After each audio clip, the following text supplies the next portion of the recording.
Chapter 3034, Be Friends with You. If she hadn't come back to this incarnation, then bygones could be bygones, but since she was back and even before the tragedy happened, she must do something. On that day, Leng Yuki and Chu Jianan would do the same thing to her, so they wouldn't let her leave a peaceful life even if she wanted to let them go. However, right now, she was angry with Shiki. Luckily, the Leng family was unaware of Leng Yecheng's romantic relationship with Shiki. In fact, not many people knew about it. If too many people knew, it would be humiliating if the drama became a sensation.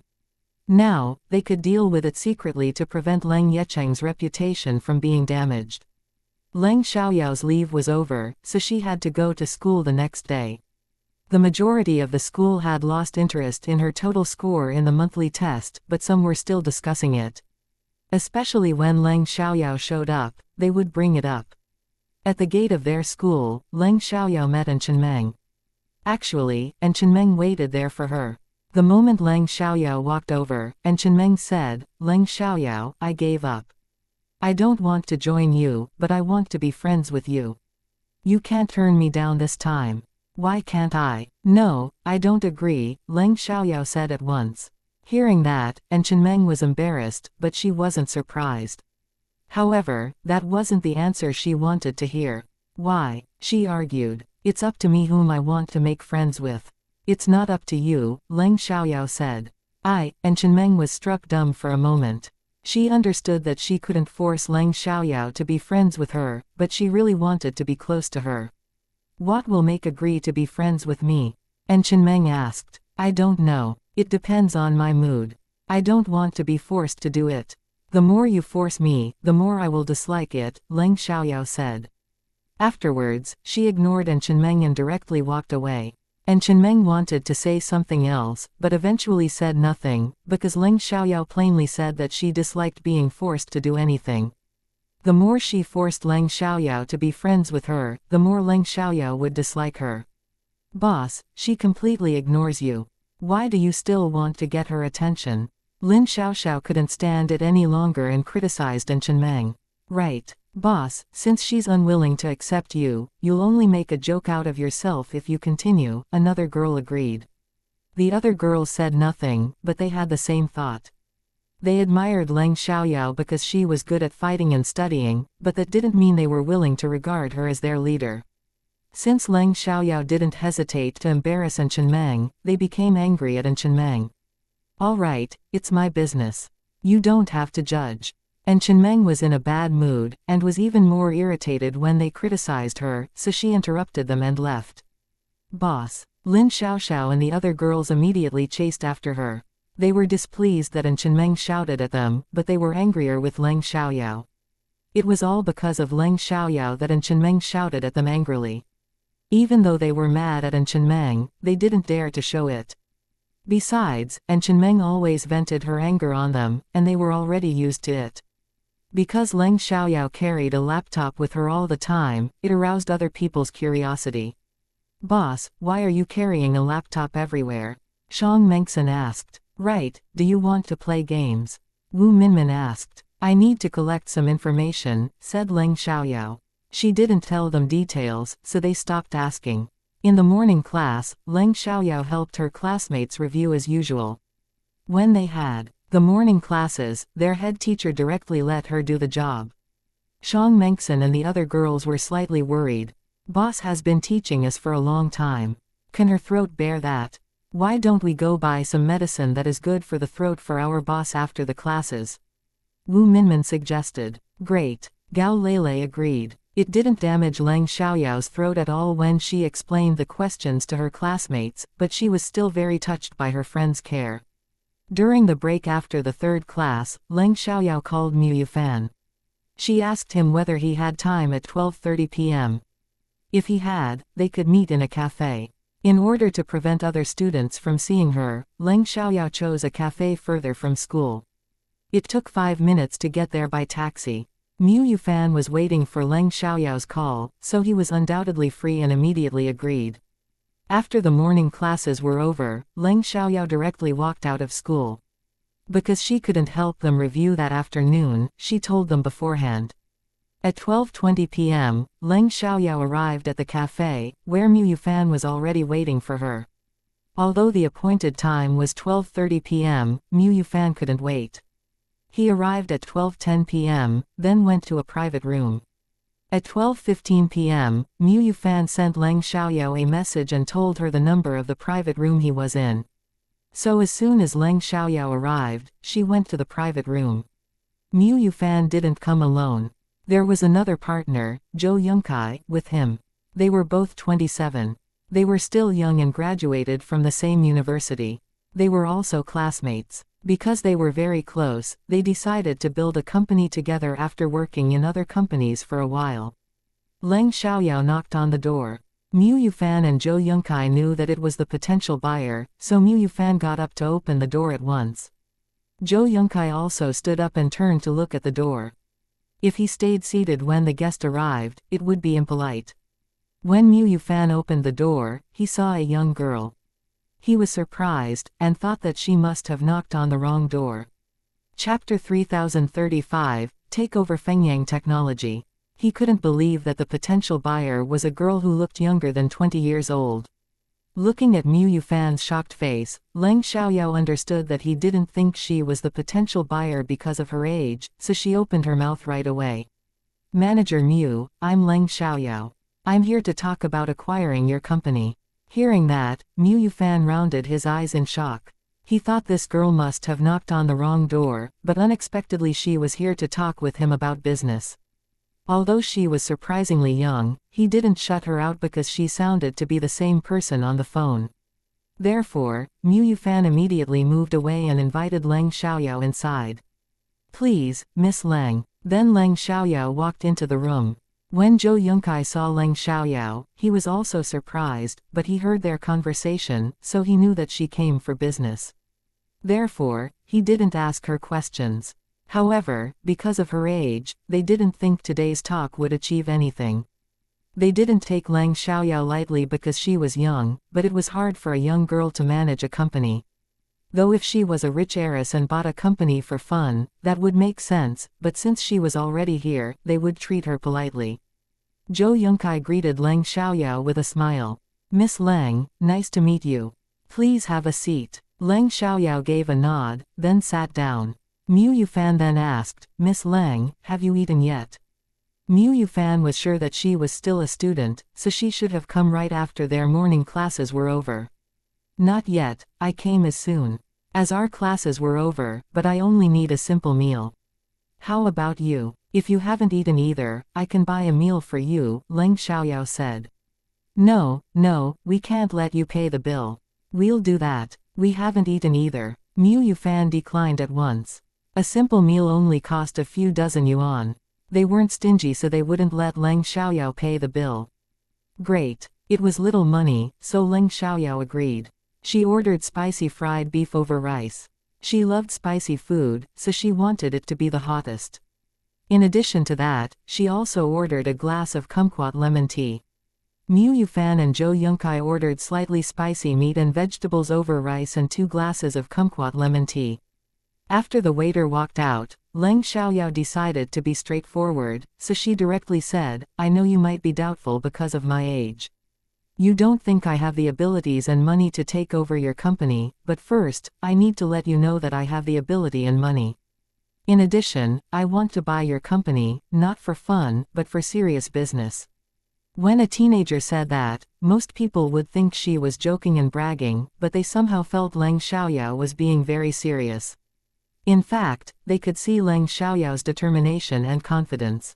Only powerful people could be so confident, so it was hard for them to ignore her. Therefore, Mu Yufan and Zhou Yongkai became serious too. However, I'm still a student now, so I can't manage the company in person. If I take it over, I hope that you all can stay in the same positions. I can be the boss behind the scenes. It doesn't mean that I won't do anything for the company, I'll be involved in the cases you're doing. In other words, you only need to obey my orders and do your work. And after I take over, I'll change its name. Can you accept that? Leng Xiaoyao said. Hearing that, Mu Yufan and Zhou Yongkai were astonished. She wanted them to stay in the same positions after she took over the company. That was good news for them. After they sold the company, they would have to look for a new job. Most importantly, they grew up together with Fengyang technology during the past 3 years. If they had to leave right now, they would be reluctant to accept it. Therefore, if they could stay, it would be the best result. However, Leng Xiaoyao also said she would be involved in the cases they were doing. Could she really do that? Before they knew her skills, it was very normal for them to be doubtful, but since Leng Xiaoyao said that, they couldn't deny her abilities right now. Moreover, it was her right to change the name of the company after she bought it, so they both agreed. It was a little sad, but the company wasn't owned by them any longer, so they wouldn't bother to keep its name. Well, if you're unwilling to accept that, it doesn't matter, because it's not a condition for the acquisition. However, you built up Fengyang technology and you've developed it for 3 years. I think you're better than newcomers, Leng Xiaoyao said. Miss Leng, we established Fengyang technology, so we cherish it very much. If we have to leave, we'll be heartbroken, so we're more than willing to stay if you allow us to continue to work in it. We will definitely do our best. As for the name, if you want to change it after you take it over, you can do so. It's your right and we can't interfere. We won't be unhappy either, but it's a bit sad, because we've spent a lot of energy and effort in building it. Anyway, it's over now, and we accept the fact that we lost it, Mu Yufan said sincerely. Right, but we don't know what you can do yet. Do you have the ability to manage the company well? Don't worry, as long as the company exists, we'll do our best for it, Zhou Yunkai said. Because he was unaware of Leng Xiaoyao's skills, he had his doubts. Leng Xiaoyao smiled and said nothing. Then she took out her laptop and put it on the desk. Actions speak louder than words. If you want to know my skills, I can prove it to you right now. Hearing that and seeing Leng Xiaoyao's movement, Mu Yufan and Zhou Yunkai knew that she was going to prove her skills to them and they were both looking forward to seeing it. Chapter 3036, Coercion and Bribery. After Leng Xiaoyao turned on her laptop, she said, "Let me show you how I hacked into the system in Yufeng. You can watch from behind me." Yufeng was the largest technology company in City Chong, and was also Mu Yufan and Zhou Yunkai's target. They knew it was too hard for them to reach that level, but it was good to have a target. Therefore, when Leng Xiaoyao mentioned Yufeng, both Mu Yufan and Zhou Yunkai were shocked. Yufeng had the best defensive system, but Leng Xiaoyao said she could hack into it. What if she was caught? It could cause serious trouble. Miss Leng, are you sure you'll be able to hack into the system of Yufeng? Mu Yufan asked worriedly. If Leng Xiaoyao was able to do that, they would be convinced by her skills, but the problem was that they doubted whether Leng Xiaoyao could really do it. I know you're doubtful, but let's see the result, Leng Xiaoyao said. She wasn't angry that they didn't believe her. After Leng Xiaoyao said that, she immediately worked on her laptop. Mu Yufan and Zhou Yunkai also didn't stop her, and only watched. Leng Xiaoyao didn't hack into the system of Yufeng right away, but gave a glance at the surveillance cameras above them. She moved her laptop aside and avoided the surveillance cameras before hacking. When Mu Yufan and Zhou Yunkai saw how Leng Xiaoyao did that with her laptop, they were surprised, because Leng Xiaoyao was very skilled and quick. Even they were barely comparable with her. A few minutes later, Leng Xiaoyao successfully hacked into the system of Yufeng. She also left a line of words in their system, "Don't be nervous, just a trial." After that, she stayed in the system for a minute till she was found. Once she was found, she left, so that they couldn't follow and catch her. Seeing that, Mu Yufan and Zhou Yunkai were stunned. If they did that, they would be found before they even hacked in, but Leng Xiaoyao stayed in the system for a minute. It was amazing. That was amazing, Zhou Yunkai exclaimed in shock. Yes, it's unbelievable, Mu Yufan agreed. Although it's not enough to prove my other skills, it's enough to prove that I'm familiar with IT. And I can honestly tell you that I'm also familiar with viruses, games, softwares and so on. Due to the limited time, I can't prove it to you one by one, Leng Xiaoyao said. Even though they didn't have much time, what she had just done was enough to convince them. Miss Leng, we believe you. Right, you have the ability to hack into Yufeng, which is already beyond our expectations. Zhou Yongkai and Mu Yufan were very sincere. So, what's your decision? Leng Xiaoyao closed her laptop and asked them. As long as you're willing to take over our company, we'll work for you. Mu Yufan and Zhou Yongkai quickly made up their minds. But there is a question I want to ask you. Actually, I've read information about the 3 partners of your company. You're very good at work. So, I want to know what happened among you. Why did you cut off your close relationship? Leng Xiaoyao asked. Hearing that, Mu Yufan and Zhou Yongkai became angry upon thinking of their friend, the 3rd partner. Our friend leaked one of our programs to another company, which caused a serious problem to our business cooperation. We have to pay a large amount of money as compensation now. And he did it for a woman. The woman formed a relationship with him for that purpose, but he didn't know. He's been completely fooled by the woman, Mu Yufan said, curbing his anger. Leng Xiaoyao thought of Leng Yecheng. Although Leng Yecheng wasn't trapped by Shiki yet, he had let her touch important files of Fengsheng design because he trusted her, then the important files were stolen. How much is the compensation? Leng Xiaoyao asked. About 20 million yuan, because we need to pay the client and for the following damage, Mu Yufan said. About the acquisition of Fengyang, I'll give you 2 options. First, I'll transfer 36 million yuan to you as the fee. You'll work for me and I'll offer you a high salary.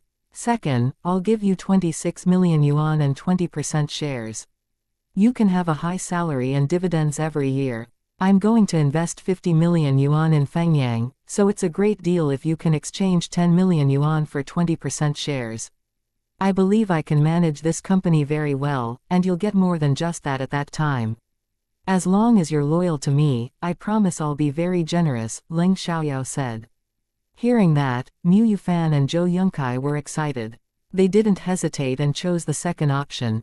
They had seen Leng Xiaoyao's skills, and believed that she would be able to lead the company to a better future. In addition, if they had shares of the company, they would work harder. Miss Leng, I choose the second option with shares, Mu Yufan said. Me too, Zhou Yongkai said. Great, but if you dare to do the same thing as Zhang Zeshu, I won't simply let you go. Oh, I also need to tell you that I'm a kung fu master. I've learned Chinese medicine too. I can kill without anyone knowing it. Leng Xiaoyao spoke a little creepily, and scared them. They were surprised to know that Leng Xiaoyao had learned so many things, including hacking, kung fu, and Chinese medicine. They were scared because Leng Xiaoyao put a lot of pressure on them. They didn't doubt her words, because Leng Xiaoyao's attitude made them think she was serious. Chapter 3037, Find Nothing. Although Leng Xiaoyao had read their information and knew that they were reliable, she just met them, so it was impossible for her to trust them unconditionally. In order to have their loyalty, she made full use of coercion and bribery so that they would honestly listen to her. Don't worry, Miss Leng, since we decided to work for you, we won't betray you. We were just betrayed, so we know how it feels. We also hate betrayers, Mu Yufan reassured. Right, but we understand that it's impossible to get your full trust yet. After all, we just met. Nevertheless, since you dared to hire us, we accept your threat, Zhou Yongkai said. They weren't mad that Leng Xiaoyao threatened them, because their best friend had betrayed them. This was also their first meeting, so it was normal that Leng Xiaoyao didn't trust them and even threatened them. If Leng Xiaoyao trusted them at their first meeting, they would think that she was naive. Great, I hope we can grow to trust each other as soon as possible in the following cooperation. We can make the company better and better, Leng Xiaoyao said, then reached out to shake hands with them. Miss Leng, when can we finish the formalities? Mu Yufan asked. In case anything happened, he hoped to finish it as soon as possible. Have you prepared the necessary certificates? Leng Xiaoyao asked. Sure, we brought them with us to finish the formalities once the deal was decided on, Mu Yufan said. Although normally people wouldn't finish formalities right after making a deal, and would usually take several days, Mu Yufan wanted to do it as soon as possible if he could meet a quick buyer. Coincidentally, Ji Yuning was a quick buyer. If so, we can finish the formalities right now. However, before that, I need to see your company, Leng Xiaoyao said. She didn't have much free time, so it would be best if they could finish the formalities right away. She didn't want to waste much time on it. No problem. Mu Yufan and Zhou Yunkai agreed. Afterwards, they went to the office building of Fengyang Technology. At that moment, the technology department of Yufeng was a total mess. Their system was hacked, but they didn't notice that until a minute later, and they could barely find any clues. What angered them more was that the hacker left a line of words: "Don't be nervous, just a trial." Just a trial. How could the person do that to Yufeng? After it happened, they did an investigation quickly, but failed to find anything. Therefore, they reported it to the technical director. The technical director couldn't find any clues either, so he reported it to the general manager. The general manager of Yufeng was a young man who was not even 30 years old. He was also a skilled hacker, but he also failed to find any clues. As a result, he was extremely disappointed. Then he took out his phone and made a call. "What's wrong?" The person answered. "Mochin, I just encountered trouble," the general manager said. The person he just called was Li Mochin. Li Mochin had shares of Yufeng, and he was also excellent at hacking, so the general manager had to turn to him for help. "What happened?" Li Mochin asked. "Someone just hacked into our system." The person did nothing, but left a line of word: "Don't be nervous, just a trial." "Damn, how dare anyone do that to us? It's humiliating." The person did nothing this time, but what if something goes wrong next time? "I failed to find any clues, so I have to turn to you for help," the general manager said, feeling deeply upset.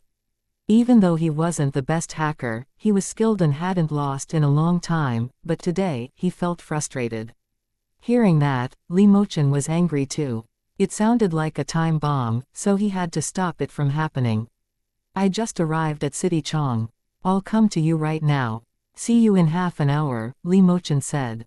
"Great," the general manager replied. Knowing that Li Mochin was coming, he was very relieved. Li Mochin was a top hacker. Once he came, the general manager believed that they would be fine. Half an hour later, Li Mochin arrived at Yufeng, where the general manager had been waiting for him for a long while. The general manager went to the hall and waited in person. Although Li Mochin was just a shareholder, he was a very important figure. They were friends, but he still needed to be careful.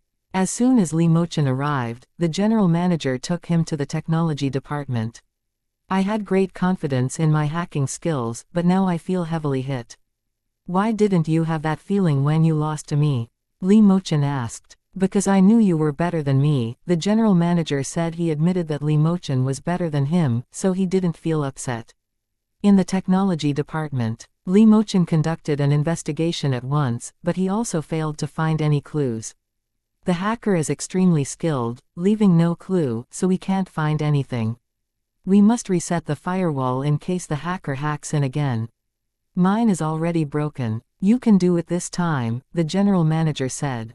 He had no confidence in himself right now. "Sure," Li Mochin answered, then started resetting the firewall for Yufeng's system.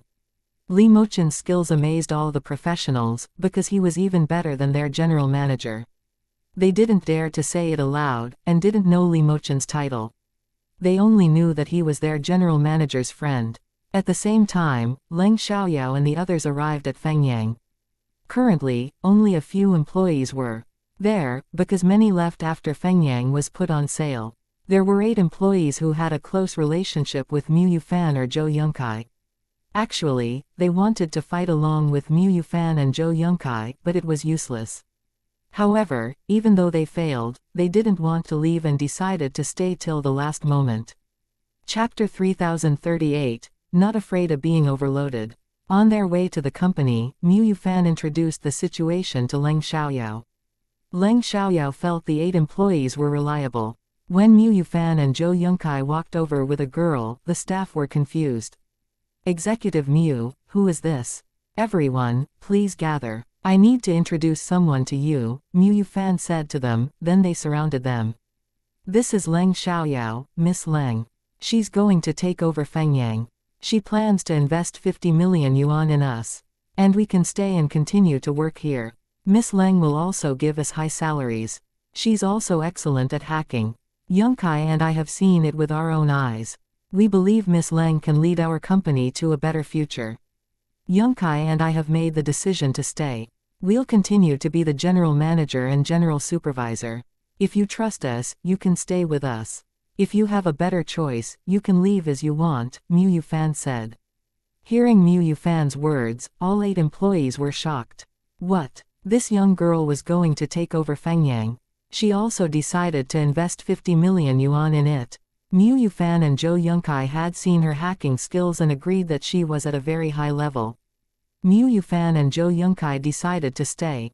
Even if they doubted Leng Xiaoyao's abilities because of her age, they trusted Mu Yufan and Zhou Yunkai, so they immediately made their decision after hearing Mu Yufan's words. Executive Mu, even though we don't trust Miss Lang, we trust you and Supervisor Zhou. Since you've decided to work for Miss Lang, we'll join you. Right, so we'll stay with you, as long as Miss Lang is willing to accept us. We joined Fengyang at the very beginning. We've worked here for 3 years. We love it, so we don't want it to go bankrupt. Yes, as long as there is hope, we won't give up. Everyone said they would stay, which made Mu Yufan and Zhou Yunkai feel extremely touched. All 8 employees joined Fengyang right after graduation. They were rejected by many companies before they joined Fengyang. Although Fengyang was a very small startup back then, they didn't disdain it. They were all full of passion, and believed that this was a great place for them to fulfill their dreams and potential. In fact, they made it, but they hadn't reached the highest level yet. If Zhang Zeshu hadn't betrayed them, they believed that they would reach their highest level sooner or later. Of course I'm willing to accept you. As long as you're self-motivated, hardworking, and loyal, I promise you'll have the highest salaries in the industry. Also, I don't want what Zhang Zeshu has done to happen again, so you'll receive the most serious punishment if you dare to betray me, Leng Xiaoyao threatened. They immediately felt stressed, and became convinced that she couldn't be an ordinary girl. If she was an ordinary girl, she wouldn't be so skilled at hacking and able to invest 50 million yuan in them. After all, Fengyang was about to go bankrupt. Therefore, they respected Leng Xiaoyao. Miss Leng, don't worry, we won't betray you. They expressed their loyalty one after another. That was their attitude, but their actions would be more important. There is one important thing I need to tell you. After the National College entrance examination, I'll go to study in the capital university, so the company should move to the capital. If you still want to work for me at that time, you will need to move to the capital along with me. What do you think? Leng Xiaoyao said. Because that was what she had decided to do, she had to make it clear beforehand, so that they could have enough time to choose. Hearing that, everyone was surprised, but their first idea was that they were afraid Fengyang might not be able to survive in the capital. They were willing to leave City Chong for the capital. Miss Leng, we're willing to go to the capital, because it used to be our dream, but we're too unimportant. I'm afraid we might not be able to survive in the capital, Mu Yufan said. They had talked about their dreams during the years. In fact, the capital was a lot of people's dream and they all wanted to have a career there. Half of them had studied in the capital, so they had a special feeling for it. As long as you're willing to move there along with me, I believe we can be successful. If we don't give it a try, how can we know?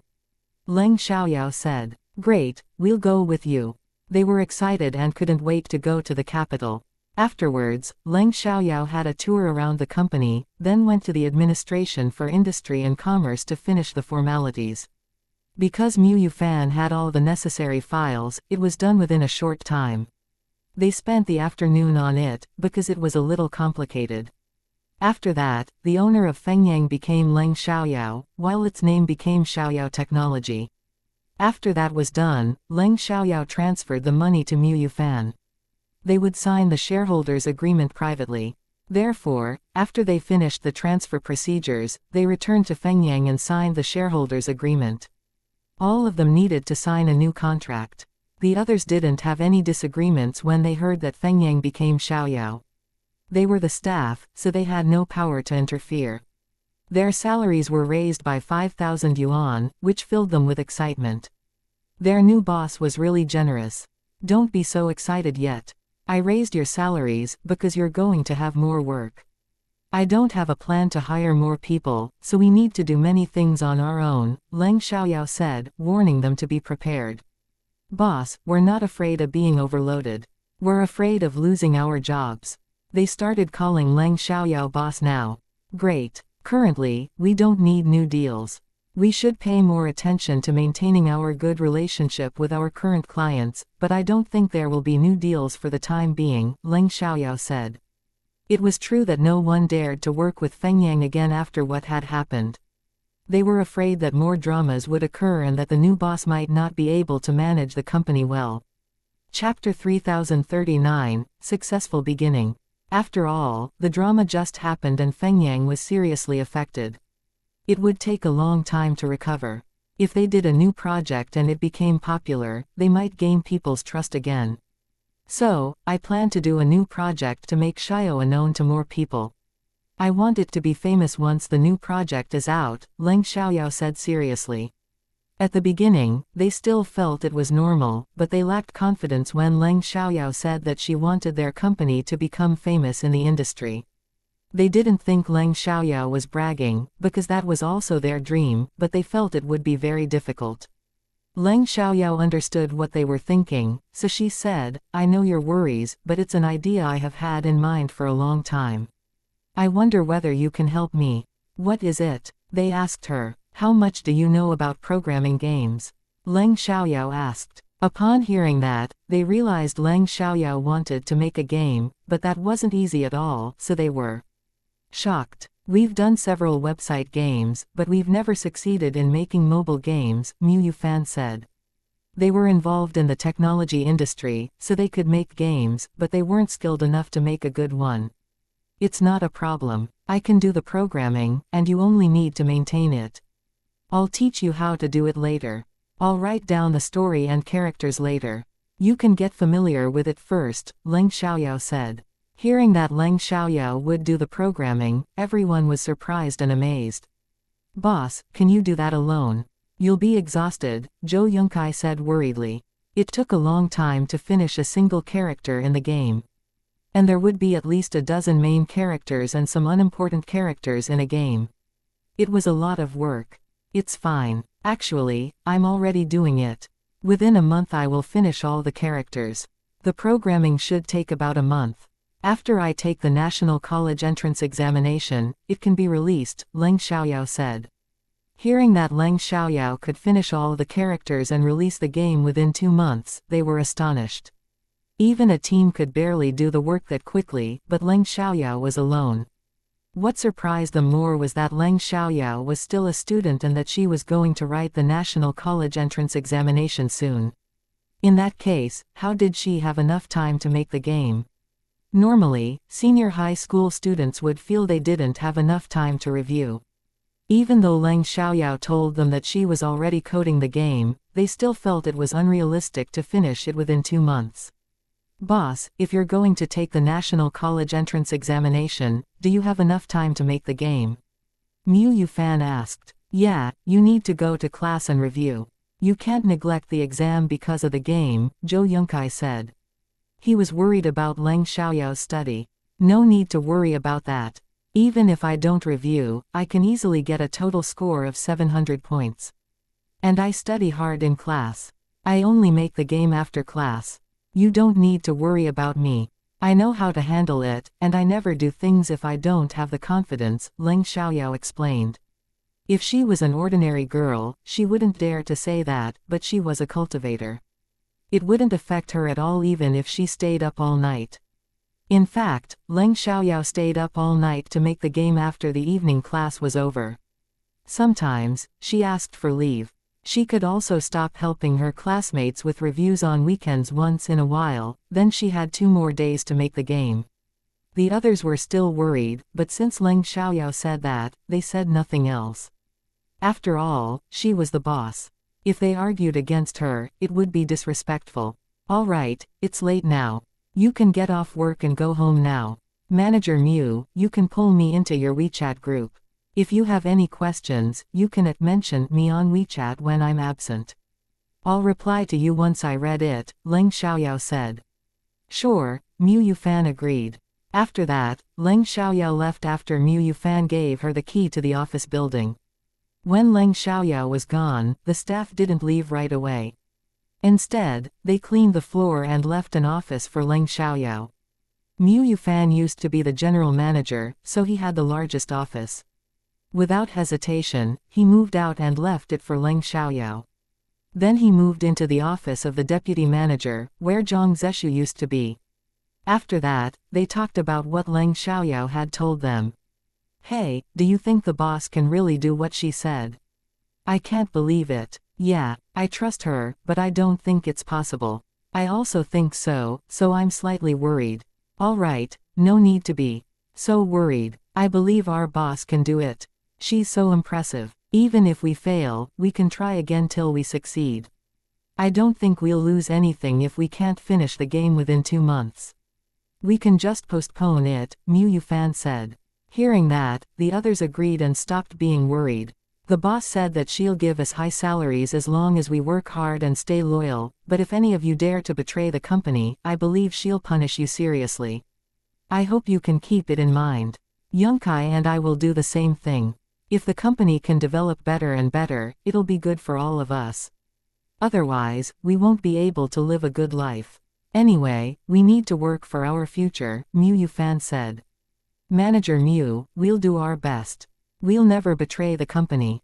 Everyone promised sincerely. Chapter 3040, Be honest with Leng Yecheng.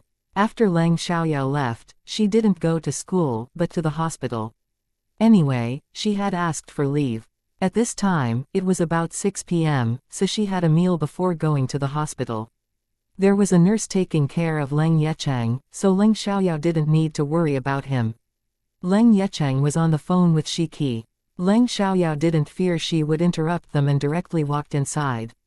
Seeing Leng Xiaoyao walking over, Leng Yecheng panicked a little. He quickly finished his call with Shi Qi, then hung up. Hey, you look so happy on the phone. It seems you're in love, but I foresee that you shouldn't be in love this year, because you can easily be trapped by bad people.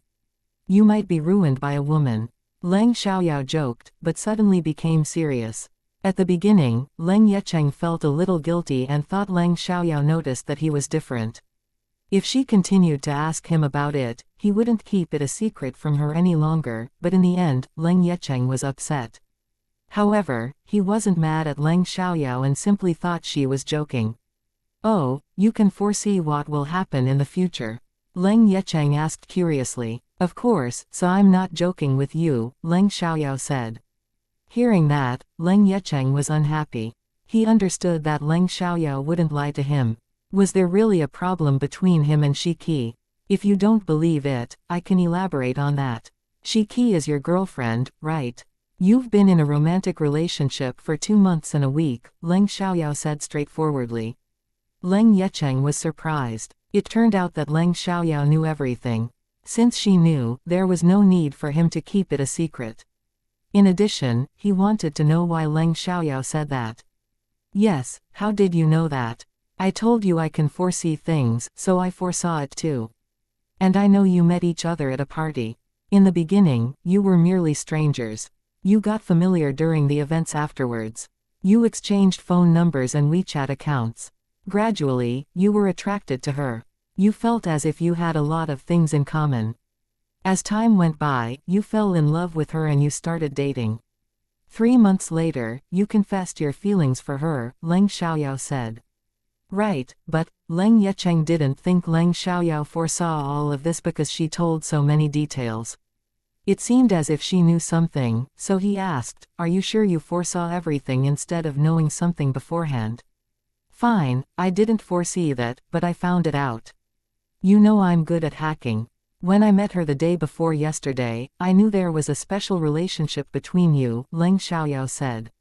She couldn't tell the future, so it would be embarrassing if she lied that she could and was asked to do it again. You secretly investigated us. Leng Yecheng was angry, feeling as if his privacy was invaded and his dignity was damaged. At this time, Leng Xiaoyao became serious. I did it for a reason. You're my third uncle. I wouldn't invade your privacy for no reason. Hearing that, Leng Yecheng forgave her, but also realized that it wasn't so simple. What's the reason? Leng Xiaoyao was anxious, because obviously it had something to do with Shiki. Otherwise, Leng Xiaoyao wouldn't have done a thorough investigation about them. However, he didn't want it to be related to Shiki. They just became girlfriend and boyfriend and he didn't deeply love her yet, but he sincerely liked her. He didn't want their relationship to go wrong. It's not good news for you, so I didn't tell you right after I found out the day before yesterday. I didn't want you to be hurt, affecting the business meeting which would be the next day. Leng Xiaoyao said, I told you that you shouldn't fall in love this year, or you would be hurt and ruined by a woman. I meant it when I said that, because Shiki formed a close relationship with you for a purpose. What? Hearing that, Leng Yecheng was shocked. He subconsciously wanted to argue against it, but upon thinking of Leng Xiaoyao's hacking skills, he realized she must have found something. However, it was still hard for him to accept. What's her purpose? Leng Yecheng asked. I want to ask you a question first. You must be honest with me, Leng Xiaoyao said, not answering Leng Yecheng's question right away. No problem, Leng Yecheng said.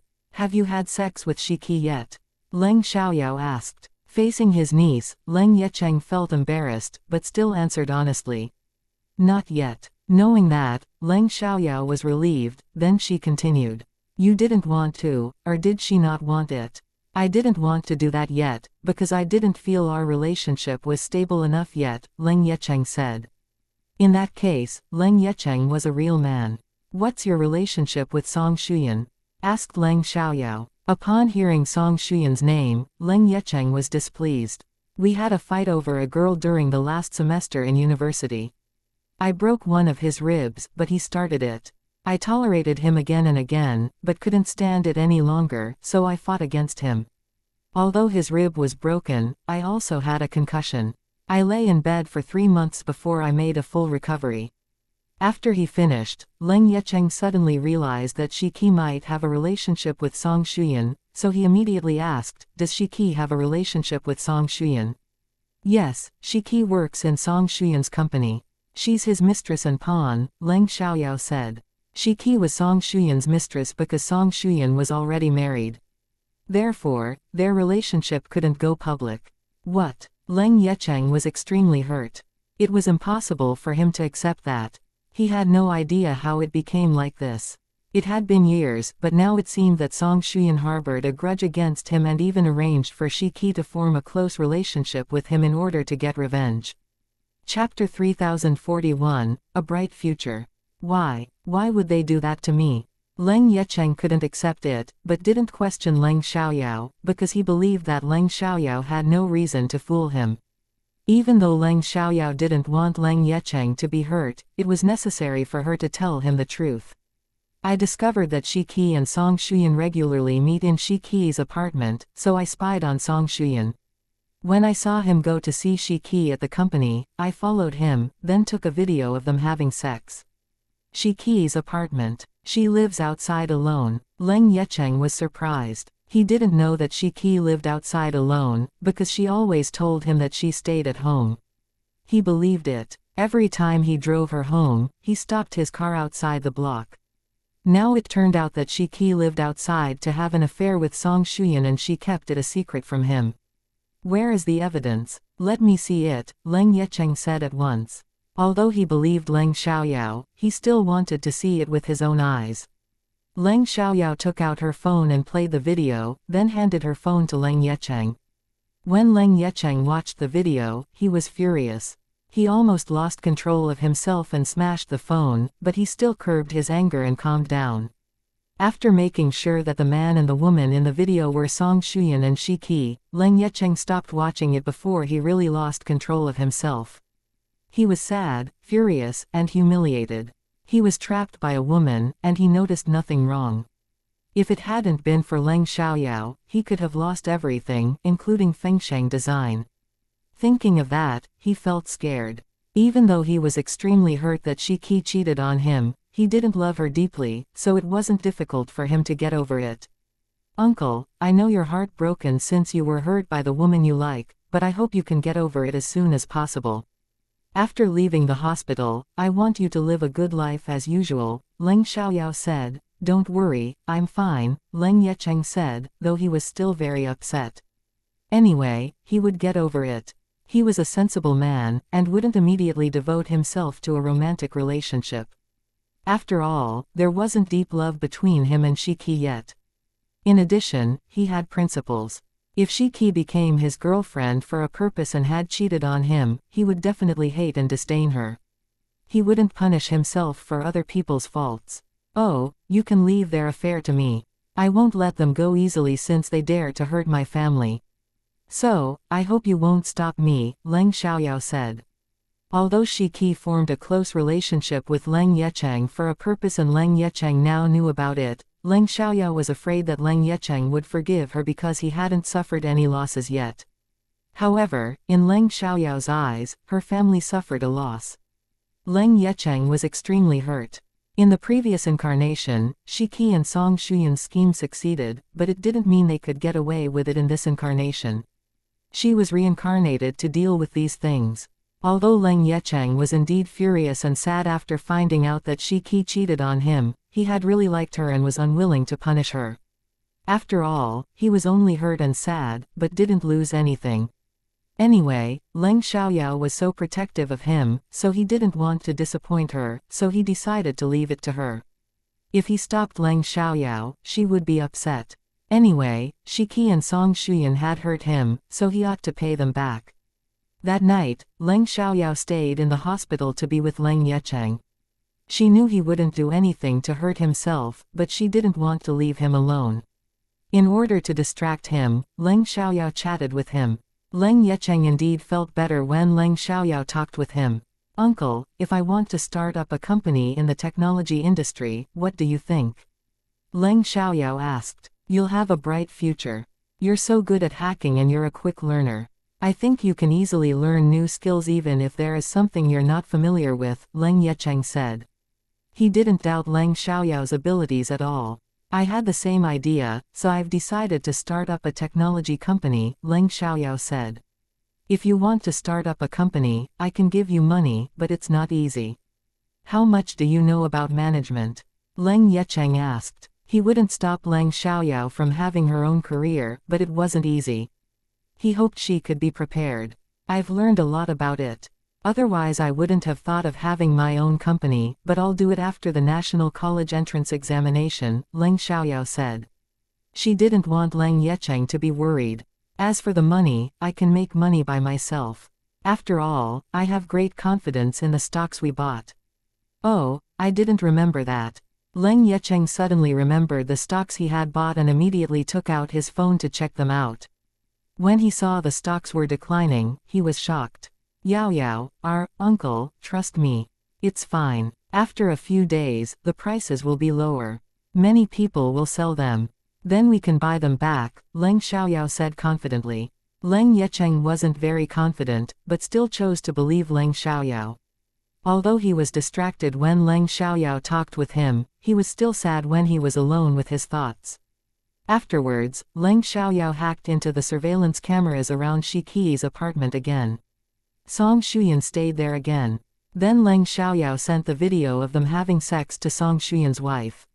She also sent Song Shuyan's wife the address of Shiki's apartment and told her that they were having sex there right now.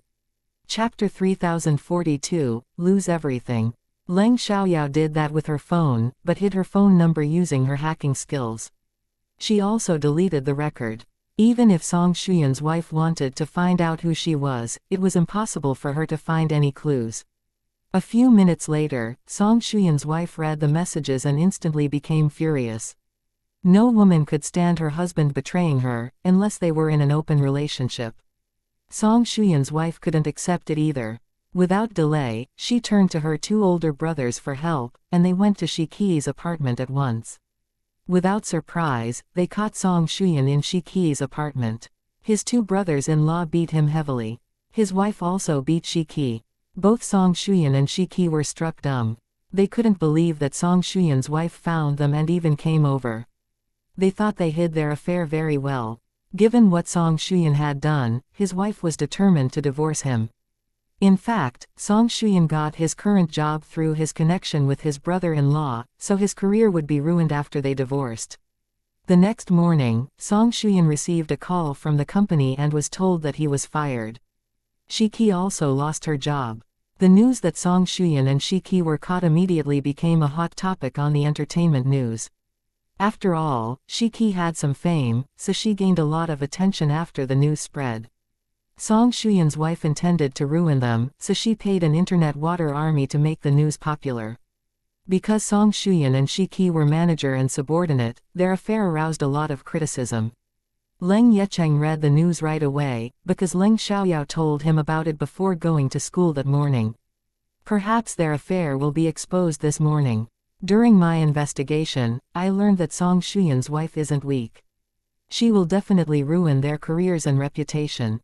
There is no need for us to get involved. Knowing that Song Shuyan's wife would ruin them, Leng Xiaoyao didn't bother to get involved. She only wanted them to lose everything. When Leng Yecheng read the news, he had mixed emotions and felt sad. A few people knew that Shiki was Leng Yecheng's girlfriend, so they immediately called him after they read the news. The first person who called Leng Yecheng was Chen Yushi. Because both of them were patients, they were in the hospital at the same time. They were bored and played on the phone most of the time, so they quickly noticed the news. After reading the news, Chen Yushi left his ward and went to Leng Yecheng's. He was able to get out of the bed now, but he still needed support when he walked. Therefore, Chen Yushi asked his mother to help him get to Leng Yecheng's ward, then asked her to return to his ward since he needed to have a private talk with Leng Yecheng. Chen Yushi saw that Leng Yecheng was in a bad mood, but wasn't sure whether Leng Yecheng had read the news about Shiki yet. If Leng Yecheng didn't know about it, he shouldn't be so upset, but if he knew, he wouldn't be so calm. When Leng Yecheng saw Chen Yushi hurriedly coming over, he knew the reason, so he directly spoke after Chen Yushi's mother was out. I found out about it yesterday.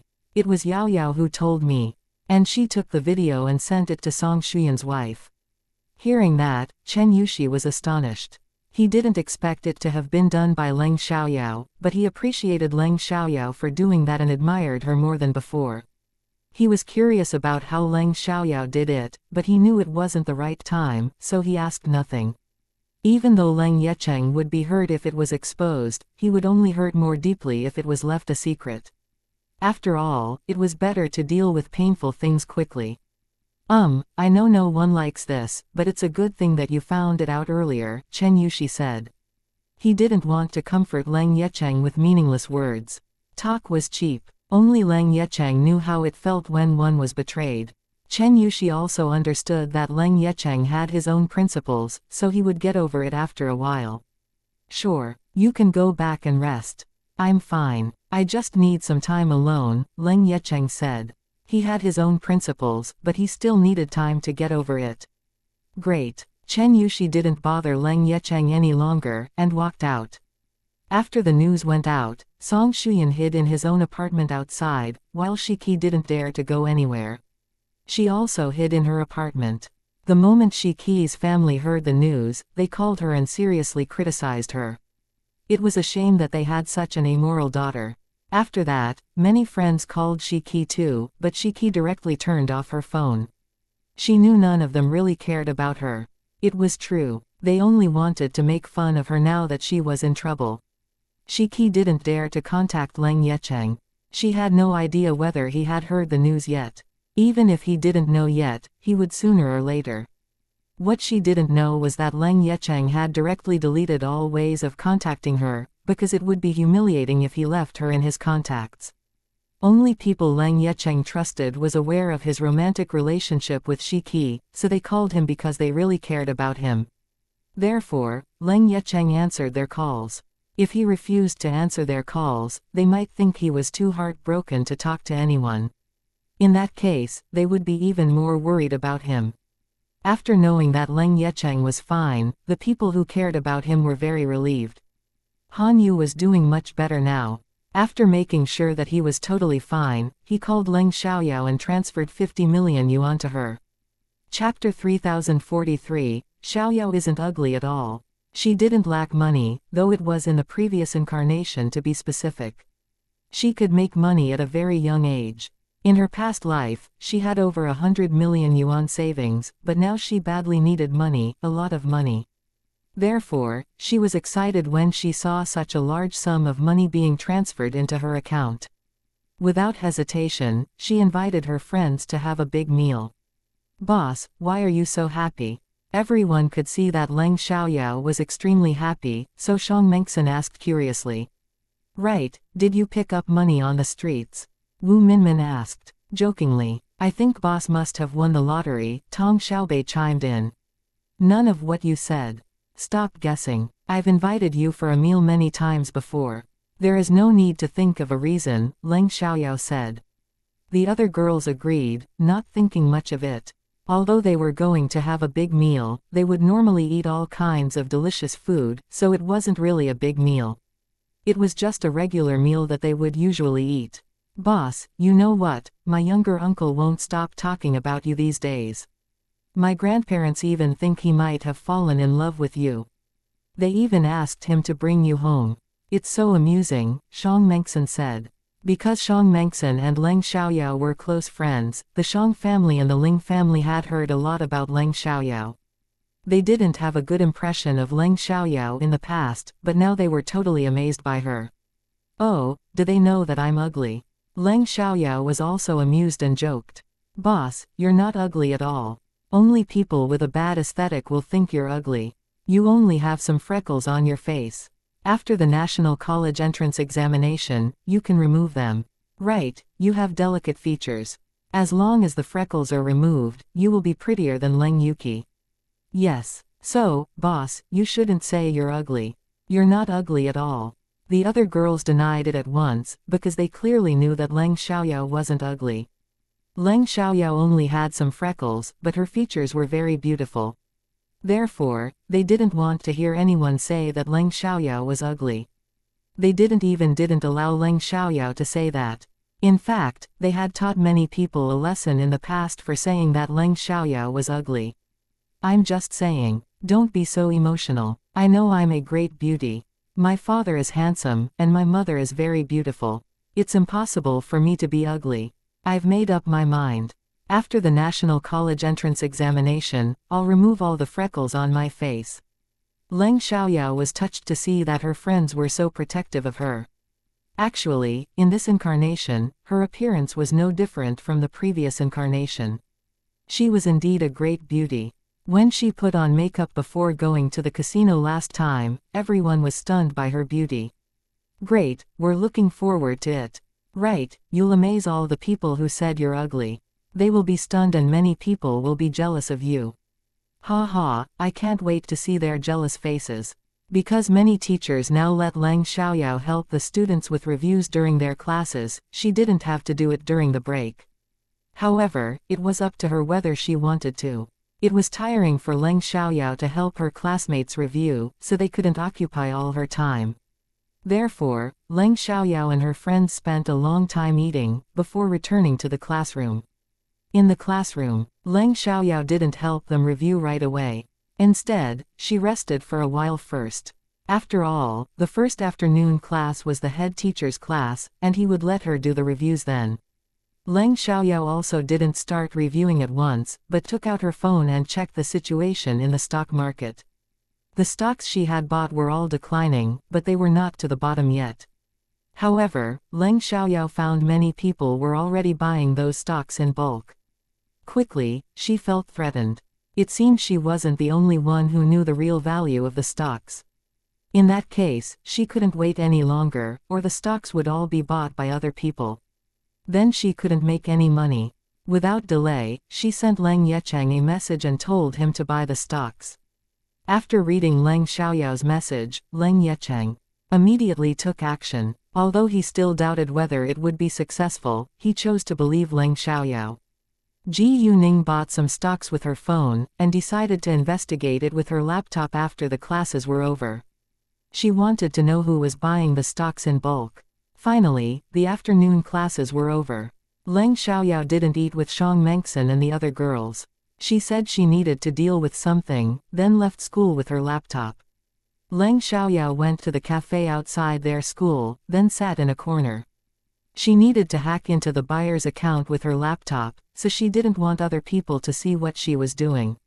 Sometimes, she must be careful. Actually, the person also noticed Leng Xiaoyao and Leng Yecheng were buying a large amount of stocks. The person also paid a hacker to collect their information.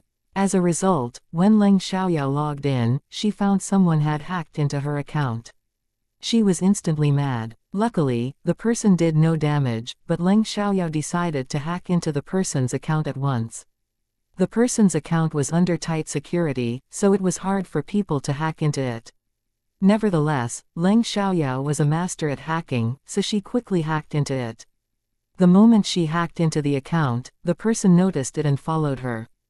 Afterwards, they played a cat and mouse game. A few minutes later, Leng Xiaoyao got rid of the person and left without leaving any clues. Leng Xiaoyao successfully found out who the person was, but she was surprised and relieved after knowing it. The person turned out to be Li Mochen. Leng Xiaoyao was familiar with Li Mochen.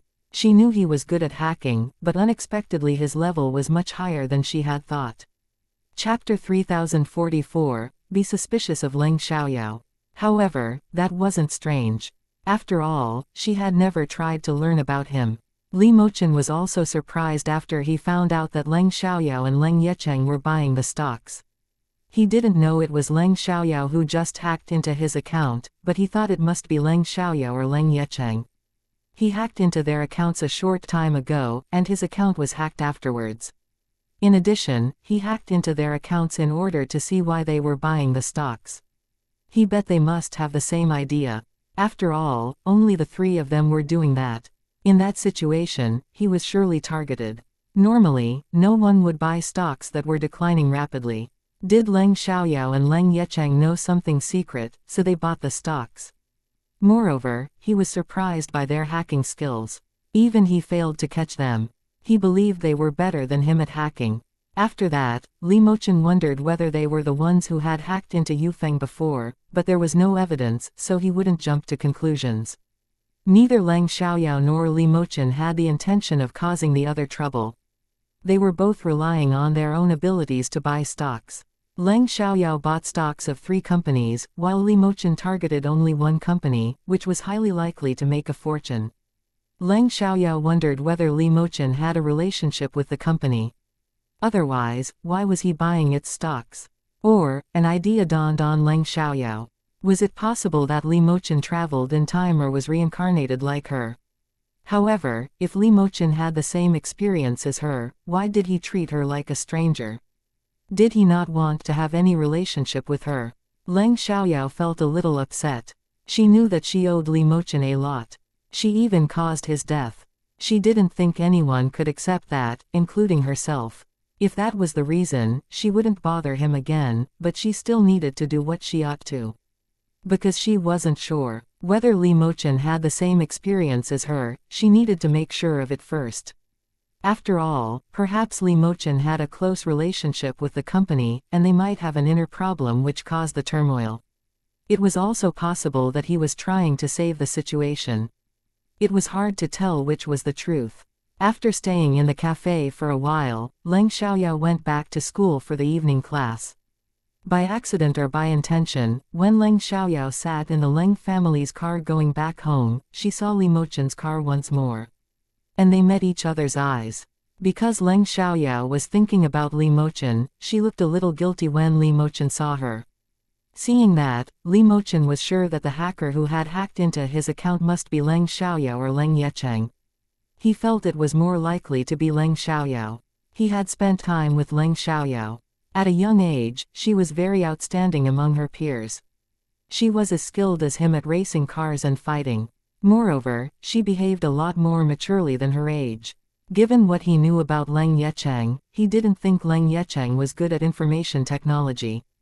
Although he failed to collect more information about Leng Xiaoyao, he was more suspicious of her because of that. Leng Xiaoyao was skilled at hacking, so it should be very easy for her to hide her traces. Leng Xiaoyao wasn't surprised if Li Mochen knew the hacker was her.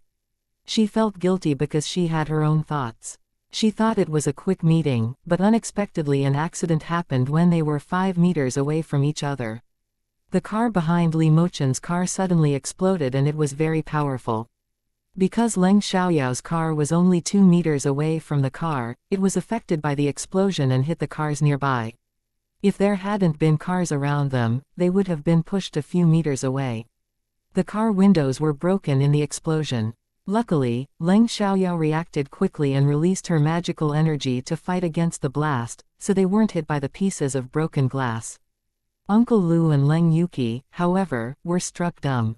Leng Yuki cried in horror and Uncle Lu didn't know what to do. Only Leng Xiaoyao stayed calm. She was only surprised at the moment when the accident happened. After the explosion, Leng Xiaoyao immediately got out of her car. Seeing that, Uncle Lu shouted at her, "Miss Xiaoyao, where are you going? It's dangerous outside. Get out of the car now. Go to a safe place." Leng Xiaoyao ordered. Because their car was close to the exploded car, it was very dangerous for them to stay in the car. Uncle Lu wanted to say something else, but Leng Xiaoyao was already out. She looked very powerful and gave the order seriously, which convinced him, so he got out of the car and pulled Leng Yuki to a safe place. Leng Yuki was extremely scared, so she paid little attention to Leng Xiaoyao. When Leng Xiaoyao got out of the car, Li Mochen also got out. Both of them walked to the exploded car. After the car exploded, it was still burning.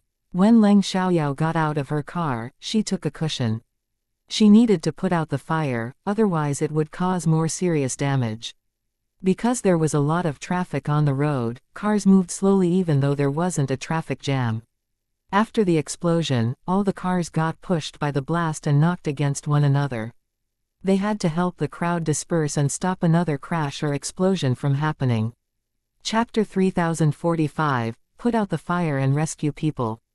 People who saw Leng Xiaoyao realized what she wanted to do when she walked towards the fire with a cushion, but their first reaction wasn't that she was brave and dared to put out the fire at this dangerous moment. Instead, they laughed at Leng Xiaoyao for trying to put out the fire with just a cushion. They didn't think it was possible. Even Li Mochen frowned a little, but he didn't disdain Leng Xiaoyao. At the same time, Li Mochen took out a fire extinguisher.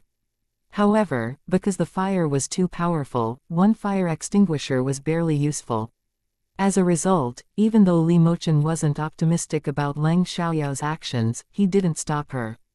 Anyway, it would be helpful if she could do something, because there were still 2 people trapped in the car. When she reached the front of the exploded car, Leng Xiaoyao threw the cushion at the flames.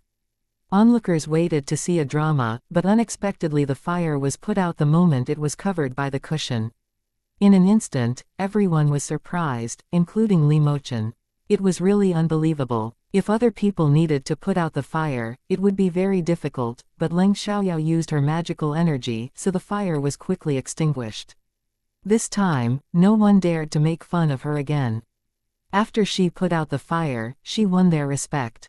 However, what surprised them more happened afterwards. The car doors were locked, so normally they couldn't be opened, but the people inside had to get out as soon as possible. Currently the glass was broken, so Leng Xiaoyao directly pulled the car doors apart. That scene shocked everyone. They couldn't believe that such a young girl could be so strong. The crowd didn't just watch from the side.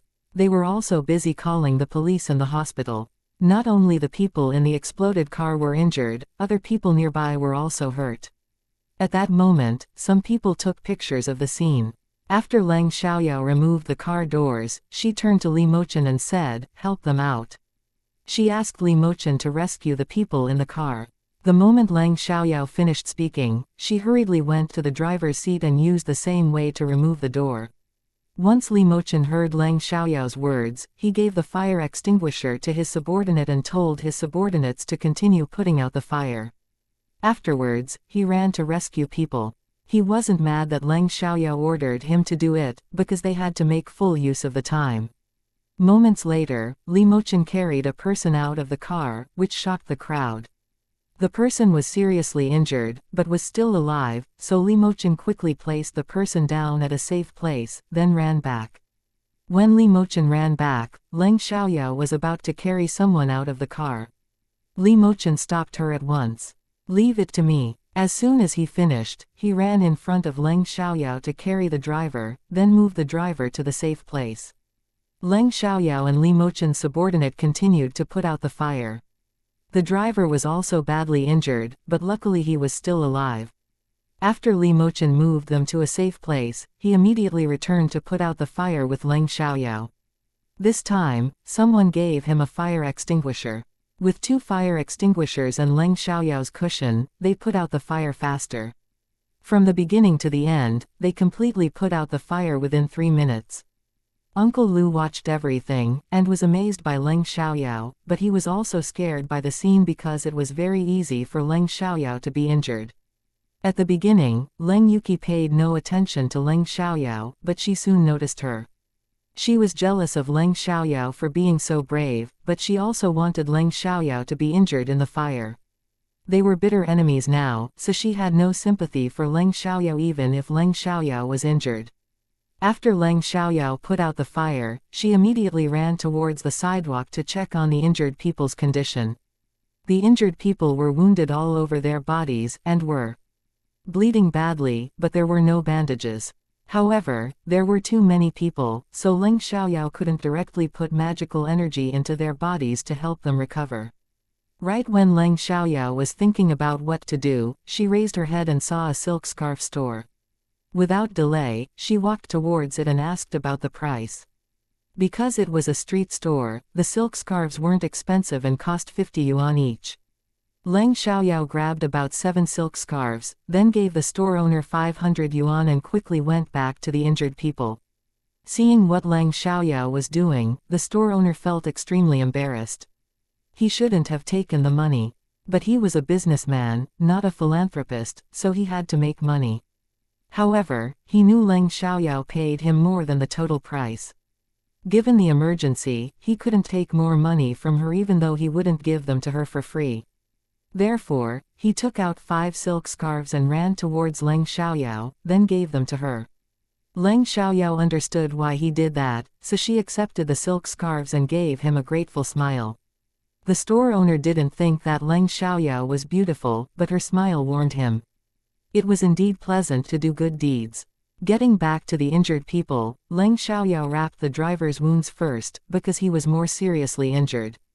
She did it, not just to hide what she was really doing, but because it could really stop the bleeding. At the same time, Leng Xiaoyao secretly released magical energy to cure them. Although she wasn't a saint, she was willing to help others when it was necessary unless they were bad people. She would refuse to help if she knew they were bad people, but she would still rescue them before knowing who they were. Li Mochen also went to them and squatted down to wrap the wounds for another person. Leng Xiaoyao wanted to stop him, but thought it wasn't a bad thing, so she did nothing.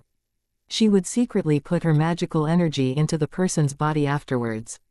While Leng Xiaoyao was treating the injured people, Uncle Lu also walked over. He said nothing and watched from the side. Seeing Leng Xiaoyao's familiarity, Uncle Lu was surprised. He really felt that Leng Xiaoyao had become strange and different now. He didn't dare to despise or disrespect her any longer. He didn't dare to disrespect Leng Xiaoyao in the past few days, but now he was totally convinced by her skills. After wrapping the wounds for the driver, Leng Xiaoyao put some magical energy into his body and he quickly got better. Chapter 3046, Does she have superpowers? Li Mochen was almost finished, but Leng Xiaoyao still went to help him, because she needed to seize the chance and put magical power into the injured person's body. Li Mochen only thought that Leng Xiaoyao wanted to help the injured person, so he didn't think much about it, but when Leng Xiaoyao did it, he clearly felt a cold air go into his body. It wasn't uncomfortable, and he was immediately refreshed. Leng Xiaoyao was putting magical energy into the injured person's body, but Li Mochen also received some because he was touching the injured person. Normal people wouldn't feel anything, but Li Mochen wasn't normal, so he still felt the magical power even though there was only a little magical power going into his body. Why did he have such a feeling? What exactly was Leng Xiaoyao doing? He didn't know what was happening, but he was sure that it had something to do with Leng Xiaoyao. Even though he was confused, he showed nothing on his face.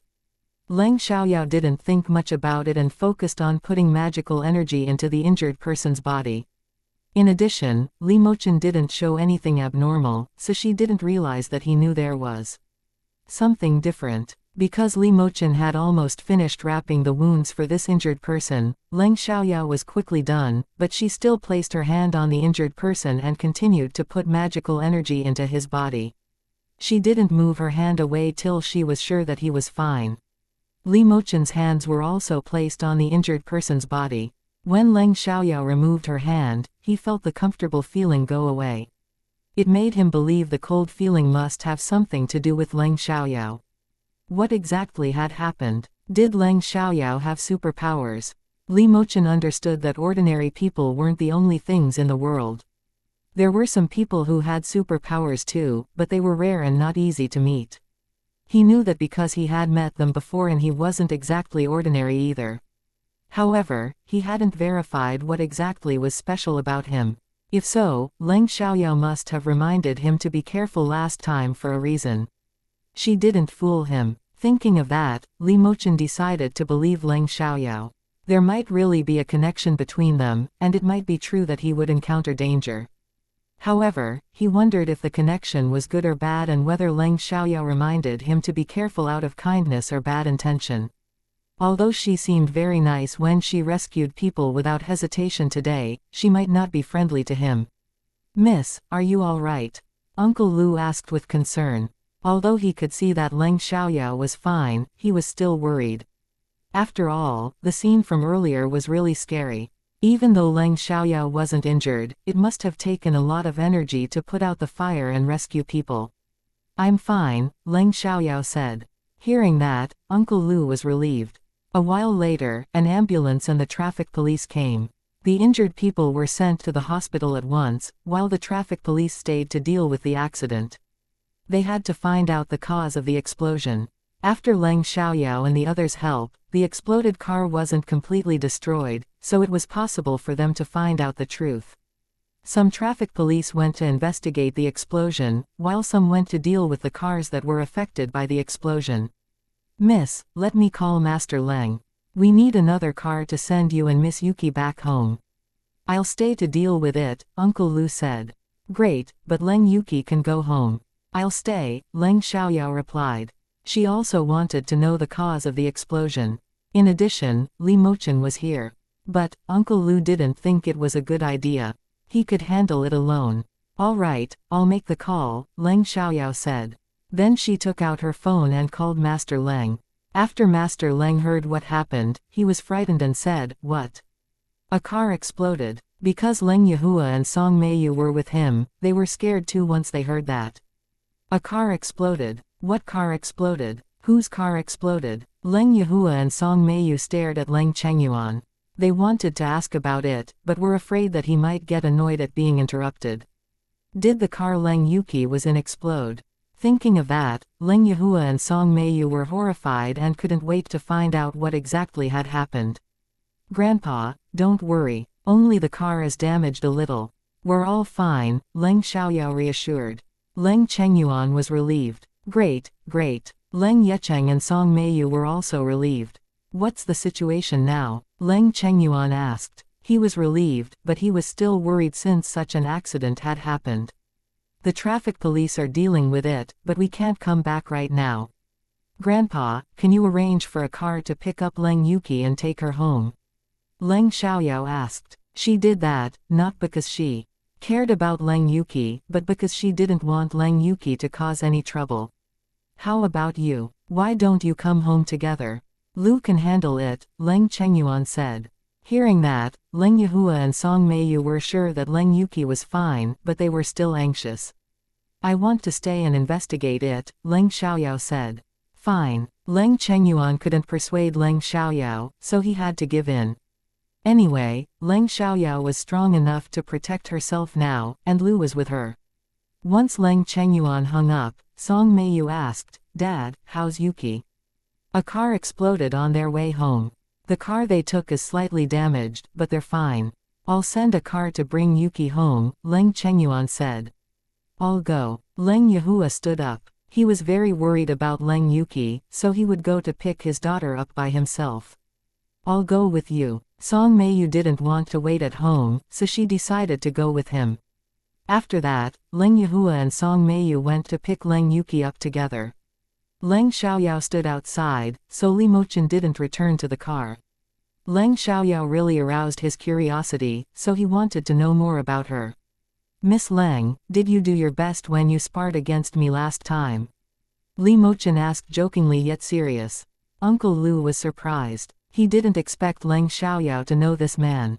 Chapter 3047, Accept Failure. It wasn't strange that Leng Xiaoyao knew the man, but the man didn't seem to be an ordinary person. The man looked strong and had an air of nobility and a luxury car. It was obvious that he was very rich, so Uncle Lu was surprised to know that Leng Xiaoyao had a relationship with such a successful man. Anyway, it proved that Leng Xiaoyao was also successful since she could know such a successful man. Leng Xiaoyao had really changed his impression of her. Li Mochen's subordinate was aware that Li Mochen and Leng Xiaoyao knew each other, but he didn't know what had happened between them. Therefore, he was slightly surprised when he heard Li Mochen's words, because it meant that Leng Xiaoyao had fought with Li Mochen. He didn't know the result, but Leng Xiaoyao seemed very skilled. However, Li Mochen said that she hadn't done her best, so she might be even more skilled. It sounded like Leng Xiaoyao wasn't weaker than Li Mochen. I did my best. I'm strong, but I don't have a great explosive force, Leng Xiaoyao said. Although she was lying, she looked sincere. Li Mochen wasn't convinced, but he didn't ask further about it since she said that. Before long, the cause of the explosion was discovered. Someone had set a bomb in the car. Once the result was out, everyone was surprised. Even though it had already happened, they were still scared when they heard there was a bomb. Given the situation, the two injured people must have a high status and it definitely wasn't an accident. They wondered whether the two injured people would be safe after being sent to the hospital.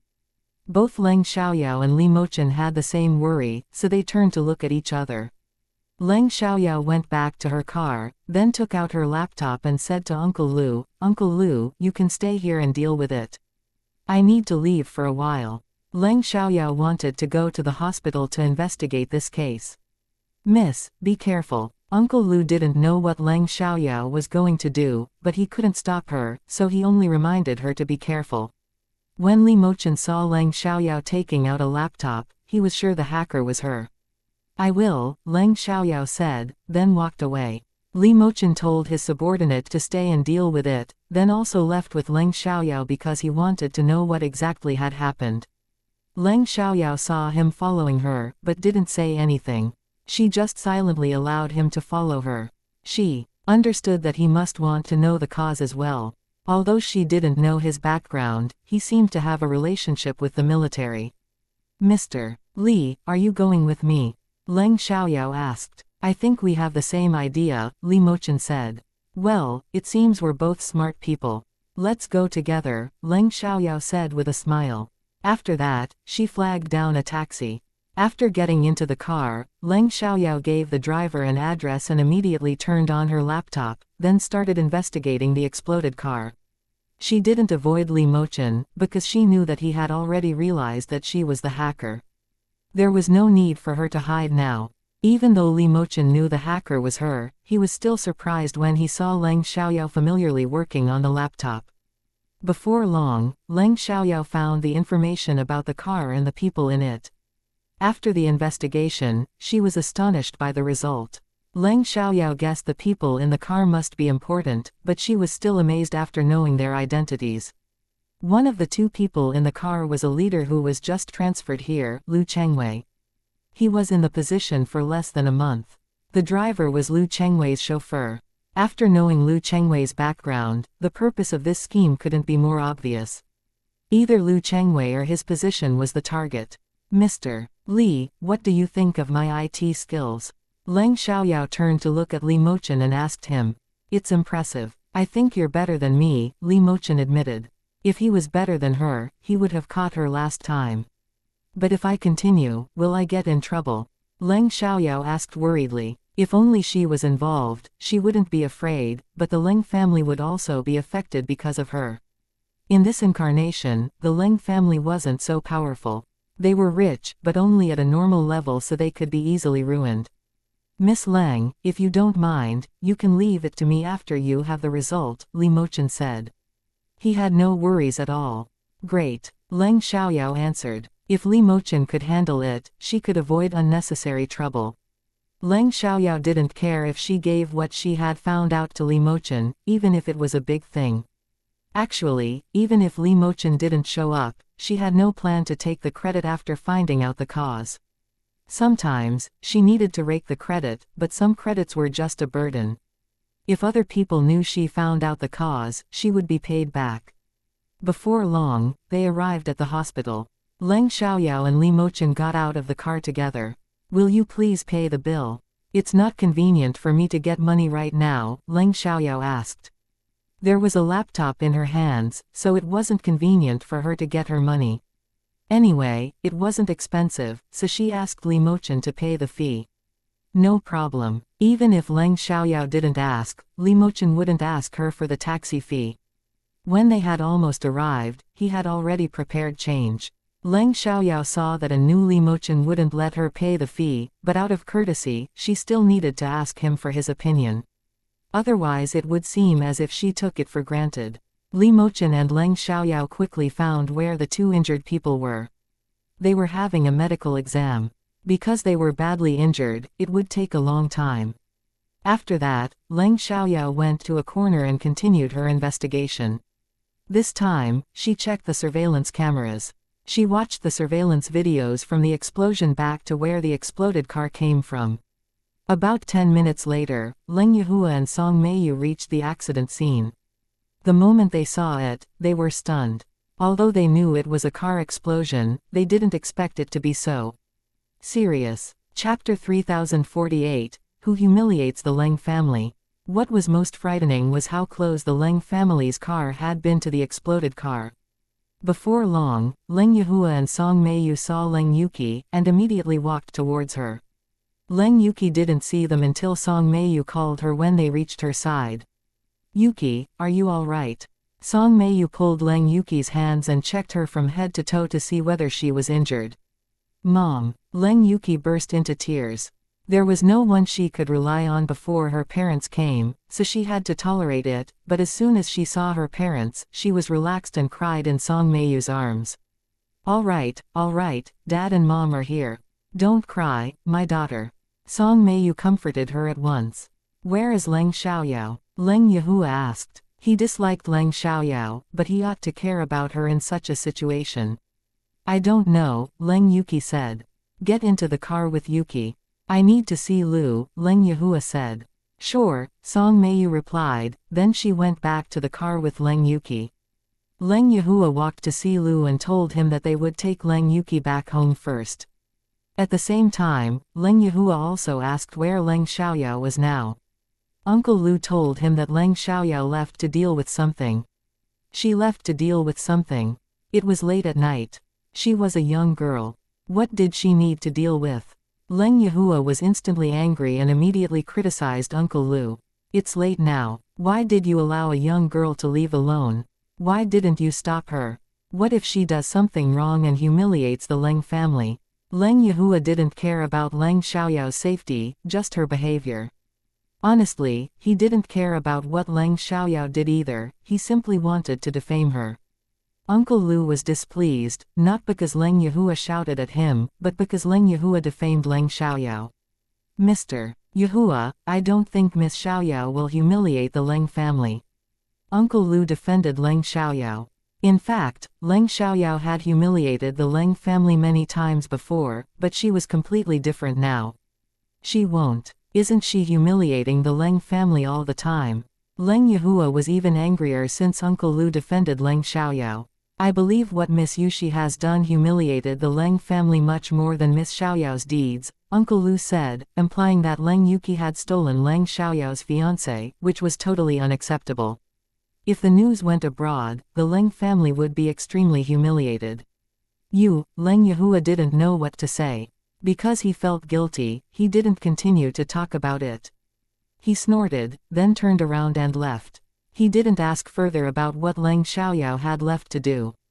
He really hoped that Leng Xiaoyao would do something to humiliate the Leng family, so that Master Leng would hate her. Moreover, Uncle Lu Songming, was only a chauffeur. How could a chauffeur talk to him like that? It was annoying. Where is Leng Xiaoyao? Song Meiyu asked. She didn't care about Leng Xiaoyao, but she wanted to know what Leng Xiaoyao went to do so late at night. Who the hell knows? Leng Yahua answered in annoyance.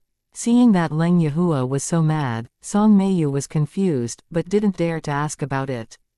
At that moment, Leng Yuki was reluctant to mention Leng Xiaoyao, because she didn't want people to know that Leng Xiaoyao had rescued people from the flames. However, it was impossible to keep it a secret, because those who had taken a video of that scene had posted it on the internet. If only a few people did that, the news might not get much attention, but there were too many people doing it, so it quickly went viral. In addition, people loved to read news about heroes, so Leng Xiaoyao received countless compliments 10 minutes later. Li Mochen was also praised. People were especially amazed when Leng Xiaoyao removed the car doors with her hands. Leng Xiaoyao paid little attention to them and kept on watching the surveillance videos. There was nothing strange along the road until she saw the restaurant in which Lu Chengwei dined. Something happened in the parking lot of that restaurant. The story was that Lu Chengwei and his chauffeur went to dine with his colleagues at that restaurant at 6:30 p.m. They chatted during the meal, so they didn't separate until 9:05 p.m. At 8:30 p.m., a man in black with a baseball cap and mask walked into the parking lot and stopped before Lu Chengwei's car. After seeing that there was no one around, the man lay down under the car, then left a few minutes later. It was obvious that he was setting a bomb next to the oil tank. In that case, once the bomb exploded, the oil tank would break and the car would burn faster.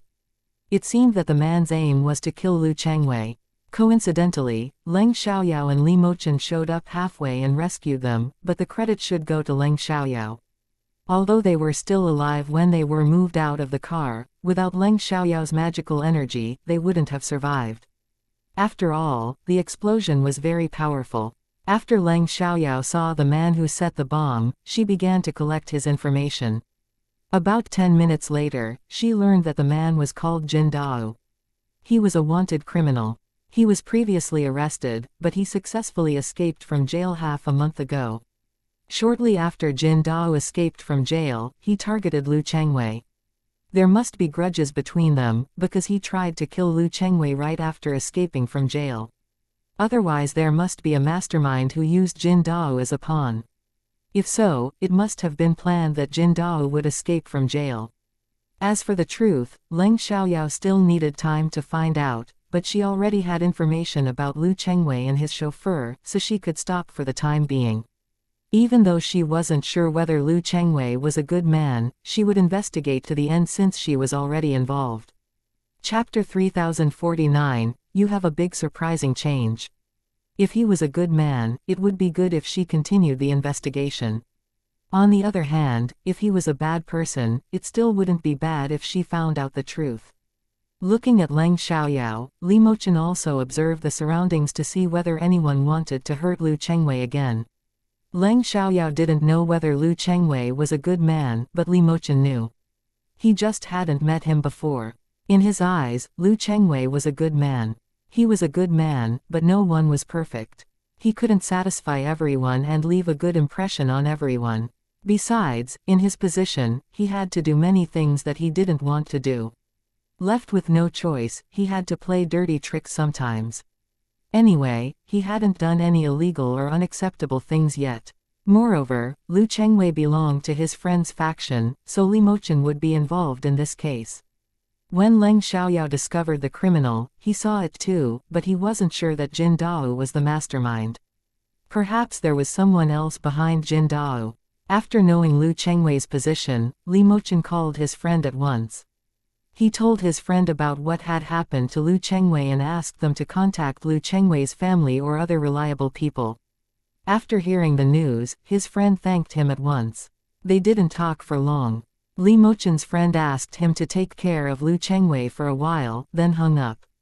Without delay, his friend informed another official. Because Lu Chengwei used to work too much and was just transferred here, his family didn't come with him. After all, they all worked in the capital, so he could only rely on friends to help him. Lu Chengwei and his chauffeur were seriously injured superficially, but their organs were fine. In other words, they survived and would recover quickly. Because Lu Chengwei just got this position, not many people knew him. Even those who sent him to the hospital didn't recognize him, so the hospital didn't pay much attention to him. Afterwards, Li Mochen walked straight there and said to the doctor, "Move them to VIP wards. I'll pay the bill." Hearing that, the doctor was struck dumb for a second. Why was Li Mochen being so generous? "May I know your relationship?" the doctor asked. It was necessary to know why Li Mochen wanted to pay the bill for the injured people. "We rescued them. And I know him. He's a friend of a friend. I already called my friend, and he'll send people soon," Li Mochen said. Knowing that Li Mochen had rescued them, the doctor was surprised and said, "Sure." After that, Lu Chengwei and his chauffeur were moved to VIP wards, but Lu Chengwei and his chauffeur had only received a medical check, and their wounds hadn't been treated yet. They needed to do that now. Li Mochen told Leng Xiaoyao to follow them, while he went to settle the bill. Before long, Lu Chengwei's colleagues heard the news that they had an accident. Some were worried, while some gloated over their misfortune. Whether they were worried or gloated, they all came to the hospital to see Lu Chengwei. The person who arrived the earliest was the minister of the secretary department, who was asked to come by Li Mochen's friend. Although he wasn't familiar with Lu Chengwei, he was reliable. After all, they belonged to the same faction. The minister of the secretary department was named Ling Tianwai, a member of the Ling family in City Chong. He was also Ling Tianqi's older brother, Shang Mengxin's eldest uncle. When Ling Tianai arrived, Lu Chengwei and his chauffeur were still treating their wounds while Leng Xiaoyao and Li Mochen guarded outside the door. The moment Ling Tianwai saw Leng Xiaoyao, he felt she looked familiar. It felt as if he had seen her before, but he couldn't remember. After all, he cared more about Lu Chengwei right now. Ling Tianwai stared at Li Mochen and asked, "Are you Mr. Li?" Li Mochen's friend told Ling Tianwai that his friend with the surname of Li was in the hospital. He also told Ling Tianwai Li Mochen's height, age, appearance and air. Therefore, Ling Tianwai recognized Li Mochen as soon as he saw him. At the age of 27, with the height of 1.83 meters, there was only one man who was handsome and elegant. Facing Li Mochen, Ling Tianwai felt a bit stressed, even though Li Mochen didn't do anything. "I am," Li Mochen replied.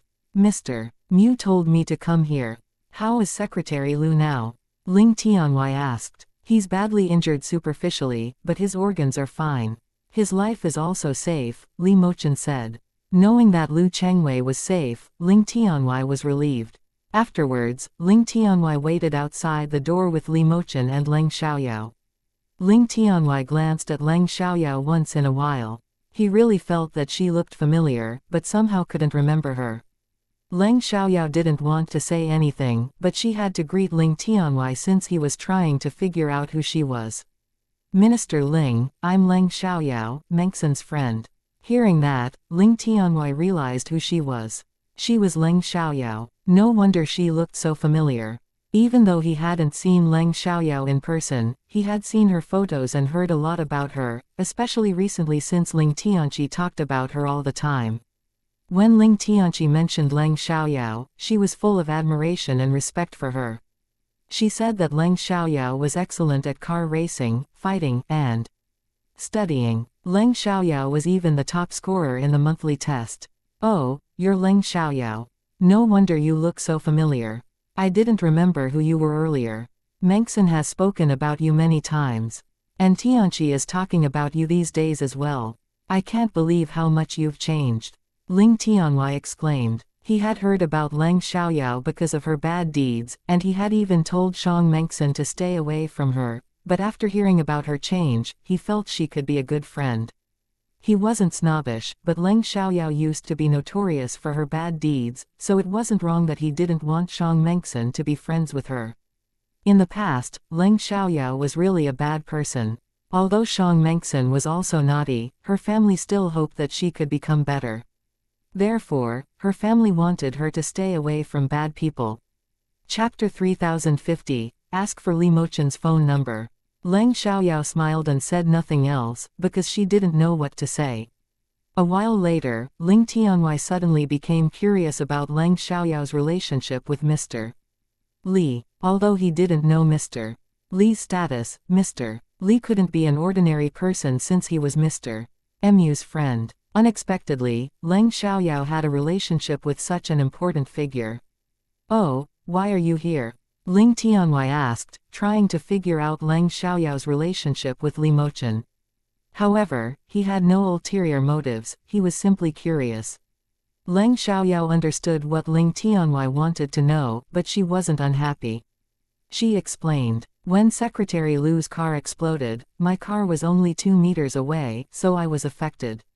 The next moment, Secretary Lu's car was on flames, so I ran out of my car to rescue him. Coincidentally, Mr. Li's car was in front of Secretary Lu's car, so we worked together to help them out. Then we came to the hospital." "What? You rescued them?" Ling Tianwei was surprised. Leng Xiaoyao went to rescue them. Luckily, they survived, but it was very dangerous for a young girl like Leng Xiaoyao to help them out of the flames. Even though he knew Leng Xiaoyao was very strong, the situation was still very dangerous. "Yeah," Leng Xiaoyao answered. "That's so dangerous. Fortunately you helped them out, otherwise they would have been killed," Liang Tianwei said. After Lu Chengwei and his chauffeur finished treating their wounds, they were sent to their wards. The officials who came to visit Lu Chengwei also arrived. At that time, Leng Xiaoyao and Li Mochen were still in Lu Chengwei's ward. Because they had a suspicion that the mastermind might be among the officials who came to visit Lu Chengwei, they stayed and observed the visitors. All of them knew Ling Tianwei, but didn't know Li Mochen and Leng Xiaoyao. Anyway, since Li Mochen and Leng Xiaoyao were in Lu Chengwei's ward, they must be familiar. Because Lu Chengwei was still unconscious, they didn't stay for long and left a few minutes later. After all, Lu Chengfei was a senior leader in City Chong. If they didn't come to see him, it would be their fault. Nevertheless, only those who were in the same faction as Lu Chengwei cared about him, while the others simply came to see him as a formality. For the time being, Leng Xiaoyao and Li Mochen didn't see any suspects. Perhaps the mastermind hid himself very well. Sometimes, an expression didn't mean anything, so they had to collect evidence by themselves. After Lu Songming dealt with the accident, it was already 11 p.m. by the time he got back to the Leng family's mansion. The rest of the Leng family didn't know what had happened until Lu Songming got back, so they were all surprised. Leng Xiaoyao ran to rescue people. But the car was on fire. "She's so bold," Leng Chengyuan said angrily, then he asked Lu Songming, "Is Yao Yao all right?" "Don't worry, Master Leng, Miss Xiaoyao is very strong.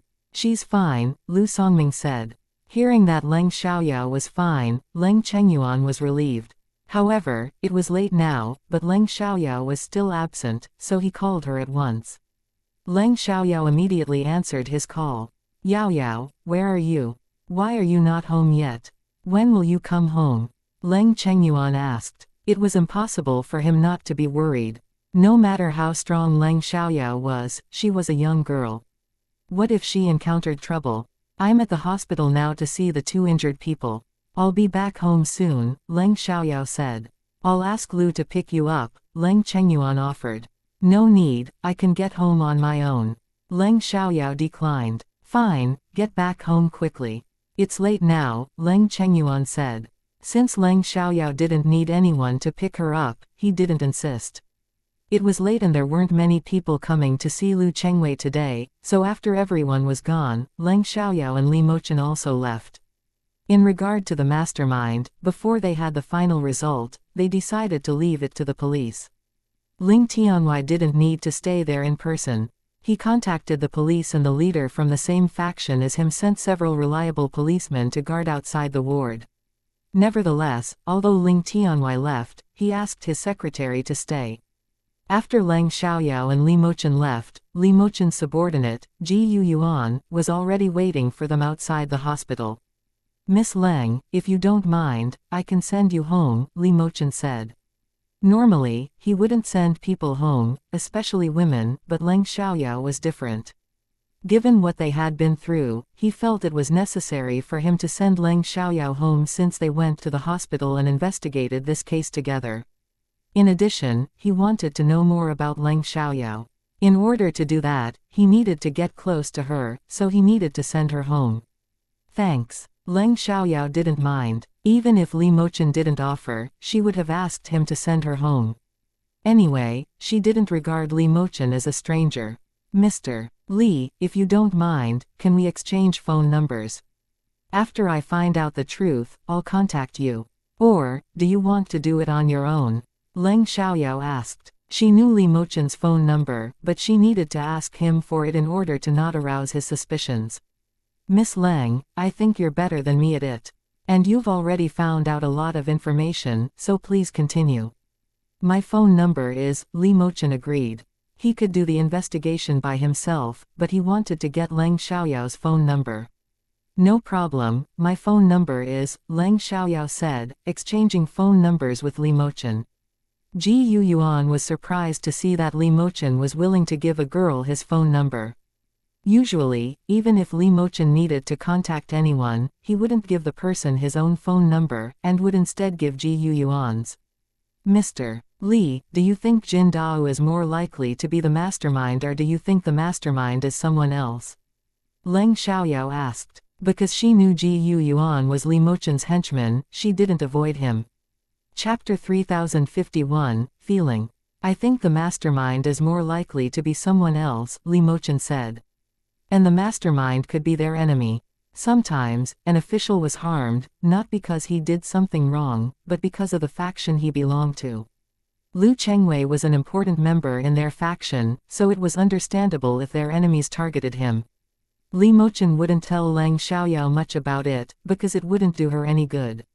In fact, Leng Xiaoyao was born in a powerful family, so she was very familiar with it. She clearly knew that Lu Chengfei could have been attacked because of the faction he belonged to. I had the same idea. Lu Chengfei was not harmed because he did something wrong. It is probably the result of conflict between factions, Leng Xiaoyao said straightforwardly. Li Mochen and Ji Yuan were surprised that Leng Xiaoyao knew everything, and were very impressed by her. Miss Leng, you know a lot. Li Mochen said meaningfully. I've read many officialdom fictions, so I know a bit about politics, Leng Xiaoyao said with a smile. Li Mochen and Ji Yuan said nothing when they heard Leng Xiaoyao's answer. After all, it wasn't difficult to understand. Well, don't say that outside, or it might cause unnecessary trouble. Li Mochen kindly reminded, although he knew Leng Xiaoyao wasn't dumb and could behave herself. Don't worry, I won't tell anyone else. I only said that because I trust you, Leng Xiaoyao said. If she just met Li Mochen, she wouldn't talk about sensitive topics with him, but they weren't strangers and she knew Li Mochen very well. She trusted him. Li Mochen's heart skipped a beat. He didn't expect Leng Xiaoyao to say something like that to him. Undeniably, he had a special feeling when she said that to him, but it only lasted for a moment. They had just met a few times, but she said she trusted him, which wasn't convincing. Besides, he was suspicious of her. Oh, but we have only met a few times. Why do you trust me? Li Mochen asked. He sounded very normal, but he was actually testing her. Why not? Sometimes people's feelings are strange. Although we barely know each other, I feel as if we've known one another for a long time. I trust you, and there is no reason. I already dared to tell you some secrets that other people didn't know about me, like hacking and stock purchasing. I can tell you right now that the stocks I bought are very likely to rise in the end. And I feel we're going to go through many things together. I have even dreamed that you'll encounter danger. I know it's hard for you to believe that. You're always suspicious of me for forming a relationship with you. I understand that. You can do an investigation about me if you want. Anyway, I have no intention of hurting you, Leng Xiaoyao said sincerely with a resigned tone. Looking at Leng Xiaoyao's expression, Li Mochen didn't think she was lying. Given her abilities, she could easily act, but Li Mochen was somehow convinced by her this time. He wasn't fully convinced, but was willing to trust her. Hearing Leng Xiaoyao's words, Ji Yuan was astonished. He didn't expect her to have so many skills, but he had to agree with Leng Xiaoyao. Sometimes, people have strange feelings. They just met, but felt as if they had known each other for a long time. He wasn't sure whether Leng Xiaoyao was telling the truth, but he had a good impression of her. Li Mochen said nothing else and sent Leng Xiaoyao to the Leng family's mansion. Before Leng Xiaoyao got out of the car, Li Mochen said, "Miss Leng, please continue the investigation." "Of course, I'll contact you once there is a result," Leng Xiaoyao said with a smile. Then she got out of the car and walked away. When she got back home, it was already 11:30 p.m. Normally, the Leng family should be asleep, but they were all awake today, waiting for Leng Xiaoyao to come home. Leng Chengyuan was worried about Leng Xiaoyao, while Leng Yuhua and Song Meiyu wanted to see who she was with. Once Leng Xiaoyao was back, Leng Chengyuan checked her from head to toe to see whether she was fine. "Grandpa, I'm fine. There's no need to worry about me." Leng Xiaoyao immediately comforted him. After making sure that Leng Xiaoyao was fine, Leng Chengyuan was finally relieved, but he still acted mad and scolded her. "You're so bold. How dare you run into the fire to rescue people?" He wasn't cold-blooded, and was willing to help other people if he could in a difficult situation. However, what Leng Xiaoyao had done was too dangerous. Even though she was fine, Leng Chengyuan still found it scary. Therefore, he hoped Leng Xiaoyao wouldn't do it again. "I'm fine. And I did that because I had confidence, otherwise I wouldn't have done anything.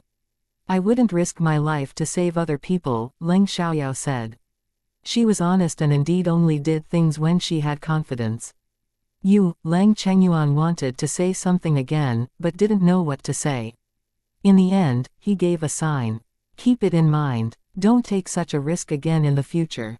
Don't let yourself be injured. Sometimes, it's necessary to be selfish. Do you understand?" "Sure, Grandpa," Leng Xiaoyao replied obediently. Seeing that Leng Xiaoyao was fine, Leng Yuhua and Song Meiyu were disappointed to some extent. Back in her room, Leng Xiaoyao continued to investigate Jin Dao. At the same time, Li Mochen called his friend, Mu Yiyang, the heir of the Mu family in the capital, as soon as he left. Mu Yiyang was waiting for Li Mochen's call, so he answered the moment Li Mochen called him. "Mochen, how is it now?"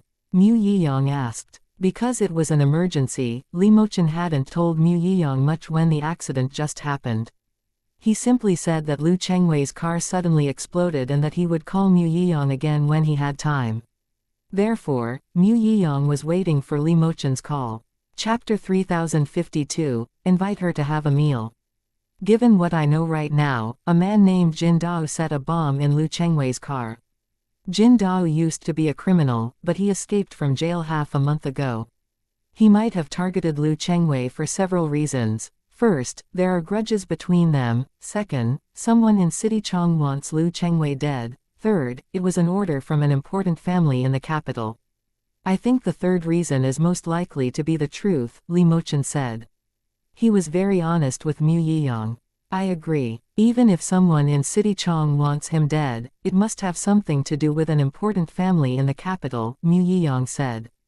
As the third son of the Mu family, he had heard some news, so he wasn't very surprised. However, he was very angry that one of his people was targeted. Can you help me catch Jin Dao? Mu Yiyang asked. The Mu family was influential in City Chong, but it would be more efficient if Li Mochen could help him. No problem. Li Mochen agreed. Mu Yiyang was his friend, so he was more than happy to help him.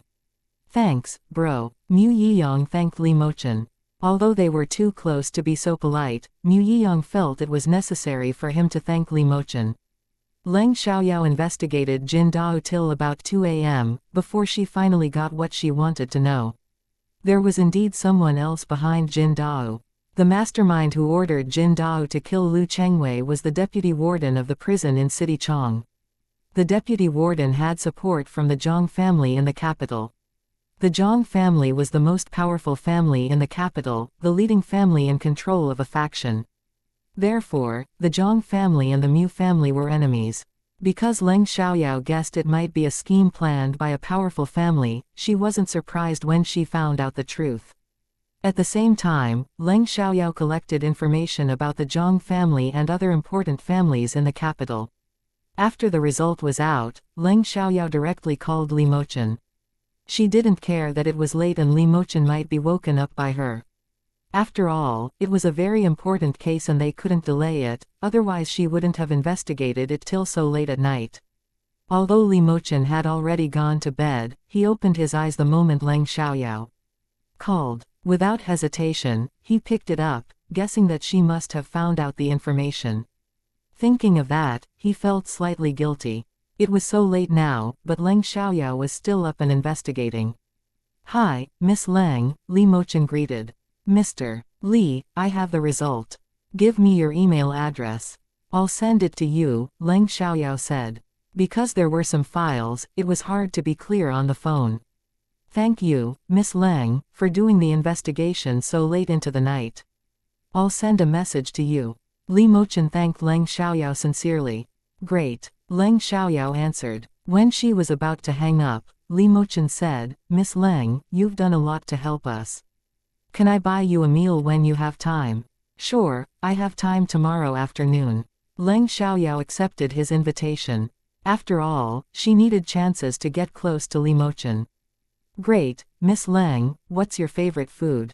Li Mochen asked. "I love seafood," Leng Xiaoyao said. She had no intention of saving money for him. Ji Yuning loved seafood and so did Leng Xiaoyao. "No problem," Li Mochen replied. After they hung up, Li Mochen immediately sent Leng Xiaoyao his email address.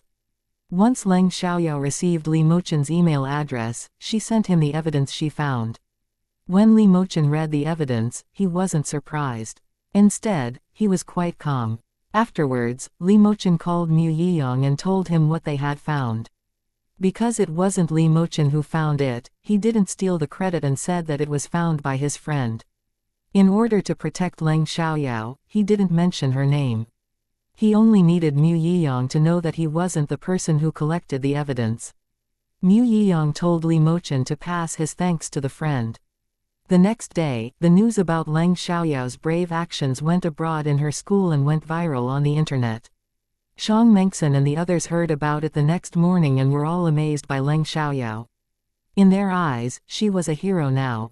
At their class, their head teacher also complimented Leng Xiaoyao, but also reminded her to be careful in the future. It was a good thing if she was helpful, but she had to take care of herself first and stay away from danger. Leng Yuqi understood that the news would go abroad and that Leng Xiaoyao would get everyone's compliment, but she was still unhappy when Leng Xiaoyao got so much praise. She hated that Leng Xiaoyao, who used to be hateful, became an idol all of a sudden. She didn't want Leng Xiaoyao to be so outstanding and impressive. She wanted Leng Xiaoyao to always be worse than her. "Yuki, you were so close to the car that exploded yesterday. Are you all right?" Chu Jiayu asked with concern. "I'm fine," Leng Yuki said. "I can't believe Leng Xiaoyao is so brave. She ran into the fire to rescue people. She even removed the car doors with her bare hands." Zhang Yian exclaimed. She was really shocked and deliberately said that to Leng Yuki. She wanted to see Leng Yuki in a bad mood. After that, Zhang Yian asked with concern, "I wonder if Zhanan knows. Did he call you?" When Zhang Yian complimented Leng Xiaoyao, Leng Yuki was very displeased. Then when she mentioned Chu Zhanan, Leng Yuki became even unhappier, because Chu Zhanan hadn't called her yet. However, at the same time, she hoped Chu Zhanan didn't know about it, because he would be amazed by Leng Xiaoyao after finding out about Leng Xiaoyao's brave actions. As a result, Leng Yuki had mixed emotions. "Not yet. I'm sure he doesn't know about it," Leng Yuki said. "If my brother knew, he would call Yuki right away. After all, my brother cares about Yuki so much." "Actually, I also just heard the news not long ago," Chu Jiayu said. Chapter 3053, Regret It.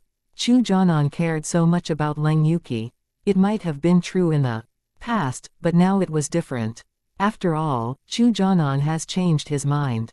In the past, he was determined to be together with Leng Yuki and decided to marry her, but now, as Mrs. Chu said, he shouldn't be with Leng Yuki right after ending his engagement with Leng Xiaoyao. However, he could keep his sexual relationship with Leng Yuki secret. Anyway, Leng Yuki was very young and there wouldn't be so many problems after several years. And, he might lose interest in her by then. Therefore, Chu Jianan didn't take their relationship seriously. He spent time with Leng Yuqi, but no one knew whether he would still be interested in her after a few years.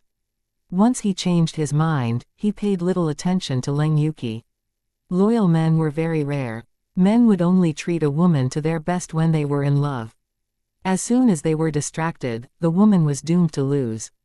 "Yuki, do you need me to call my brother?" Chu Jiayu asked. "No need, I don't want to worry him," Leng Yuqi replied. She seemed considerate, but she simply didn't want Chu Jianan to know about what Leng Xiaoyao had done. "Yuki, you're so considerate, but my brother will know about it sooner or later." After all, it caused a sensation, Chu Jiayu said. Chu Jiayu didn't know Leng Yuqi's real intention, but Zhang Yian was aware of that. Therefore, she only felt it was ironic. "We'll see what to do after he knows. Anyway, I'm fine. I'm just a little scared. If I tell him just because of that, he might think I'm difficult to get along with," Leng Yuqi said. She cared a lot about her image in Chu Jianan's eyes. After all, she loved him deeply, so she wanted him to see the best of her. Leng Yuqi did her best not to leave a bad impression on Chu Jianan, which showed that she wasn't confident and felt that their relationship wasn't stable. If they were really in love, she wouldn't care so much about her image. On the other hand, even if she wasn't injured at all, people who really loved her would still think it was serious and comfort her. Fine. Since Leng Yuqi said that, Chu Jiayu didn't insist. At the same time, shortly after Chu Jianan arrived at the company, he received a new message. A friend had mentioned him in the WeChat group. Without delay, Chu Jianan read it. This WeChat group consisted of Chu Jianan, Fang Haoming, Chu Zhenyu, and Yu Xiaochuan. They had met Leng Xiaoyao at the circuit last time. Chu Zhenyu had mentioned Chu Jianan in the WeChat group and sent out a video of Leng Xiaoyao rescuing people. He also said, "Fuck, when did Leng Xiaoyao become so awesome? She ran into the burning flames to rescue people and even removed the car doors with her bare hands." Although they had witnessed Leng Xiaoyao dislocating Fang Haoming's arm last time, what she did in the video was undoubtedly more impressive. Chu Zhenyu not only had mentioned Chu Jianian, but also Fang Haoming and Yu Xiaochuan in the WeChat group. They saw the video almost at the same time. Yu Xiaochuan, "Jesus, I can't believe my eyes. Is that really Leng Xiaoyao?" Chu Jianan and Fang Haoming were both instantly displeased, because both of them had grudges against Leng Xiaoyao and had been humiliated by her. However, if Leng Xiaoyao was so powerful, it would be impossible for them to take revenge.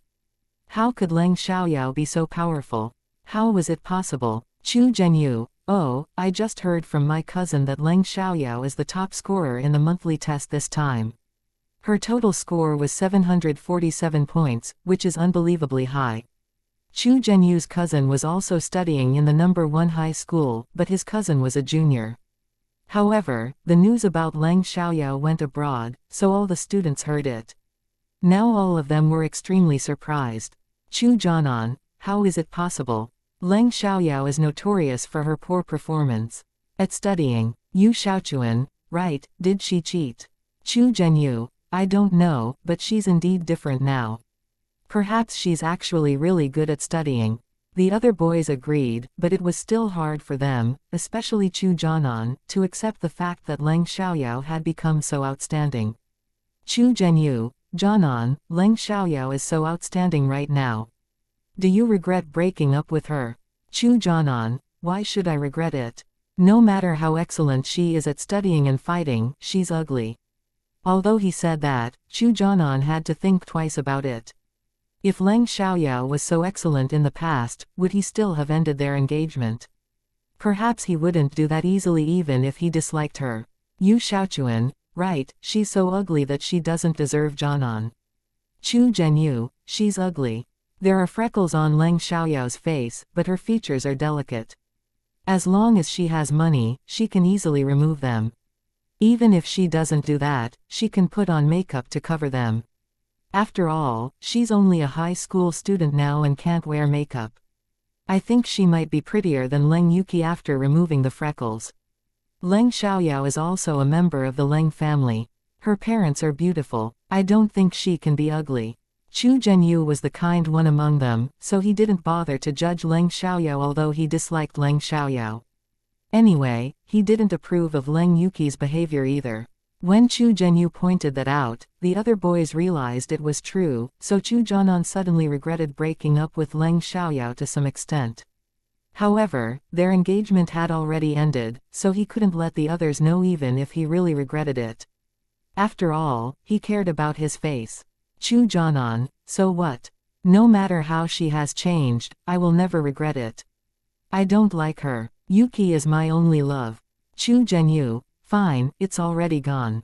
I'm just curious how Leng Xiaoyao became so impressive all of a sudden. Yu Xiaochuan, I think she should be determined to change after knowing about Jianan's relationship with Leng Yuki. Chu Zhenyu, but she can't become so outstanding overnight just because of that. Yu Xiaochuan, you're right. Was she hiding her abilities then?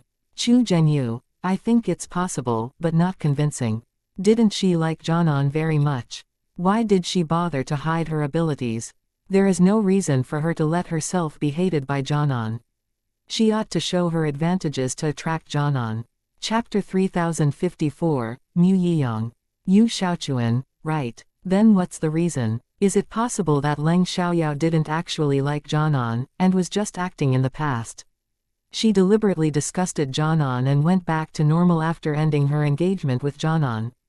Reading Yu Xiaochuan's words, Chu Jianan was angry. Although it was just a guess, Chu Jianan couldn't accept it. Chu Zhenyu, but Jianan had hated her for a long time. Why did she only end the engagement with Jianan a short time ago? He Zhenyu couldn't figure it out. Chu Jianan, alright, stop talking about Leng Xiaoyao. It's annoying. After Chu Jianan got mad, Chu Zhenyu and Yu Xiaochuan said nothing else. Fang Haoming read their chat, but didn't say anything. At this moment, he was furious. He had almost made a full recovery now, and was ready to pay Leng Xiaoyao back, but unexpectedly Leng Xiaoyao became even more powerful. It seemed that he had to turn to stronger people for help. After knowing that Leng Xiaoyao rescued people from fire, Chu Jianan remembered that Leng Yuki was with her last night. When the explosion broke out, Leng Yuki must have been frightened. He wondered whether she was injured. Chu Jianan wanted to chat with Leng Yuki and ask her about her condition, but an idea dawned on him. In the explosion, Leng Xiaoyao wasn't scared. If Leng Yuki was, it would be humiliating. In addition, Leng Xiaoyao rushed to rescue people, while Leng Yuki must be stunned. After the comparison, he suddenly felt that Leng Yuki was barely comparable to Leng Xiaoyao, so he directly put down his phone. Nevertheless, a while later, he still picked it up and sent Leng Yuki a message. Chu Jianan, Yuki, I just heard that you encountered an explosion last night. Are you all right? At this time, Leng Yuki was having a class, but she read Chu Jianan's message shortly after he sent it to her. In fact, she checked her phone once in a while to see whether Chu Jianan cared about her. Therefore, when she saw Chu Jianan's message, she was excited and immediately replied. Leng Yuki, I'm fine, but I was extremely scared then. Leng Yuki said she was scared because she wanted Chu Jianan to comfort her, but Chu Jianan felt she was difficult to please after reading her reply. He totally forgot that he would be scared too if he had been there. To his astonishment, he was already comparing Leng Yuki with Leng Xiaoyao. Chu Jianan, glad to know that you're fine. Afterwards, he said nothing else and didn't comfort Leng Yuki. Reading his new message, Leng Yuki was disappointed. She waited for a while, but Chu Jianan still didn't comfort her. As a result, she had a bee in her bonnet. Did he feel she wasn't comparable to Leng Xiaoyao since Leng Xiaoyao ran to rescue people while she was scared? Nevertheless, she had been really frightened. No one knew Leng Xiaoyao could be so bold to even rescue people. Thinking of that, Leng Yuki was anxious and couldn't focus on the class. Leng Yuki comforted herself and thought Chu Jianan might be busy with something, so he said nothing else, but she wasn't dumb, so she couldn't be fooled by stupid excuses. After agreeing to catch Jin Dao, Li Mochen immediately arranged for people to take action. In the early morning, right as Jin Dao walked out of a clubhouse, he was caught. He was found in the clubhouse last night, but they didn't take action right away in order to stop other people from discovering it. After all, there were several important people behind Jin Dao, so they shouldn't alarm them. The next morning, Mu Yiyang took the earliest flight to City Chong. As soon as Jin Dao was caught, Mu Yiyang came to see Li Mochen. The first person Mu Yiyang met in City Chong was Li Mochen instead of Lu Chengwei. Lu Chengwei was fine now and had woken up that morning. He was also recovering, so Mu Yiyang decided to visit him later, but he needed to interrogate Jin Dao as soon as possible. Although they already knew who ordered Jin Dao to do it, they still needed his confession. Mu Yiyang was the same age as Li Mochen. He was also very handsome, but he looked gentle. People might think that it was hard to understand him and that he was dangerous. Only those who were familiar with him knew that he was easy to get along with and that he only looked mysterious in front of outsiders. Especially when he was Li Mochen, he was quite respectful of him.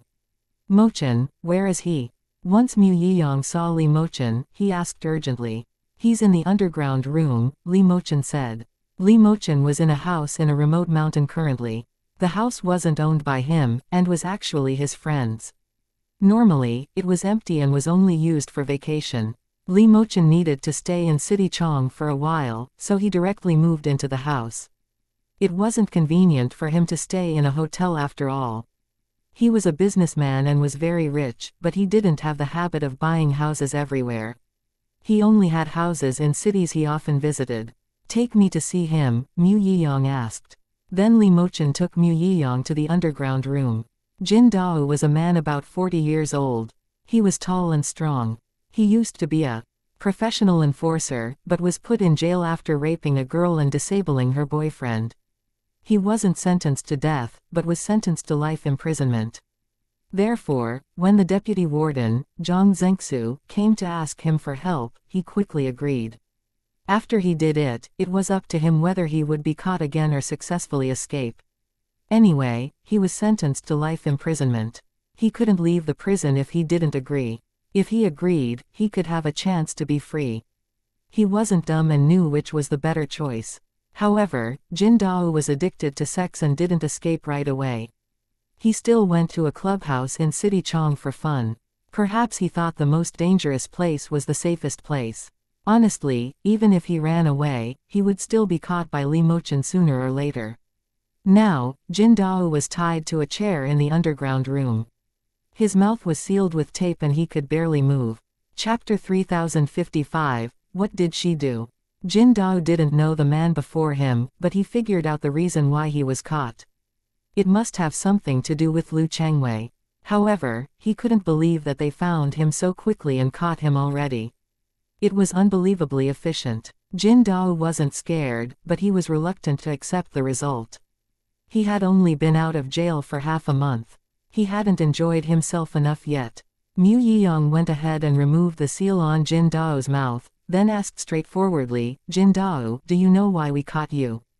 How could I know? Even though Jin Dao was clearly aware of it, he still acted dumb and refused to confess. "Since you don't know, I can tell you. At about 8:30 p.m. yesterday, you set a bomb in Lu Chengwei's car. Do you dare to admit it?"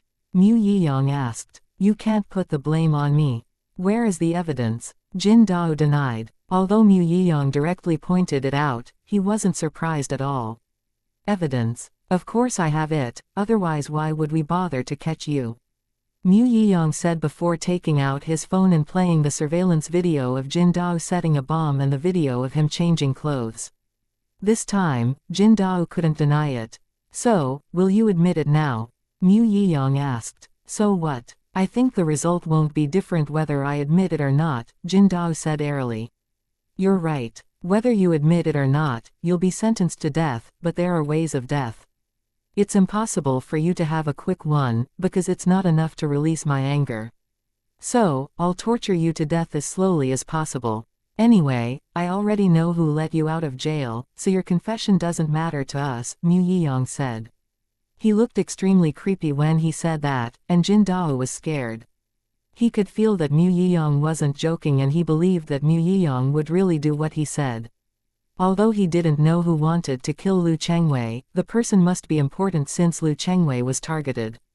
In that case, it couldn't be easier for the person to kill him. Since Mu Yiyang could find him, Mu Yiyang must have found out who the mastermind was. Therefore, it was meaningless even if he kept it a secret.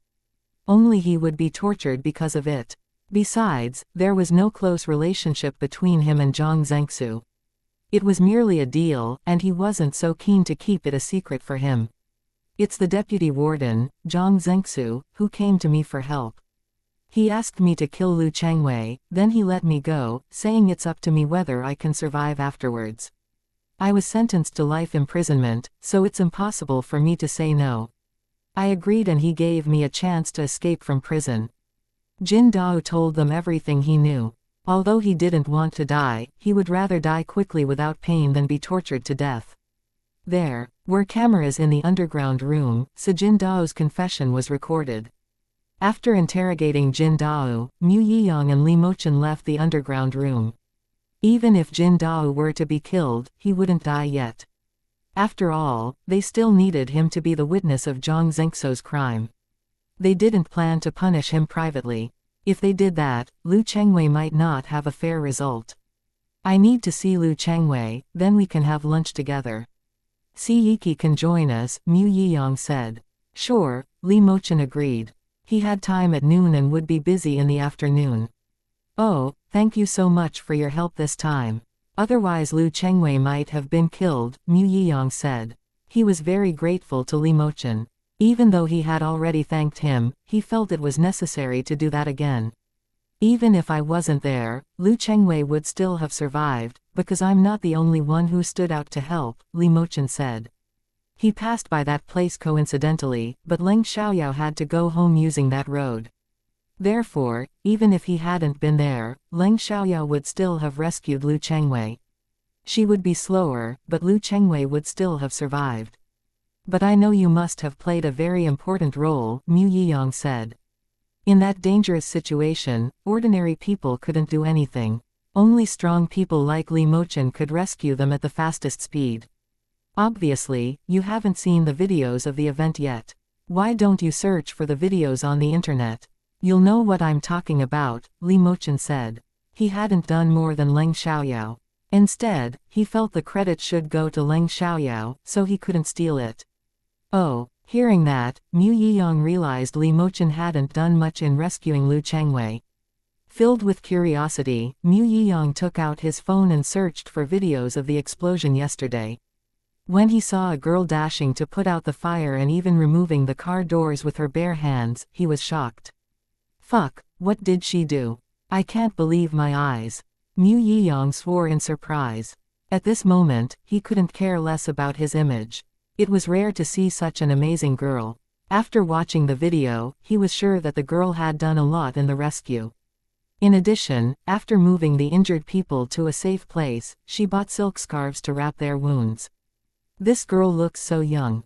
I can't believe she has so many skills. Do you have her phone number? I must see her. She's unbelievable, Mu Yiyang asked. No, Li Mochen said. Actually, he didn't want to give Leng Xiaoyao's phone number to Mu Yiyang. What a shame. But it shouldn't be difficult to find her.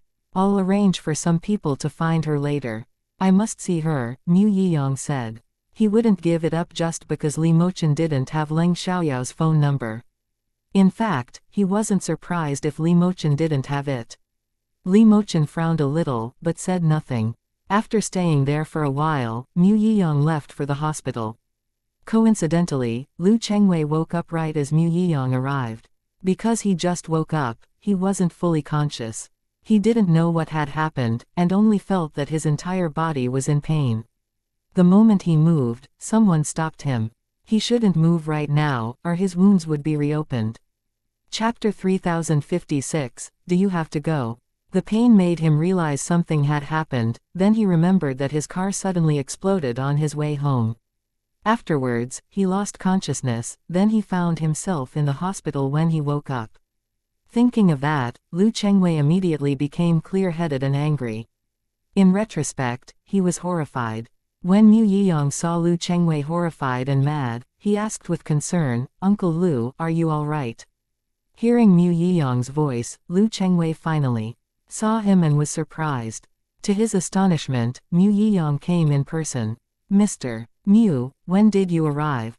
Lu Chengwei immediately greeted Mu Yiyang, although he was mad and weak with a hoarse voice. Uncle Lu, you're injured now. Don't move, Mu Yiyang said worriedly. Even though Lu Chengwei was only an official, or subordinate, in the faction of the Mu family, he was very important and had a close relationship with the Mu family. Therefore, Mu Yiyang treated him as a senior. They weren't just a boss and a subordinate. Otherwise, he wouldn't have come in person. After all, he could simply send a person to visit Lu Chengwei. Mr. Mu, I'm sorry to bother you. I'm afraid our business might be delayed because of the explosion, Lu Chengwei said, feeling guilty. He didn't want the accident to happen, but it would indeed delay their business. Don't say that, Uncle Lu. You were injured because of my family. Even if it had nothing to do with my family, you're one of us. I should come and see you on behalf of my family, Mu Yiyang said sincerely. The Mu family didn't regard its followers as slaves. They were on the same boat, so they were partners.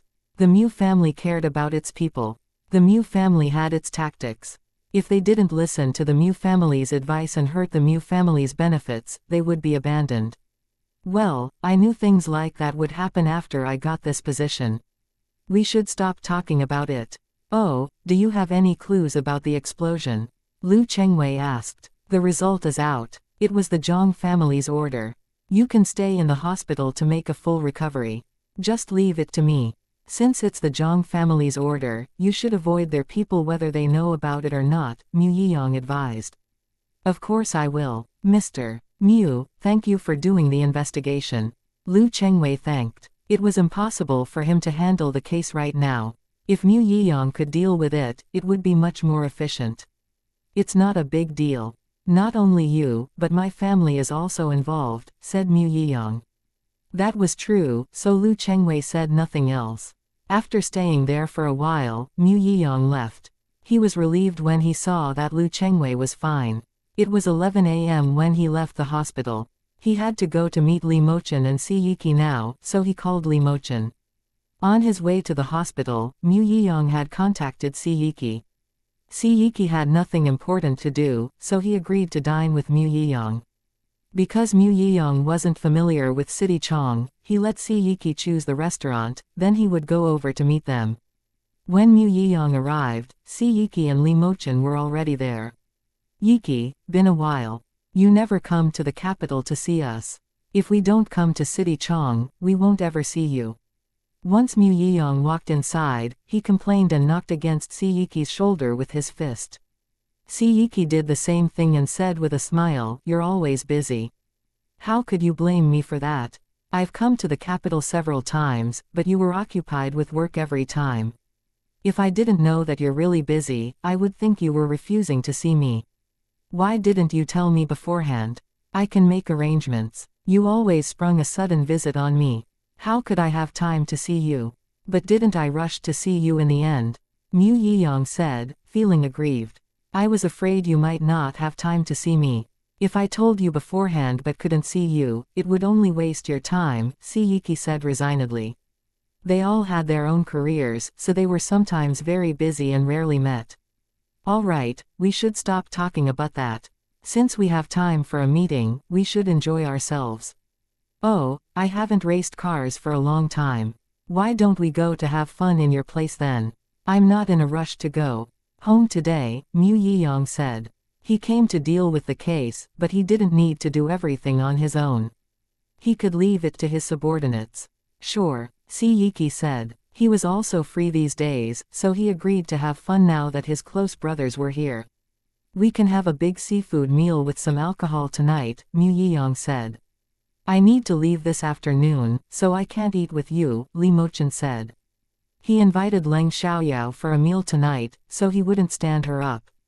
It was the best for Mu Yiyang to do it because he had a close relationship with Lu Chengwei, while he had no relationship with Lu Chengwei. He simply helped Mu Yiyang, but he didn't want to tell Mu Yiyang about that. Hearing that, both Mu Yiyang and Yiki turned to look at him in disappointment. "What do you need to do? Is it important? Do you have to go? You spend a lot of time in the capital, but I barely see you. It's not easy for the three of us to gather together. Why don't we seize the chance and enjoy the time? Mu Yiyang said. Although he said that, he understood that Li Mochen wouldn't leave them for something unimportant. Yeah, it's important, but I can go to see you later, Li Mochen said. How late? Mu Yiyang asked. About 8 p.m., Li Mochen said.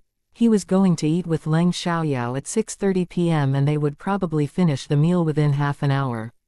After the meal, he needed to drive her home before going to meet them. Fine. Mu Yiyang said nothing else. After that, they chatted and suddenly talked about Leng Xiaoyao. It was Mu Yiyang who brought it up first. Oh, Yiki, did you see the video of a girl rescuing people from the fire at XX Road yesterday? I'm totally amazed. I can't believe a girl can be so strong. She easily rescued 2 people from the burning flames and removed the car doors, Mu Yiyang said. He was still excited. Chapter 3057, You don't know her. I saw it. That girl named Leng Xiaoyao is indeed impressive, Yiki said. He had a better impression of Leng Xiaoyao now. However, because he was aware of her abilities, he was less surprised than his friends. Although Li Mochen didn't want to tell Mu Yiyang about it, Yiki brought it up, so he couldn't stop it. Do you know her? Leng Xiaoyao. Mu Yiyang asked at once and showed excitement. It would be best if his friend knew her, so that he could find the girl. He loved the name Leng Xiaoyao, because it sounded very powerful. Yeah, in fact, Mochen also knows her. And she has competed with Mochen in car racing. She's really unbelievable, Yiki said, showing obvious admiration and appreciation. Hearing that, Mu Yiyang abruptly turned to look at Li Mochen. He was annoyed and questioned Li Mochen. Mochen, I just asked you who the girl is. Why did you say you don't know her? Yiki also stared at Li Mochen with an innocent look. Did he say something wrong?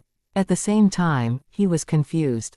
Why did Li Mochen say he didn't know Leng Xiaoyao? Did he not want Mu Yiyang to know about it? In that case, he shouldn't have said that.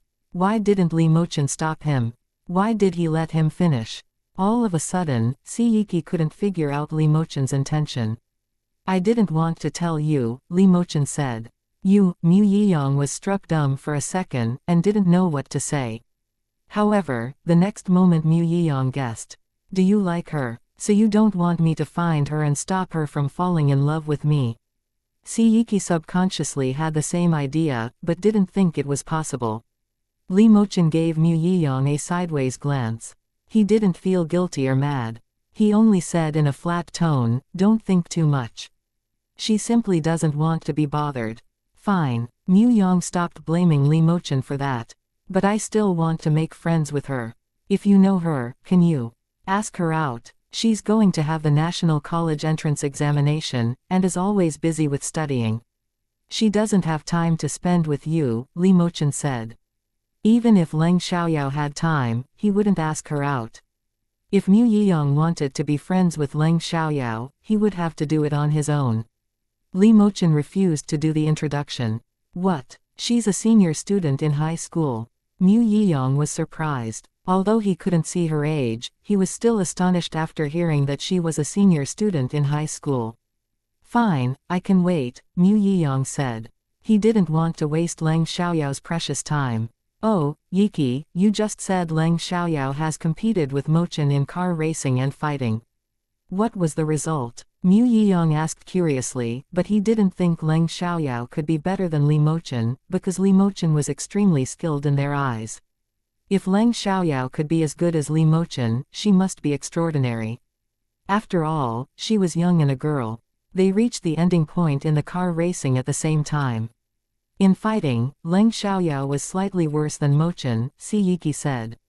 Mu Yoyang was stunned. What? They reached the ending point in the car racing at the same time. Without hesitation, Mu Yoyang asked Li Mochen, Mochen, did you do your best? He couldn't believe that Li Mochen had done his best. Perhaps Li Mochen wasn't the best racer, and there might be racers who were better than him, but Li Mochen was undoubtedly highly skilled. She's indeed awesome. I did my best and drove at the fastest speed, but she almost overtook me. If we compete again, I'm not sure who will win, Li Mochen said. He didn't think it was embarrassing that Leng Xiaoyao was better than him. Most men cared about their face the most, but Li Mochen chose to face reality. If Leng Xiaoyao was indeed better than him, he was willing to admit it. Jesus, is she a genius? She reached the ending point with Mochen in the car racing at the same time, and was slightly worse than Mochen in fighting. In that case, Yiki and I can't defeat her. Mu Yiyang admired Leng Xiaoyao more than before. He had seen many outstanding girls in car racing and fighting before, but they weren't as all-rounded as Leng Xiaoyao. There was a huge gap. Mu Yiyang didn't know that Leng Xiaoyao was much better than he thought, otherwise he would be more shocked. Leng Xiaoyao has aroused my curiosity. If you don't give me her phone number, I'll find it by myself, Mu Yiyang said. He was even more determined to meet Leng Xiaoyao. Li Mochen said nothing. He wouldn't give Mu Yiyang Leng Xiaoyao's phone number.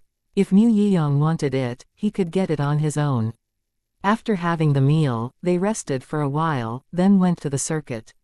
Mu Yiyang loved car racing too, but didn't dare to compete with Li Mochen. He only dared to compete with Si Yiki. Even when racing with Si Yiki, he rarely won and lost most of the time. However, there wasn't a big difference between them. Therefore, he had the passion to compete with Si Yiki, but had no intention of doing it with Li Mochen.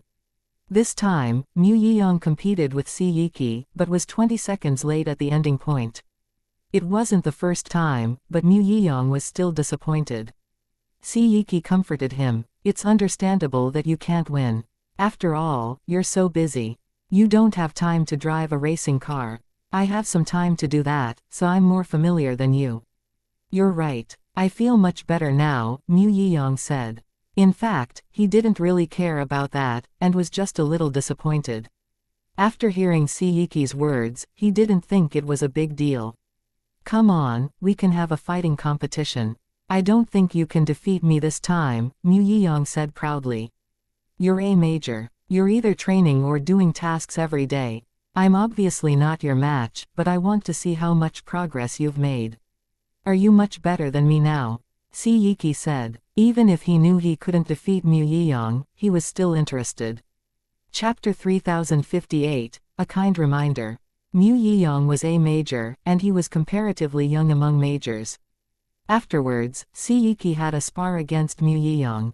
Both Si Yiki and Mu Yiyang were good at fighting, but the two of them were barely a match for Li Mochen or Leng Xiaoyao. Therefore, in their eyes, Li Mochen was unbelievably skilled. Li Mochen wasn't only good at fighting, he was also intelligent. He had many other skills. If he joined the army, he could undoubtedly achieve a lot and have a much higher rank than Mu Yiyang, but he didn't do that. He loved to be a free businessman and had powerful connections in politics, military, and business. Accordingly, Li Mochen was very mysterious in Si Yiki's eyes. They didn't know Li Mochen's real background. They had tried to find it out, but failed to find anything, so they gave up in the end. Anyway, it was enough for them to know that Li Mochen had no bad intentions. Everyone had secrets. When Si Yiki had a spar against Mu Yiyang, Si Yiki was doomed to fail. This time, Mu Yiyang was much better than last time. Like Si Yiki said, as a major, Mu Yiyang trained or carried out tasks all day, so he never stopped making progress. It was very normal for him to win a lot. Therefore, Si Yiki didn't feel angry. Instead, he enjoyed it when he competed with Mu Yiyang. At least, he could persist for a longer time. If he competed with Li Mochen, he would lose in a moment. Li Mochen stayed at the circuit with his friends till about 5 p.m., then left for the appointed restaurant. He had asked Leng Xiaoyao whether she needed him to pick her up, but she declined. In order to avoid rumors, she decided to go to the restaurant right after finishing class. When Li Mochen arrived, it was nearly 6 p.m. Leng Xiaoyao arrived at 6:20 p.m. Have a seat, Miss Leng. As a gentleman, Li Mochen stood up and pulled out a chair for Leng Xiaoyao. This was the first time that Li Mochen had pulled out a chair for a female. He was always aloof, and had never been so gentle to a female. Normally, he kept in touch with women for work. In other situations, he would avoid women as much as possible. He didn't have a bias against women and his sexual orientation was normal. He simply felt women were troublesome. Therefore, although his sexual orientation was female, he had never had a romantic relationship with any women even though he was nearly 30 years old. It was his own decision. Given his background, he couldn't have a girlfriend, otherwise the girl and he would be harmed. What had happened in the previous incarnation proved it. Li Mochen's enemies knew his weak point and threatened him. In the end, Li Mochen and Leng Xiaoyao died together. However, the situation was different in this incarnation. Leng Xiaoyao had completely changed. She could protect herself and was able to help Li Mochen too. In this incarnation, Leng Xiaoyao didn't know whether she would end up together with Li Mochen again, but she would do everything to stop him from falling into trouble once more. You can order whatever you like.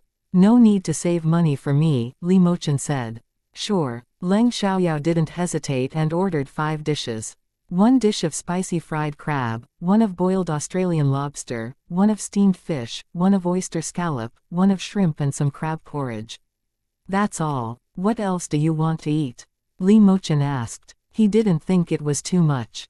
After all, Leng Xiaoyao was a feng ku lover, so she could eat more than most people. What do you want to eat?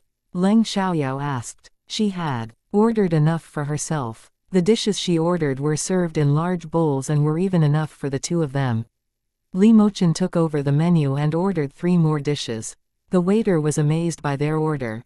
There were only 2 of them, but they ordered enough food for 5 people. Did they have a big appetite, or were they so rich they could just waste money? Either way, they were customers. As long as they paid the bill, it wasn't important how much they ordered. After ordering, the waiter walked out. Li Mochen said, "One of my friends is a member of the Mu family. Lu Chengwei belongs to the faction led by the Mu family. He saw the video of you rescuing people, so he wants to meet you, but I didn't give him your phone number, so he'll try to find you.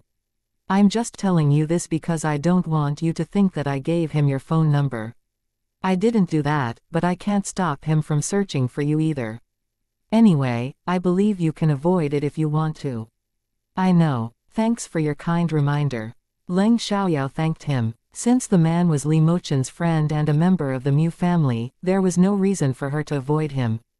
If she could form a relationship with him, she could get closer to Li Mochen and expand her connections.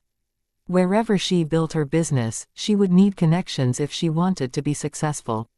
Even in the previous incarnation, she was a member of the powerful Leng family, but she still managed to form a relationship with a lot of skilled people. Only when they had a close good relationship would they treat her sincerely.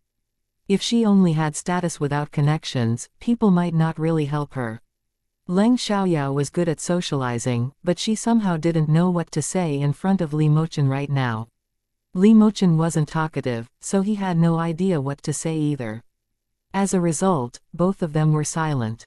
However, even though both of them were silent, neither of them felt embarrassed. It wasn't easy for them to be embarrassed, and Li Mochen wasn't a stranger to Leng Xiaoyao. Anyway, they couldn't remain silent all the time, so Leng Xiaoyao tried to start a topic. "Mr. Li, do you know how Lu Chengwei is doing now?" Leng Xiaoyao asked. "He's awake now and in a good condition," Li Mochen said. "Great," Leng Xiaoyao said. "Miss Leng, may I know why you invested so much money in stocks? Aren't you afraid you'll lose a fortune? Given the current situation, it'll be a great loss if the stocks go down," Li Mochen asked. It depended on one's luck to make money in the stock market. Abilities weren't enough. Chapter 3059, Leng Xiaoyao is very interesting. "Well, if I lose, I'll accept the result. After all, it's risky to make a fortune, but if I win, I'll make a large amount of money. I think I can make money even if I lose once. I have confidence in myself," Leng Xiaoyao said optimistically. Even if she made a lot of money with these stocks in the previous incarnation, she didn't know whether she could do it again in this incarnation. After she was reincarnated, her actions caused a butterfly effect. Many things had changed in her life, so she wasn't sure whether the future would stay the same. Anyway, nothing good came without risk. All in all, it was more likely to win than lose. "Miss Leng, I do appreciate your courage. And I believe in your ability to make money," Li Mochen said. Leng Xiaoyao had really impressed him. "You don't need to call me Miss Leng. It sounds strange. After all, I'm only 18 years old. I don't want to be called Miss Leng." Why don't you just call me Xiaoyao? And I can call you Brother Mochen. What do you think? Leng Xiaoyao said. It seemed as if she disliked the way he called her, but she actually wanted to form a closer relationship with him. No matter what purpose Leng Xiaoyao had, Li Mochen felt it was indeed inappropriate to call a teenage girl Miss Leng, so he agreed. No problem. However, if he needed to call her Xiaoyao, it might take some time. After the dishes were served, they started eating and talked less. Let me drive you home, Li Mochen said when they finished. Great, thank you, Brother Mochen, Leng Xiaoyao said. When they walked out, a drama happened. Because Li Mochen was tall and extraordinarily handsome, he attracted a lot of attention wherever he went. Leng Xiaoyao had delicate features, but there were freckles all over her face, so she looked unattractive. Therefore, when they stood together, it didn't really look harmonious. As a result, it aroused discussions. That man is so handsome. Right. But the girl next to him is so ugly. They can't be a couple. Of course they can't be a couple. The girl is so ugly that the man can't like her. What if the girl is his younger sister? No way. If they're related by blood, there shouldn't be such a huge gap between their appearances. Anyway, there must be a relationship between them, otherwise they wouldn't eat together. How could this girl be so lucky to dine with such a handsome man? Yeah. Hearing their discussion, Leng Xiaoyao was displeased and directly walked to them. Can't you be quiet for a while when there is so much delicious food? Do you think you're pretty? If you are, remove your makeup. You're not only ugly outside, but also on the inside. How could you judge other people publicly? Do you think you're superior to the others? Those girls were embarrassed when Leng Xiaoyao criticized them and suddenly didn't know what to say. Leng Xiaoyao didn't continue, then turned around and walked away. In fact, Li Mochen was also angry and felt they didn't have manners. Therefore, when they walked away, he gave them a cold glance, which scared them. After they were out, Li Mochen comforted Li Mochen.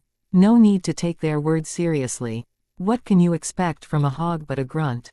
Li Mochen understood that women disliked it when people said they were ugly, and those girls were very harsh just then.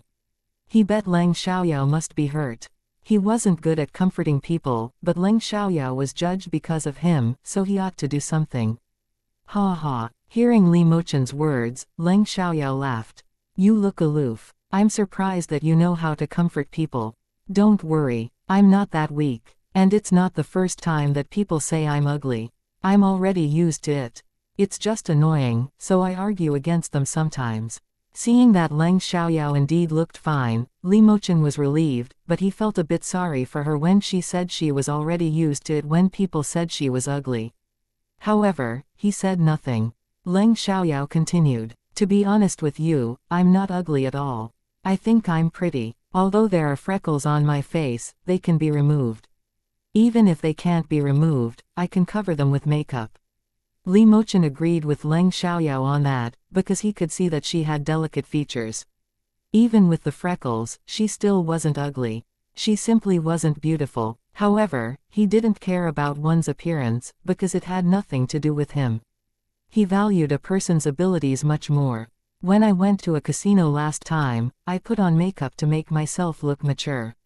A lot of men could barely keep their eyes off me. You went to a casino. You can gamble? Li Mochen asked. Yes, and I'm quite good at it. I won 20 million yuan last time. The manager of the casino even asked to see me. You should know casinos aren't legal. If you win too much, you might not be allowed to leave, but my third uncle has a good relationship with the manager, so they let me go. He only asked me not to go to their place very often and not to win too much money. He's afraid I'll make them go bankrupt, Leng Xiaoyao said jokingly. Hearing that, Li Mochen subconsciously smiled, because Leng Xiaoyao amused him. Coincidentally, Leng Xiaoyao turned to look at him and was stunned by his slight smile. Li Mochen was extremely handsome, especially when he smiled. At least, Leng Xiaoyao was attracted to him. She had known Li Mochen for 2 years, but she didn't see Li Mochen very often. She rarely saw his smile, and this was honestly the first time. Li Mochen noticed Leng Xiaoyao's reaction, so he immediately stopped smiling. Leng Xiaoyao came back to her senses, but didn't feel embarrassed. Instead, she directly said, "Brother Mochen, you're extremely charming when you smile. Why don't you smile often? You look cold all day. Aren't you afraid that your muscles will be stiff?" Hearing that, Li Mochen frowned. He seemed displeased, but actually felt Leng Xiaoyao's words were interesting. "Well, I'm just afraid more women will be distracted by me if I smile often," Li Mochen said, sounding serious. "You're right. In order to not distract them, you shouldn't smile often." Leng Xiaoyao agreed, because it was the truth. Chapter 3060, Don't Be Deceived. Li Mochen wasn't thin-skinned, but he felt a bit nervous when Leng Xiaoyao seriously agreed with him. After that, Li Mochen drove Leng Xiaoyao home. When Leng Xiaoyao got out of the car, she said, "Brother Mochen, if you don't mind, can I invite you to have a meal together?" "Why not?" Li Mochen agreed. Gradually, he was convinced that Leng Xiaoyao indeed had no bad intention to hurt him. Whether she had bad intentions or not, he needed to spend time with her to find out. There was no reason for him to turn Leng Xiaoyao down. After Leng Xiaoyao left, Li Mochen didn't leave right away. He watched Leng Xiaoyao disappear from his sight, then went to meet his friends. When Leng Xiaoyao got out of Li Mochen's car, Song Meiyu saw them. Although Li Mochen's Maybach was damaged in an accident, the car he was driving right now was also expensive. Therefore, Song Meiyu instantly got jealous. When did Leng Xiaoyao have a relationship with such a rich man? The Leng family was rich and had luxury cars, but they were only worth slightly more than 1,000,000 yuan. Their cars were hardly comparable to Li Mochen's car. As a result, it proved that there was a gap between their status. Even if Leng Yuqi climbed up the social ladder on Chu Jianan's coattails and the Chu family could afford luxury cars of 10 million yuan, she still didn't want Leng Xiaoyao to have a relationship with richer people. She couldn't allow Leng Xiaoyao to live a better life than them. "Xiaoyao, who's that?" Song Meiyu asked. Seeing Song Meiyu's expression, Leng Xiaoyao knew what she was thinking, so Leng Xiaoyao decided to anger her more. "My friend." "Your friend? What friend? A man or a woman?" Song Meiyu asked urgently. She didn't want the car owner to be a rich young man. It would be best if the car owner was an old married man.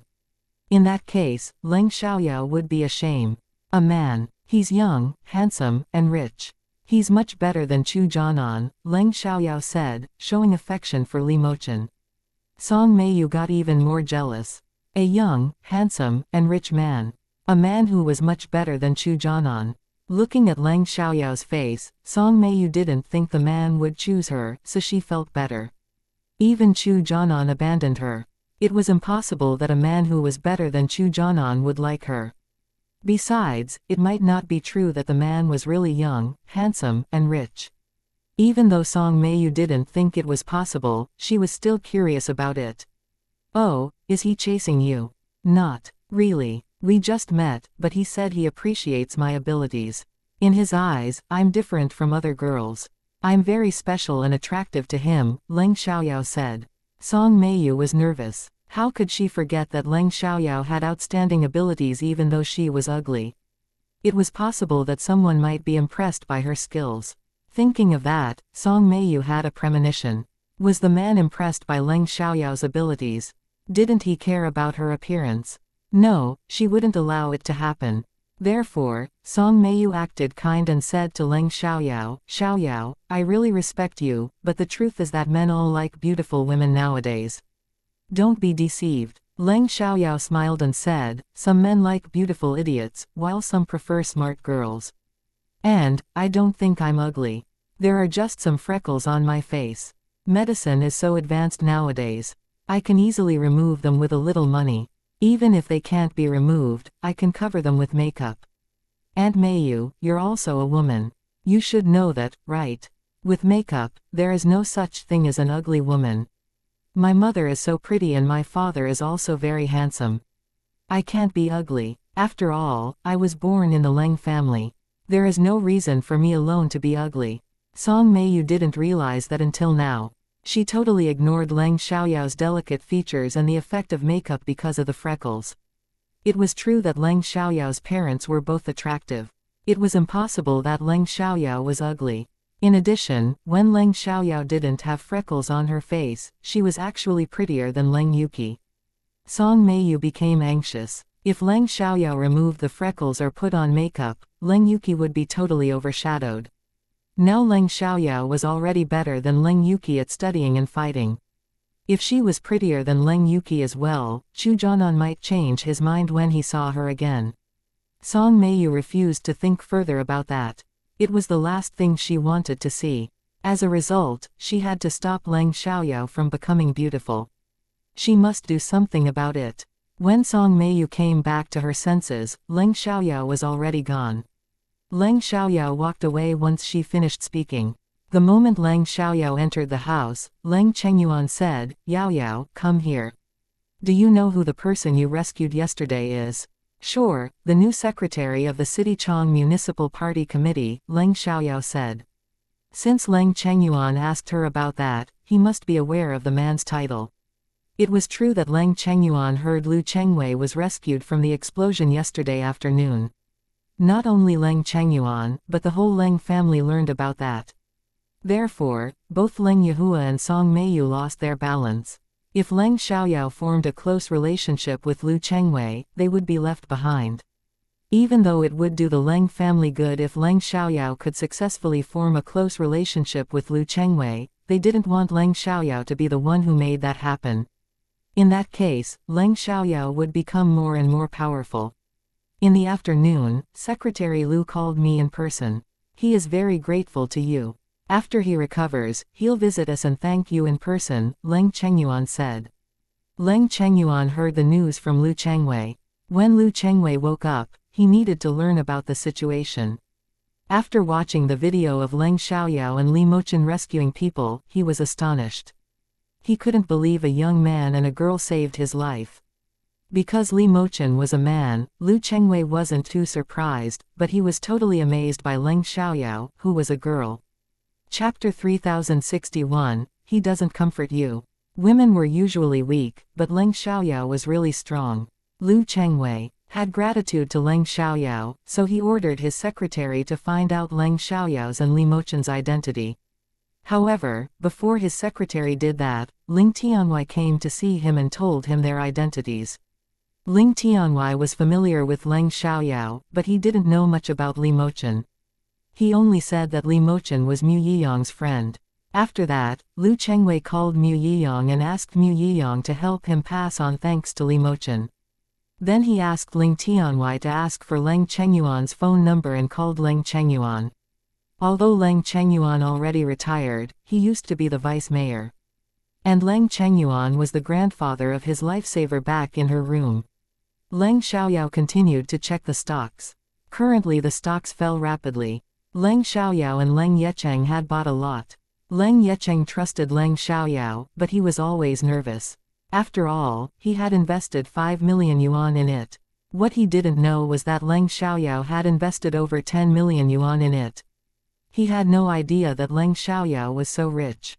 Companies involved in the stocks were very curious about why they were largely acquiring those stocks that were sold out at low prices, but it was good news for them.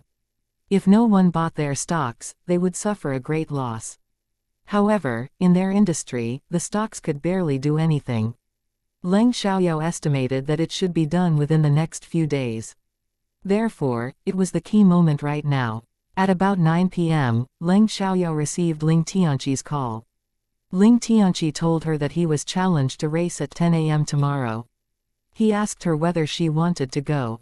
Leng Xiaoyao didn't know when Ling Tianqi would be injured, so she had to go whenever Ling Tianqi had a race. After having the call with Ling Tianqi, Leng Xiaoyao called her head teacher for leave. Their head teacher never asked much about Leng Xiaoyao's leave and directly gave her permission. Given Leng Xiaoyao's abilities, it didn't matter whether she attended class. Excellent students could receive special treatment. Leng Yuki was in a bad mood today, and she looked upset even when she was home. Seeing that, Song Meiyu immediately asked with concern, "Yuki, what happened?" "Nothing," Leng Yuki said. She didn't want to talk to Song Meiyu about it. Chu Jianan had only sent her one message today, and said nothing else. As a result, she had many negative thoughts. Leng Yuki's expression betrayed her, so Song Meiyu didn't believe her answer, but she didn't ask in the living room. After following Leng Yuki to her room, she asked, "I don't believe it. Tell Mom, what exactly has happened? Mom is worried about you." After remaining silent for a while, Leng Yuki said, "Jonan heard about what happened to us yesterday, but he didn't say anything to comfort me. He only said that he's glad I'm fine. He didn't send me another message for the whole day." "What? He didn't comfort you at all after knowing what happened to you? He didn't contact you again for the whole day either?" Song Meiyu was displeased. She thought Chu Jonan's reaction was unacceptable, because it seemed as if he didn't care about Leng Yuki at all. "Mom, will he regret ending his engagement with Leng Xiaoyao because she has become so outstanding now?" Leng Yuki said. Even though she had tried all kinds of excuses trying to persuade herself not to have that thought, she was still worried. In the past, Song Meiyu wouldn't hesitate to deny it because Leng Xiaoyao was ugly. However, after hearing Leng Xiaoyao's argument about her appearance, Song Meiyu became anxious. It turned out that Leng Xiaoyao wasn't ugly. On the contrary, she could be prettier than Leng Yuki. Therefore, it was possible that Chu Jonan regretted ending their engagement. Nevertheless, Song Meiyu refused to admit it. Without delay, she comforted Leng Yuki. "You thought too much. It's impossible for Jonan to like Leng Xiaoyao. You're his love. Perhaps he's busy. After all, Jonan has a job and is the heir of the Chu family. He needs to deal with a lot of things every day. Why don't you send him a message on WeChat? Sometimes, you can't let a man do the work. Girls can take the initiative too." Even if Song Meiyu was very dissatisfied with Chu Jonan's behavior, she didn't want to criticize him just because of that. Instead, she defended Chu Jonan. If she criticized Chu Jonan and angered him, it might damage his relationship with Leng Yuki.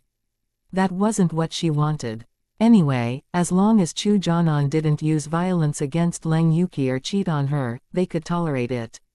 After all, the Chu family was richer than them, and they still dreamed about climbing up the social ladder. If they missed Chu Jonan, Leng Yuki might not be able to find a better man. Song Meiyu didn't disdain Leng Yuki. Leng Yuki was her daughter and was perfect in her eyes, but they needed to face reality. Due to the Leng family's status, they could climb up the social ladder by marrying Leng Yuki into the Chu family. "Right, Elle will send him a message on WeChat right now." Leng Yuki had wanted to do that, but was too angry at Chu Jonan. Now that Song Meiyu said the same thing, she needed to do it. "Leng Yuki, Jonan, what are you doing now?" After a long while, Leng Yuki still didn't see a reply, so she got angry. Song Meiyu had the same feeling, but still comforted her. "He must be occupied with work right now. Don't think too much. He'll reply to you once he sees it." Leng Yuki comforted herself the same way, but soon began to think about it. In the past, Chu Jonan replied to her really quickly. Sometimes, he replied slowly, because he was indeed very busy sometimes. Leng Yuki didn't have any negative feelings back then, and was even very considerate, but now she was only full of anxiety. 10 minutes later, Chu Jonan finally replied. "Chu Jonan, I'm having a business meal outside." Chapter 3062, Too Young. Reading Chu Jonan's reply, Leng Yuki was relieved, so was Song Meiyu. "I told you, he was busy, so he didn't have time to talk to you. Since he's busy now, don't interrupt him. Just say, 'I shouldn't bother you, you can get back to your work.' If it's possible, drink less and care about your health. Men need care, and he'll be touched if you say that to him. He'll be impressed," Song Meiyu said. "Sure," Leng Yuki answered, then replied to Chu Jonan. A few minutes later, Chu Jonan responded. "Chu Jonan, I know. I'll call you when I'm free." Reading that, Leng Yuki completely relaxed and became happy, so did Song Meiyu. "Yuki, talk to Mom if you encounter any trouble again, alright? Don't keep it to yourself. It can't solve problems," Song Meiyu said. "Alright, I know," Leng Yuki replied. She felt lucky that she shared it with Song Meiyu, otherwise she would still be in a terrible mood. "Great, now I should go," Song Meiyu said, before she stood up and left. In a good mood, Leng Yuki began to review. She was good at studying, but she still needed to review continuously, especially after Leng Xiaoyao surpassed her. She was always mad about that. She really hoped that Leng Xiaoyao would fail in the next monthly test and that she could make progress and surpass Leng Xiaoyao. However, she knew it wasn't likely. At that time, Chu Jianan wasn't at a business meal, he was in a clubhouse with his friends. There was a difference between a business meal and playing around. Chu Jianan wasn't a good man. In a clubhouse, he ordered several girls to have fun with him. However, compared with his friends, he limited his behavior. He hugged, kissed, and fondled the girls, but he didn't have sex with them. He had misophobia, so he was unwilling to have sex with women who had slept with too many men. He didn't want to contract venereal diseases. However, his friends were totally different. They wouldn't hesitate to do more passionate sexual things in front of him, before going to the washroom for sex. Everyone could hear the sounds in the private room, but people couldn't hear it from outside because of excellent sound insulation. This time, Chu Jianan didn't go out with Fang Haoming and the others. They were playboys too, but they wouldn't have sex randomly in a club. The next day, Leng Xiaoyao didn't go to school with Leng Yuki. She waited at home till Ling Tianqi came to pick her up. There were available cars in the Leng family's mansion, but Leng Xiaoyao didn't have a driving license, so she didn't drive. Otherwise, it would cause problems once the traffic police caught her. When Leng Chengyuan saw that Leng Xiaoyao didn't go to school, he thought she might be uncomfortable, so he asked anxiously, "Yao Yao, why didn't you go to school? Do you feel uncomfortable anywhere?" "No, I just need to do something later," Leng Xiaoyao replied. Hearing that, Song Meiyu wondered whether Leng Xiaoyao was going to go on a date with the man she saw yesterday. Therefore, she deliberately said, "You're too young to pay attention to other things in addition to studying. The National College entrance examination is around the corner and you have a lot of classes. I used to be bad at studying. I was always absent from classes. Aunt Meiyu, why didn't you care about me so much in the past? Now I'm a straight-A student and I'm rarely absent from classes. Why are you so worried about me?" Leng Xiaoyao mocked. Song Meiyu was struck dumb for a moment, and didn't know what to do. They all knew that Song Meiyu didn't really care about Leng Xiaoyao. Leng Xiaoyao ignored Song Meiyu and continued. "I'm an adult now. I'm not a 3-year-old child. There are many things that are more important than studying in my life. Are you going to go on a date with the man who sent you home last night?" Song Meiyu asked with jealousy. "What? A man sent you home yesterday?" Leng Chengyuan was surprised and immediately turned to look at Leng Xiaoyao. Leng Xiaoyao had been Chu Jianan's girlfriend for a while, but they were engaged, so he didn't think much about it. However, he still felt Leng Xiaoyao was too young to be in a romantic relationship. He would also try to stop her from falling in love. Therefore, he was reluctant to find out that Leng Xiaoyao was dating a man. "Yes, a man drove me home last night. He is the man who rescued people with me from the explosion the night before yesterday. We met by accident. He drove me home afterwards. I don't think it's a big deal," Leng Xiaoyao said.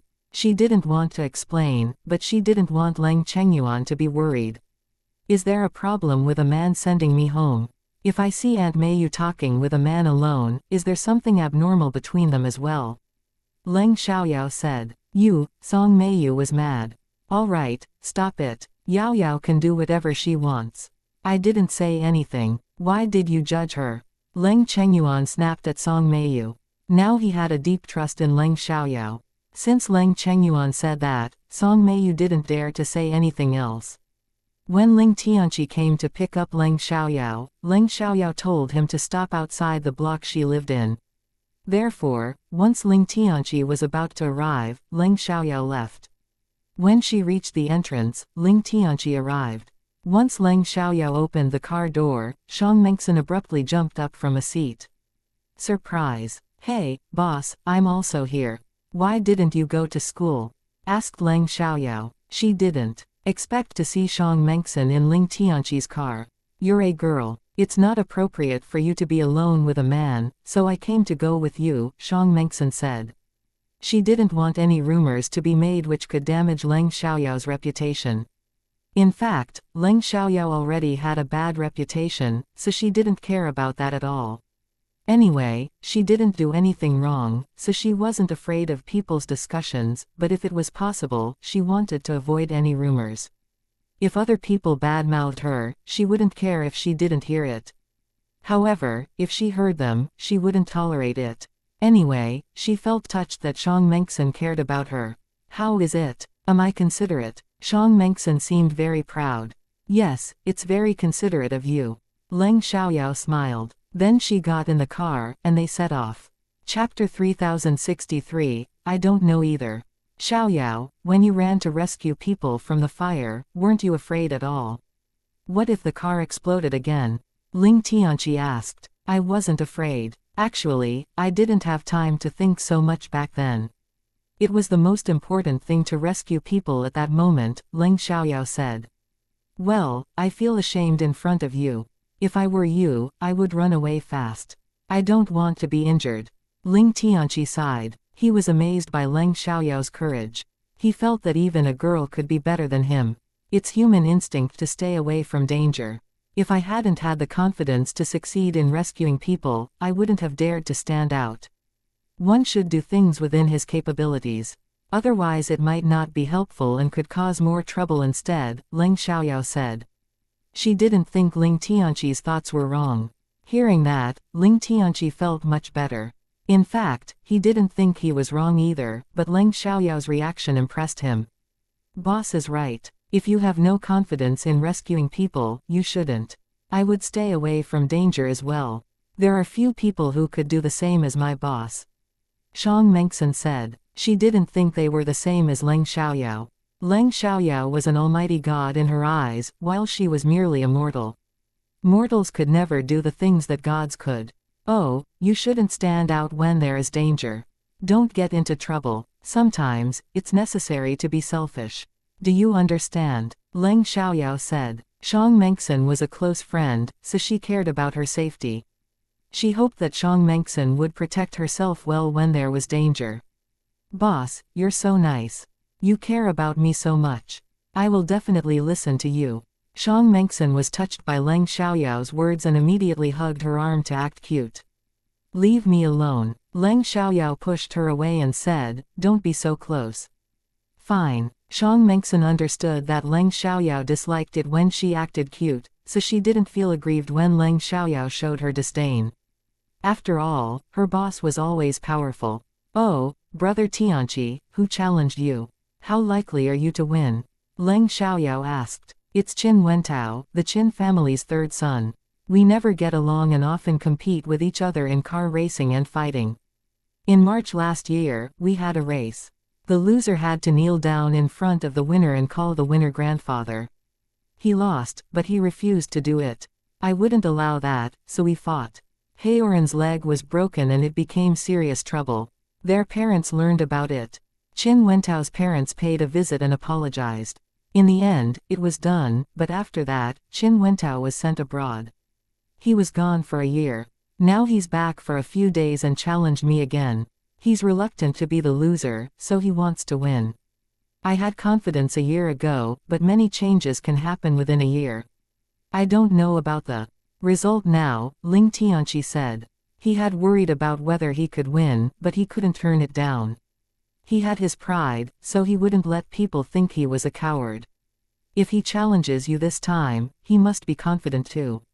I'm afraid it's not a simple game. There might be a trap. I'll go with you when you have the race later, Leng Xiaoyao said. Even though Leng Xiaoyao didn't know whether the accident Ling Tianqi encountered had something to do with this game, she felt it was highly likely, so she had to remind him to be careful. Sure, thank you, Xiaoyao. Ling Tianqi suddenly felt relaxed. He was aware of Leng Xiaoyao's abilities, so he had confidence in her. When they arrived at the circuit, it was about 9:30 a.m., and the game was still half an hour away. At this time, Pei Heron and Feng Rui were already waiting for them. As Ling Tianqi's car drove over, they also walked towards him. Hi, Tianqi, Xiaoyao, Manxi, nice to see you all. Pei Heron and Feng Rui greeted them. Hi, Brother Heron, Brother Rui. Leng Xiaoyao and Xiang Mengxin responded. Is Qin Wentao here yet? Ling Tianqi asked. Yes, he just walked inside, Pei Heron said. Talking about Qin Wentao, he sounded cold. After all, Qin Wentao broke his leg last year. Now he had recovered, but he was determined to take revenge. Did you have any conflicts? Ling Tianqi asked, slightly worried. We didn't meet. We sat in the car the entire time after we arrived. We didn't come out till they were inside, Feng Rui said. They did that, not because they were afraid of Qin Wentao, but because Pei Heron might do something bad impulsively. Whatever they wanted to do, they couldn't do it right now. Knowing that, Ling Tianqi was relieved. Let's go now, said Ling Tianqi. Then they walked inside. Last night, Mu Yiyang and Li Mochen stayed at the circuit, so at that moment, Mu Yiyang was about to leave. As soon as he reached the parking lot, he saw Leng Xiaoyao. There wasn't a long distance, but there was a distance between them, so Mu Yiyang didn't recognize her until he had stared at her for a long while. Leng Xiaoyao noticed him when he focused on her, but didn't pay attention to him.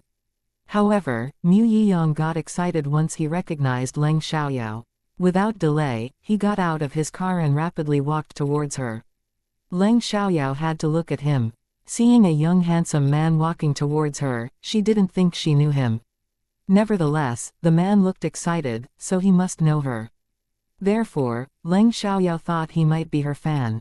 After all, her deeds went viral these days, especially the video of her rescuing people from the fire.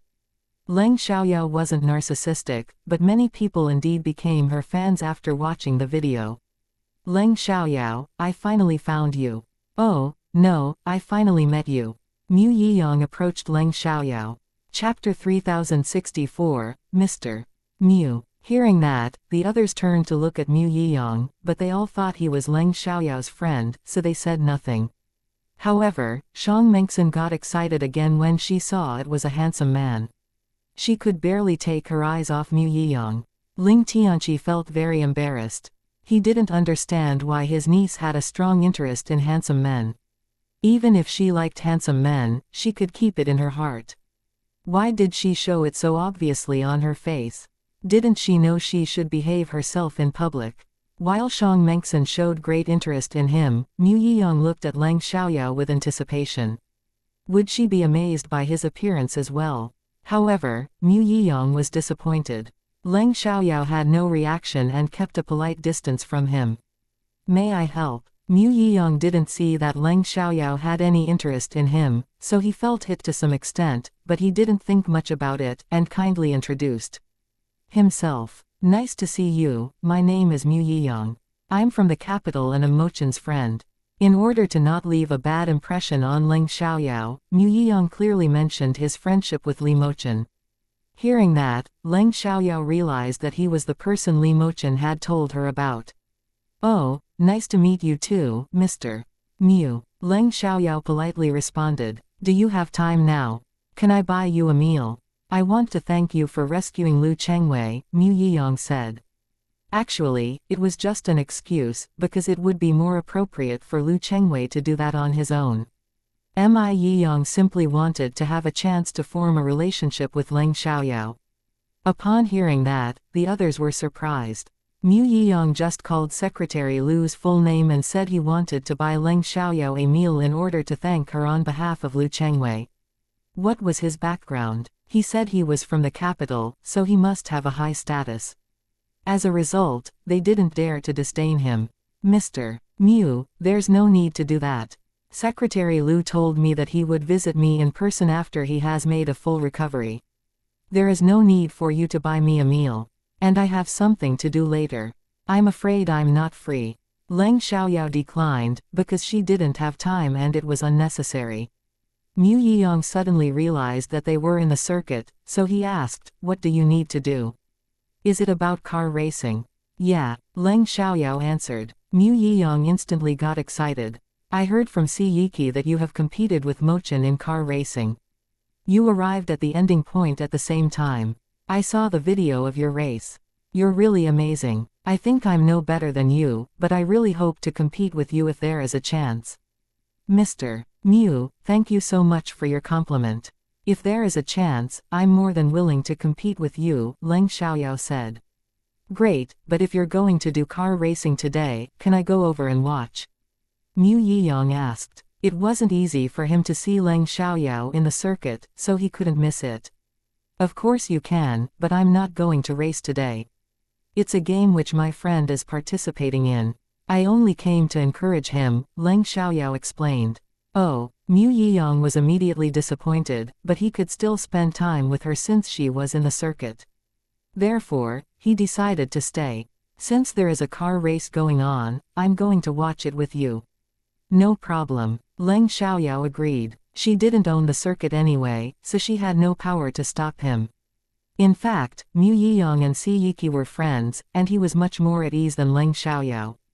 Mu Yiyang focused on speaking with Leng Xiaoyao, so he didn't greet Ling Tianqi and the others. Ling Tianqi and the others guessed that he had a high status, so they weren't dissatisfied. Leng Xiaoyao, are you studying in high school or university? Mu Yiyang asked. He directly called Leng Xiaoyao's full name instead of calling her Miss Leng, because he felt Leng Xiaoyao was too young. In addition, he wanted to make friends with her, so there was no need for them to look like strangers. I'm a senior high school student. I'm going to write the National College Entrance Examination soon, Leng Xiaoyao said. Which university is your target? Mu Yiyang asked. He wasn't familiar with Leng Xiaoyao's level of studying. The Capital University, Leng Xiaoyao said. The Capital University. You must be a top student. Mu Yiyang was surprised, but didn't doubt her at all. Leng Xiaoyao was amazing at car racing and fighting, so it was possible that she was also excellent at studying. Of course, our boss is the top scorer in this monthly test. Her total score was 747 points. Shang Mengxin couldn't help interrupting them. Once they started talking about Leng Xiaoyao, she would ignore handsome men. Without delay, she started to pay more attention to Leng Xiaoyao. Oh, she's excellent. She must be extremely good at studying. This time, Mu Yiyang was really surprised. He guessed that Leng Xiaoyao might be good at studying, but unexpectedly she was the top scorer. If you do well in the National College Entrance Examination, you can be the national top scorer. All the prestigious universities will compete against each other for you. You can also go to university for free, Mu Yiyang said. The best total scores in the National College Entrance Examination had never surpassed 730 points. Therefore, as long as Leng Xiaoyao could have a total score which was more than 730 points, she would be the national top scorer. I don't know, but I don't think it's difficult to get a total score which is more than 730 points in the National College Entrance Examination, Leng Xiaoyao said. She had confidence in herself, but one could never be too careful. What if there were questions that she didn't know how to answer? There were so many questions, so she might not be able to finish all of them. Accordingly, she had to be modest, otherwise it would be embarrassing if she failed to do it. A total score of 730 points is unbelievable. After all, the National College Entrance Examination is always more difficult than monthly tests. There has been nobody who could break the record in the National College Entrance Examination. Till now, the highest total score is 728 points. Actually, as long as the total score is more than 700 points, prestigious universities will compete for the student, Mu Yiyang said. He wasn't comforting Leng Xiaoyao. Given Leng Xiaoyao's abilities, there was no need for anyone to comfort her. Oh, this is my name card. If you go to the capital and need any help, you can contact me, Mu Yiyang said. He took out a name card from his pocket at once, then handed it to Leng Xiaoyao. It was their first meeting, but Mu Yiyang was unusually enthusiastic, which was very rare. Chapter 3065, Will you join this game? Mu Yiyang wasn't willing to make friends with many people, and he wasn't warm-hearted either. He treated Leng Xiaoyao differently simply because she had rescued Lu Chengwei. In addition, he was amazed by her skills at car racing and fighting. He was attracted to outstanding girls like her. It had nothing to do with one's appearance. Therefore, Mu Yiyang didn't ignore Leng Xiaoyao just because she had a plain face. Given his status, he only made friends with skilled and upright people, instead of those who were just beautiful. Thanks. Leng Xiaoyao took his name card. She could see that Mu Yiyang was very sincere. I'll send you a message later. I don't have a name card. Sure, Mu Yiyang said. For the race, they would be competing at the second track. Although the second track was less dangerous than the third track, Qin Wentao wasn't extremely skilled, so he didn't dare to race on the third track. Besides, the second track was also very dangerous. In case any accidents happened, he could be seriously injured. When they reached the second track, it was only 10 minutes away from 10 a.m. Qin Wentao and his friends were already there and they were slowly picking a car. Once Ling Tianqi came, Qin Wentao stopped and looked at him provocatively. Facing Qin Wentao, Ling Tianqi didn't show any weakness.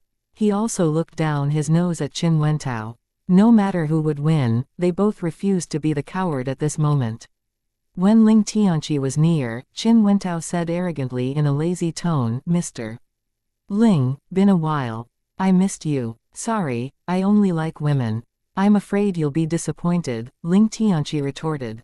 He understood Qin Wentao's real meaning, but he deliberately embarrassed him. Pei Heron and the others snorted with laughter, while Qin Wentao and his friends were humiliated, especially Qin Wentao. During this year, Qin Wentao had changed a lot, so he curbed his anger. He sneered and said, "Mr. Ling, don't get me wrong. I only like women too. I simply want to compete with you." "Oh, right. Please be clear next time. Otherwise you'll be embarrassed," Ling Tianqi said, not feeling embarrassed at all. "Oh, I haven't told you the rules yet. We each must send out 3 people and start together from the starting line. The result is up to the total time used by the 3 people," Qin Wentao said. He wasn't discussing with Ling Tianqi, he was simply informing him. He didn't tell Ling Tianqi until this moment in order to defeat Ling Tianqi when Ling Tianqi was ill-prepared. Upon hearing that, Ling Tianqi and the others were mad. Obviously, Qin Wentao trapped them.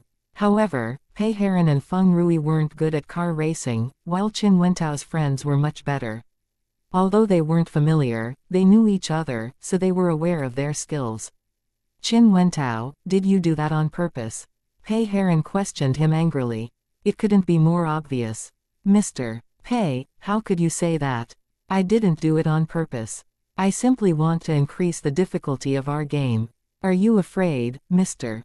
Ling?" Qin Wentao said disdainfully. "Afraid? You lost to me. I'll never be afraid of you." "What a joke." Ling Tianqi mocked, but he was actually worried. Qin Wentao was embarrassed once more and got furious. "Excuse me, can we decide who to take part in the game?" asked Leng Xiaoyao. Qin Wentao didn't bother to talk to a young girl, but he still answered. Of course, but Ling Tianqi must join it. His target was Ling Tianqi, so Ling Tianqi must be in the game. He didn't think Ling Tianqi could win no matter who he chose. Qin Wentao believed that he would be the winner this time. "Great, I'll do it," Leng Xiaoyao said. "Wonderful," Ling Tianqi exclaimed excitedly. He was clearly aware of Leng Xiaoyao's skills. If she joined them, he would be very relieved. However, Qin Wentao and his friends were surprised. Why did Leng Xiaoyao want to join in the game? What surprised them more was that a young girl could drive a racing car and even dared to take part in the race. Although they paid little attention to Leng Xiaoyao because of her age and gender, they felt she couldn't be worse than Pei Heron and Feng Rui since Ling Tianqi allowed it. Anyway, they refused to believe that a girl could be better than them, so they weren't worried about it at all. After that, Leng Xiaoyao turned to ask Mu Yiyang, "Mr. Mu, how are your skills at car racing? I'm barely comparable to Mochen, but I'm only 10 seconds slower than Yiki when we compete with each other. I think I'm not bad.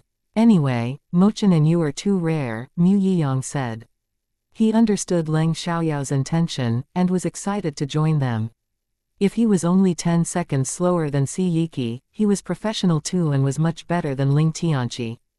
"Didn't you want to compete with me? Why don't you join us this time?" Leng Xiaoyao asked. "Why not?" Mu Yiyang agreed with alacrity. In fact, as soon as he realized what Leng Xiaoyao wanted to do, he was more than willing to be a part of it, but he needed to wait till Leng Xiaoyao invited him to join them. "Great, then we have 3 people now," Leng Xiaoyao said. After Leng Xiaoyao and Mu Yiyang joined in the race, Ling Tianqi was sure that they would win. No matter how much progress Qin Wentao had made, he couldn't be better than Leng Xiaoyao and Mu Yiyang. After all, he was aware of Si Yiqi's abilities and he was barely comparable to Si Yiqi. Mu Yiyang was slightly worse than Si Yiqi, but was still much better than him. Chapter 3066, Because I'm Not Familiar with You. Pei Heron and Feng Rui were relieved too. They knew their abilities. If they joined in the race, they would only be a drag on Ling Tianqi. Therefore, they didn't feel displeased at all when Leng Xiaoyao and Mu Yiyang replaced them. Instead, they felt very lucky that Leng Xiaoyao and Mu Yiyang were here today. Qin Wentao didn't know Si Yiqi, so he had no idea how good Si Yiqi was at car racing. Anyway, he bet they were better than Pei Heron and Feng Rui. As a result, he became alert. Do you agree? Even if you disagree, it's useless. After all, it was you who said that we can make a team randomly, Leng Xiaoyao said, challenging them. Since I said that, of course I agree, Qin Wentao said in annoyance. What's the bet? Ling Tianqi asked. We can bet money this time. Each person bets 10 million yuan. If you win, you can get 30 million yuan from us. If you lose, we'll get 30 million yuan from you. What do you think? Qin Wentao said. No problem. If we lose, I'll pay 30 million yuan. If we win, we can share the money, Ling Tianqi said. Although he didn't think he would lose now that Leng Xiaoyao and Mu Yiyang joined him, they stood out because of him, so he had to show his attitude. He couldn't let them pay the money if they lost after they helped him. It was impossible for him to do something like that. Sure, but I don't think you have the chance to get the money. I think I can just wait for a fortune, Mu Yiyang said. He didn't think they would lose. Stop bragging. It'll be humiliating if you lose, said one of Qin Wentao's friends. Don't you want to win? Would you have a race if you knew you're going to lose? Mu Yiyang said frankly. The man was struck dumb for a moment. Oh, car racing is very dangerous. If any accidents happen, one should take the responsibility on his own. I think we better sign an agreement before having the race. I don't want anyone to deny it, Qin Wentao suggested, as a touch of malice flashed in his eyes. Obviously, Qin Wentao decided to hurt Ling Tianqi during the game. We won't deny it, but you should obey the rules, said Pei Heron, looking at Qin Wentao with mockery. He was making it difficult for Qin Wentao, because Qin Wentao had done that last year. Hearing that, Qin Wentao was displeased. He had indeed refused to do what they had agreed on last year, but he wouldn't allow them to do that if he won. In fact, this time, he believed that he would win. Do you agree or not? Qin Wentao got mad after being humiliated. Of course I agree, Ling Tianqi answered. He didn't think he would lose, so he didn't want Qin Wentao to deny it. If Qin Wentao refused to do what they had agreed on again, they wouldn't lose with Leng Xiaoyao's help. He was only afraid that it might cause trouble if they injured Qin Wentao. Normally, people needed to sign an agreement when they wanted to have a race in the circuit. Therefore, they went to the office and printed the agreement. During the time, Mu Yiyang called Li Mochen and said, Hey, Leng Xiaoyao and I are going to have a race at the second track. Come and watch. It's about to begin. Li Mochen and Si Yiqi were still in racing cars, but they immediately came over when they received Mu Yiyang's call. Li Mochen was surprised to see Leng Xiaoyao being with Mu Yiyang. Why were they together? Did Mu Yiyang run into Leng Xiaoyao at the circuit, then decide to have a race? Before long, the agreement was printed out. After reading it and making sure that there were no problems, they signed their names. All right, the agreement is signed. Let's go to pick our cars now, Leng Xiaoyao said, then they went to pick cars. Qin Wentao and his friends had arrived earlier, but they hadn't picked cars yet, so they needed to continue to do that. At the same time, they talked about what to do in the race later. I think they might try to hurt Brother Tianqi during the game. We must be careful. The rules say racers can't deliberately knock against each other. If they do that first, we don't need to care about their safety, Leng Xiaoyao said. Sure, Mu Yiyang agreed. Brother Tianqi, you can focus on getting to the end. You must be careful, but I'll deal with the danger, Leng Xiaoyao said. Thanks. Ling Tianqi trusted Leng Xiaoyao, so he agreed. After they finished, Li Mochen and Si Yiqi arrived. Leng Xiaoyao heard Mu Yiyang call Li Mochen, so she wasn't surprised when Li Mochen and Si Yiki showed up. "Hi, Brother Mochen, Mr. Si." She went to say hi to them. Hearing the way Leng Xiaoyao called Li Mochen, Si Yiki and Mu Yiyang were surprised. They subconsciously turned to look at Li Mochen and wondered when they became so familiar. "Why did you call him Brother Mochen, while I'm Mr. Si?" asked Si Yiki. "Can't I?" asked Leng Xiaoyao. "Of course you can, but why didn't you call me Brother Sichi?" asked Si Yiki. He didn't take it seriously, and was simply joking. "Because I'm not familiar with you," Leng Xiaoyao said.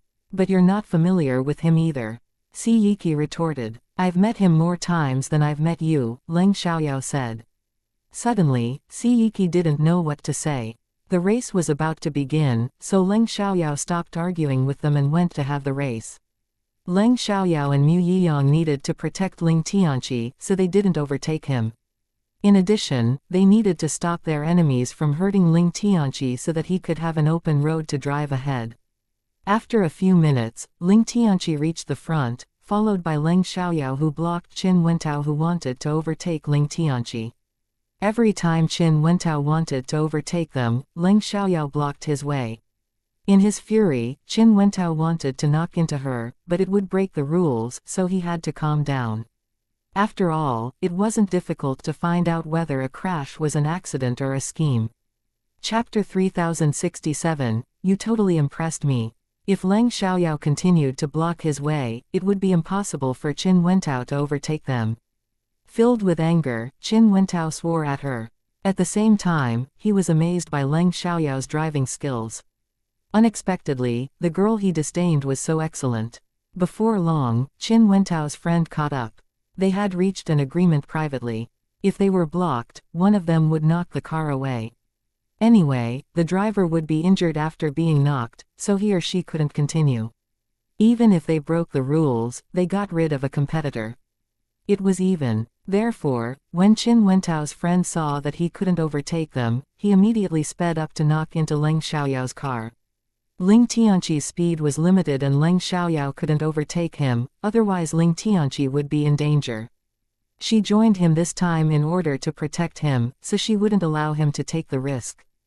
In other words, even if the man hit her, she didn't think she would be injured. The man would only injure himself.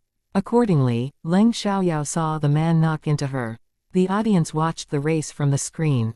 When they saw Qin Wentao's friend knock into Leng Xiaoyao's car, they were all angered, because it was obviously a scheme. Fuck. He broke the rules. He deliberately knocked into Xiaoyao. Pei Heron swore in fury and worry. The others felt the same. They knew Leng Xiaoyao was very good, but accidents happened. Besides, she was protecting Ling Tianqi along the way, so her movements were restricted.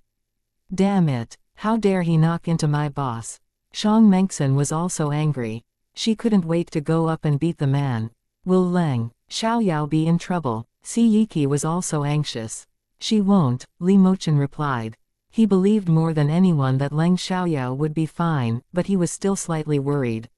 However, what happened next surprised them. Leng Xiaoyao's car only shook a little after it was hit. It didn't lose control and run out of the track, nor did it knock into any obstacles. It still drove ahead steadily. Unfortunately, the car which hit Leng Xiaoyao's car bounced out of the track. It dashed out of the track, which meant it lost the game. Even if the racing car didn't dash out, the racer's behavior was unacceptable. His time would be useless. Fuck, that's unbelievable. Feng Rui swore in excitement. Wow, my boss is so amazing. Does she have magical power or something? Why does she seem fine after being hit? Instead, the man who hit her bounced out of the track. Shang Mengxin admired Leng Xiaoyao more than ever. Magical power. Hearing that, the others had the same idea, because it was unbelievable. The man used a lot of force, but Leng Xiaoyao's car only shook a little. If the man's car was also fine, it wouldn't be that shocking. However, the man's car was directly bounced out of the track. It seemed quite unusual. However, only Li Mochen had strong doubts that Leng Xiaoyao might have superpowers. The others didn't think much about it. They regarded it as a miracle in the end. Anyway, it was a good thing that Leng Xiaoyao was fine. After the knock, they didn't think Qin Wentao and his friends would dare to hit Leng Xiaoyao again. The man who was knocked out of the track was struck dumb. He couldn't believe what just happened because it was too strange. Qin Wentao was also amazed and was quite scared of Leng Xiaoyao. He completely gave up the idea of directly knocking into Leng Xiaoyao. Even if it was an accident, he didn't dare to take the risk. Mu Yiyang couldn't reach the fastest speed because of the speed of the car in front of him, but he successfully got rid of Qin Wentao's other friend, and now he was trying to overtake Qin Wentao. Qin Wentao was worse than Mu Yiyang at driving, so he was left behind by Mu Yiyang afterwards. Seeing Mu Yiyang catching up, Leng Xiaoyao moved aside and let him pass. She decided to stay at the back. As they reached the ending point, Qin Wentao and his friend still couldn't overtake Leng Xiaoyao. At that moment, Qin Wentao regretted having the race. He shouldn't have asked to play the race in teams. If only he had competed with Ling Tianqi, it would have been much more likely for him to win. Unfortunately, the game was about to be over. It was too late. Finally, Ling Tianqi reached the ending point first, followed by Mu Yiyang, then Leng Xiaoyao. Qin Wentao was next and his friend was last. Qin Wentao had totally failed this time, because he had no idea that Pei Heron and Feng Rui wouldn't join the game. Instead, two very skilled people replaced them. It was the biggest mistake he had made. Leng Xiaoyao and her team won easily, which wasn't a surprise, so they didn't show much excitement. Pei Heron and the others, however, were full of happiness. We won! We won! Shang Mengxin jumped up and shouted excitedly like a kid, but she was indeed still very young. It's not surprising. No need to be so excited. I mean, it wasn't even challenging, Mu Yiyang said before walking away with a disdainful expression. He wasn't bragging, but it was really not challenging in his eyes.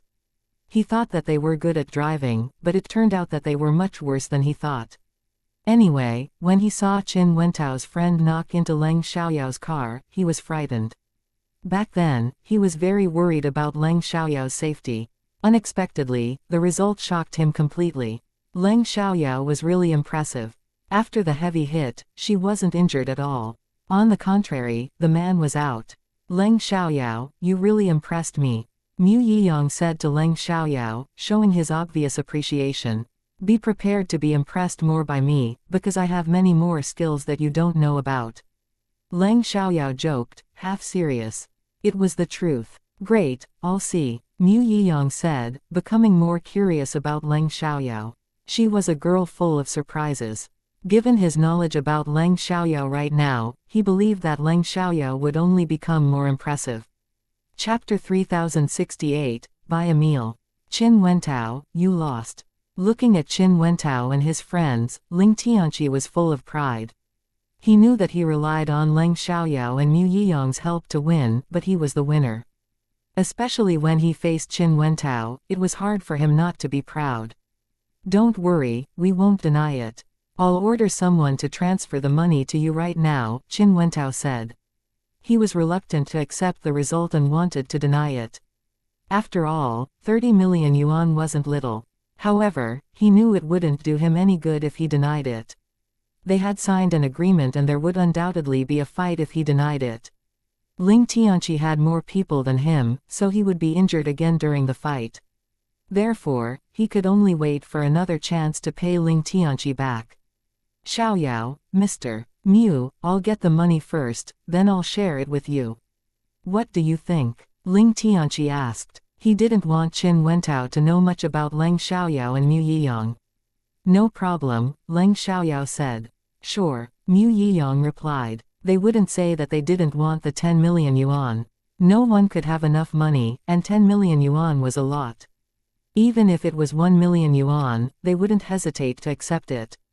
After all, they had put effort into it. Without their help, Ling Tianqi and his friend would definitely have lost. Before the game, Ling Tianqi and his friends might have won, but Mu Yiyang concluded that Ling Tianqi would surely lose if he and Leng Xiaoyao didn't come after seeing Qin Wentao's skills. Afterwards, Ling Tianqi gave Qin Wentao his bank account, then Qin Wentao went to give the bank a call. Because he was a super VIP member, he could do that through a call and didn't need to go to the bank in person. Before long, Ling Tianqi received 30 million yuan. Qin Wentao's injured friend was also moved over, then they left quickly. His friend was badly injured and needed to go to the hospital as soon as possible. Even if it wasn't serious, they would only humiliate themselves if they stayed here. And Qin Wentao didn't want to see Ling Tianqi's proud face. Because of the agreement, Qin Wentao didn't blame Ling Tianqi for his friend's injuries. In fact, it was already very nice of Ling Tianqi that he didn't ask Qin Wentao to take responsibility. After all, it was Qin Wentao's friend who went to knock into Leng Xiaoyao's car first. As a result, the man asked for it. If Leng Xiaoyao was injured, they wouldn't hesitate to sue Qin Wentao. After Qin Wentao left, Ling Tianqi shared the money with Leng Xiaoyao and Mu Yiyang. Jesus, it's so easy to make 10 million yuan. It's unbelievable, Shang Mengxin exclaimed excitedly. She had already become their fan by this point. If we had lost, we would have just as easily lost 30 million yuan, Leng Xiaoyao said. You're right, so it's actually not easy. Shang Mengxin immediately changed her opinion, because it was extremely risky. Well, you've won so much money. Shouldn't you buy us a meal? Si Yiki said to Mu Yiyang. He wasn't joking, because they were too close to hide their real thoughts. Before Mu Yiyang said anything, Ling Tianqi opened his mouth first. If you have time, let me buy you a meal. This afternoon, Ling Tianqi felt he ought to pay the bill, because they had that race because of him. Of course we have time. Mu Yiyang answered, as if Si Yiki wasn't talking to him, but Ling Tianqi. He wasn't mean, and was willing to buy them a meal, but Ling Tianqi already agreed to do it, so there was no need for him to steal the credit. Hearing that, Si Yiki rolled his eyes at Mu Yiyang. I spoke to you, but you let someone else do it. Tianqi said that he can pay for the meal. If I steal the chance, he might be embarrassed. Mu Yiyang explained, seemingly serious. Ling Tianqi felt flattered, but Si Yiki pointed the truth out at once. When did you become so considerate? It's just a meal. If you really want me to pay the bill, I can invite you to eat alone at a table. We'll dine at another table. What do you think? Mu Yiyang said. Si Yiki was annoyed and didn't know what to say. In the end, he clenched his teeth. Fine, you win. After that, they went to have a meal. For convenience, they dined at the restaurant in the circuit. Most racers were either rich or powerful, so the restaurant in the circuit was also luxurious and had all kinds of expensive food. Qin Wentao didn't dare to complain about the result until they had walked far away. I can't believe Ling Tianqi knows two such skilled people. If Pei Heron and Feng Rui had joined in the race, we would have won. Right, but we didn't expect them to show up. We thought only Pei Heron and Feng Rui would come. Mr. Qin, what do you plan to do next? You can't be the loser. Of course I won't accept the result. Ling Tianqi is my most bitter enemy from now on, but I don't have any ideas now, Qin Wentao said, his voice full of malice.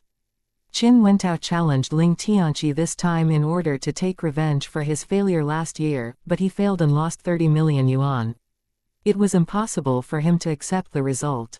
At the same time, Leng Xiaoyao and the others sat around a table. Coincidentally, she sat next to Li Mochen. At the beginning, Mu Yiyang wanted to sit by Li Mochen and Si Yiki was at the off side of Li Mochen. They knew Li Mochen disliked sitting with a woman, so they always did that whenever they went out. However, Li Mochen seemed totally fine when Leng Xiaoyao sat next to him, which surprised them. Don't just stand there. Come and sit here. Si Yiki understood what Mu Yiyang was thinking. He actually had the same feeling, but soon accepted it. Li Mochen knew what Mu Yiyang wanted to do when Mu Yiyang stopped behind him, but he felt nothing when Leng Xiaoyao sat next to him, so he allowed it. Chapter 3069, How could I know? Mu Yiyang didn't come back to his senses until he heard Si Yiki's words. Then he walked over and sat next to Si Yiki. Obviously, Li Mochen accepted it when Leng Xiaoyao sat by him, but why? Mu Yiyang was curious about it, but it wasn't the right time to ask, so he had to wait till they finished the meal. The others didn't know Li Mochen's habits, so they didn't think much about it. After they all sat down, Leng Xiaoyao introduced Ling Tianqi and the others to Mu Yiyang, but she only gave their names, not their backgrounds. They were acquaintances, so it wasn't necessary to do a detailed introduction. Even if Mu Yiyang had a high status, he wasn't arrogant, so he wouldn't take them lightly just because their status was lower than his. That was his way. In addition, there were no grudges among them. Instead, they had gone to the battlefield together, because Mu Yiyang and his friends were important figures. Ling Tianqi and the others talked to them very politely during the meal. Leng Xiaoyao, do you know how mean Mochen is? I told him I want to meet you and asked him whether he has your phone number. He told me he doesn't know you and refused to give me your phone number. Yiki pointed it out, and he said he simply didn't want to give me your phone number. I was so mad. He must think that I have bad intentions towards you. Luckily, fate brought us together, but you're too young, otherwise I would drink with you, Mu Yiyang said. He embarrassed Li Mochen publicly, but it wasn't a big deal. Well, I'm sure Brother Mochen simply doesn't want me to be bothered. He did it for my good, Leng Xiaoyao said. Hearing that, Mu Yiyang was struck dumb for a moment. It seemed he shouldn't have said that. After all, Leng Xiaoyao sided with Li Mochen. I'm suddenly so upset, Mu Yiyang said, acting uncomfortable. You asked for it, Si Yiki replied. He was uncomfortable too just then.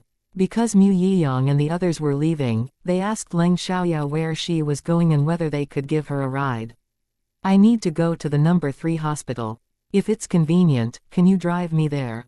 If it's too far, then don't bother, Leng Xiaoyao said. She needed to check on Leng Yecheng's condition. Get in, I'm going to Yufeng. As soon as Leng Xiaoyao finished, Li Mochen opened his mouth. Li Mochen indeed needed to go to Yufeng Technology. He didn't deliberately seize the chance to drive Leng Xiaoyao home. After all, they weren't so familiar. Upon hearing the name Yufeng, Leng Xiaoyao blinked, because she had hacked into its system not long ago. Unexpectedly, Li Mochen had a relationship with Yufeng. Since Li Mochen said that, the others didn't compete with him. After all, he was simply being kind. However, Mu Yiyang felt it was a little strange. Even if Li Mochen was going in the same direction, he felt uncomfortable when Leng Xiaoyao got in Li Mochen's car. After that, Li Mochen drove Leng Xiaoyao away. Mu Yiyang asked Si Yiki, Yiki, what's going on between them? Why do I feel Mochen treats Leng Xiaoyao differently? If Leng Xiaoyao was a sexy and beautiful woman, he might be interested in her, but Leng Xiaoyao, she has fine features, and can be pretty with makeup, but she's a high school student right now. I don't think it's right if Mochen has interest in her. I don't know. Why don't you ask Mochen about it? Or do you need me to pass your words to him? Si Yiki asked. He was curious about it too, but didn't dare to ask Li Mochen about it. Honestly, he didn't think Li Mochen would tell him. Why do you want to harm me? Mu Yiyang was scared and asked angrily. Then why did you ask me? How could I know? Si Yiki rolled his eyes. Then he ignored Mu Yiyang and walked away. Mu Yiyang was annoyed, but he knew both of them were curious.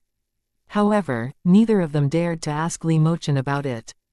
At the same time, Leng Xiaoyao asked Li Mochen, Brother Mochen, did you invest in Yufeng Technology? Yes, Li Mochen answered. I need to be honest with you about one thing, Leng Xiaoyao said with slight embarrassment. She wanted to tell Li Mochen that she had hacked into the system of Yufeng Technology. She decided to do that because she guessed that Li Mochen should already know. Since Li Mochen had a relationship with Yufeng Technology, she would be relaxed after telling him the truth.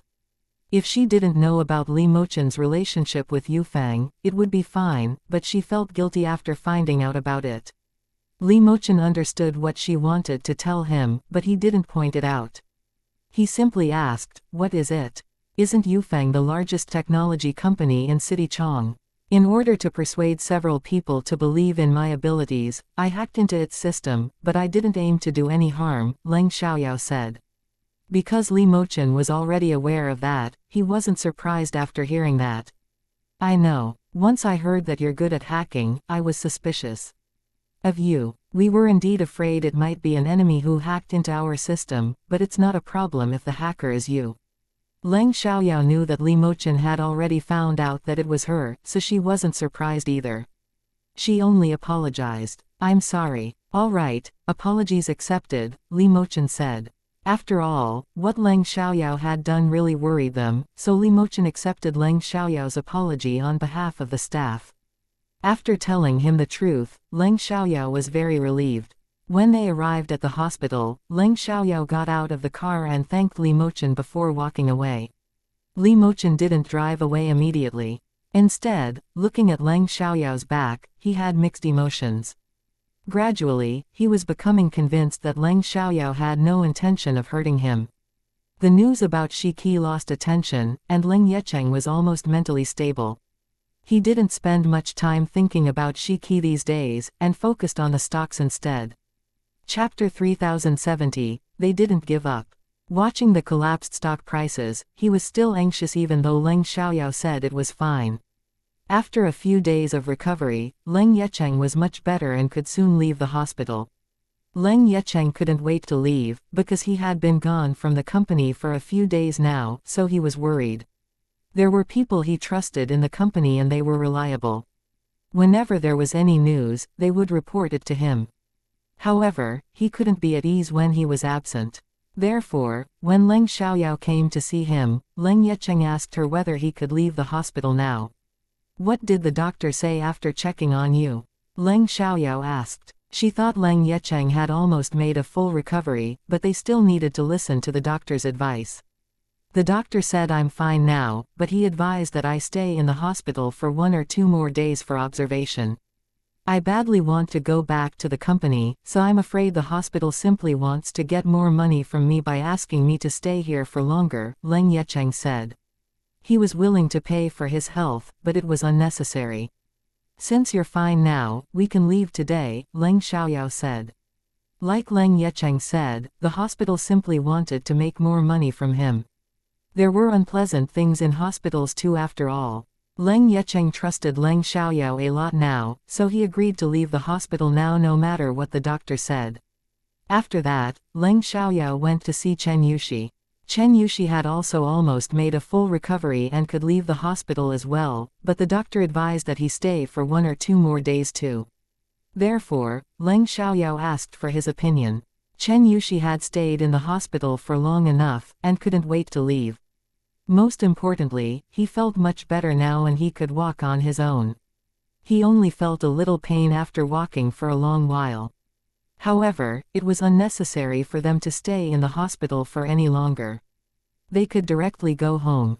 Now Chen Yushi heard that Leng Yecheng was going to leave the hospital, so he would leave too. Afterwards, Leng Xiaoyao went to go through the discharge formalities. She only asked for leave in the morning, but she was too busy to go back to school right now. Therefore, she called her head teacher and said that she would be absent for a while longer. Their head teacher agreed without hesitation. After all, Leng Xiaoyao didn't go out for fun, she went to deal with something serious. On their way back, Chen Yuchi's family came to pick him up. Leng Yecheng told him to go back to work after he was totally fine. Leng Yecheng didn't want to go back to the Leng family's mansion, so he went to the company with Leng Xiaoyao. Leng Xiaoyao understood that Leng Yecheng was worried about the business, so she took him to Fengsheng Design. Unfortunately, as soon as Leng Xiaoyao and Leng Yecheng arrived at the parking lot of Fengsheng Design, the deputy general manager called Leng Yecheng and told him that the computers in their company were all infected by a virus and they couldn't solve the problem. Hearing that, Leng Yecheng was anxious. He didn't remember that Leng Xiaoyao was good at IT until Leng Xiaoyao spoke. "Uncle, don't worry, I can help," Leng Xiaoyao said. She was also mad that someone deliberately attacked them. After it happened, Leng Xiaoyao, as the boss of Xiaoyao Technology, decided to make a deal with Fengsheng Design in regards with its security. She wouldn't charge them, because she only wanted the good reputation. Hearing Leng Xiaoyao's words, Leng Yecheng calmed down and instantly felt relieved. "Oh, I almost forgot. Uncle, why don't you let me be in charge of the security for Fengsheng Design?" Leng Xiaoyao asked. "Sure, I believe you can do it well," Leng Yecheng agreed. Because Fengsheng Design wasn't large, Leng Yecheng had no idea that their system would be attacked. Therefore, he hadn't gone to any technology companies for their services. After getting out of the car, Leng Xiaoyao immediately carried Leng Yecheng to the wheelchair. Then she pushed him to the elevator to Fengsheng Design. Currently, the staff was in complete chaos, because their files might all be lost after their computers were infected by a virus. If that was the case, they would suffer a great loss. Once Leng Xiaoyao and Leng Yecheng arrived at the company, they went to Leng Yecheng's office. Leng Xiaoyao turned on his computer and told the others not to touch theirs. Without delay, Leng Xiaoyao began to work on the computer. At the beginning, everyone doubted Leng Xiaoyao's abilities. Could she really solve the problem? However, since Leng Yecheng let Leng Xiaoyao do it, they didn't dare to say anything. In Leng Yecheng's office, only Leng Yecheng, the deputy general manager and a technician were there. Leng Yecheng and the deputy general manager barely knew IT, but Leng Yecheng trusted Leng Xiaoyao, so he had no doubt. On the other hand, the technician was a professional. Although he wasn't very skilled, he could see that Leng Xiaoyao was a master the moment he saw her working on it. Within 2 minutes, Leng Xiaoyao had successfully gotten rid of the virus. Fengsheng Design's system wasn't damaged. Leng Xiaoyao also traced them down and found out that it was Yunqin. It's Yunqin, Leng Xiaoyao said in displeasure. What? Yunqin? They haven't given up yet. Hearing that, Leng Yecheng and the deputy general manager were surprised and angry. Very well. I decided to let them go, but they won't stop attacking us. We must teach them a lesson this time, Leng Xiaoyao said coldly, then started damaging their system. Leng Yecheng didn't stop her, because he also wanted to teach Yunqin a lesson. Before long, Yunqin's system was useless and many important files were lost. It was impossible for them to get the files back. Very quickly Yunqin was left in horror. They couldn't believe that there was such a skilled hacker in Fengsheng Design. Shortly after they hacked into Fengsheng Design, they were caught and their system was damaged. They lost so many important files and couldn't get them back. At that moment, they really regretted attacking Fengsheng Design, but it was too late. After Zhang Guanggulan was caught, they shouldn't have had any ideas of messing with Fengsheng Design, but they were reluctant to accept the result and attacked Fengsheng Design once more. This time, they suffered an even greater loss. Chapter 3071, Why Should I Tell You? Even though they knew it was done by Fengsheng Design, they didn't dare to sue Fengsheng Design or call the police. After all, they didn't have any evidence to prove it. They figured out that it was done by Fengsheng Design simply because they were attacked right after they attacked Fengsheng Design. However, Leng Xiaoyao left no trace, so they didn't have proof. Besides, they attacked Fengsheng Design first, so it wouldn't do them any good if it was exposed. Alright, I ruined some of Yunqin's files. It's impossible for them to recover the files. I think they'll suffer a great loss this time, Leng Xiaoyao said with an evil smile on her lips. Even though she didn't ruin all of their files, it was enough to teach them a lesson. If they dared to attack Fengsheng again, she would leave Yunqin bankrupt. Hearing Leng Xiaoyao's words, Leng Yecheng laughed with satisfaction. It's wonderful. We ought to teach them a lesson. Miss Leng, thank you so much for your help. Otherwise we would have suffered a great loss instead, the deputy general manager said in excitement, beginning to admire Leng Xiaoyao. He was originally afraid that Leng Xiaoyao might not be able to handle it, but unexpectedly Leng Xiaoyao succeeded and even taught them a lesson. Right, Miss Leng's IT skills are unbelievable. The technician complimented Leng Xiaoyao and looked at her with great admiration. Luckily, we came to work today. Otherwise it would be too late if we only came after hearing the news, Leng Yecheng said, feeling lucky. Don't tell other people that I've damaged their system and files. I don't want any trouble. However, there is no need to keep it a secret that I got rid of their virus. I bet they should know about it, Leng Xiaoyao said. Sure, they answered. They understood that they couldn't tell other people that Leng Xiaoyao damaged Yunqin's system and files. Oh, I set a few firewalls in Fengsheng's system. Average hackers won't be able to hack inside. Even if there are skilled hackers, they will soon be discovered, then you'll be alerted. Once you notice it, report it to my uncle as soon as possible. My uncle will call me and I can help you remotely, Leng Xiaoyao said. Of course. The others agreed seriously. They had totally been convinced by Leng Xiaoyao. After solving the problem, they walked out of Leng Yecheng's office. Everyone looked at Leng Xiaoyao with admiration, because they knew that she had gotten rid of the virus. Afterwards, Leng Yecheng went to deal with some documents, while Leng Xiaoyao checked the stock market. She continued to buy the stocks that were being sold at low prices. During these days, Leng Xiaoyao carried her laptop wherever she went. Normally, Leng Xiaoyao used her phone to do the work. When she needed a laptop, she would use the laptop. By now, she had invested 40 million yuan. It was a large amount of money. Individual investors had never seen so much money. Only Li Mochen invested more than Leng Xiaoyao. However, the money was still too little for the company. It was still hard to stop the stocks from collapsing even if they also invested a lot of money in the market. Recently, the turmoil in the stock market was the hottest news. Everyone believed that those companies were doomed. After staying in the company for a while, Leng Xiaoyao and Leng Yecheng left for the Leng family's mansion. Leng Chengyuan didn't know that Leng Yecheng left the hospital, so he was surprised to see him. Without delay, he asked with concern, "Did you leave the hospital? What did the doctor say? How's your body now?" Because of his age, Leng Chengyuan didn't visit Leng Yecheng every day, but he would still call Leng Yecheng once or twice every day to ask about his health. "I have almost made a full recovery, but I can't walk freely yet. I still have to use crutches," Leng Yecheng said. "Great," Leng Chengyuan said. He absolutely wanted Leng Yecheng to make a full recovery right away, but it wasn't up to him. Anyway, it was good that Leng Yecheng was much better now. Leng Chengyuan didn't say much to Leng Yecheng before he told him to rest in his room. When Leng Xiaoyao was free, she started programming a game. A game needed a lot of memory to work, so a laptop wasn't enough. Therefore, Leng Xiaoyao started to use the computer on the desk. She used to be a game lover, so there were a lot of games on her computer. However, she used to be terrible at playing games and was always criticized by her teammates, but now those games couldn't be easier for her.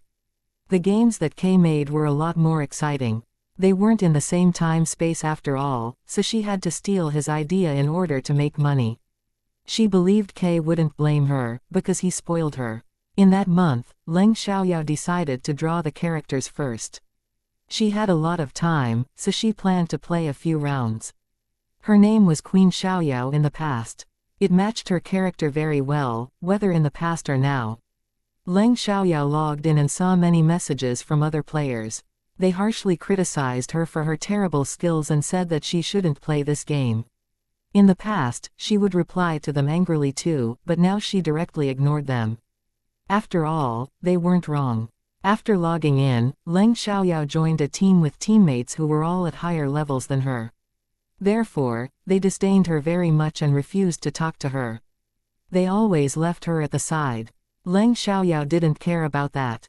Anyway, she could do it alone. Therefore, Leng Xiaoyao fought alone. Although she was at a low level and fought alone, she killed many monsters. Immediately, everyone changed their opinions about her and tried to form a close relationship with her. Leng Xiaoyao kept calm. She didn't care about it when they disdained her, but she wouldn't become excited just because they became kind to her. Facing Leng Xiaoyao's calm attitude, the three male teammates weren't mad, but the female teammate was displeased. "Why didn't she say anything?" the female teammate asked with displeasure. "Why'd I have to answer every question you ask me?" Leng Xiaoyao said in a cold voice.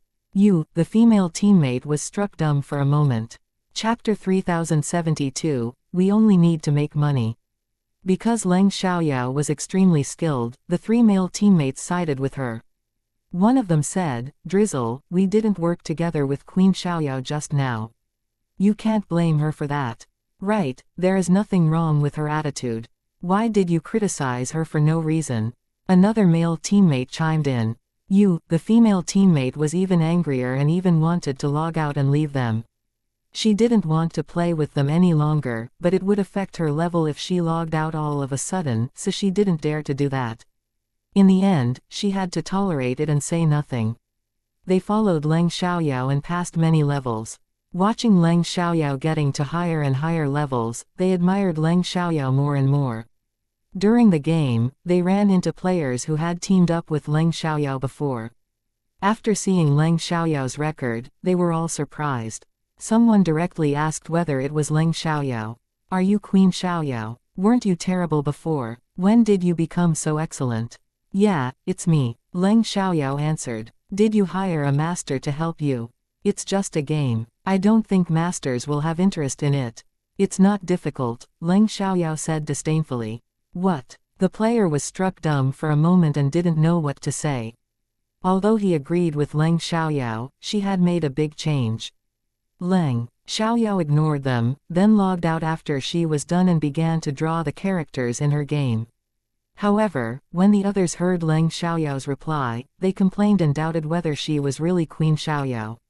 Some people said she was arrogant and should get to a high level to prove her abilities. Leng Xiaoyao didn't know what they talked about behind her back, but she knew they disliked her. Therefore, she wouldn't care even if she heard their discussion. As Leng Xiaoyao drew characters for her game, she paid attention to the stocks too. Given the situation, she should sell the stocks once the prices went up, so she had to keep an eye on them. Without surprise, at 10 p.m., the collapsing stocks started skyrocketing. Immediately, Leng Yecheng carried her laptop to see Leng Yecheng. Because it wasn't that late, Leng Yecheng was still reading files in his study. At the same time, he also checked the stock market once in a while. Right after Leng Xiaoyao noticed that the stocks were rising, he noticed it too. He was about to call Leng Xiaoyao, but she called him from outside the door. Afterwards, Leng Yecheng moved his wheelchair to open the door for Leng Xiaoyao. The next moment, he asked urgently, "The stocks are spiking. I wanted to call you, but you already came over. It seems to be the right time.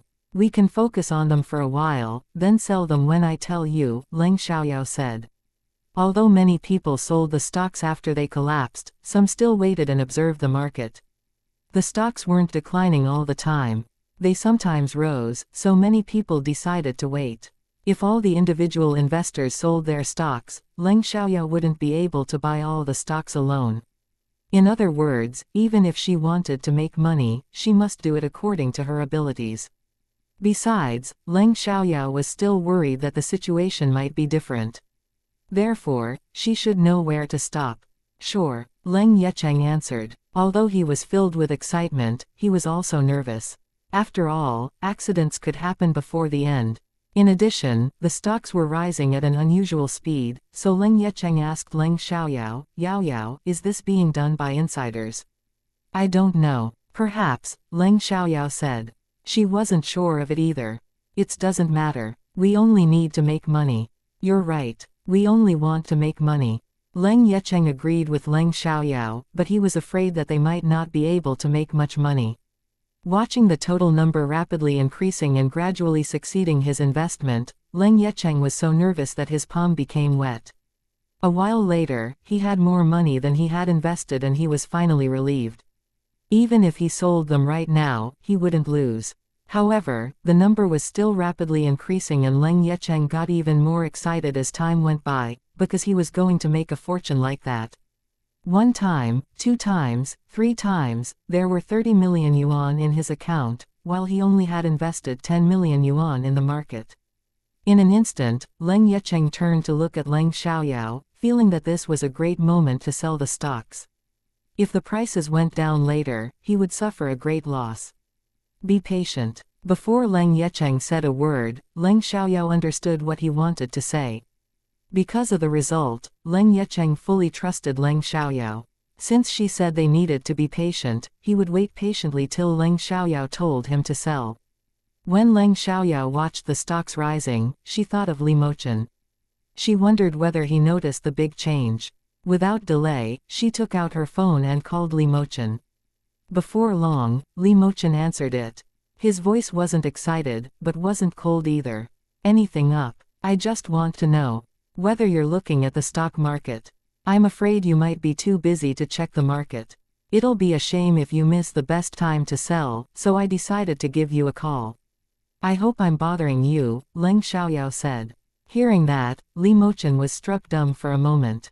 He didn't expect Leng Xiaoyao to care about him and felt warm. "Yeah, I'm paying special attention to it. Thank you for your reminder," Li Mochen said. He didn't think her kind reminder was unnecessary just because he was already watching the stock market. My pleasure. Oh, don't forget to eat together after you make money, Leng Xiaoyao said. I won't, Li Mochen replied. Great, see you then. It's about time to sell, Leng Xiaoyao said, then they hung up. Leng Yecheng wasn't curious and didn't ask who Leng Xiaoyao was calling. He paid complete attention to the numbers on the screen of his computer. 4 times, 5 times, 6 times, Leng Yecheng was too shocked to say a word. He was trembling in excitement and could barely believe his eyes. In order to check whether it was a dream, Leng Yecheng secretly pinched his arm. It wasn't a dream, but he still felt it was too unbelievable to be true. Seeing Leng Yecheng's reaction, Leng Xiaoyao felt amused, but she could understand. Chapter 3073, Win. Although she was much calmer than Leng Yecheng, she was also very happy. It was a large amount of money. It was impossible for them not to be happy after winning so much money. After all, it was a fortune for Leng Xiaoyao. 7 times, 8 times, Leng Yecheng felt a little dizzy because of his excitement. It was incredible. Sell it now, Leng Xiaoyao said. Then she started selling the stocks. Leng Yecheng followed without hesitation. Many investors saw the high prices of the stocks, so they immediately competed to buy the stocks. Leng Xiaoyao and Leng Yecheng sold all the stocks. They didn't care whether it was the highest point, but the stocks would quickly go down after reaching the prices of the beginning value. Leng Yecheng invested 12 million yuan and made almost 100 million yuan. Leng Xiaoyao invested 40 million yuan and made about 300 million yuan. She had also invested 20 million yuan in other companies, whose stocks went up comparatively slowly. Even if the stocks went up comparatively slowly, she still made a lot of money. Looking at the number, Leng Yecheng was still extremely surprised. After he came back to his senses, he still couldn't believe his eyes. Am I in a dream? Did I just make 100 million yuan? It was too unbelievable. You're not in a dream. It's real. Leng Xiaoyao laughed. How much did you invest? How much did you make? Leng Yecheng asked Leng Xiaoyao. He didn't think she had much money, so the investment couldn't be big. Therefore, Leng Yecheng was full of regrets. He should have given her more money, so that she could make a better investment. Anyway, it was over, and it was too late to regret it. Therefore, Leng Yecheng decided to share the money with Leng Xiaoyao 50-50. After all, they relied on Leng Xiaoyao to make a fortune. I invested 40 million yuan, and I made about 300 million yuan. Leng Xiaoyao was very honest. It was necessary for her to prove her abilities, otherwise Leng Yecheng wouldn't believe in her. After all, she was going to start up a business, so she must let her family know about her abilities. Therefore, they would trust her and wouldn't interfere in her business. What? Leng Yecheng was shocked. She had invested 40 million yuan and made 300 million yuan. Where did Leng Xiaoyao get so much money? And 300 million yuan was too much. Jesus, was he really not in a dream? Leng Xiaoyao didn't interrupt him. She only looked at him with a grin till he came back to his senses.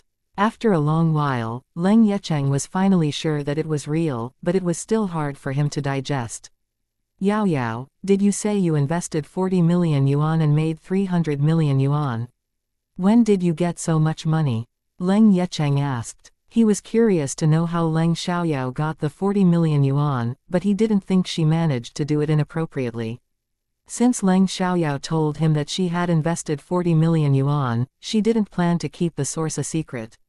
Therefore, she said, I didn't tell you because I didn't want you to be worried, but now I think it's time to tell you that. I went to Fengyun Casino one day and made 20 million yuan. What? You went to Fengyun Casino and made 20 million yuan.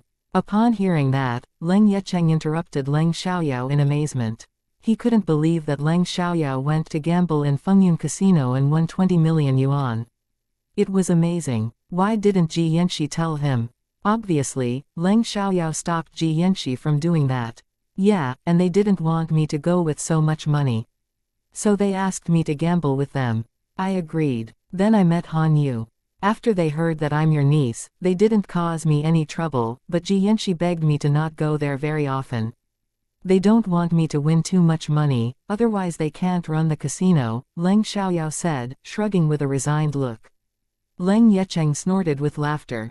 Upon thinking that Ji Yanxi begged Leng Xiaoyao not to go there very often and to win less money, he felt it was amusing. Although Leng Yecheng was very surprised that Leng Xiaoyao went to gamble in a casino and made a lot of money, he wasn't too worried since he saw that she was fine. However, he still reminded her to be careful. Casinos are dangerous. Luckily, you met someone who's familiar with me, otherwise you might have been in serious trouble. Don't go to casinos again. Sure, I understand. However, it was impossible for her not to go to casinos again. Anyway, she agreed obediently in order to not worry Leng Yecheng. And next, after Leng Yecheng almost digested the shocking news, he asked once more. By accident, I learned that Han Yu had a hidden injury. It's something you don't know. For the sake of your friendship, I proposed to heal him. After it was done, he gave me 50 million yuan to thank me. Just like that, I had made a lot of money, Leng Xiaoyao said. She didn't tell Leng Yecheng that she asked for 50 million yuan because Han Yu used him to threaten her. After all, Han Yu was a good friend, so she didn't want to ruin their friendship. What? 50 million yuan? That's too much. Leng Yecheng was surprised again. He was surprised by the amount of the money instead of the fact that Leng Xiaoyao had healed Han Yu. He recovered quickly because Leng Xiaoyao helped him, so he believed that she had that ability. 50 million yuan is nothing for Han Yu. There is no need to be so surprised. Don't forget I'm your niece. Leng Xiaoyao said, acting angry. I know. Leng Yecheng immediately comforted Leng Xiaoyao. Even if Leng Yecheng thought it was too much, Leng Xiaoyao already got the money. And, please keep it a secret, because I told him not to tell you about it, Leng Xiaoyao said. She didn't want Leng Yecheng to know something that he shouldn't know. Fine, I can keep it a secret. Leng Yecheng would listen to Leng Xiaoyao no matter what she said right now. If Leng Xiaoyao didn't want him to tell anyone, he wouldn't. Jesus, we made 500 million yuan so easily. It can buy 3 companies the size of Fengsheng Design. Leng Yecheng still couldn't believe it. If Leng Yahua's family heard that, they would definitely be jealous and angry. Chapter 3074, Something Wrong with Enchenmeng. They were already very jealous of Leng Yecheng and Leng Xiaoyao for owning Fengsheng Design. If they heard Leng Yecheng and Leng Xiaoyao were even richer now, they would be crazy jealous. Oh, don't tell anyone else. Just keep it between us. Don't cause unnecessary trouble, Leng Xiaoyao said, but I think you can tell your staff that you won several million yuan. You can buy them a big meal too. Sure, I know, Leng Yecheng agreed. He decided to tell his staff that he had won several million yuan, then they could go to have a great meal. He had never been a mean boss. As long as the company was developing well or the staff made an extremely profitable deal, he would organize for them to have a big meal or a short vacation according to the situation. If they had a lot of time, they would go to a far place and have a 3 or 4 day long vacation, but they normally did that once a year. After all, it was difficult for them to gather together. They usually had time to gather together at the New Year festival, but they needed to go home at that time. All right, it's late now. We should go to bed, Leng Xiaoyao announced. It was nearly 12 a.m. I'm afraid I can't sleep tonight, Leng Yecheng said with a smile. He was too excited to sleep. Leng Xiaoyao smiled and said nothing, then walked out with her laptop. In her room, Leng Xiaoyao sent Li Mochen a message. Leng Xiaoyao, Brother Mochen, congratulations for making a fortune. Before long, Li Mochen replied to her. Li Mochen, same congratulations to you. When do you have time? We can have a meal together. Leng Xiaoyao, tomorrow afternoon. Tomorrow was Saturday, so they didn't have evening classes. They could leave after finishing the afternoon classes. Li Mochen, no problem. What do you want to eat?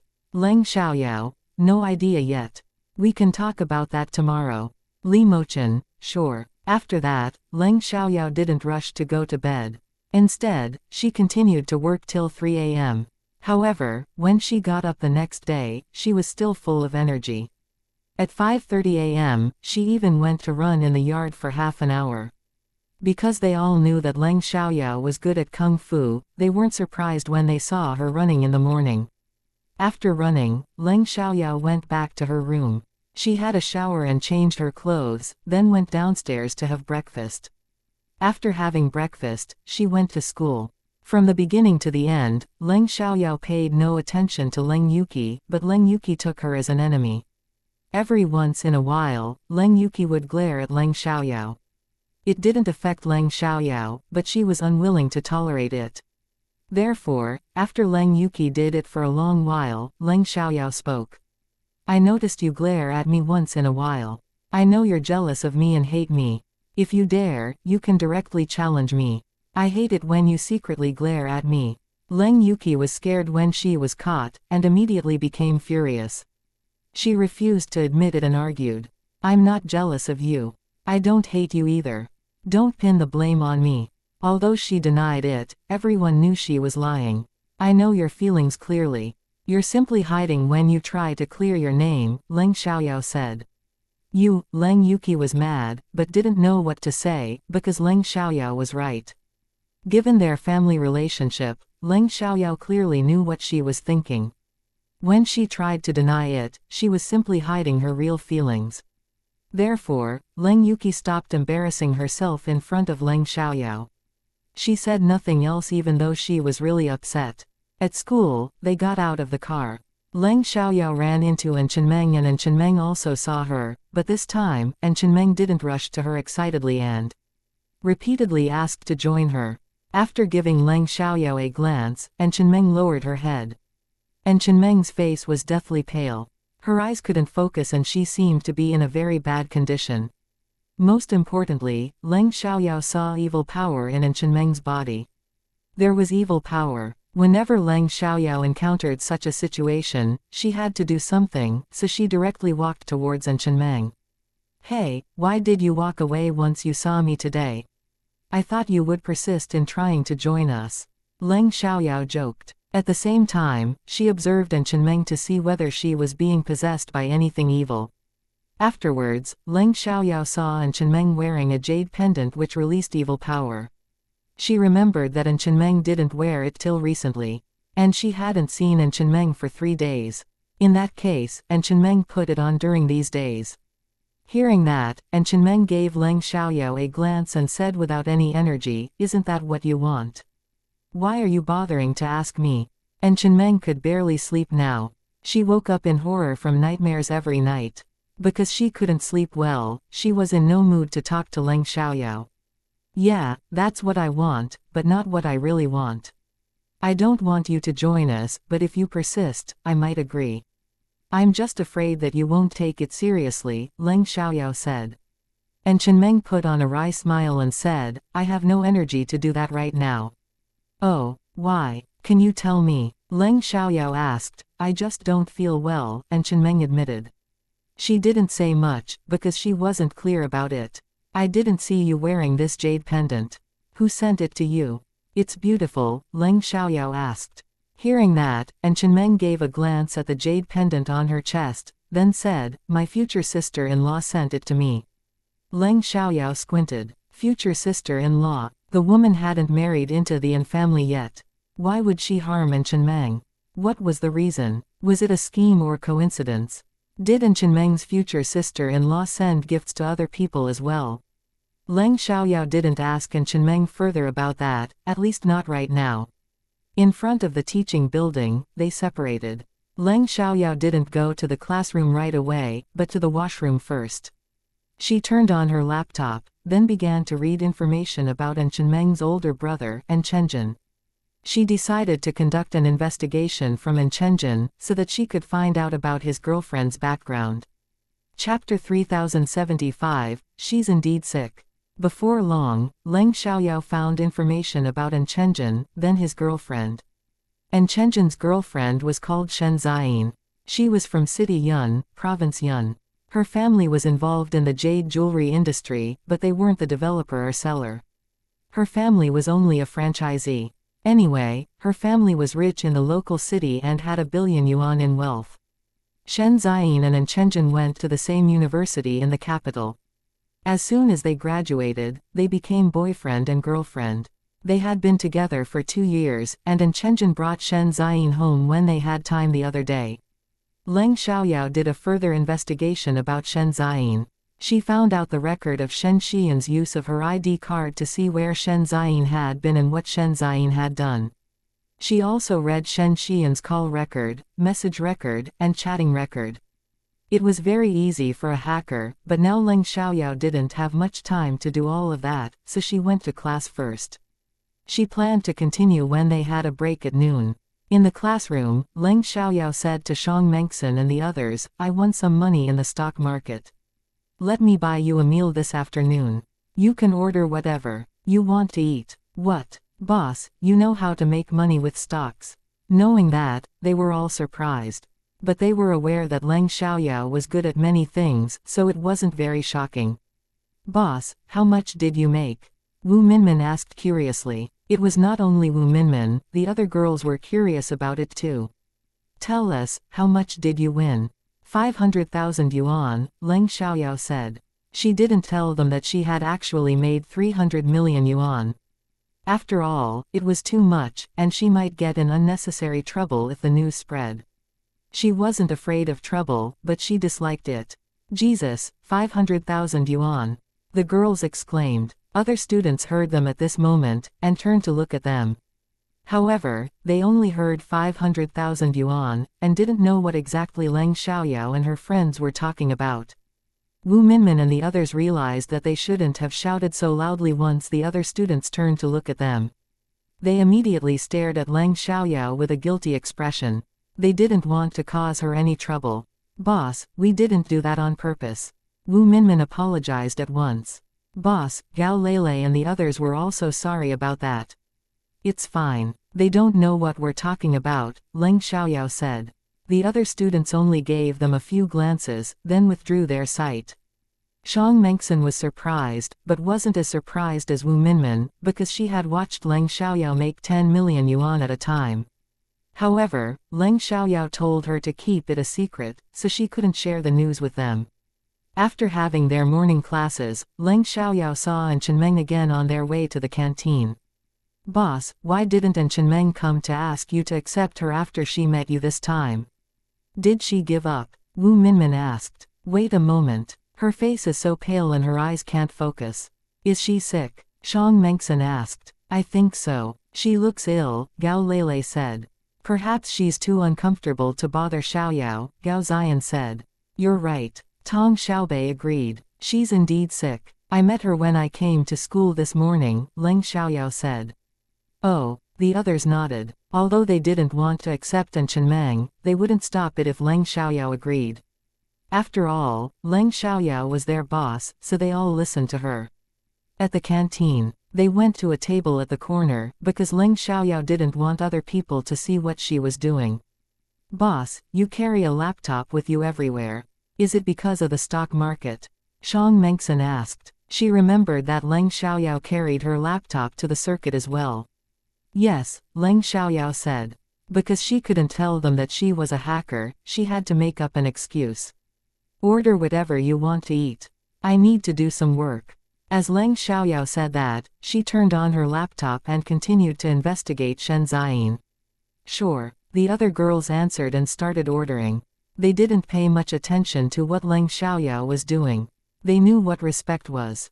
Precisely because of that, Leng Xiaoyao did the investigation in front of them and didn't warn them not to come closer. After ordering, they didn't bother Leng Xiaoyao and said nothing. Instead, they played on their phones. They played games, read entertainment news, watched amusing short videos, and read business news. Suddenly, Tong Xiaobei noticed the news of the turmoil in the stock market yesterday. The next second, she exclaimed, "Jesus, stocks of several large companies suffered a turmoil yesterday. Several people bought many stocks at the lowest prices, then made several 100 million yuan. It's awesome." "What? Several 100 million yuan?" Hearing that, Xiang Mengxin and the other girls were attracted to the news. They were all shocked by it. "Yes." Tong Xiaobei nodded heavily. "Wow, it's unbelievable. I wish I were one of them." Leng Xiaoyao said nothing and only smiled, because the several people were Li Mochen, Leng Yecheng, and her. It wasn't surprising for her at all. Why did boss just win 500,000 yuan instead of several 100 million yuan? If she had won so much money, she could take us on a world tour.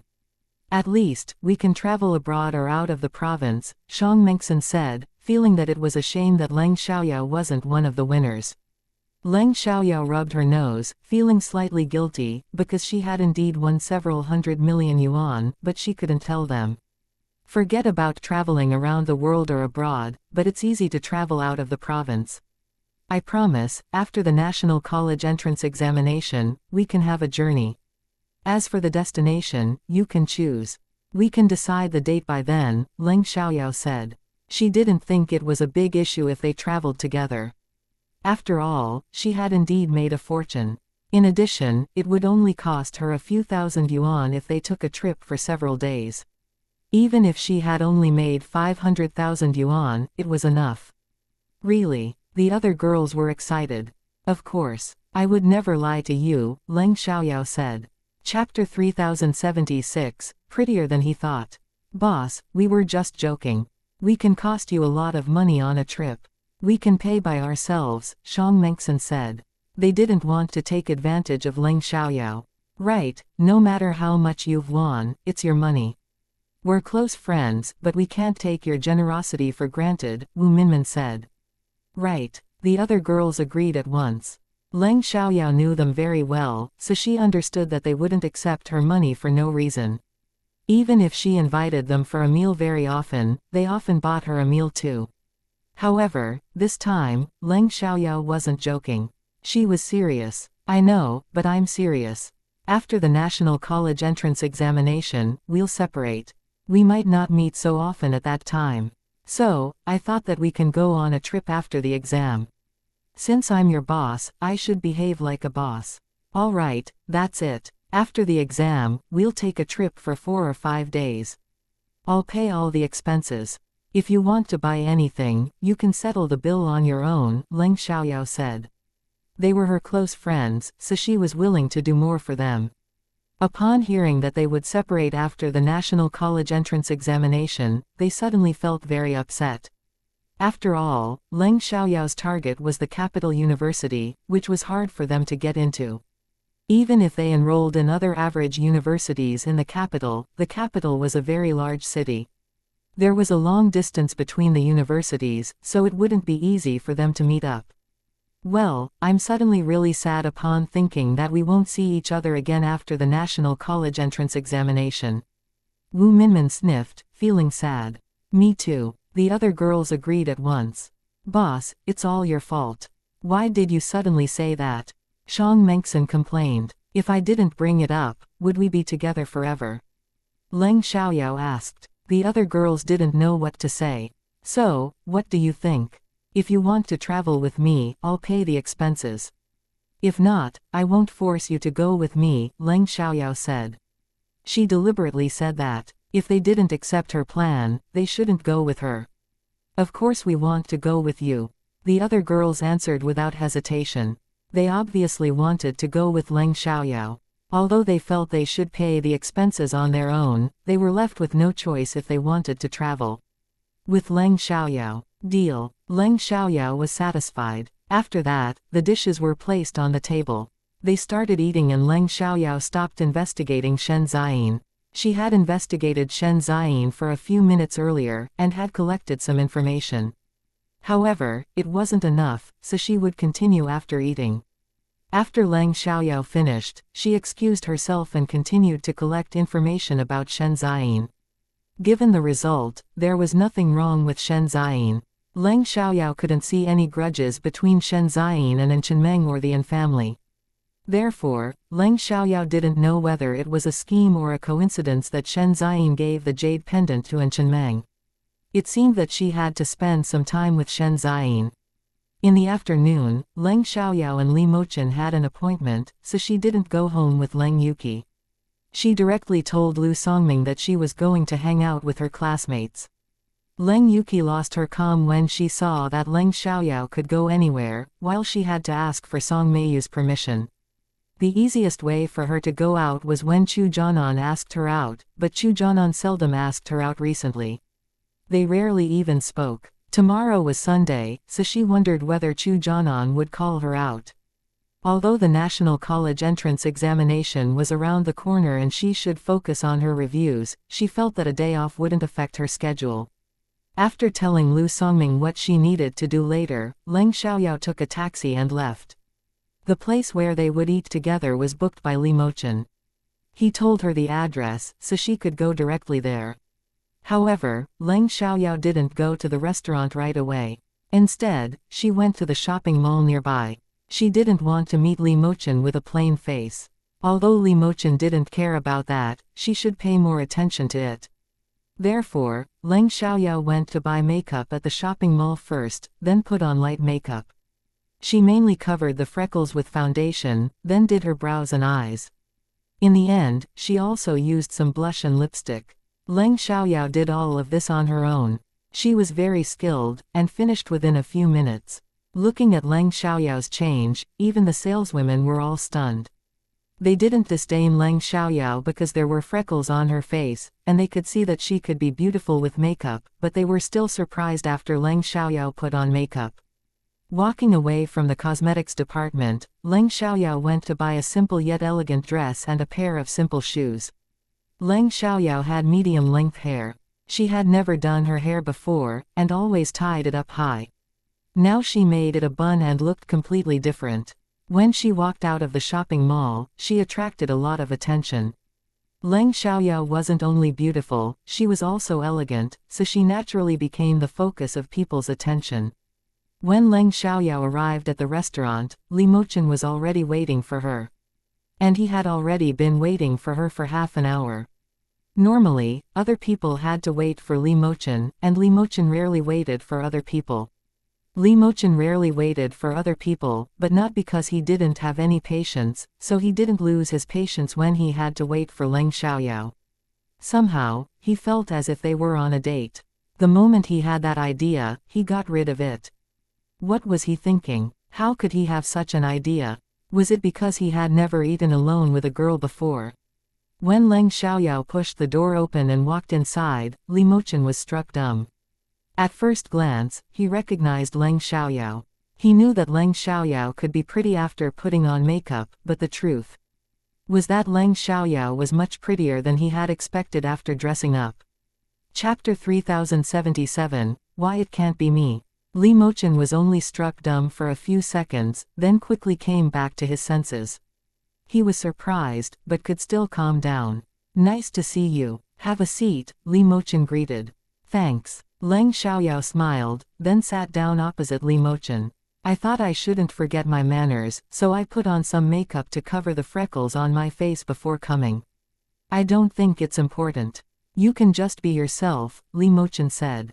He had no bias against people who had a plain face, because other people's appearance had nothing to do with him. Brother Mochen, you're right, but no girl doesn't care about her appearance. It's just that I'm too young and I'm still a high school student, so I can't pay too much attention to my appearance, Leng Xiaoyao admitted. Li Mochen agreed that girls cared about their appearance. In fact, many girls pay attention to their appearance, not because they want to attract men, but to compete with each other. Afterwards, they began to order. After ordering, Leng Xiaoyao chatted with Li Mochen casually. Neither of them asked how much money they had invested in the stock market, and how much money they had won. Anyway, they were clearly aware that both of them had won a fortune. As Li Mochen chatted with Leng Xiaoyao, a picture suddenly flashed in his mind when he looked at Leng Xiaoyao. In the picture, a beautiful girl glared at him. Although the picture flashed by, Li Mochen believed it really existed. He saw the picture and remembered the girl's face. Surprisingly, the girl looked the same as Leng Xiaoyao. Although their faces were exactly the same, Leng Xiaoyao gave him a totally different feeling. They looked the same, but felt different. And the picture seemed to be from a long time ago. Why did it happen? Why did such a picture flash in his mind all of a sudden? Was he distracted for a moment? What did it imply? Or what did Leng Xiaoyao do to him? Because he knew Leng Xiaoyao had superpowers, it was unavoidable for him to be suspicious of her. However, even though he was suspicious, he remained calm on the surface. Li Mochen was surprised, but showed nothing, so Leng Xiaoyao didn't notice his change. Li Mochen saw a strange picture about Leng Xiaoyao, but didn't avoid it. Instead, he wanted to figure it out. Therefore, he paid more attention to Leng Xiaoyao afterwards, and sometimes even focused on her face. He didn't just look at her when she talked to him. When they spoke, it was the basic manner to look at one another, so Leng Xiaoyao didn't think it was strange. After all, Li Mochen didn't show his strong interest on his face, he just calmly looked at her. However, the picture didn't appear in Li Mochen's mind again. Because he couldn't figure it out right now, he stopped paying attention to it, but he kept it in mind. After the meal, Leng Xiaoyao wanted to pay the bill. She wasn't trying to impress Li Mochen, but she felt that it shouldn't be the man who was paying the bill all the time. In addition, she asked Li Mochen out this time. She wouldn't ask men to pay the bill when they dined together. She felt it was better to pay equally if they weren't close.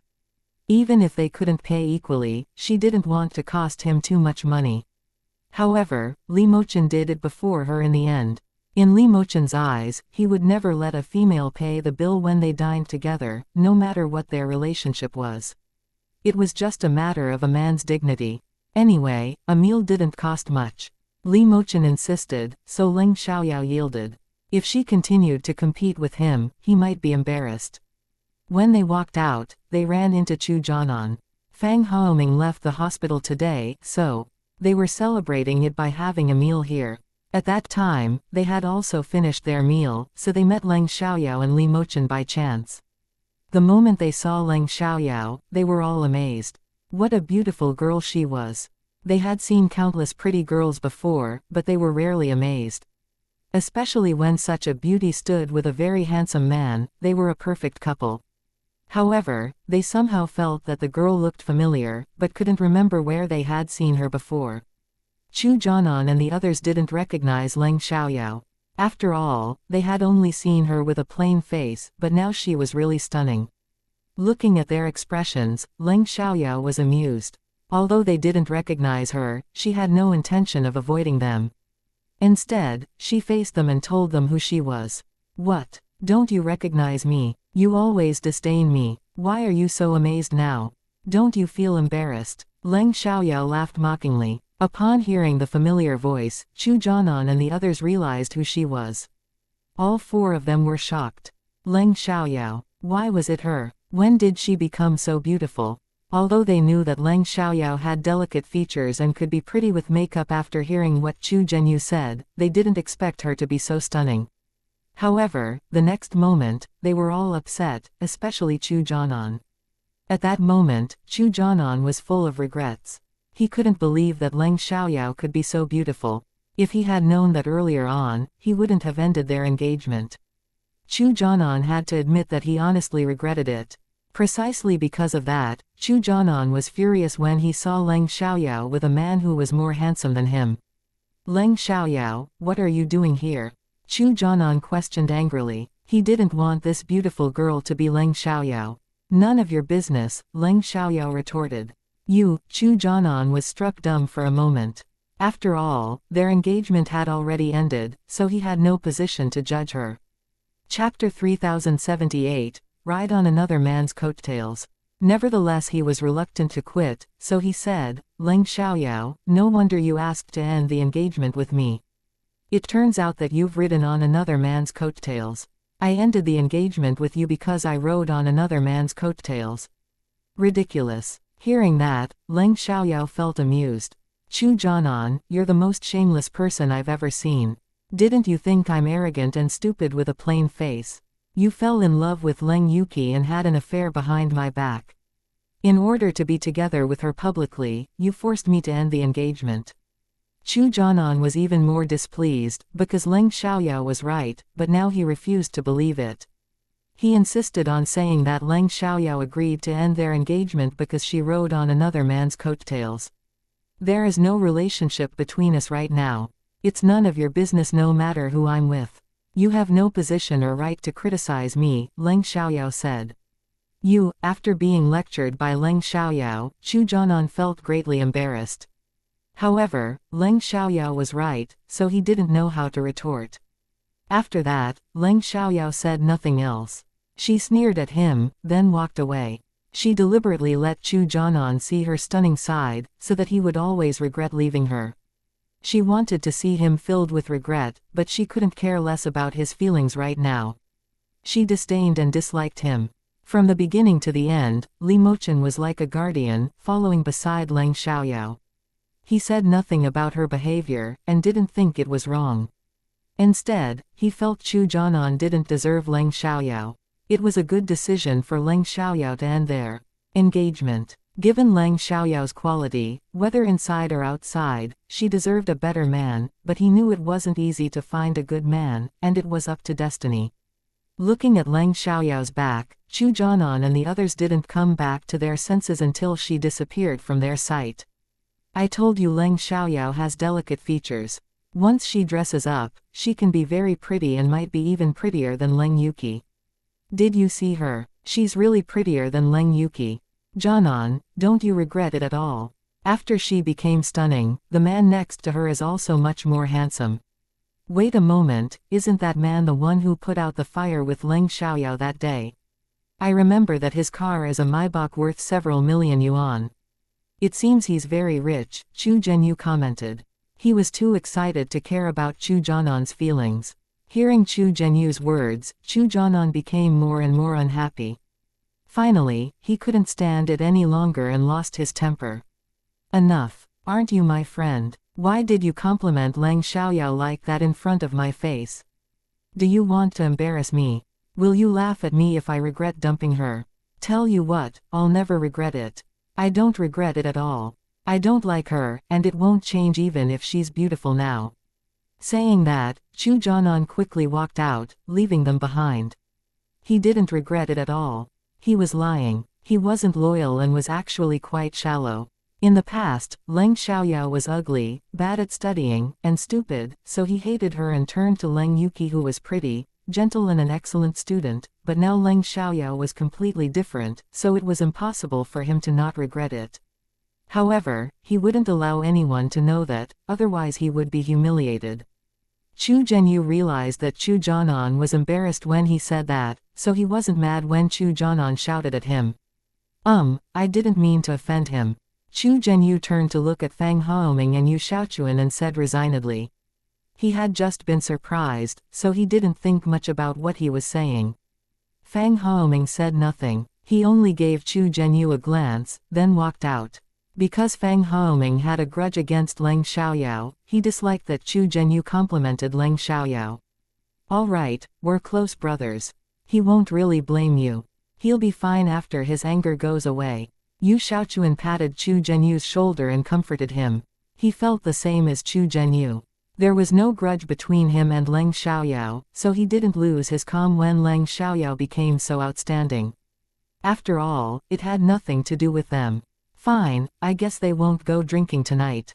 We can go. I asked your dream girl out, Chu Zhenyu said. He didn't cancel his plan just because Fang Haoming and Chu Jianan were in no mood for fun. They were close friends, but they were individuals too. They could make decisions on their own about where they wanted to go and what they wanted to do. Of course, Yu Xiaochuan said. He had the closest relationship with Chu Zhenyu among them, so he wouldn't stay home just because Fang Haoming and Chu Jianan couldn't join them. After Leng Xiaoyao and Li Mochen walked away, Li Mochen offered to send Leng Xiaoyao home. Leng Xiaoyao declined, because she still needed to help Chengmeng out. It would cause a worse result if it was delayed. As a cultivator, she had to do something once she ran into ghosts or monsters. Since she needed to deal with something else, Li Mochen didn't ask more and left before her. Then Leng Xiaoyao took a taxi to Chengmeng's home. In the car, she continued to collect the information she needed. Chu Jianan went straight back to his apartment after leaving his friends. He didn't want to go home, he simply wanted to be alone for a while. On the way, Leng Yuqi sent him a message, but he ignored her. Now he couldn't help comparing Leng Yuqi with Leng Xiaoyao, and concluded that Leng Yuqi was in no way comparable to Leng Xiaoyao. Leng Yuqi wasn't prettier nor was she sexier than Leng Xiaoyao. She was slightly taller than Leng Xiaoyao, but was far worse than Leng Xiaoyao at studying and other things. If Leng Xiaoyao had been so outstanding in the past, he wouldn't have ended the engagement with her. However, he didn't think he didn't deserve Leng Xiaoyao. In his eyes, it was Leng Xiaoyao's honor that he was interested in her. Leng Xiaoyao should feel grateful, and wasn't allowed to disdain him. Chu Jianan was really a self-centered man. Chapter 3079, Where is the evidence? Chu Jianan didn't reply to Leng Yuqi after a long while. At the beginning, Leng Yuqi thought he might be busy. However, she couldn't help thinking much about it after a long time had passed. It was Saturday today, so Chu Jianan shouldn't be so busy. Chu Jianan didn't reply to her, so she felt too embarrassed to send him another message. At the same time, Leng Xiaoyao got out of her car nearby and Chenmeng's home. She went closer till she was outside the house. From outside, she sensed a slight evil power from the An family's house. There was no more evil power, so it must be from An Chenmeng's jade pendant. When Leng Xiaoyao came here, she found out that An Chenmeng and her parents were all home and An Chenjun was on a date with Shen Ziyin. Leng Xiaoyao could directly remove the evil power from An Chenmeng's jade pendant today, but she didn't, because it wasn't the right time yet. She hadn't gotten any evidence, so it would easily alert the mastermind if she helped An Chenmeng get rid of the evil power now. Now she was sure that only An Chenmeng had a jade pendant with evil power, so she was really relieved. Now she just needed to meet Shen Ziyin. The evil jade pendant would affect An Chenmeng's health, but she should be fine after a short time. Therefore, Leng Xiaoyao would deal with it after figuring out whether Shen Ziyin was aware of the evil power. She needed evidence to prove that An Chenmeng was guilty. If she removed the evil power from An Chenmeng's jade pendant right now, nobody would believe it if she said that Shen Ziyin was guilty. At that time, people might even think that she misunderstood Shen Ziyin. Coincidentally, when Leng Xiaoyao found An Chenjun and Shen Ziyin, she saw that Ling Tianqi and Feng Rui were with them. Pei Heron was absent. Because they were all members of high society, it wasn't strange that Ling Tianqi knew An Chenjun. Therefore, Leng Xiaoyao could get in touch with Shen Ziyin by joining Ling Tianqi. Since she needed Ling Tianqi's help, she had to be honest with him. When Leng Xiaoyao walked out, she called Ling Tianqi. At that time, Ling Tianqi was still dining. Because there were many people, they didn't finish the meal quickly, but chatted leisurely. Once Ling Tianqi saw Leng Xiaoyao's call, he stood up and went outside. He was afraid that it might be an emergency. After all, they weren't so close that they would call each other for a casual chat. Ling Tianqi picked up the call right after walking out of the private room, and asked, "Hi, Xiaoyao, anything up?" "Brother Tianqi, I need to speak to you about something. Is there anyone else with you?" Leng Xiaoyao asked, even though she had used her magical senses to check whether he was alone when he answered her call. "Not at all," Ling Tianqi said. "The thing is that I know you're with An Chenjun right now. After witnessing something, I'm suspicious of his girlfriend, Shen Ziyin, for having bad intentions. I need to find out more about her by being in contact with her. Is it convenient for you to let me join you? I'm sorry I can't tell you any details, but don't worry, I won't cause you any trouble," Leng Xiaoyao said. Although she hoped that Ling Tianqi would help her, she wouldn't force him to if it was inconvenient. After all, she didn't want to make it difficult for him. "No problem. We're in Jin restaurant right now. If you can come here within half an hour, you can come to join us. In order to make it look natural, we can pretend that we ran into each other by chance outside the restaurant. I'll invite you to join us and I'll say that I need to talk to you about something. You can send me a message after you arrive, so that I'll know you're here. If you need more time, I can go to pick you up after we separate," Ling Tianqi said. He was more than happy to do Leng Xiaoyao a favor. He didn't think Leng Xiaoyao would cause him any trouble. Instead, he felt honored that she turned to him for help. However, it wasn't appropriate to let Leng Xiaoyao go to the private room where they were dining right now. After all, it was extremely disrespectful to only ask Leng Xiaoyao over after they finished the meal. "I can arrive in half an hour, but I put on some makeup today and covered my freckles. I'm afraid you might not be able to recognize me. So I'll tell you what I'm wearing today. I'm wearing a creamy, white dress with a bun and a pair of white shoes.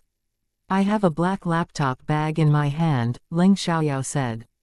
Great, Ling Tianqi answered. He suddenly looked forward to seeing Leng Xiaoyao. He wondered how she looked after putting on makeup and a dress. It must be gorgeous. After that, Leng Xiaoyao took a taxi to Jin restaurant, only taking 20 minutes on the road. After she arrived, she sent Ling Tianqi a message. Once Leng Xiaoyao sent the message, Ling Tianqi saw it. He replied to Leng Xiaoyao and said that he would go down right away. Actually, they were about to separate before Leng Xiaoyao sent the message, but Ling Tianqi deliberately wasted more time by going to the washroom. About 3 minutes later, he read Leng Xiaoyao's message. After that, Ling Tianqi didn't waste any more time. He immediately walked out of the washroom and told his friends they could go. Ling Tianqi didn't tell Feng Rui what Leng Xiaoyao wanted to do. He thought it was better if fewer people knew. After they walked out, Ling Tianqi focused on the outside. Then he saw Leng Xiaoyao in a white dress with a bun, a pair of white shoes and a laptop bag. However, her face was so stunning that he barely had the courage to call her name. The freckles on Leng Xiaoyao's face were covered, but they could still faintly be seen, otherwise he wouldn't be able to recognize her. Xiaoyao. Ling Tianqi called Leng Xiaoyao, but there wasn't much confidence in his voice. He was still afraid that he might be wrong. Hearing Ling Tianqi's words, Feng Rui turned to look around, but failed to see Leng Xiaoyao. While he was confused, he heard a familiar voice, "Hi, Brother Tianqi, Brother Rui." Saying that, Leng Xiaoyao walked towards them. What a coincidence. I didn't expect to see you here. Seeing the beautiful woman walking towards them, Feng Rui was shocked. She was Leng Xiaoyao. Ling Tianqi was also amazed, but he was mentally prepared, so he was much less surprised. Hi, Xiaoyao, what a coincidence. I was about to go see you. Since we met, why don't you join us? I need to talk to you about something. Chapter 3080, Spend time with Shen Ziyin. Yeah, go with us. We won't force you to drink. Feng Rui chimed in. He didn't know the agreement between Leng Xiaoyao and Ling Tianqi, but he was willing to invite Leng Xiaoyao to join them since they met.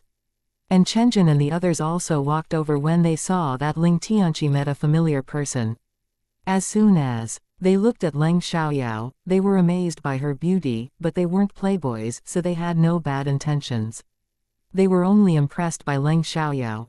Since you have something to talk to me about, I surely can't say no, but do your friends mind if I join you?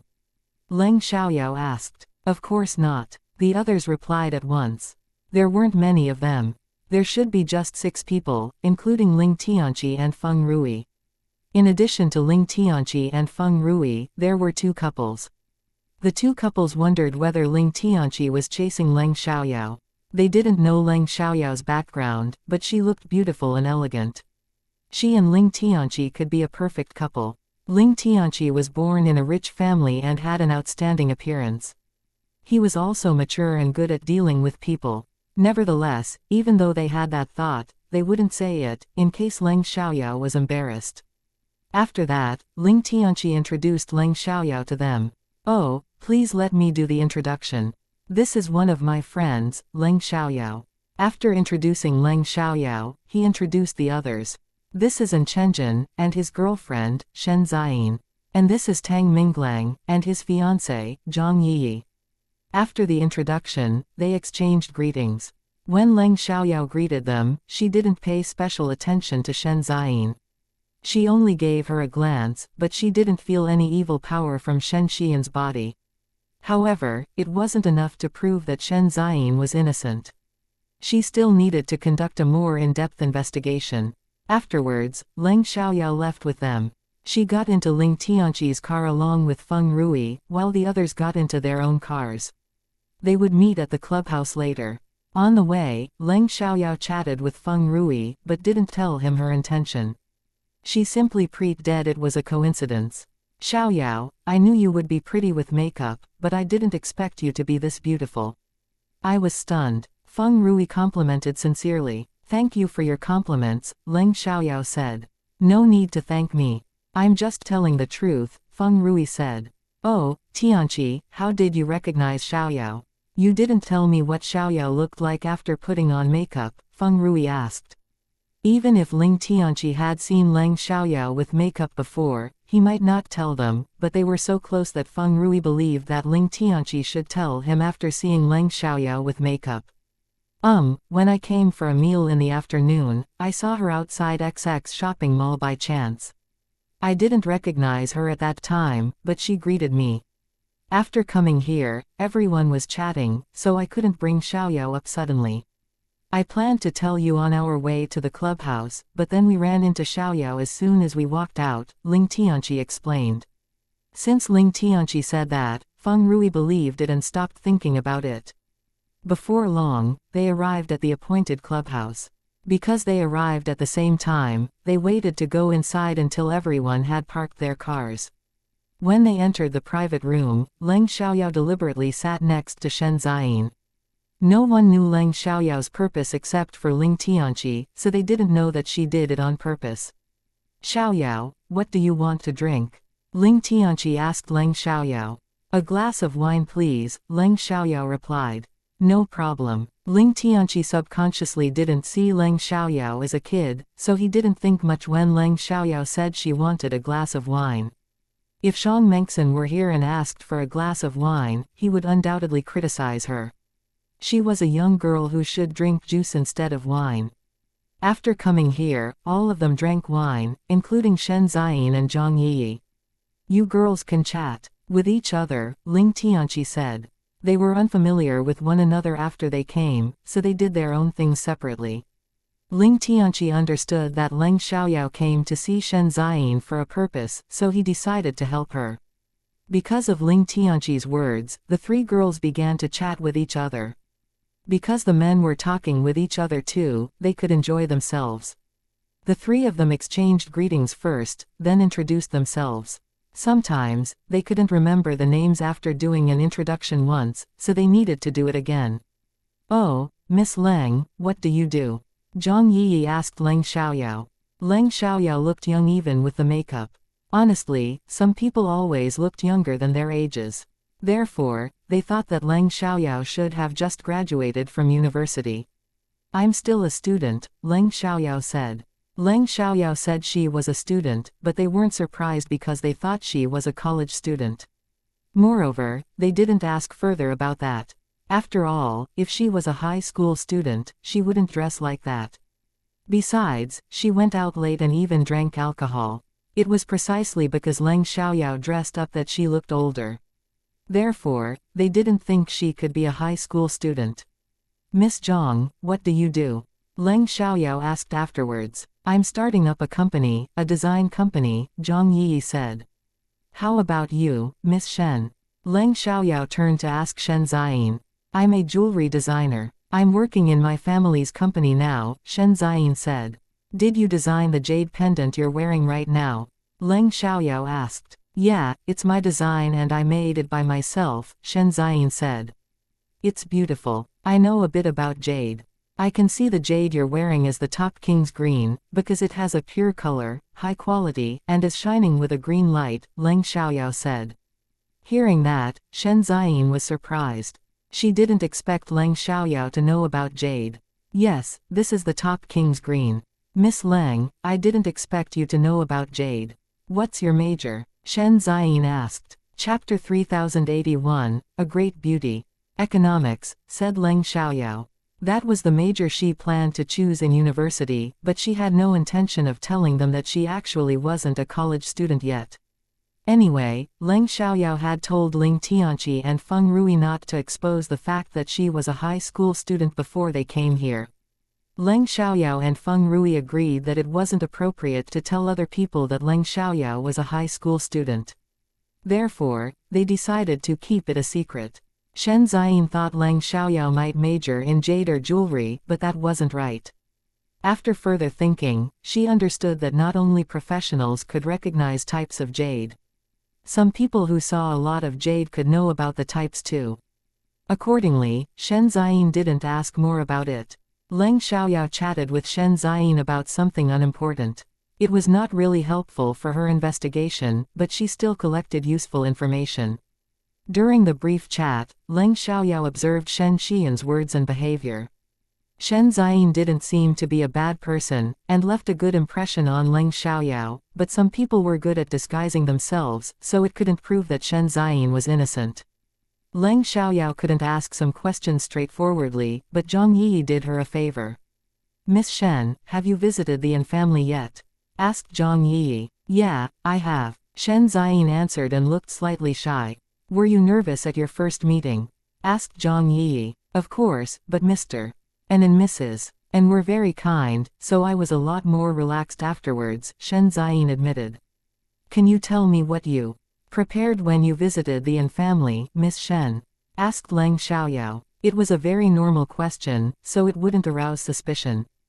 In fact, they believed there was something special between Leng Xiaoyao and Ling Tianqi, so they thought that Leng Xiaoyao needed some advice. "I prepared a calligraphy and painting from a famous artist for Mr. N, a jade necklace designed and made by me for Mrs. N. Because I didn't have enough time, I sent Chenjin's younger sister a jade pendant that I had kept for a long time. It isn't new, but it is very valuable," Shen Ziyin said. Leng Xiaoyao was observing Shen Xian's expression all the time. When Shen Ziyin talked about her gift to An Chenmeng, she seemed very calm. There was nothing wrong with her, so Leng Xiaoyao guessed Shen Ziyin might not know the problem of the jade pendant, but Leng Xiaoyao didn't ask for more details. After staying in the clubhouse for an hour, Leng Xiaoyao said that she had to go. Ling Tianqi made up an excuse that he needed to talk about something with Leng Xiaoyao, then followed her out. "How is it? Did you find anything?" Ling Tianqi asked with concern when they were out of the clubhouse. "Not yet. Perhaps she's innocent. She simply has something to do with what I'm investigating, so I felt it was necessary to spend some time with her. Please don't be biased against her just because of me," Leng Xiaoyao said. After spending an hour with her, Leng Xiaoyao saw nothing wrong with Shen Ziyin. Shen Ziyin was either innocent or was too good at pretending. If Shen Ziyin was good at pretending, it would be difficult for Leng Xiaoyao to find anything wrong with her even after meeting her a few times. It would take a lot longer. "I see," Ling Tianqi answered. He didn't ask more about that, and only told Leng Xiaoyao to turn to him for help if she needed it. "Let me give you a ride," Ling Tianqi offered. "Thanks, but I don't think you should be gone for too long since your friends are here. It's late now, and you would probably separate by the time you give me a ride and come back. I'll just take a car that is arranged by the clubhouse," Leng Xiaoyao said. The clubhouse provided the service of picking up the guests and sending them home. Therefore, it was very convenient to get a car. "Great." Since Leng Xiaoyao said that, Ling Tianqi didn't insist. After all, she wasn't weak and she could protect herself even if there was danger. After that, Ling Tianqi went to ask the clubhouse to arrange for a car to send Leng Xiaoyao home. When Leng Xiaoyao got back to the Leng family's mansion, she saw a new face in the living room. Actually, the person wasn't a stranger, he was also a member of the Leng family, he just rarely came home. The man was Leng Yuhua's son who was studying outside, Leng Yuchen. Leng Yuchen didn't come home until this afternoon. Once he was home, he heard a lot of news about Leng Xiaoyao. Song Meiyu shared the news about Leng Xiaoyao ending the engagement with Chu Jianan the next day after it happened with Leng Yuchen, but he didn't know that Leng Xiaoyao suddenly became excellent at studying till he was back. In addition, Leng Xiaoyao was good at martial arts and rescued people from a fire. One of the people she had rescued was even Lu Chengwei. Leng Yuchen heard the news after he was home. When he heard the news, he was amazed. He couldn't believe that Leng Xiaoyao suddenly became so amazing. Therefore, he thought Leng Xiaoyao might be possessed by a ghost. Anyway, he refused to believe that Leng Xiaoyao was outstanding now. It was hard for them to accept the fact that Leng Xiaoyao was completely different now, but it was even harder for them to admit that Leng Xiaoyao became extremely pretty after she came back wearing makeup. At first glance, Leng Chengyuan didn't recognize Leng Xiaoyao. He even thought that she was a visitor from another family. So after Leng Xiaoyao greeted him, he was surprised and immediately stood up from the sofa. "Why Yao Yao? Is this?" Leng Chengyuan couldn't believe his eyes, because Leng Xiaoyao was stunning. Leng Yecheng didn't come back to his senses for a long while. Then he complimented Leng Xiaoyao. I was wondering who this beautiful girl is.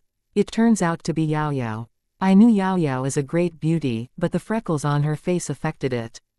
In fact, they were aware that Leng Xiaoyao wasn't ugly, and that the freckles affected her beauty, but when they saw that the freckles were covered, they were surprised to see that Leng Xiaoyao was even prettier than they had expected. Therefore, Leng Chengyuan and Leng Yecheng felt happy for Leng Xiaoyao, but Leng Yehua, Song Meiyu, and Leng Yuchen had a different feeling. Leng Yuqi was absent, otherwise she would be as upset as them. Staring at Leng Xiaoyao, Song Meiyu was jealous. It seemed as if she couldn't wait to tear Leng Xiaoyao's face to pieces. How could Leng Xiaoyao be so beautiful? It was impossible. What if Chu Jianan saw her? After all, Leng Xiaoyao was better than Leng Yuqi in every aspect now. What she didn't know was that Chu Jianan had already met Leng Xiaoyao. Although he said he didn't regret leaving Leng Xiaoyao for Leng Yuqi, he was actually full of regrets. At this time, he was drinking alone in his apartment. Even though Leng Yuqi sent him messages, he didn't bother to reply to her. Chapter 3082, Abnormal People Don't Deserve Normal Thoughts. Although Leng Xiaoyao didn't end their engagement because she found a better man, he believed she dumped him in order to ride on a richer man's coattails. Besides, he believed that Leng Xiaoyao didn't really like him in the past. Otherwise, she wouldn't have kept her abilities secret from him. If he had known her abilities and her beauty, he wouldn't have agreed to end their engagement even though he disliked her. Anyway, he would have felt extremely satisfied that his fiancée was outstanding inside and outside. However, upon thinking that Leng Xiaoyao didn't really like him, Chu Jianan felt humiliated. It was hard for him to accept the truth. If Leng Xiaoyao didn't really like him, why wouldn't she let him go in the past? Did she do it on purpose to make him hate her? If so, why did she refuse to end their engagement when he wanted to? Chu Jianan blamed Leng Xiaoyao for everything right now. Therefore, he asked himself why Leng Xiaoyao treated him like that. Of course, we're all beautiful. I don't believe that Yao Yao would be ugly, Leng Chengyuan said with pride. It was true that everyone in the Leng family was very beautiful. I think Yao Yao is the most beautiful in our family right now. She's too attractive to be ignored even in a crowd, Leng Yecheng said, and it wasn't even an exaggeration. Reality also proved that Leng Xiaoyao was indeed too attractive to be ignored. Hearing Leng Chengyuan and Leng Yecheng's compliments, Song Meiyu and the others were even more displeased. They refused to admit it, but they couldn't deny that Leng Yecheng was right. Once Leng Xiaoyao covered her freckles, she was even prettier than Leng Yuqi. Uncle Yecheng, stop complimenting me, otherwise I'll become too proud of myself, Leng Xiaoyao joked, but she was actually quite modest. Ha ha, you should be proud of yourself. You should love and cherish yourself, so that you won't easily fall in love just because someone compliments you. It's a good way to get rid of bad men, Leng Yecheng said. He was most worried about Leng Xiaoyao's marriage now. In his eyes, Leng Xiaoyao was the best. Ordinary men didn't deserve her. He was criticizing Chu Jianan as well, so Song Meiyu and the others were unhappy, but it was true that Chu Jianan was a bad man when he dated Leng Xiaoyao. Anyway, they still accepted Chu Jianan. Instead, they believed Leng Xiaoyao was very lucky to win Chu Jianan's interest, because Leng Yuqi was prettier than her, better than her at studying, and was also very accomplished. In fact, they invested a lot of money and energy into Leng Yuqi in order to marry her into a family of higher status. Therefore, no matter whom Chu Jianan had betrayed, it was good enough as long as he treated Leng Yuqi nicely. Don't worry, I won't make the same mistake again, otherwise I'll be making a joke out of myself, Leng Xiaoyao said. However, Leng Xiaoyao also knew that good men were rare in this world nowadays. Most men were good at pretending, and sometimes women lost their reason when in love. Therefore, it was hard not to make mistakes again. Nevertheless, Leng Xiaoyao had no intention of falling in love in this time-space, because she would leave sooner or later. If she was in love, it would only cause her to suffer when she had to leave her love. Moreover, she was very young. She was only 18 years old, so she could wait till she was over 20 years old. She was busy studying and starting up a company right now. She also needed to complete her redemption. Actually, given her quality, she deserved a quality man like Li Mochen. Suddenly, Leng Xiaoyao's heart dropped a beat when she thought of Li Mochen. Why did he appear in her mind at this moment? However, she had to admit that Li Mochen was the man who satisfied her needs most till now, even if she didn't clearly know his background. Even though she wasn't clear about his background, she didn't want to collect information about him. After all, Li Mochen was also skilled at hacking, so he would know if she hacked into his computer. In that case, he might become suspicious of her. It hadn't been easy for her to win Li Mochen's trust. It's too early to say that. Once you're attracted to a man, it's not up to reason, Leng Yuchen said. He didn't think Leng Xiaoyao was smart when she said that. Leng Yecheng suddenly remembered Shi Qi, and he had to agree with Leng Yuchen. He was almost trapped because of love. He had no idea that his girlfriend formed a romantic relationship with him for a purpose back then. I don't think so. Before you know that your partner is terrible, it's understandable that you do everything for your partner, but if you can't leave the person after knowing that he or she is terrible, it'll be your problem. In this world, no one can't live without anyone. Everyone is busy. There is no need to waste time on meaningless things. Only people who have nothing to do will devote themselves to love. There are plenty of fish in the sea. Why can't we leave a terrible person for a better one? If that happens, I think birds of a feather flock together. You can't understand an abnormal person with normal thoughts, Leng Xiaoyao said. The mistake she meant was that she didn't know that her boyfriend was a terrible man before they were together. Some people changed in a romantic relationship, but she would quickly make the decision to leave him once she found out he was a terrible person. For example, Leng Xiaoyao tried to win Chu Jianan's love although she knew he disliked her. After she tried, he still had no interest in her, so it was time for her to give up. She shouldn't wait till Chu Jianan betrayed her and had an affair with Leng Yuki.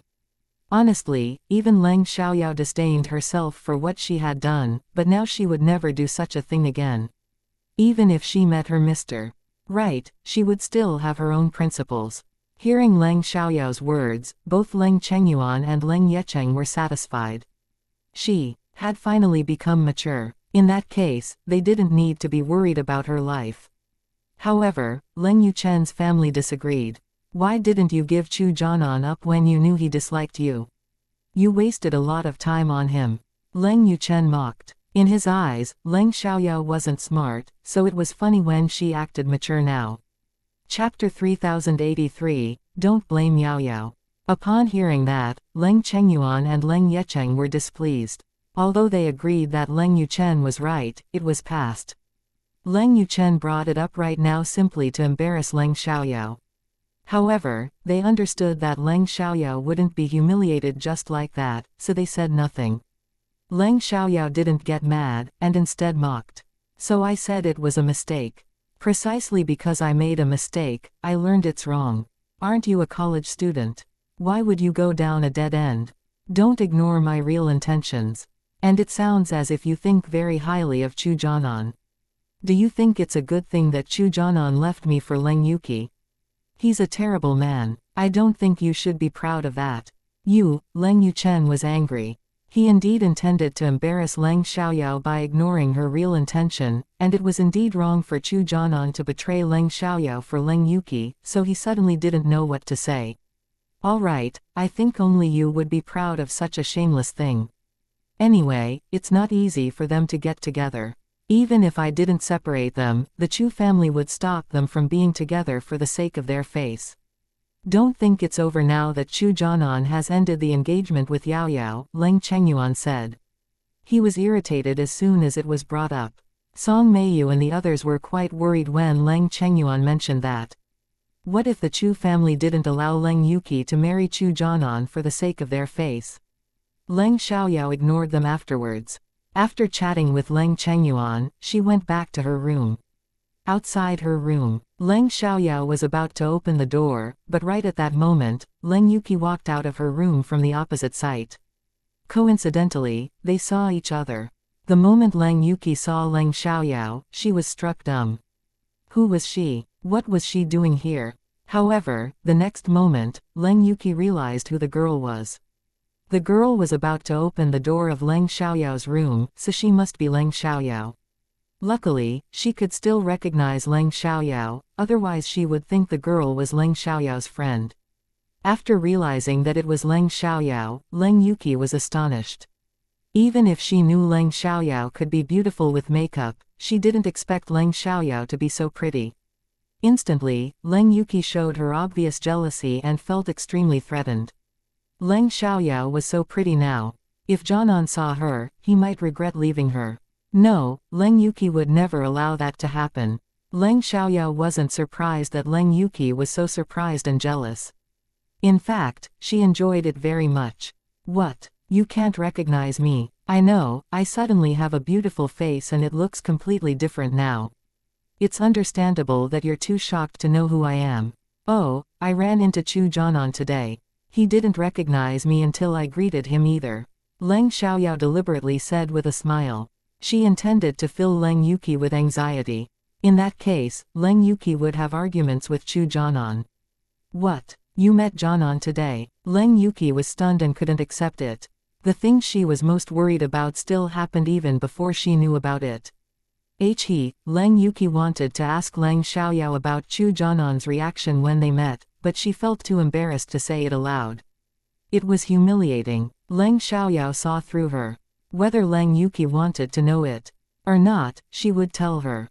Do you want to know his reaction when he saw me? Saying that, Leng Xiaoyao mocked and continued. Men are indeed visual animals. When Chu Jianan saw me, he could barely take his eyes off me. Hearing that, Leng Yuki was angrier than ever. Her body was also trembling in anger. When Chu Jianan saw Leng Xiaoyao, he could barely take his eyes off her. Although Leng Xiaoyao was indeed too attractive to be ignored right now, Leng Yuki wouldn't allow her man to pay attention to other girls. Enough. Leng Yuki couldn't stand it any longer. She lost control of herself and snapped at Leng Xiaoyao. Why did you dress up like this? Why did you go to see Jianan? It's all your fault. You've already ended your engagement with Jianan. Stop seducing him. Snap. Leng Xiaoyao was angry and slapped Leng Yuki. Leng Yuki was struck dumb due to the biting pain, and burst into tears. Looking at Leng Xiaoyao, she was full of anger and reluctance, but she didn't dare to fight back. Leng Xiaoyao was much stronger than her, so she was afraid that she might be hurt even more if she angered Leng Xiaoyao. Seduce. I'm not as cheap as you. You seduced a man who was the fiancé of your cousin. To be honest with you, I dumped Chu Jianan and I feel disgusted whenever I see him. It's impossible for me to seduce him. You can humiliate yourself, but don't dare humiliate me. I'm not the weak Leng Xiaoyao. If you want to bully me, be prepared to pay the price, Leng Xiaoyao said coldly. She wasn't really mad when Leng Yuki said that, but it didn't mean she would accept it. That being the case, she had to fight back. When Leng Yuki lost control of herself and shouted, the people in the living room heard her.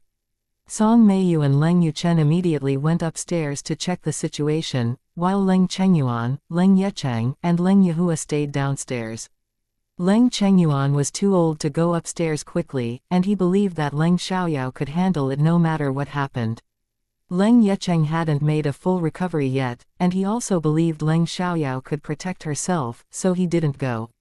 However, they were displeased when they heard Leng Yuki's words. Leng Yehua felt so embarrassed that he didn't want to go upstairs. Especially after hearing Leng Xiaoyao's retort, he felt too humiliated to stay there for a moment longer. How dare she blame Yao Yao? Leng Chengyuan said angrily. Then he gave Leng Yehua a glance. He vented his anger on Leng Yehua because Leng Yuki was Leng Yehua's daughter. Leng Yehua knew they were wrong, so he said nothing, but he was unwilling to admit it. Leng Yuki and Chu Jianan were in love, and he couldn't stop that. Chapter 3084, Take as Cheap. After Song Meiyu and Leng Yuchen reached the third floor, they saw Leng Yuki standing opposite Leng Xiaoyao. Leng Xiaoyao seemed to be mocking Leng Yuki, while Leng Yuki looked furious. Besides, there was a red palm on Leng Yuki's cheek. They had all heard the slap, and were aware that it was done by Leng Xiaoyao. They were furious and Song Meiyu rushed to question Leng Xiaoyao. Leng Xiaoyao, why did you slap my daughter? Because she humiliated me. She said I seduced Chu Jianan. She didn't see us at all. Why did she say something like that? I dumped Chu Jianan. Not to mention that I feel disgusted whenever I see him, Leng Xiaoyao said. Leng Xiaoyao wasn't afraid at all to face Leng Yuqi's family members. After all, she could easily beat them. When Leng Xiaoyao humiliated Chu Jianan, Song Meiyu and the others were mad. If you won't allow Leng Yuqi to humiliate you, why can you humiliate Jianan? Leng Yuchen questioned. Because Chu Jianan betrayed me, he's trash in my eyes. I'm telling the truth, but I've never hurt Leng Yuqi. I didn't seduce Chu Jianan, so she can't humiliate me, Leng Xiaoyao said. Hearing that, they were struck dumb for a second, because Leng Xiaoyao was right. Chu Jianan had indeed betrayed her, so it was understandable that Leng Xiaoyao hated him, but Leng Xiaoyao had never hurt Leng Yuqi before. Instead, Leng Yuqi had hurt Leng Xiaoyao. And I can dress as I like. You have no right to judge me. Leng Xiaoyao glared at Leng Yuqi, frightening her. Leng Yuqi didn't know what to say, because she knew she was wrong, but she was too angry to control herself just then. Moreover, she was still unhappy that Leng Xiaoyao became beautiful. She wanted Leng Xiaoyao to be as ugly as always, so that she could be at ease. Leng Yuqi didn't know what to say, nor did Song Meiyu and Leng Yuchen. Leng Xiaoyao ignored them afterwards, then opened the door and walked into her room.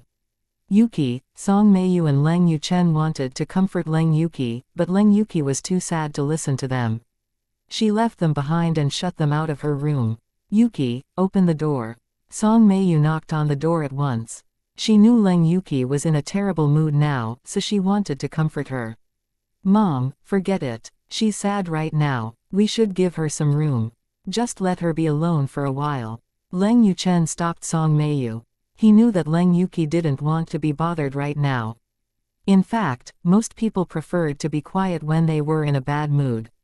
Only the others felt it was a good way to comfort them. Anyway, talk was cheap. When someone was in a bad mood, other people couldn't feel the same thing. One could only get rid of the bad mood by oneself. But Chi-Chi, Song Meiyu was worried. I know you're worried about her, but she needs time to be alone for a while now that she's in a bad mood. You can come to see her after she feels better. I think Yuqi will be fine, Leng Yuchen said impatiently. Although he understood Song Meiyu's worries, he blamed her for not knowing what to do. If they went in at this time, Leng Yuqi would only feel more embarrassed. Besides, he was also irritated now and needed to be quiet for a while too. After all, Leng Xiaoyao's complete change had shocked him. Since Leng Yuchen said that, Song Meiyu didn't insist and walked away. Before she left, she glared at Leng Xiaoyao with deep hatred. Leng Xiaoyao, back in her room, Leng Xiaoyao continued to hack into the surveillance cameras around the clubhouse she just visited to watch them. At the same time, she didn't forget to draw game characters. In the living room, Leng Chengyuan and the others knew that Song Meiyu and Leng Yuchen didn't have a good result once they saw their expressions. Only Leng Yehua had mixed emotions, while Leng Chengyuan and Leng Yecheng were satisfied. They were like kids at this moment. Leng Yuqi lay on the bed crying for a while, then decided to call Chu Jianan, but Chu Jianan didn't answer her calls. Because Chu Jianan didn't reply to her messages and refused to answer her calls, she was becoming increasingly anxious. She couldn't help thinking too much about it. Did Chu Jianan really regret ending his engagement with Leng Xiaoyao? And Chenjin and his friends didn't separate until 12 a.m. After that, Chenjin took Shen Ziyin back to his apartment. When they got back to their apartment, Leng Xiaoyao couldn't see what they were doing, so she stopped spying on them. The next day, Leng Xiaoyao got up early in the morning, then went to run in the yard. Seeing Leng Xiaoyao running, Leng Chengyuan watched from the side. After she finished running, he asked, "Yao Yao, you have a lot of free time on Sunday. Why don't you sleep some more?" Although he knew it was Leng Xiaoyao's habit to run early in the morning, she rarely had a chance to be free all day, so she could sleep a longer time. However, she didn't do that. Instead, she got up early to run as usual. "It's my habit. I can't sleep very long. I would rather get up early to run," Leng Xiaoyao said. "All right, I don't know what to do with you." Leng Chengyuan asked, "Will you go out for the whole day today?" "Yeah, you guessed correctly. And I'll bring you a gift when I'm back home." Leng Xiaoyao grinned, but she wasn't joking. She really wanted to send Leng Chengyuan a gift. In her memories, she had never given Leng Chengyuan any gifts before. She was always asking him for gifts. Now she felt lucky that she was back in this time-space and made a lot of money. She felt it was necessary to send Leng Chengyuan a gift. Oh, a gift. Leng Chengyuan was very surprised, because Leng Xiaoyao had never given him any gifts before, but Leng Chengyuan didn't want Leng Xiaoyao to spend too much money, so he declined. Great, I accepted your kindness, but I don't think a gift is necessary. Why don't you save your money to buy something you like? Grandpa, please don't upset me. I'm so disappointed. Leng Xiaoyao pretended to be sad. Leng Chengyuan knew that she was acting, but didn't have the heart to hurt her. All right, I'll accept your gift. Don't be sad, Yao Yao. That's wonderful. Leng Xiaoyao was happy. Her quick change annoyed and amused Leng Chengyuan. Chapter 3085, Go to the Antique Street. What? Grandpa has a gift. Can't I get one too? At this time, Leng Yecheng walked out with his crutches and spoke with slight envy. Of course you can have a gift too. I would never forget you, uncle, Leng Xiaoyao said with a smile. Great. Leng Yecheng didn't hesitate to accept it, because he knew that Leng Xiaoyao didn't lack money. It wasn't a big deal if she bought a gift for him. Don't be shameless. You should send Yao Yao a gift. How could you ask her for a gift instead? Don't you know that you're older than her? Leng Chengyuan couldn't stand it and criticized Leng Yecheng. I don't want an expensive gift. I simply want Yao Yao to care about me too. And I've given her a lot of gifts before. Can't I receive a gift from Yao Yao? Leng Yecheng felt aggrieved. Leng Chengyuan was struck dumb. All right, I'm not wealthy. I won't buy too expensive gifts for you. I just want you to know that I care about you. Leng Xiaoyao interrupted them at once. She didn't want them to argue. Obviously, she said that to Leng Chengyuan in order not to worry him. She wouldn't buy expensive stuff. After having breakfast, Leng Xiaoyao didn't rush to go out. Instead, she went back to her room for a while and continued to spy on Shen Ziyin as she worked on the game. It wasn't difficult for Leng Xiaoyao to do two things at the same time. At 8:30 a.m., and Chenjin left, but Shen Ziyin stayed. At 9:30 a.m., Shen Ziyin left too and drove to the antique street. The antique street, an idea dawned on Leng Xiaoyao. She could go to the antique street and buy some beautiful objects for Leng Chengyuan and Leng Yecheng. Although Leng Chengyuan and Leng Yecheng weren't antique lovers, nobody would dislike valuable antiques. Although she didn't have the same abilities as Ji Yuning, she could still feel the magical power from afar.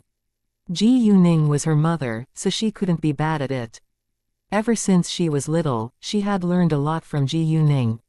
In fact, she mastered skills as well as Ji Yuning did. The only things she didn't have were Ji Yuning's jade eyes and magical power.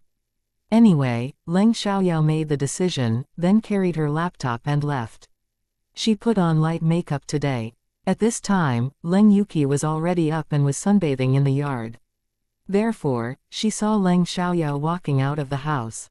Because of what had happened yesterday, Leng Yuki didn't sleep well last night and looked haggard. Chu Jianan still didn't reply to her, but she felt better after a night. However, she got anxious again when she saw Leng Xiaoyao. What was Leng Xiaoyao going to do with makeup on? She couldn't stop Leng Xiaoyao from leaving, but she was afraid that Leng Xiaoyao was going to go see Chu Jianan. As a result, she walked up to Leng Xiaoyao at once and asked, "Where are you going?" "None of your business," Leng Xiaoyao said unhappily. "Are you going to see Jianan?" Leng Yuki asked. "Leng Yuki, I told you clearly yesterday. You cherish Chu Jianan, but I disdain him. I feel disgusted to even glance at him. So, don't connect me with him again. It's humiliating to me and I'll pay you back," Leng Xiaoyao warned coldly. Even though she intended to use her beauty to make Chu Jianan regret what he did when she met him, she honestly had no interest in him right now. Leng Yuki couldn't think reasonably at that moment. She couldn't be sure whether Leng Xiaoyao really meant that. Even if Leng Xiaoyao meant that, what would Chu Jianan do? She had no idea what Chu Jianan was thinking right now because he didn't reply to her messages and refused to answer her calls. Leng Xiaoyao ignored Leng Yuki afterwards, and directly left, and Leng Yuki didn't dare to stop her again. Because Leng Xiaoyao didn't want the Leng family to know where she was going, she didn't take her family's car, and instead took a taxi. On her way, Leng Xiaoyao continued to spy on Shen Ziyin. After Shen Ziyin arrived at the antique street, she didn't go to see those antiques, but went to a large raw jade material store. Leng Xiaoyao was aware that Shen Xian's family was involved in the raw jade material industry, so she wasn't surprised. When Leng Xiaoyao arrived, Leng Yuki finally received Chu Jianan's call. She was too excited to be mad at him and answered his call without delay. "Jianan, what are you doing now? I sent you messages, but you didn't reply. I called you, but you refused to answer my calls," Leng Yuki said, sounding as if she was about to cry. "I was drunk last night, and didn't wake up till now, so I didn't hear my phone ringing," Chu Jianan said. Chu Jianan was indeed drunk yesterday, but he wasn't so drunk that he couldn't use his phone. He simply didn't want to talk to Leng Yuki. He ignored Leng Yuki for a while because of Leng Xiaoyao, but had no intention of ending their relationship, so he decided to explain it to her after calming down. "Oh, how do you feel now?" Leng Yuki asked with concern. She didn't doubt his explanation. After all, his explanation made her feel better. However, upon thinking that Chu Jianan couldn't take his eyes off Leng Xiaoyao when they met yesterday, she was still mad. "I still have a bit of a headache," Chu Jianan said. "Drink some honey water if you have a headache. It can help you feel better," Leng Yuki said. "Sure, I need to have a nap. I'll call you later," Chu Jianan said, not wanting to talk to Leng Yuki any longer. In fact, he lost his patience with her and didn't care about her that much, but he didn't have a better choice right now, so he had to stay with Leng Yuki. Jianan, can I ask you about something?" Leng Yuki asked. She couldn't relax until she knew everything clearly. "What is it?" Chu Jianan said. He subconsciously believed it had something to do with Leng Xiaoyao. "Did you see Leng Xiaoyao yesterday?" Leng Yuki asked, biting her lower lip. She didn't want Chu Jianan to think she was suspicious of and mad at him. Chapter 3086, Evil Blood Jade Bracelet. Chu Jianan realized what Leng Yuki wanted to know. Obviously, Leng Xiaoyao said something to Leng Yuki when she got home. Although he didn't know what Leng Xiaoyao said, he believed it couldn't be good news for him. Therefore, he wouldn't allow Leng Xiaoyao to succeed. Chu Jianan said, "Yeah, I met her. She was wearing makeup. I didn't recognize her at the beginning. She greeted me. We were all surprised when we saw her. I didn't want to talk to her, but she walked over and suddenly mocked me. So I argued with her for a while." Hearing that, Leng Yuki was extremely relieved. She believed Chu Jianan's reply, because Leng Xiaoyao indeed tended to laugh at them whenever she saw them. "What does Leng Xiaoyao want? Your engagement has already ended. There is no relationship between you now. Why can't she leave us alone? When Leng Xiaoyao came home yesterday, she told me that she met you and that you couldn't take your eyes off her," Leng Yuki said. "I couldn't take my eyes off her? That's ridiculous. Does she really think she's a great beauty? I just couldn't believe that it was her, so I was surprised for a moment. Yuki, no matter what she says, don't believe her. She's simply stirring things up between us." Chu Jianan was annoyed. He couldn't believe that Leng Xiaoyao tried to stir things up between them. Although he denied it, he had to admit that he indeed couldn't take his eyes off Leng Xiaoyao when they met. Leng Xiaoyao was much prettier than he thought, so he regretted leaving her. Knowing that Chu Jianan was angry, Leng Yuki was relieved and convinced that Leng Xiaoyao simply wanted to stir things up between them. However, even if Leng Xiaoyao did that on purpose, she told the truth. At the same time, Leng Xiaoyao began to observe the objects on the stands along the sides of the road after getting to the antique street. However, she found nothing with magical power. However, coincidentally, she noticed an object with evil power. It was a red jade bracelet, which was made of blood jade. Blood jade was worth a fortune, but it might cause ordinary people trouble. The stand owner looked normal. It seemed that he only got this jade bracelet recently. If he kept it for longer, he might be affected. Normally, evil objects would quickly affect people's health after they wore them. If they put the evil objects at the side, they wouldn't be affected as quickly. Leng Xiaoyao walked straight over, then picked up the blood jade bracelet and asked, "Hey, how much is this?" "Girl, you have a good taste. This is a blood jade bracelet of top quality. It's really rare, so the price isn't low, but my price is still much lower than that in those stores. This one costs 20,000 yuan. Several people had interest in this bracelet today, but they didn't buy it right away because of the price. They need some time to think about it. If you really like it, I suggest you buy it right now. Otherwise you might lose it after they make up their mind," the stand owner said. Looking at Leng Xiaoyao's expensive clothing, he bet she was rich. Therefore, he raised the price from 10,000 to 20,000. Leng Xiaoyao couldn't be more familiar with these tricks. It was impossible to buy a blood jade bracelet with just a few thousand yuan. It cost at least a couple million yuan. Even though Leng Xiaoyao knew this blood jade bracelet was real, she still bargained. "I'll pay 10,000 yuan for that. If you won't sell it, I'll leave." Hearing that, the stand owner was displeased. Although he was aware that the original price was 10,000 yuan, what Leng Xiaoyao offered was too great of a price cut. No businessman would want to make less money if it was possible. "Girl, that's too low. How about you offer me a higher price?" The stand owner said. "It's only worth 10,000 yuan. If you're willing to sell it, I'll take it. If not, I'll go to look at other stands," Leng Xiaoyao said. As she said that, she put the bracelet down and seemed about to leave. This time, the stand owner was anxious. He didn't want the potential buyer to leave, so he immediately agreed. "Fine, you can have it." Anyway, this was a fake, so he could make a lot of money even if he sold it at the price of 10,000 yuan. What he didn't know was that it wasn't fake and was actually worth a couple million yuan.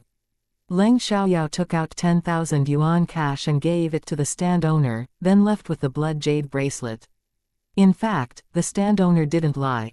Several people indeed had interest in this blood jade bracelet before Leng Xiaoyao. Some of them even wanted to buy it. They didn't think the blood jade bracelet was real, but it was very beautiful, so a young woman and a young man walked back about a dozen minutes later. Unfortunately, Leng Xiaoyao had already taken it away. "Hey, where is the red bracelet?" the young woman asked in annoyance. It wasn't easy for her to find a bracelet she liked, but it was gone only a few minutes later. "A girl just bought it," the stand owner said. He didn't expect this young woman to come back for the bracelet. He only mentioned them to put pressure on Leng Xiaoyao and urge her to buy it. "What? It's been sold." The young woman became even unhappier and turned to look at the young man. "Brother Yufan, the jade bracelet has been sold. What should we do now?" "So be it. I'll buy you a better one." Xiao Yufan comforted her. "But I want that jade bracelet." Lin Shai didn't want to give up. "It's already been sold," Xiao Yufan said resignedly. Although the jade bracelet was fake in his eyes, it wasn't expensive and Lin Shai liked it. He could have bought it earlier, but Lin Shai needed more time to think about it. While they were thinking about it, the bracelet was sold. It wasn't his fault. She should blame herself for that. "Why don't we ask the stand owner for the girl's appearance? We can buy it from her. We can pay her more," Lin Shai suggested. However, even if Lin Shai gave Leng Xiaoyao millions of yuan, Leng Xiaoyao wouldn't sell it. Fine. Xiao Yufan gave in. Because Lin Shai insisted and they were free, he agreed. Chapter 3087, Just a Bracelet. After that, Lin Shai asked the stand owner who had bought the bracelet. The stand owner was displeased, thinking why didn't she buy the bracelet at the very beginning? Since she was willing to pay extra for the bracelet, she could have directly bought the bracelet from him. It would have saved a lot of effort. However, the stand owner still told Lin Shai who bought the bracelet, because he didn't want to mess with her. Without delay, Lin Shai and Xiao Yufan went in the direction that Lin Xiaoxia went earlier. As they walked, they searched for Leng Xiaoyao in the crowd. Because Leng Xiaoyao kept on looking at the objects on the stands along the sides of the road, she didn't walk fast. Therefore, Lin Shai and Xiao Yufan found her a few minutes later. They were sure that she was the buyer. Leng Xiaoyao directly put on the bracelet after buying it. She didn't get rid of the evil power right away, because she planned to test Shen Ziyin with it. Anyway, the evil power couldn't hurt her. Miss, wait a second. Xiao Yufan shouted before he stood in front of Leng Xiaoyao. However, the moment he saw her face, he was amazed by her beauty. On the other hand, when Lin Shai saw Leng Xiaoyao, she felt jealous. Especially when she saw that Xiao Yufan was surprised by Leng Xiaoyao's beauty, she instantly became angry. She pulled Xiao Yufan. Brother Yufan, why are you staring at her like that? Saying that, Lin Shai gave Leng Xiaoyao a glare as if it was Leng Xiaoyao's fault. Lin Shai didn't care about Xiao Yufan's face and directly said it publicly. Xiao Yufan was embarrassed, but he wasn't mad because he knew Lin Shai's character very well. Miss, my friend likes this bracelet around your wrist very much. We stopped by the same stand earlier, but we needed more time to think about it. When we came back, it was already sold. Miss, can you sell it to us? I can pay you double, Xiao Yufan said politely. I'm not just your friend. I'm your fiancé. As soon as Xiao Yufan finished, Lin Shai argued in annoyance.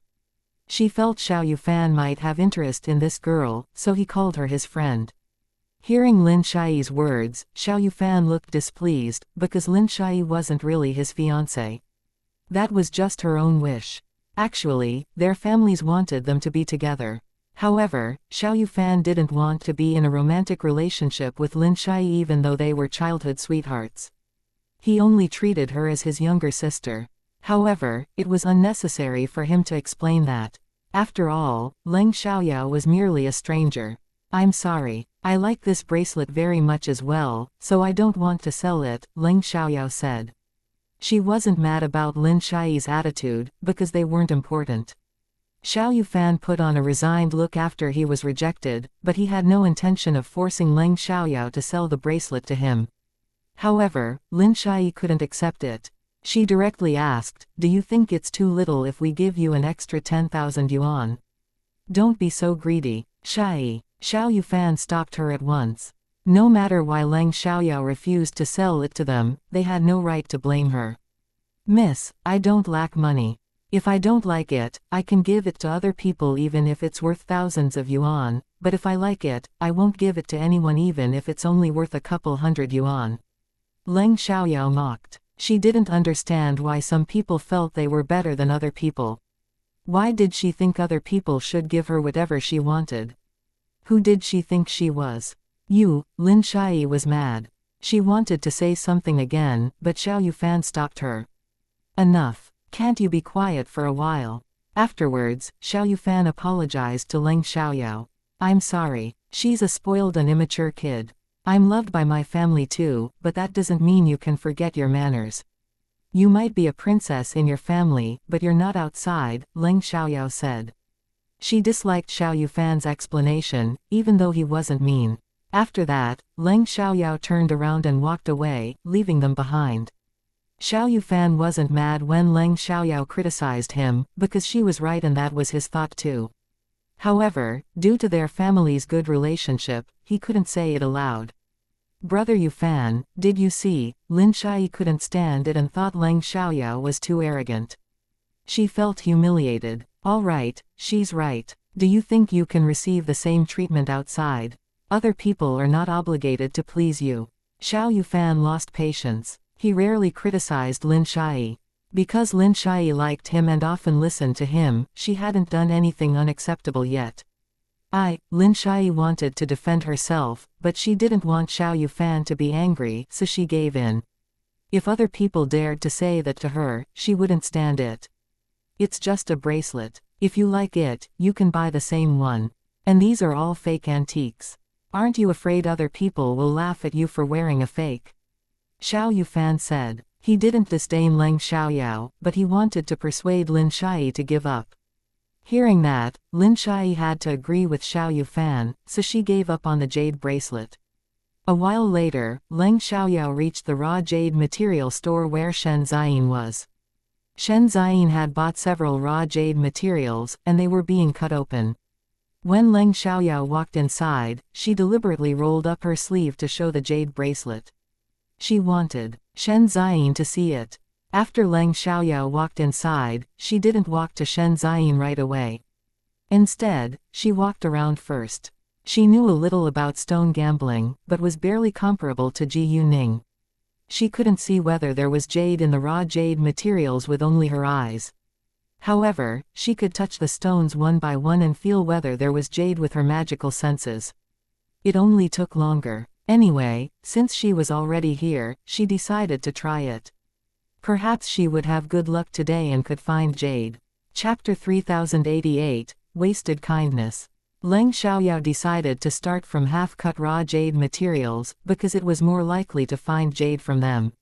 However, they were a lot more expensive than whole raw jade materials, and there might just be a thin layer of jade. If there was only a thin layer of jade, she might lose a fortune. The prices of half-cut raw jade materials were estimated according to the value of the possible jade inside. For example, the first one Leng Xiaoyao saw was the size of a basketball. It was cut a little and showed green. However, nobody knew whether there was really jade inside. If Leng Xiaoyao wanted to figure it out, she would have to pick them up one by one to observe them. After observing the first one with her magical senses, Leng Xiaoyao didn't feel much magical power. It meant there might just be a thin layer of jade inside. It wasn't worth the price on the tag. All the half-cut raw jade materials were worth millions of yuan, while the whole raw jade materials were worth hundreds of yuan. Leng Xiaoyao observed 5 of them, but all of them weren't worth the price. When Leng Xiaoyao observed the 6th one, she finally found one with thick magical power. Although she didn't know what jade it was nor its value, she was sure that it was worth more than the price on the tag. As long as she could make money, Leng Xiaoyao was willing to try it. Without delay, she bought this half-cut raw jade material. There weren't many half-cut raw jade materials in the store. Leng Xiaoyao checked about a dozen, and yet there were only 2 that were worth more than their prices. The rest weren't very valuable or were simply stones. Therefore, Leng Xiaoyao bought the 2 valuable half-cut raw jade materials. At this moment, a middle-aged man walked over and kindly reminded her. "Miss, you bought 2 at a time. Aren't you afraid to lose money? They look good on the outside, but there might not be valuable jade inside." "Thank you for your reminder, but I think these 2 are worth the money. I want to try it. If I lose the money, I will accept the result," Leng Xiaoyao politely replied to his kind reminder. "Fine." The man sighed and said nothing else. He was only afraid that Leng Xiaoyao might suffer a great loss. He had no intention of interfering with her decision. After all, he had no right to do so. Right at that time, a man said disdainfully, "Ji Yu Yangkai, you're too timid when buying the raw jade materials. Why did you stop other people from doing it?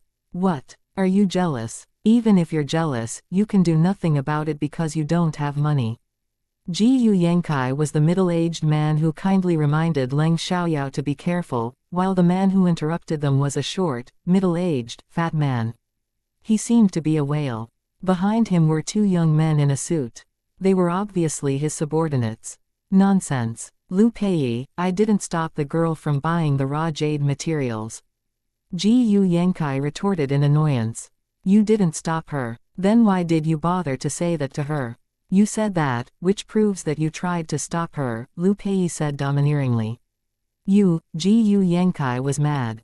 If Lu Pei was reasonable, he could talk to him about it, but Lu Pei was domineering. It was impossible for them to understand each other. Once Ji Yu Yangkai argued with Lu Pei, he would never win. Lu Pei looked unpleasant, and Leng Xiaoyao had always been straightforward, so she said, "Hey, it's none of your business. Why are you shouting here?" Lu Pei was angry, then he blamed Leng Xiaoyao. "I stood up for you. Why did you criticize me? You didn't cherish my kindness at all." Lu Pei was very loud and angry, so he immediately attracted attention from other people in the store. People turned to look at him at once, including Shen Ziyin. After she walked over, she saw Leng Xiaoyao and was slightly surprised. She didn't expect to meet Leng Xiaoyao here, but she didn't go closer. She decided to see what had happened first. Leng Xiaoran sneered at Lu Pei and asked instead, "You stood up for me. I didn't cherish your kindness. Come on, this gentleman did nothing bad to me. Why would you bother to stand up for me? Don't you just want to do something bad using that excuse? I'm not an idiot. She disliked it when people did bad things with the excuse that they stood up for her. There were grudges between Liu Peiyi and Ji Yu Yankai, so Liu Peiyi deliberately attacked Ji Yu Yankai.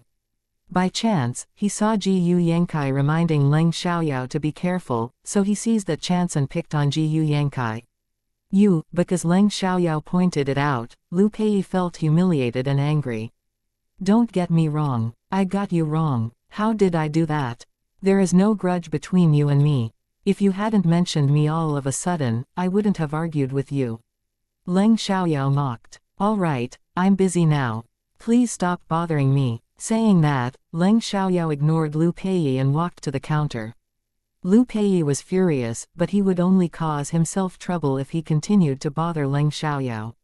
However, if he stopped, he was still wrong in other people's eyes. After all, he stirred things up first.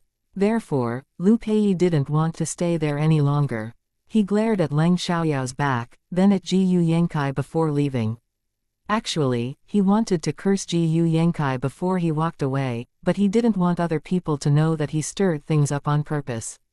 After settling the bill, Leng Xiaoyao walked to the place where they cut the raw jade materials. Ji Yu Yankai also wanted to know whether there was jade in the 2 half-cut raw jade materials, so he followed Leng Xiaoyao. Even though he didn't think there would be jade in the 2 half-cut raw jade materials, he still looked forward to seeing the result. When Leng Xiaoyao walked there, she met Shen Ziyin face to face. Even if Leng Xiaoyao targeted Shen Ziyin, she couldn't let her know that. Therefore, she acted surprised. Miss Shen, what a coincidence. I didn't expect to see you here. It's indeed a coincidence. I didn't want to interrupt you earlier. Shen Ziyin smiled. Because Shen Ziyin was aware that Leng Xiaoyao knew a bit about jade, she wasn't very surprised that Leng Xiaoyao bought 2 half-cut raw jade materials. She only thought it was a little risky. Chapter 3089, that costs much more. When Shen Xian's sight fell on the 2 raw jade materials in Leng Xiaoyao's hands, she noticed the blood jade bracelet too. Then she paid more attention to it. At this moment, Leng Xiaoyao didn't miss any of her expressions, but Shen Ziyin looked very normal. However, that couldn't prove anything. Miss Shen, may I help? Leng Xiaoyao asked. Oh, I'm just looking at the jade bracelet on your wrist, Shen Ziyin said. Is there anything wrong with this bracelet? Leng Xiaoyao asked confusedly. Not at all. I can't be more familiar with jade, so I thought of blood jade the moment I saw your bracelet. I was wondering whether this one is made of blood jade, so I paid more attention to it, Shen Ziyin replied. In fact, Shen Ziyin wanted to ask Leng Xiaoyao whether the jade she was wearing was blood jade, but there were too many people, so she hesitated to ask. If it was blood jade, it would be no problem, but if not, Leng Xiaoyao would be embarrassed. She might be telling everyone that Leng Xiaoyao was wearing fake jade. Hearing Shen Xian's words, Leng Xiaoyao understood her intention. Miss Shen, if you don't mind, we can have some coffee after cutting these raw jade materials, then we can have a look at it, Leng Xiaoyao said. Why not? Shen Ziyin agreed with alacrity. She didn't think Leng Xiaoyao had other intentions, she just felt that Leng Xiaoyao simply gave her a chance to see whether the jade was real. Leng Xiaoyao couldn't see any problems with Shen Ziyin. Because no stone cutter was free currently, Leng Xiaoyao had to wait for a while. Are these your raw jade materials, Miss Shen? Leng Xiaoyao asked Shen Ziyin. Yeah, I've cut several of them open, but none are valuable. 2 were useless stones, and 1 was cheap. This is the last one. If there is no jade inside, I'll stop gambling for the time being, Shen Ziyin said. Shen Ziyin knew a lot about stone gambling, but it mainly relied on one's luck to cut out jade. Shen Ziyin often bought raw jade materials. Although most of them weren't valuable, she had cut out jade before. The probability was about 5%, but as long as she cut out a piece of jade, she could make a lot more than she paid for those raw jade materials. However, the jade Shen Ziyin had cut out was at the middle level at the most. Most were at middle-low level. It mainly relies on one's luck to cut out jade. If knowledge is enough, those experts would come and buy raw jade materials every day, then they can all be rich, Leng Xiaoyao said. If they wanted to cut out jade very often, they must have special skills, like what Leng Xiaoyao had. You're right. Shen Ziyin agreed. After a third of Shen Xian's raw jade material was cut off, they saw green. Even if Shen Ziyin had cut out jade before, it didn't happen often, so she was still extremely excited. She was only afraid that it might just be a thin layer of green again. Shen Ziyin was very nervous, waiting for the stone cutter to continue. Luckily, there was really jade inside. Although it was just at the middle low level, it was still valuable and Shen Ziyin was very happy. "Congratulations, Miss Shen," Leng Xiaoyao said. "Thanks, Miss Leng," Shen Ziyin replied. Upon seeing the jade, many people offered a price for it, but Shen Ziyin turned them down. She came to buy raw jade materials in order to get jade. After Shen Ziyin got the jade, it was Leng Xiaoyao's turn. Everyone was looking forward to seeing whether there was jade in Leng Xiaoyao's half-cut raw jade materials. They guessed whether she could make money. Since the raw jade materials were half-cut, it was more likely to see jade in them. Therefore, they mainly wanted to see whether the jade in them was more valuable than the half-cut raw jade materials. Shen Ziyin clearly knew that it relied on one's luck to cut out jade, so she didn't bother to ask Leng Xiaoyao whether she was confident. When Shen Ziyin watched the raw jade materials being cut open, she was very nervous, but Leng Xiaoyao looked extremely calm. Was she confident, or did she not actually care about it? Even if Shen Ziyin had doubts, she didn't ask about it. After a cut, a piece of jade came out. Both its quality and color were at a high level. The first layer wasn't valuable, but it was totally different after a cut. "Wow, this is a middle high-level Confederate rose," the stone cutter exclaimed. Because stone gambling wasn't very popular here, not many people were interested in it. As a result, they would rarely see jade cut out. Therefore, the stonecutter was greatly surprised to see a piece of high-quality jade. In an instant, everyone was shocked. The next moment, they turned to look at Leng Xiaoyao with admiration and jealousy. They might not have interest in stone gambling, but most of them knew the value of the Confederate rose jade.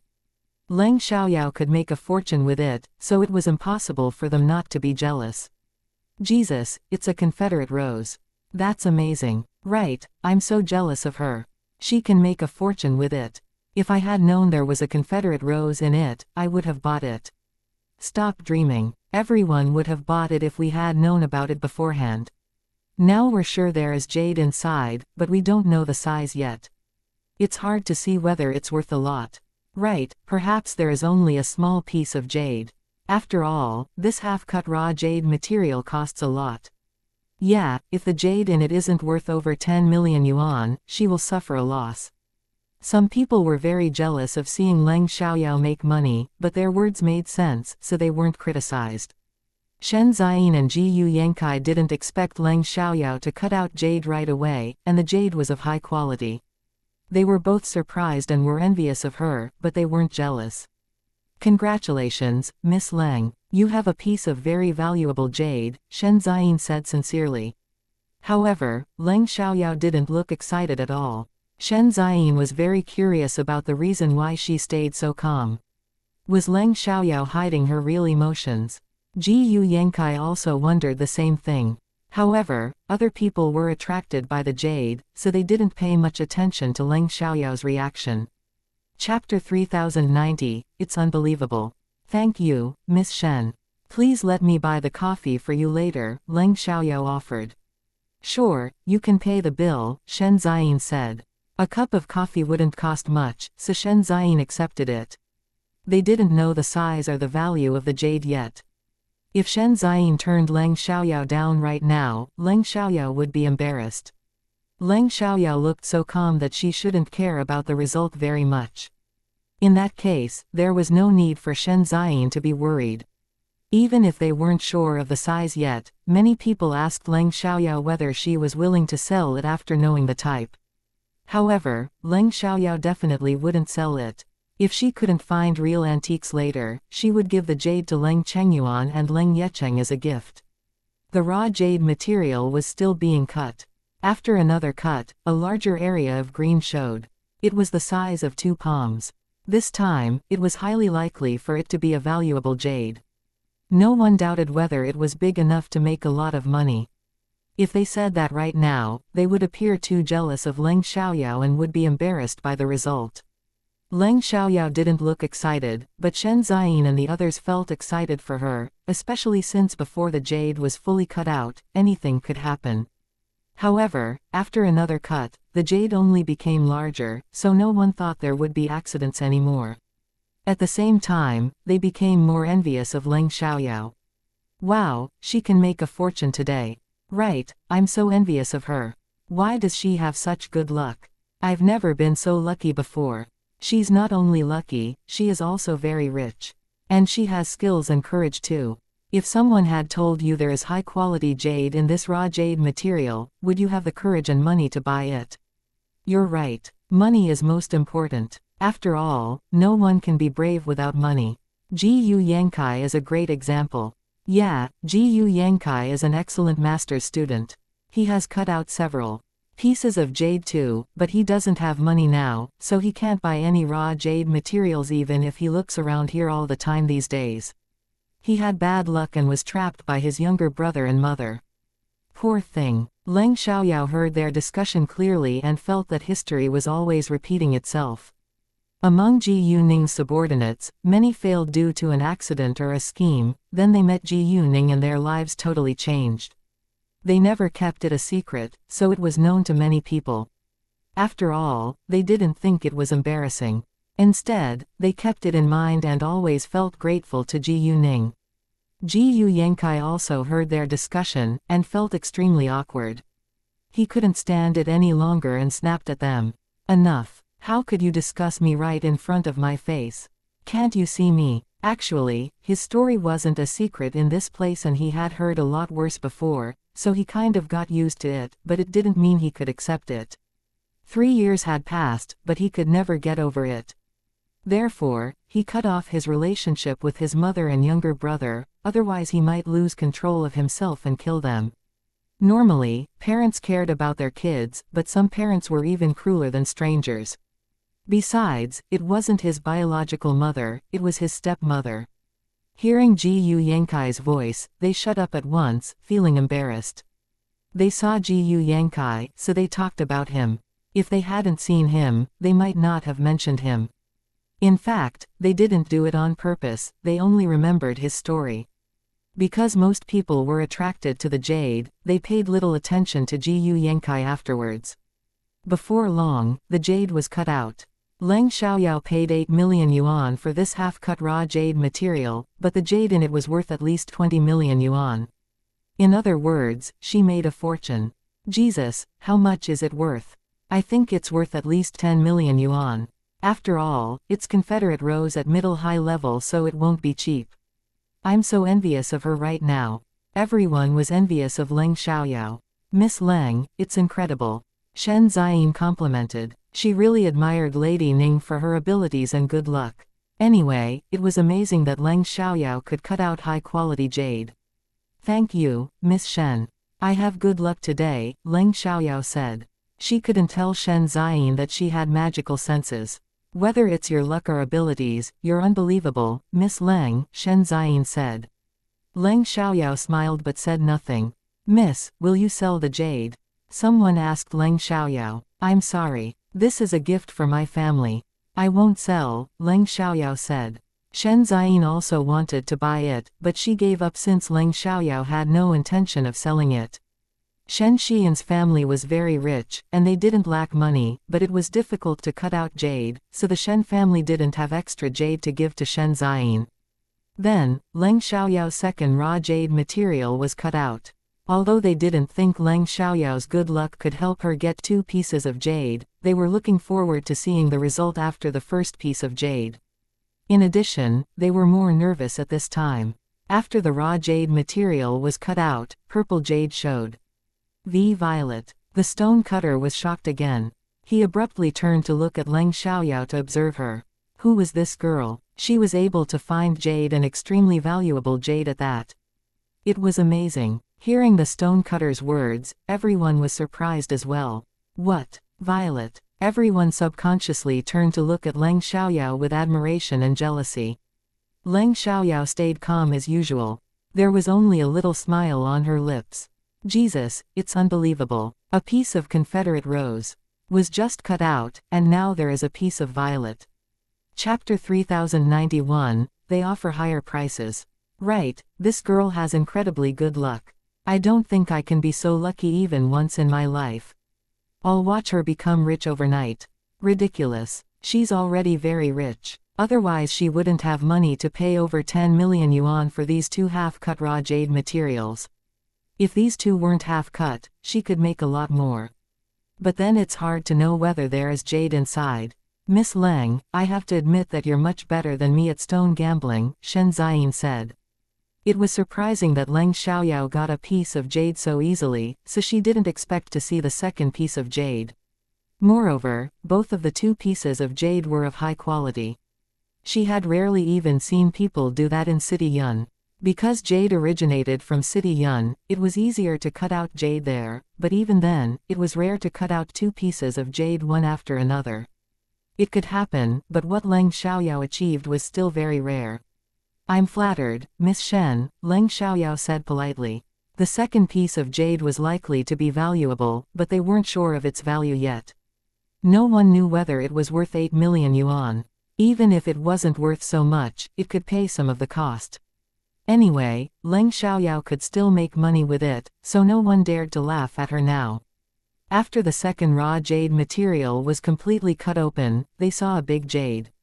It was worth even more than the first Confederate rose and the price would be at least 25 million yuan.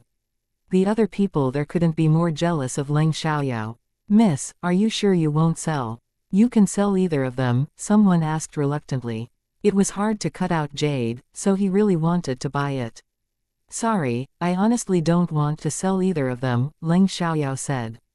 Hearing that, the man was very disappointed. Miss Lang, will you sell the leftover bits and pieces? Ji Yu Yankai asked. He couldn't afford the jade, but he had enough money to buy the leftover bits and pieces if Leng Xiaoyao was willing to sell. He could use the leftover bits and pieces to make some earrings and jade pendants. His wife's birthday was around the corner, but he didn't have money to buy a luxury gift, so he could only make some jewelry with the leftover bits and pieces on his own. The leftover bits and pieces weren't worth much, but they could be valuable after they were made into earrings and jade pendants. After all, handwork was expensive. However, Ji Yu Yankai was a jewelry designer, so he could do that by himself. After he went bankrupt 3 years ago, his wife didn't leave him. Now the ones he felt most grateful to were his wife and kids. Sure, 1,000 yuan. You can take all of them, said Leng Xiaoyao. Because she had a good impression of Ji Yu Yankai, she didn't mind selling them to him. Even if she didn't sell, she didn't need these leftover bits and pieces. What? 1,000 yuan. Ji Yu Yankai was surprised. Not only Ji Yu Yankai, but the others were also surprised. No matter how worthless these leftover bits and pieces were, they were worth at least 10,000 yuan because they were high-quality jade.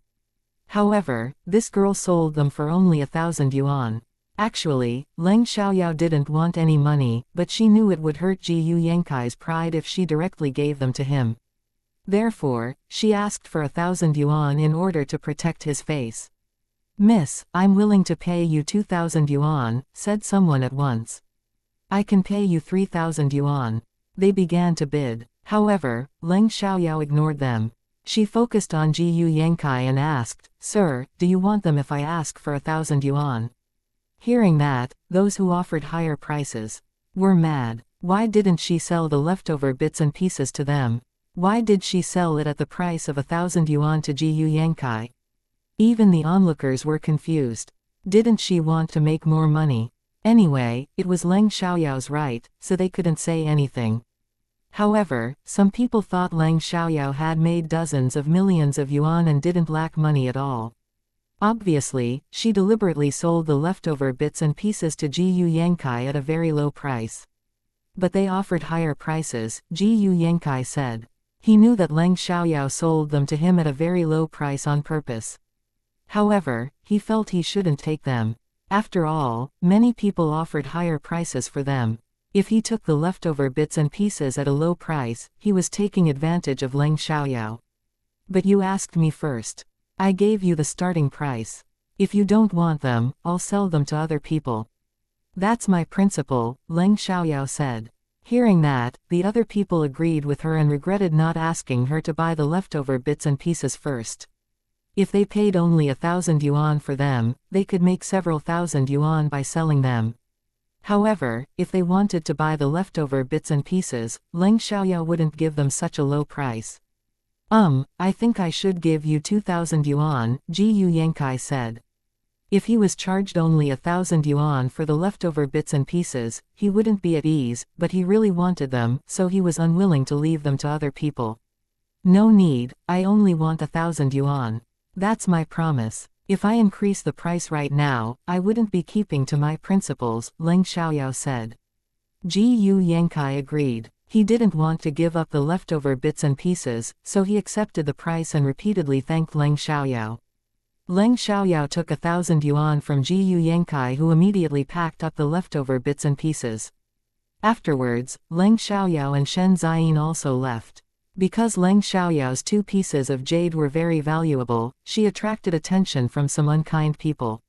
As a result, when Leng Xiaoyao and Shen Ziyin walked away from the store together, Leng Xiaoyao noticed that they were being stalked. However, there were only a few hoodlums, so Leng Xiaoyao paid little attention to them. Miss Shen, if you have nothing to do here, we can leave for the city center right now. There are too many people here. It's noisy. We can go to a quiet cafe, Leng Xiaoyao said. No problem. I have nothing to do here, so we can go to the city center, Shen Ziyin agreed. Then she asked, did you drive here or take a taxi? I took a taxi, Leng Xiaoyao said. I drove here. You can go with me, Shen Ziyin offered. Thanks, said Leng Xiaoyao. Those hoodlums followed them constantly, but because there were too many people, they didn't have a chance to attack them. Chapter 3092, Finding It by Chance. At the parking lot where there were fewer people, those hoodlums seized the chance, since it was the best time. Without delay, the 3 men rushed to Leng Xiaoyao and Shen Ziyin. However, once they moved, Leng Xiaoyao turned around and kicked the first man running to them before Shen Ziyin even noticed them. The man was kicked away and hit the man behind him, then both of them fell to the ground. Afterwards, the third man reached Leng Xiaoyao, and Leng Xiaoyao also kicked him away. It happened extremely fast, so it was all over before Shen Ziyin finally realized what they were doing. The 3 men were also shocked. What is happening? Shen Ziyin exclaimed in fright. The 3 men have been following us ever since we left the raw jade material shop. They want to rob me of these 2 pieces of jade, Leng Xiaoyao said. What? Hearing that, Shen Ziyin was astonished. The 3 men had followed them ever since they left the raw jade material store. Most importantly, Leng Xiaoyao knew from the very beginning. However, the truth proved that Leng Xiaoyao was indeed very strong and she kicked them down in a second. The 3 men were extremely surprised too. They didn't expect this girl to be so powerful and that she knew they were following them from the very beginning. Besides, she easily kicked them down. It seemed that they shouldn't have messed with her. Although they were reluctant to accept the result, discretion was the better part of valor, so they immediately begged Leng Xiaoyao to let them go. Please let us go. We were too impulsive. We won't dare to do that again. Please, please, we won't do that again. Go. Leng Xiaoyao had no intention of suing them. After all, they hadn't done anything yet. On the other hand, they were injured by her. Hearing that, the 3 men got back to their feet and ran away at once. They were afraid that Leng Xiaoyao would regret it if they were a second late. Miss Leng, you're unbelievable. Shen Ziyin looked at Leng Xiaoyao with admiration. She had never seen any girl who could be so strong before. Because of that, she was quickly relieved. She believed that they would be fine. However, what had happened just then was frightening, so she was still slightly scared. I've trained ever since I was little, Leng Xiaoyao said with a smile. After that, Leng Xiaoyao and Shen Ziyin got in the car and left. Although Shen Ziyin was still a little frightened because of the accident, she could drive steadily, so Leng Xiaoyao let her be the driver. Shen Ziyin wasn't familiar with City Chong, but she easily found the destination with the help of the GPS. At the cafe, they sat at a corner, then began to order. Because it was lunch time, they couldn't only drink coffee. They ordered steak for two, a fruit salad, and 2 glasses of juice. Before their order was on the table, Leng Xiaoyao directly removed the blood jade bracelet from her wrist and handed it to Shen Ziyin. "Miss Shen, you can have a look." "Thanks." Shen Ziyin took the bracelet and looked very calm. Did she really not know about the evil power, or did she know about its existence, but was unable to feel it? When Shen Ziyin observed the bracelet, Leng Xiaoyao was observing her expression as well. After observing it for a while, Shen Ziyin was astonished. "This is real blood jade. It's really rare. Even if you have money, it's not easy to buy the blood jade because it's too rare. Miss Leng, was it a gift or did you buy it somewhere?" Saying that, Shen Ziyin returned the bracelet to Leng Xiaoyao. Leng Xiaoyao took the bracelet and said, "I bought it from a stand by the road earlier." Leng Xiaoyao didn't keep it a secret, because it was unnecessary, but she still couldn't see anything wrong from Shen Xian's reaction. Actually, what they were doing right now had nothing to do with what Chengmeng was suffering, so it was very normal that Shen Ziyin didn't look guilty. Leng Xiaoyao had no intention of coming to conclusions just because of that. She only needed to make a judgment. "What?" Hearing that, Shen Ziyin was surprised. "Did you get it by chance?" "Yeah, it cost me 1,000 yuan, Leng Xiaoyao said. Shen Ziyin was shocked and took a breath in. "Miss Leng, I'm short of words to describe how amazed I am right now. You have incredible skills. Thank you for your compliment, Miss Shen," Leng Xiaoyao said. Afterwards, they chatted casually and Leng Xiaoyao had a good impression of Shen Ziyin. However, before figuring out what Chengmeng was going through, she stayed suspicious of Shen Ziyin. Anyway, since she met Shen Ziyin, she needed to ask her questions. I also know your boyfriend's younger sister, and Chengmeng. We go to the same school and we have had some conflicts," Leng Xiaoyao said. What? You go to the same school as Chengmeng? So you're not a college student?" Shen Ziyin always believed that Leng Xiaoyao was a college student, so she was amazed when Leng Xiaoyao told her that. "Not really, I'm a senior high school student," Leng Xiaoyao admitted. From Shen Xian's reaction, Leng Xiaoyao knew Shen Ziyin was surprised by the fact that she was actually a high school student. Shen Ziyin wasn't surprised by her relationship with Chengmeng.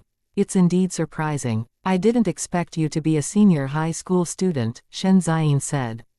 After that, she remembered that Leng Xiaoyao told her they had conflicts in school, so she asked, I've heard that Chengmeng is a little naughty in school." She had only met Chengmeng once, so she didn't know much about her. However, Chengmeng left a good impression on her. Although Chengmeng wasn't very enthusiastic, she was kind. "Yeah, I used to be a troublemaker too. Chengmeng and I are bad examples in our school, but I changed recently. Because I defeated Chengmeng and her friends, she keeps saying that she wants to join us, but she's been sick lately and looks listless. I haven't seen her for a few days. I don't know what happened to her," Leng Xiaoyao said, looking straight at Shen Ziyin, but she seemed normal, so Shen Ziyin didn't notice that Leng Xiaoyao was observing her. "I heard about it from Chenjin. He told me that they went to the hospital, but couldn't find any problems. Chenming said she is always having nightmares," Shen Ziyin said. She looked worried and resigned, but not guilty. Chapter 3093, Visit Chengmeng. Leng Xiaoyao didn't think one could disguise herself so well, so she was convinced that Shen Ziyin didn't know the jade pendant was harmful. "Is she possessed by a ghost or something?" Leng Xiaoyao guessed, staring at Shen Ziyin to observe her reaction. Possessed by a ghost? Shen Ziyin was shocked and couldn't believe it. "No way. That can't be real. Who knows? But I think it's better to think of all the possibilities. After all, it has happened before. I've experienced it before, otherwise I wouldn't have had that idea," Leng Xiaoyao said. She didn't move her eyes away from Shen Xian's face in order to not miss any changes in her expression. Really? Can it really happen? That's scary," Shen Ziyin said, showing real fright. It seemed she had never heard of that before. "Why don't we go visit her?" Leng Xiaoyao asked. "Sure. After hearing that she's sick, I should pay her a visit, but Chenjin doesn't have time and I can't do it alone. After all, I've only visited the An family once before. But we can go there together," Shen Ziyin said. Even though Leng Xiaoyao said that she had conflicts with Chengmeng, she also said that Chengmeng wanted to join them after she defeated her. In other words, there was no grudges between them, so it wasn't wrong for Leng Xiaoyao to visit Chengmeng. Perhaps Chengmeng would be happy if Leng Xiaoyao went to see her.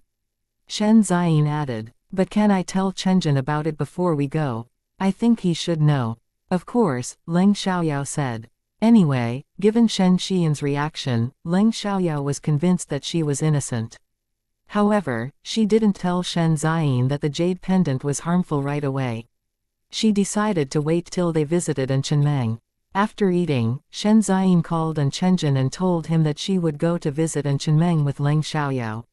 When Chengjin heard that Leng Xiaoyao went to the same school as Chengmeng, he was extremely surprised too.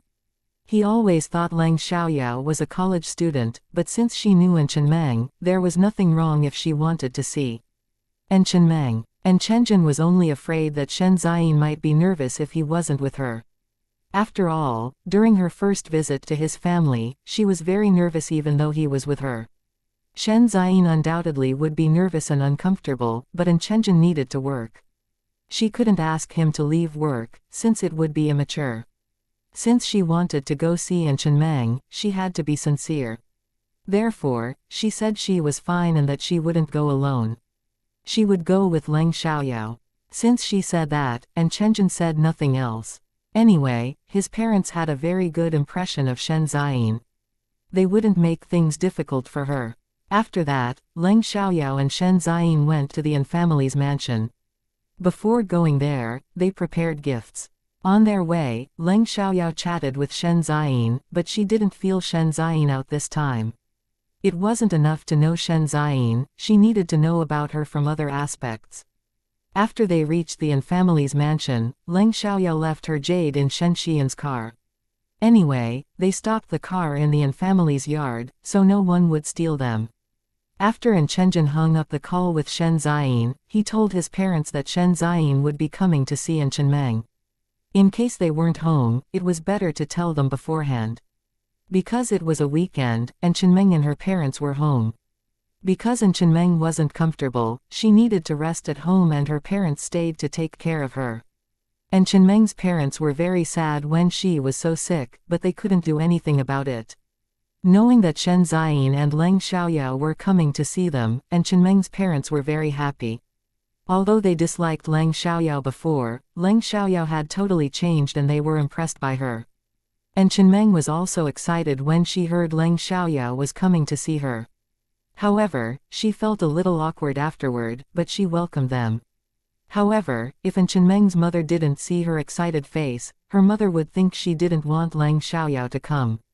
What happened? Don't you want Leng Xiaoyao to come to see you? Didn't you always say you want to join them? Mrs. An asked on purpose. Of course I want her to come, but I'm surprised. She said she wouldn't accept me no matter what happened. Why would she bother to come to see me? There is no relationship between us. Chengmeng said in frustration. The more Chengmeng behaved like that, the more her mother believed she really cared about Leng Xiaoyao's visit. If Leng Xiaoyao weren't a girl, she might even think that Chengmeng fell in love with Leng Xiaoyao. In fact, Chengmeng loved Kung Fu, so it was normal that she admired Leng Xiaoyao very much. Even Chengmeng's parents admired Leng Xiaoyao. After all, Leng Xiaoyao became an excellent student and was the top scorer of the monthly test, with a total score of 747 points. If Chengmeng could be friends with Leng Xiaoyao, Chengmeng might be affected by Leng Xiaoyao and could make progress in her studies. Although they wouldn't force Chengmeng to be an excellent student, it was good if she could be good at studying. It wouldn't do any harm. Moreover, Leng Xiaoyao was skilled at martial arts. She dared to rescue people from a fire after an explosion and the man she had rescued turned out to be Secretary Liu Changwei. Given her brave deed, it was enough to win people's respect. After all, there were rarely people who could be so brave and had a sense of justice. All right, since she is coming to see you, she must see you as a friend. Otherwise she wouldn't bother to come. Like you just said, there is no relationship between you. Mrs. And comforted Chengmeng. She believed that Leng Xiaoyao cared about Chengmeng, so she came to see her. On the other hand, none of Chunmeng's friends paid her a visit. Really? And Chunmeng was excited. Did Leng Xiaoyao really see her as a friend? At her age, she knew little about romance, but she cared a lot about friendship. In her eyes, friends were very important. Honestly, she was a typical teenage girl. Chapter 3094, Too Impolite. In addition, it proved that Chunmeng cared about friendship. She wasn't just a spoiled girl who fought with other people every day. When Shen Ziyin and Leng Xiaoyao arrived at the N family's mansion, Mrs. N was already out of Chunmeng's room. Therefore, when they walked inside, Mr. N and Mrs. N were both in the living room. However, when they saw Shen Ziyin and Leng Xiaoyao, they were struck dumb. Both of them knew that there were freckles on Leng Xiaoyao's face and she looked ugly because of that, but the girl who walked inside with Shen Ziyin was very pretty and didn't have any freckles. Did another girl replace Leng Xiaoyao, or was this not the Leng Xiaoyao they knew? Nice to see you, Mr. N, Mrs. N. Shen Ziyin greeted them. Afterwards, Leng Xiaoyao greeted them. Hi, Mr. N and Mrs. N, I'm Leng Xiaoyao, and Chunmeng's schoolmate. I came to see her. Are you the Leng Xiaoyao with freckles? Mrs. N asked. She knew it was impolite, but they thought that Leng Xiaoyao would come to see them. If not, it would be embarrassing. Anyway, whether she was really Leng Xiaoyao, they would treat the guests politely. I am. I just put on some makeup today and covered the freckles, Leng Xiaoyao replied with a smile. She wasn't annoyed by Mrs. N's question at all. Hearing that, Mrs. N was shocked. I didn't expect you to be so pretty after putting on makeup. Because they had seen Leng Xiaoyao with freckles all the time, they couldn't imagine what she would be like without them. Even if she was beautiful, they were still stunned by her beauty. She now looked too attractive to be the girl with freckles. Leng Xiaoyao wasn't only beautiful, she was elegant too. She had the air of a noble lady. Thank you for your compliment, Mrs. N, Leng Xiaoyao said. Come here, have a seat. I'll call Chunmeng to come downstairs. Mrs. N invited Shen Ziyin and Leng Xiaoyao to have a seat. Sure, Leng Xiaoyao and Shen Ziyin answered, then went to sit on the sofa. And Chunmeng was sick, but she could still move. She was just a little weak, so Leng Xiaoyao agreed to let Mrs. N call Chunmeng to come down instead of going upstairs. Unless Mrs. N took them to Chunmeng's room, it would be rude if they asked to see Chunmeng in her room. A maid immediately went to pour tea for the guests without any orders. Once Mrs. N walked away, Mr. N asked Leng Xiaoyao in a hurry, Miss Leng, what were you thinking when you put out the fire and rescued people from it? He thought it was extremely brave for a girl to put out fire and rescue people in such a dangerous situation, so he was curious about the reason. Hearing that, Shen Ziyin was struck dumb for a moment and turned to look at Leng Xiaoyao. Put out fire and rescued people. Leng Xiaoyao was so brave. However, upon thinking that Leng Xiaoyao quickly beat those hoodlums up earlier, Shen Ziyin didn't think it was strange. She simply wanted to know more about the situation. Leng Xiaoyao smiled and said, I didn't think much. I only wanted to rescue the people at that time. Most importantly, I had the ability to do it, so I did. If I didn't have the ability, I wouldn't have done that. You're right. I saw the video and was amazed by your abilities. I couldn't believe that a girl has such courage and strength, but I agree with you. You have the abilities, so you stood out. Ability dictates one's courage, Mr. N said. No matter what, he was impressed by Leng Xiaoyao. When Shen Ziyin and Leng Xiaoyao arrived, and Chunmeng knew, she secretly saw them from the window of her room upstairs. Because she looked down, she didn't see Leng Xiaoyao's face and couldn't hear their conversation. And Chunmeng knew that Leng Xiaoyao had arrived, but didn't go downstairs because she didn't want Leng Xiaoyao to think she was deliberately waiting for her. Actually, Leng Xiaoyao noticed her looking at them from the window upstairs, but pretended to see nothing. After Mrs. N reached Chunmeng's room, she said that Leng Xiaoyao and Shen Ziyin were here. She also said that Leng Xiaoyao put on makeup to cover her freckles and became very beautiful, in case Chunmeng couldn't recognize Leng Xiaoyao.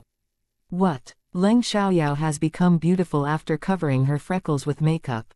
And Chenmeng was surprised. She had no idea what Lang Xiaoyao would look like after covering the freckles with makeup. Because of that, she couldn't wait to see her. No matter how beautiful Lang Xiaoyao became, she wouldn't be jealous.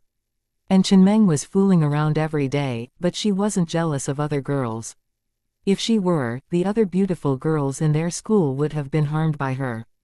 We need to wait for a while. I can't go down too quickly, and Chenmeng said. She deliberately let Lang Xiaoyao wait for her. Don't be naughty. The guests are in the living room now. Why would you keep them waiting? That's too rude, Mrs. And was resigned. She knew Chenmeng had no bad intentions and was simply nervous, but the guests were already in their home. It was Chenmeng's fault if she kept them waiting. Fine, I'll change my clothes quickly. And Chenmeng agreed that it wasn't right, but she still didn't want to go downstairs so quickly. She made up an excuse that she needed to change, although she had just changed. You, Mrs. And put on a resigned look, but she couldn't force Chenmeng to go down right now. If Chenmeng was nervous, she could take some time to prepare. However, Chenmeng didn't waste much time. She quickly changed, then went downstairs with her mother. Although her mother told her that Lang Xiaoyao became pretty after putting on makeup to cover her freckles, she was still amazed when she saw Lang Xiaoyao with her own eyes. If she didn't know that the girl was Lang Xiaoyao, it would be impossible for her to recognize Lang Xiaoyao. What? Can't you recognize me after I become pretty? Lang Xiaoyao joked. After making sure that it was Lang Xiaoyao's voice, Chenmeng was convinced it was her. You're indeed pretty, but there are still freckles all over your face once you remove the makeup. Meng, mind your language. Once Chenmeng finished, Mrs. And criticized her. She was too rude and Mrs. And was afraid that Lang Xiaoyao might be embarrassed. Chapter 3095, See you as friend. It's fine, said Lang Xiaoyao. She didn't mind it at all. There is advanced medicine today. I think I can get rid of the freckles with money. Humph. And Chenmeng was slightly displeased, but she had to admit that Lang Xiaoyao was right. Then they dropped the topic, but she continued to ask Lang Xiaoyao unkindly, didn't you say you don't even want to be friends with me? Why did you come to see me? Do you want to laugh at me? Meng, Mrs. And snapped at her, giving her a warning glance. Why was Meng more and more harsh? Although Chenmeng was always like that and often embarrassed other people, Lang Xiaoyao was their guest. She shouldn't have said that. Mrs. And, don't worry, I'm already used to the way we get along with each other, Lang Xiaoyao said. She didn't want Mr. And Mrs. And to be embarrassed. No matter how Chenmeng behaved at home, her parents would be awkward if she was rude in front of guests. Other people might think they weren't good at educating their daughter. Actually, many people indeed thought there was a problem with their education, given Chenmeng's character, but they were too busy to educate Chenmeng. Luckily, Chenmeng was only a little troublesome and disobedient. She had never done anything unacceptable. On the contrary, Leng Yuki looked gentle and obedient. She didn't have conflicts with anyone and was a good student, but she stole her cousin's fiancé. By comparison, Chenmeng was much better than Leng Yuki. If Lang Xiaoyao needed to choose one of them to be her daughter, she wouldn't hesitate to choose Chenmeng. In addition, Chenmeng was troublesome because she was going through puberty. As long as someone gave her guidance, she would take the right path, but Leng Yuki couldn't. Leng Yuki was a selfish and immoral person to the core. Chenmeng, on the other hand, had her own principles. She treated her friends very well. Hearing Lang Xiaoyao's words, Mr. And Mrs. And were relieved. They didn't want Lang Xiaoyao to be hurt by Chenmeng. Although Chenmeng was troublesome, her parents were reasonable and considerate, but they treated different people differently. If they met unkind people, they wouldn't be nice to them. They used to disdain Lang Xiaoyao, but now they felt Lang Xiaoyao was really impressive. She was so outstanding that they began to like her.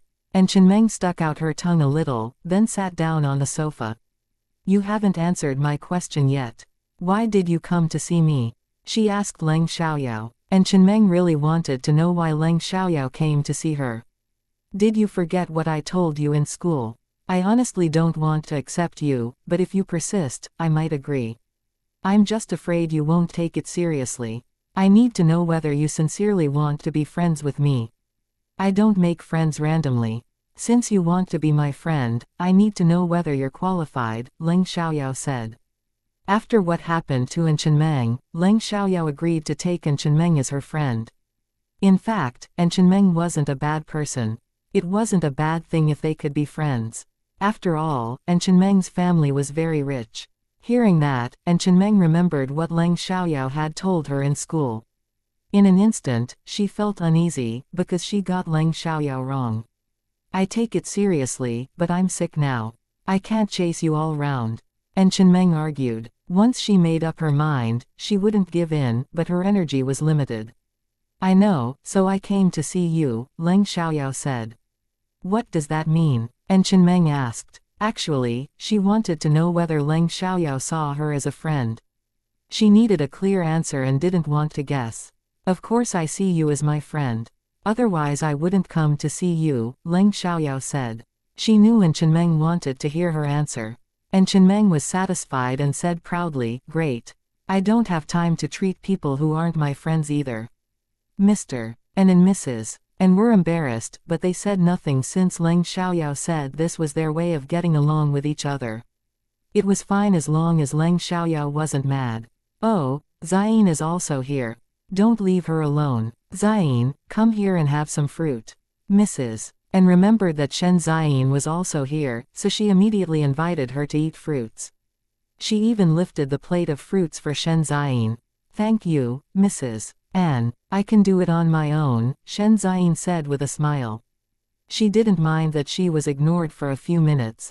They didn't do it on purpose anyway. Oh, you know my older brother's girlfriend. An idea dawned on An Chenmeng. Yeah, we met not long ago, Leng Xiaoyao said. I heard from Chenjin that Chenmeng isn't well. I wanted to come to see her, but Chenjin is too busy these days. I didn't want to bother you, so I planned to wait till Chenjin has time, but Miss Leng has time today and she asked to see Chenmeng, so I came with her. Mr. and Mrs. and Chenmeng, I hope you don't mind, Shen Xian said. She felt sorry about that, and hoped that they could forgive her. No need to say that. We can understand. Although you're Chenjin's girlfriend, you've only visited us once. So it's very normal that you don't come alone. If you have time, come to see us with Chenjin in the future. After we get familiar, you can come alone, Mrs. and said. She was very satisfied with her future daughter-in-law. Shen Xian was outstanding both in family background or her abilities. Mrs. and was very considerate and wouldn't forbid other women from forming a close relationship with her son.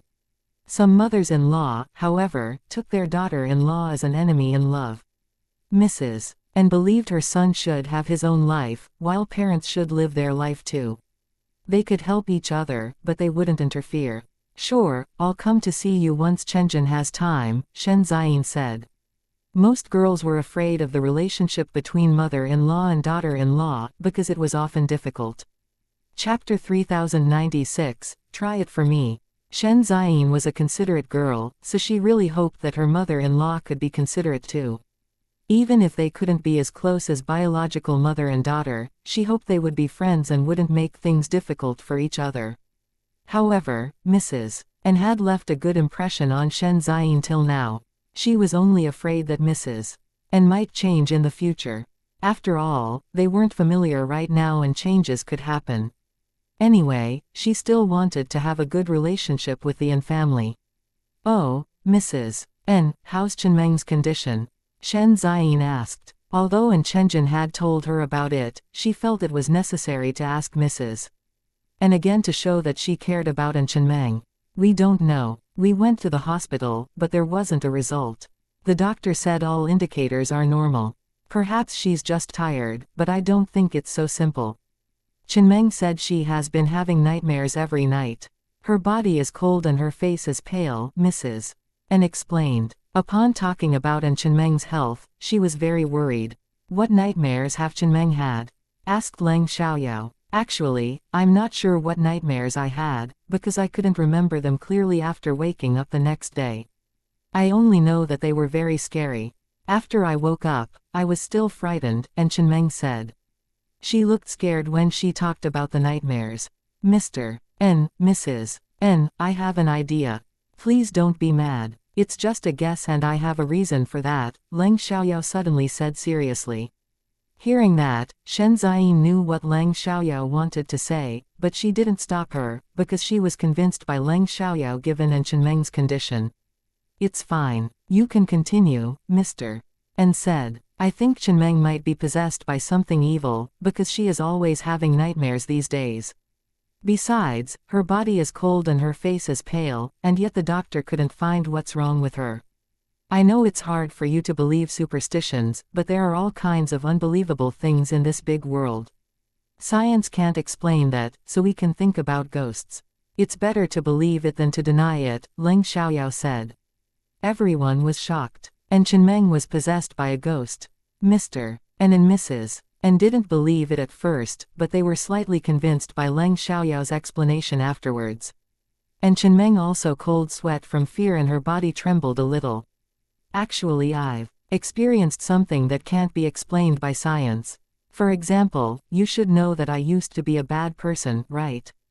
Leng Xiaoyao asked. Yeah, Mr. and Mrs. and nodded. A while ago, my fiancé pushed me to the ground.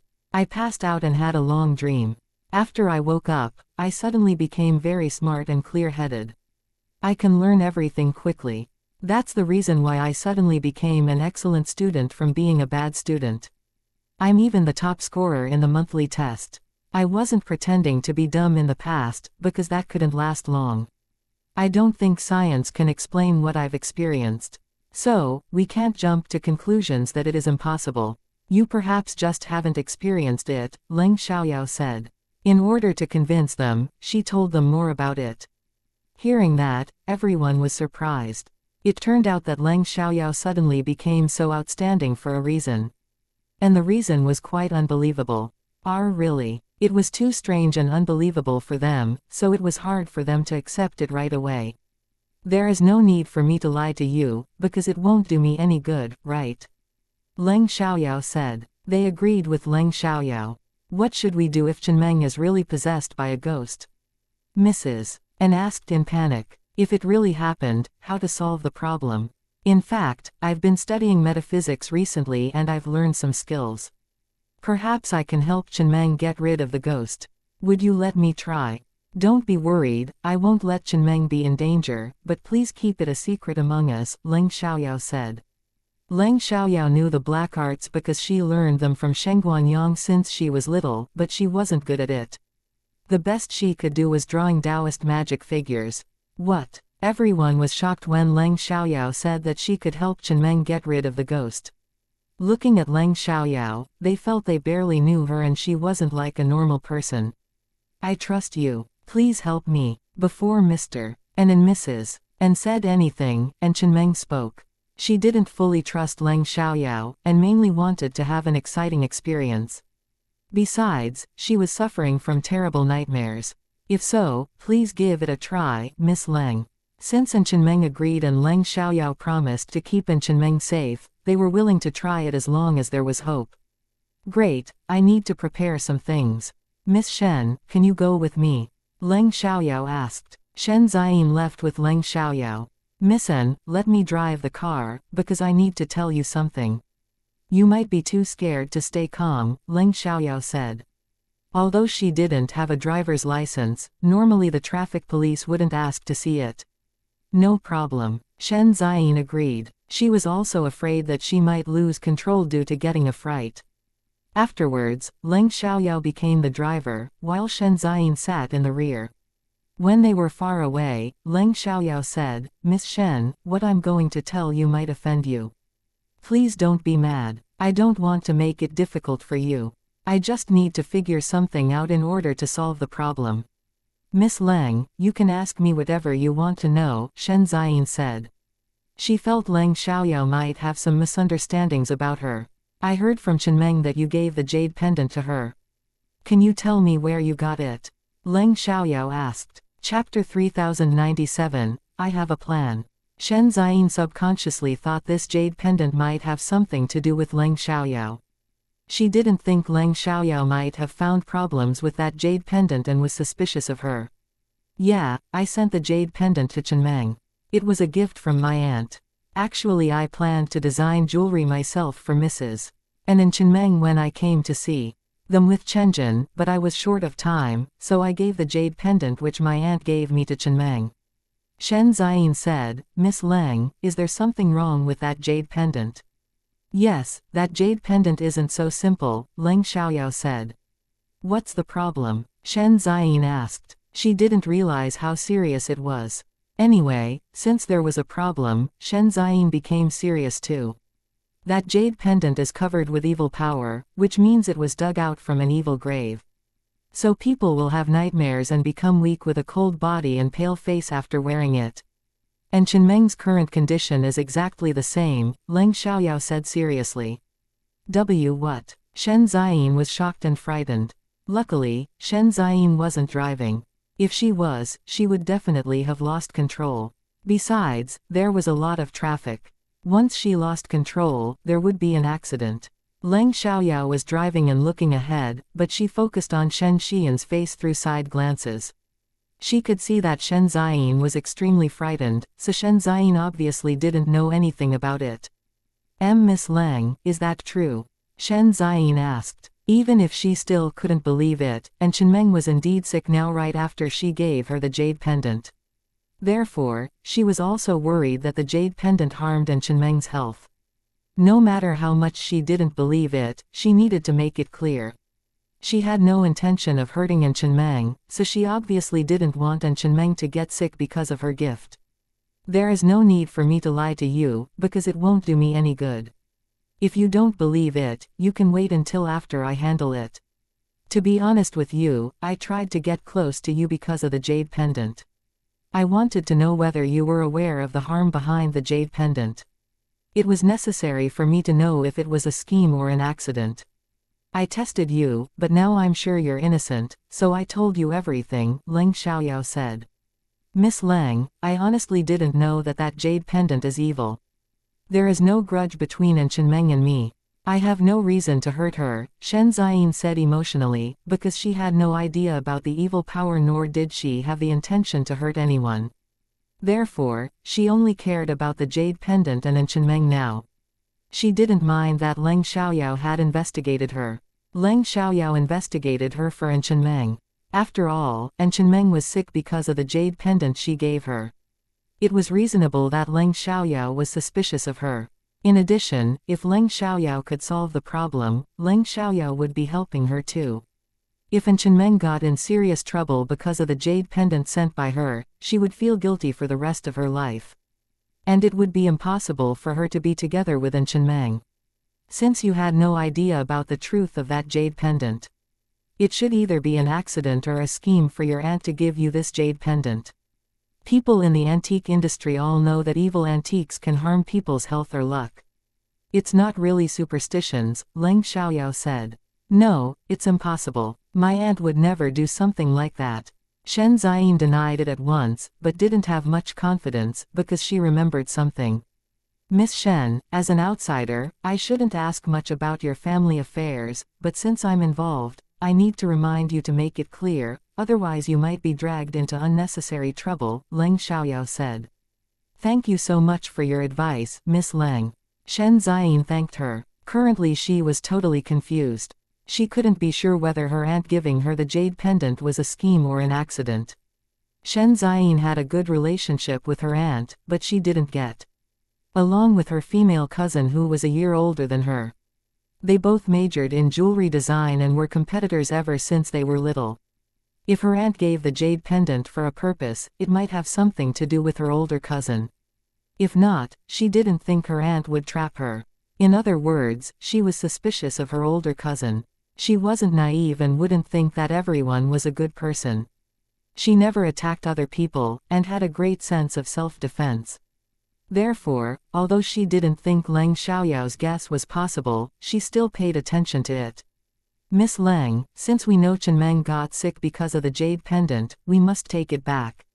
Shen Ziyin said. She was afraid that Chenmeng might get sicker if the jade pendant was with her for a while longer. I have a plan. You don't need to worry about that, Miss Shen.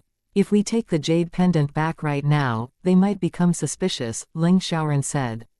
Shen Ziyin didn't do it on purpose, so Ling Xiaoyao needed to protect Shen Xian's face. What do you plan to do? Shen Ziyin asked. Although she believed Ling Xiaoyao could handle it well, she wanted to know the details because she was anxious. First, go buy some yellow paper, brushes and cinnabar. Draw a Taoist magic figure for An Chenmeng to put on her body. Then we can say that the things on her body have been stained by the ghost, so her clothes need to be changed and the jewelry needs to be removed. At that time, I'll seize the chance and get rid of the evil power in the jade pendant before returning it to her. By then, it'll be fine. Ling Xiaoyao said, but this can only stop the evil power from continuing to affect An Chenmeng. She still needs herbal medicines to help her recover. Chapter 3098, Taoist Priest Stuff. Shen Ziyin couldn't believe it. Miss Lang, do you know how to get rid of ghosts? A little, but please keep it a secret, Ling Xiaoyao said. Finding out that Ling Xiaoyao could use Taoist skills, Shen Ziyin was shocked and couldn't digest the news right away. She felt it was too unbelievable to be true. Miss Lang, don't worry, I won't tell anyone. Shen Ziyin promised seriously. Ling Xiaoyao wanted to save An Chenmeng, but she was also helping Shen Ziyin, so Shen Ziyin wouldn't return kindness with ingratitude. Miss Shen, if your aunt gave the jade pendant to you by chance, don't think too much about it. If not, there must be a purpose, but we need to know if her target is only you or your entire family. If you're not the only target, what did she give to your other family member? Ling Xiaoyao said. Shen Ziyin was shocked and her face instantly turned pale, showing her worry. In that case, her family might be in danger as well. If that's true, what should I do? Should I tell my family? Miss Lang, please give me advice. Shen Ziyin felt helpless and immediately asked Ling Xiaoyao for help. Since Ling Xiaoyao could figure it out, she should have a solution. Before we are sure whether it was a scheme or an accident, we better not tell other people, Ling Xiaoyao said. If it was just an accident, it would be bad if more people heard about it. Then what should we do? Shen Ziyin asked. You can call your family once in a while and ask about their condition. You better have video calls with them, so that you can directly see their condition. If they're fine, you don't need to say anything. If there is anything wrong, you can tell me. I'll think of a way to help you deal with it, Ling Xiaoyao said. Since she was involved, she would help Shen Ziyin if she needed her help. Anyway, it wasn't difficult. Sure, Shen Ziyin answered, feeling a lot more relieved. Then she thanked Ling Xiaoyao. Miss Lang, thank you so much. If it weren't for you, I wouldn't know anything and might have become the culprit. Although Shen Ziyin wouldn't know it had something to do with her if she didn't meet Ling Xiaoyao, she would feel guilty after finding out. Since I have the skills, I will definitely help you if you encounter trouble, Ling Xiaoyao said. Either way, Shen Ziyin was very grateful to Ling Xiaoyao. After hearing about the strange and scary things in the world, Shen Ziyin kept trembling in fear. It was beyond her knowledge of this world, so she couldn't digest the news within a short time. Before long, Ling Xiaoyao found the place to buy yellow paper, brushes and cinnabar. When the store owner saw that Ling Xiaoyao, a young girl, wanted to buy the things, he felt it was strange and asked why she wanted them. Ling Xiaoyao didn't want to talk about it, so she directly said that she was buying it for her grandfather. That being the case, the store owner didn't ask further. After buying the stuff, Ling Xiaoyao and Shen Ziyin went to a herb store. She wrote down a prescription, bought the herbs, then went home. Miss Lang, you know about herbs too? Shen Ziyin asked in surprise. She thought Ling Xiaoyao would need to ask a pharmacist for the prescription before buying the herbs, but unexpectedly Ling Xiaoyao did it on her own. A little, Ling Xiaoyao admitted. Although Ling Xiaoyao said she knew a little about herbs, Shen Ziyin believed that she knew a lot more than just a little. After experiencing what just happened, Ling Xiaoyao had completely impressed her and she really admired Ling Xiaoyao now. In the An family's mansion, Mr.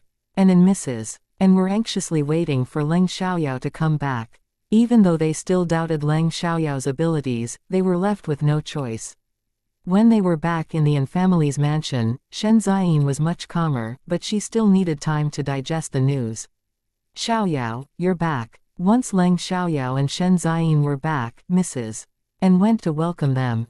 and Chenmeng followed behind. Mr. And also immediately stood up from the sofa, looking at them urgently. Let's talk about it in Chenmeng's room, Leng Xiaoyao said. No problem, Mrs. And replied. Afterwards, they went to Chenmeng's room. In Chenmeng's room, Leng Xiaoyao took out the stuff she had bought and put them on the table. Although they didn't know about the existence of ghosts, they had heard about them. Therefore, they knew what Leng Xiaoyao was doing the moment they saw the stuff. Are these Taoist priest stuff? And Chenmeng asked. I need to draw a Taoist talisman to get rid of ghosts. Chenmeng should wear it for 3 days. After 3 days, when she stops having nightmares, she can remove it, but your clothing and things have all been affected by the evil power. You need to take them off. You can give your jade pendant to me. Then you can have a shower and put on clean clothing. Mrs. And will give you the clean clothing after you finish. You can't touch it right now, Leng Xiaoyao said. In fact, it was unnecessary. Leng Xiaoyao only needed to get rid of the evil power in the jade pendant, but it was necessary to continue the act to distract them from the jade pendant. Sure. And Chenmeng agreed and directly took the pendant off. Then she gave it to Leng Xiaoyao. Leng Xiaoyao took it and immediately used her magical energy to get rid the evil power of the jade pendant. Miss Leng, you can draw Taoist magic figures. Mr. And asked in surprise. Yes, but I can't tell you the details. Since you decided to trust me, please don't ask further about it. I promise I won't hurt Chenmeng, Leng Xiaoyao said. Of course, Mr. And said. He understood that he couldn't ask about everything, so he closed his mouth. This Taoist talisman can chase the ghost away, but Chenmeng has already been affected. She needs to take herbs to recover faster. If you don't believe me, you can take the prescription to the hospital or ask a herb expert. If Chenmeng doesn't want to drink it because it's bitter, she can only make a slow recovery. It'll affect her life and study, Leng Xiaoyao said. Chapter 3099, Don't even have phone number. Given the current situation, we definitely trust you, Miss Leng, Mr. And said. He wasn't suspicious of Leng Xiaoyao. Even if it wasn't successful, he wouldn't blame her for that. If anything went wrong, they wouldn't ask Leng Xiaoyao to take the responsibility. After all, she helped them out of kindness, but if Leng Xiaoyao wanted to harm Chenmeng, they wouldn't let her get away with it. Is the medicine very bitter? Upon hearing that she needed to take the herbal medicine, she was reluctant to do it because she heard herbal medicines were very bitter. Good medicines are always bitter. You can pinch your nose and drink it in one gulp. Do you want to be so sick for a long time? Mrs. And said. She had taken herbal medicines before, so she knew the bitterness, but health was more important in her eyes, so she could stand it. Right, the National College entrance examination is around the corner. If you don't take the medicine, you won't be able to recover before a month, whereas if you take the medicine, you can make a full recovery within a week. Didn't you say you want to study in the same university as me? If you don't get better quickly, how can you review and be as good as me at studying? Leng Xiaoyao said, deliberately challenging Chenmeng. I didn't say I won't take it. I know it's just a little bitter. It won't kill me. And Chenmeng accepted the challenge. She didn't want them to look down on her, so she acted brave. All right, go take a shower now, Leng Xiaoyao said. Oh, sure. And Chenmeng answered, then turned around and walked into the bathroom. Oh, do I need to leave? Mr. And asked. Because Chenmeng needed to take a shower, he thought he shouldn't stay here. Although Chenmeng would do it in the bathroom, he felt he should leave. No need, Leng Xiaoyao said. She understood Mr. An's worries, but it was really unnecessary. In that case, Mr. And stayed. After that, Chenmeng went to take a shower and Leng Xiaoyao began to draw a Taoist talisman. However, she needed to mix the cinnabar with water. Leng Xiaoyao bought cinnabar power, so she needed a bowl and a little water. Without delay, Mr. And brought a bowl and water over. Leng Xiaoyao made a mixture, then began to draw. Leng Xiaoyao drew quickly on the yellow paper. The others couldn't see light red light on the Taoist talisman, because they weren't cultivators. After drawing the talisman, Leng Xiaoyao folded it to a triangle, then she used a red thread and threaded the talisman. And Chenmeng could now wear it. Is that enough, Mrs. And asked. Yes. When Chenmeng comes out later, she can wear it for 3 days, then she'll be fine. You'll see its effect tonight, Leng Xiaoyao said. Mr. And the others were curious, and looked forward to seeing the result. If it wasn't useful, they wouldn't blame Leng Xiaoyao. After all, Leng Xiaoyao helped them because she was kind. And if it was useful, they would be extremely grateful to Leng Xiaoyao. Before long, and Chenmeng finished showering. Mrs. and gave her clean clothing. After changing, and Chenmeng dried her hair with a hairdryer, then walked out. Come here, put this on. Leng Xiaoyao handed the Taoist magic figure to An Chenmeng. No problem. And Chenmeng didn't ask much about it and directly put it on. Will I be fine with it? Yeah, but you need to wear it for 3 days. So don't lose it, and don't touch water with it, Leng Xiaoyao said. I know, N. Chenmeng said. You can have this jade pendant, but don't wear it until you can remove the Taoist magic figure. You should just put it away for now, Leng Xiaoyao said. She had already gotten rid of the evil power within the jade pendant. Thanks. And Chenmeng answered, taking the jade pendant. She put it in the case on the dressing table. Since Leng Xiaoyao told her not to wear it, she definitely wouldn't put it on right away. All right, you can boil this herbal medicine on your own. Take it once in the morning and evening. Whether you're getting better or not, take it for a week, Leng Xiaoyao said. Of course, thank you so much, Miss Leng. Mr. and Mrs. and thanked her. You can thank me after Chenmeng has made a full recovery. If it isn't helping, feel free to let me know, Leng Xiaoyao said. She understood that they wouldn't fully trust her before An Chenmeng had made a full recovery. Anyway, since they turned to her for help, they had to believe that she wouldn't hurt An Chenmeng. They believed she had no bad intention, but that didn't mean they believed that she had the abilities to handle it. After it was done, Leng Xiaoyao and Shen Ziyin left. Will you leave just like that? And Chenmeng asked. She felt it was a little strange when Leng Xiaoyao quickly left after only staying in her home for a short time. What do you want me to do? Leng Xiaoyao asked. Why don't you stay for dinner? And Chenmeng offered. Upon hearing An Chenmeng's words, Mrs. and agreed, if you have nothing to do, you can stay for dinner. She sincerely wanted them to stay, but if they had something to deal with, Mrs. and wouldn't force them to stay. However, if they were free, Mrs. and hoped that they could stay for dinner before leaving. No need, I told my grandpa that I'll eat at home. I only have time on the weekends, so I can't disappoint him. After Chenmeng has made a full recovery, we'll come and visit you again. Then I might stay with you for longer, Leng Xiaoyao said. I also need to finish my work. When I'm free, I'll come to see you. Shen Ziyin said. She wasn't very busy, but she didn't want to stay there alone. If so, we can't keep you. Come to see us when you have time, Mrs. and said. And Chenmeng was disappointed, but could understand, so she didn't insist that they stay. After that, Leng Xiaoyao and Shen Ziyin left.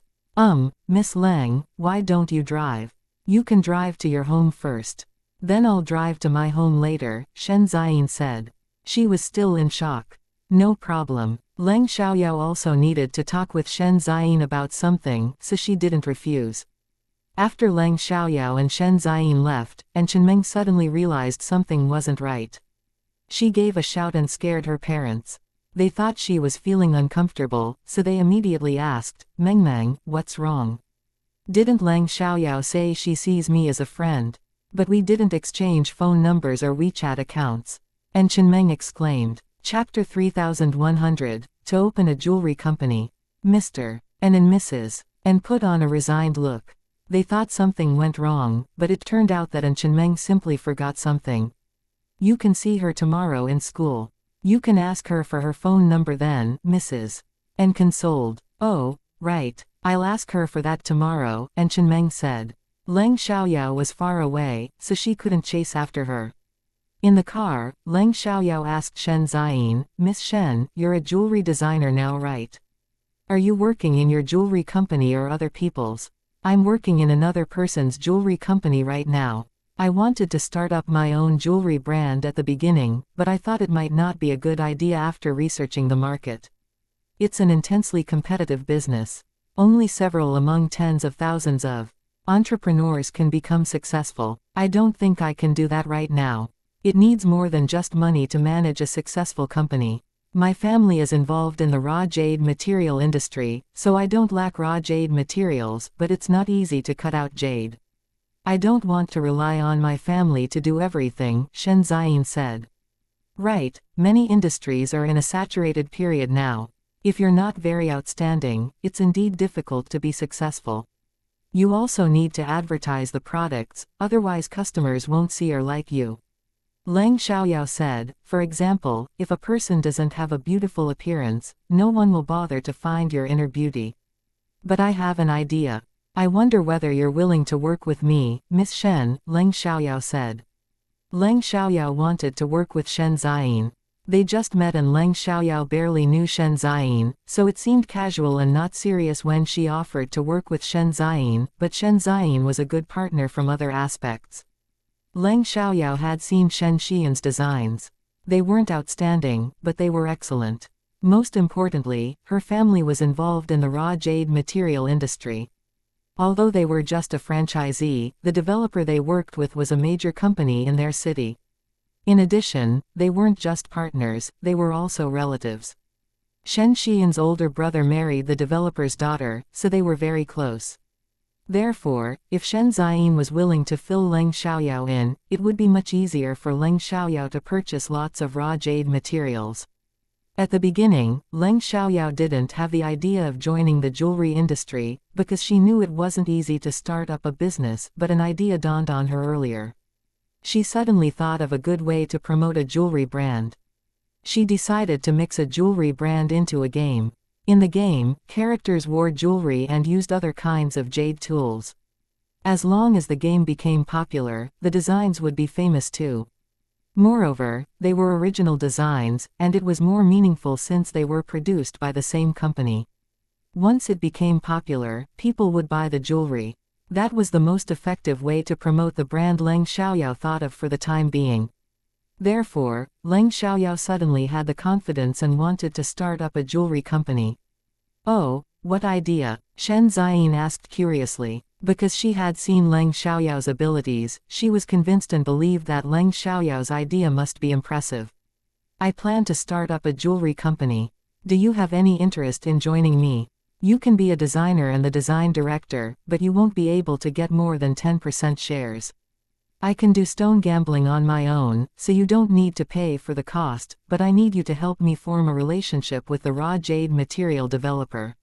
I need to go to their warehouses to pick raw jade materials. Miss Shen, what do you think? Leng Xiaoyao said. If she directly went to the warehouses to pick raw jade materials, it was more likely to cut out jade.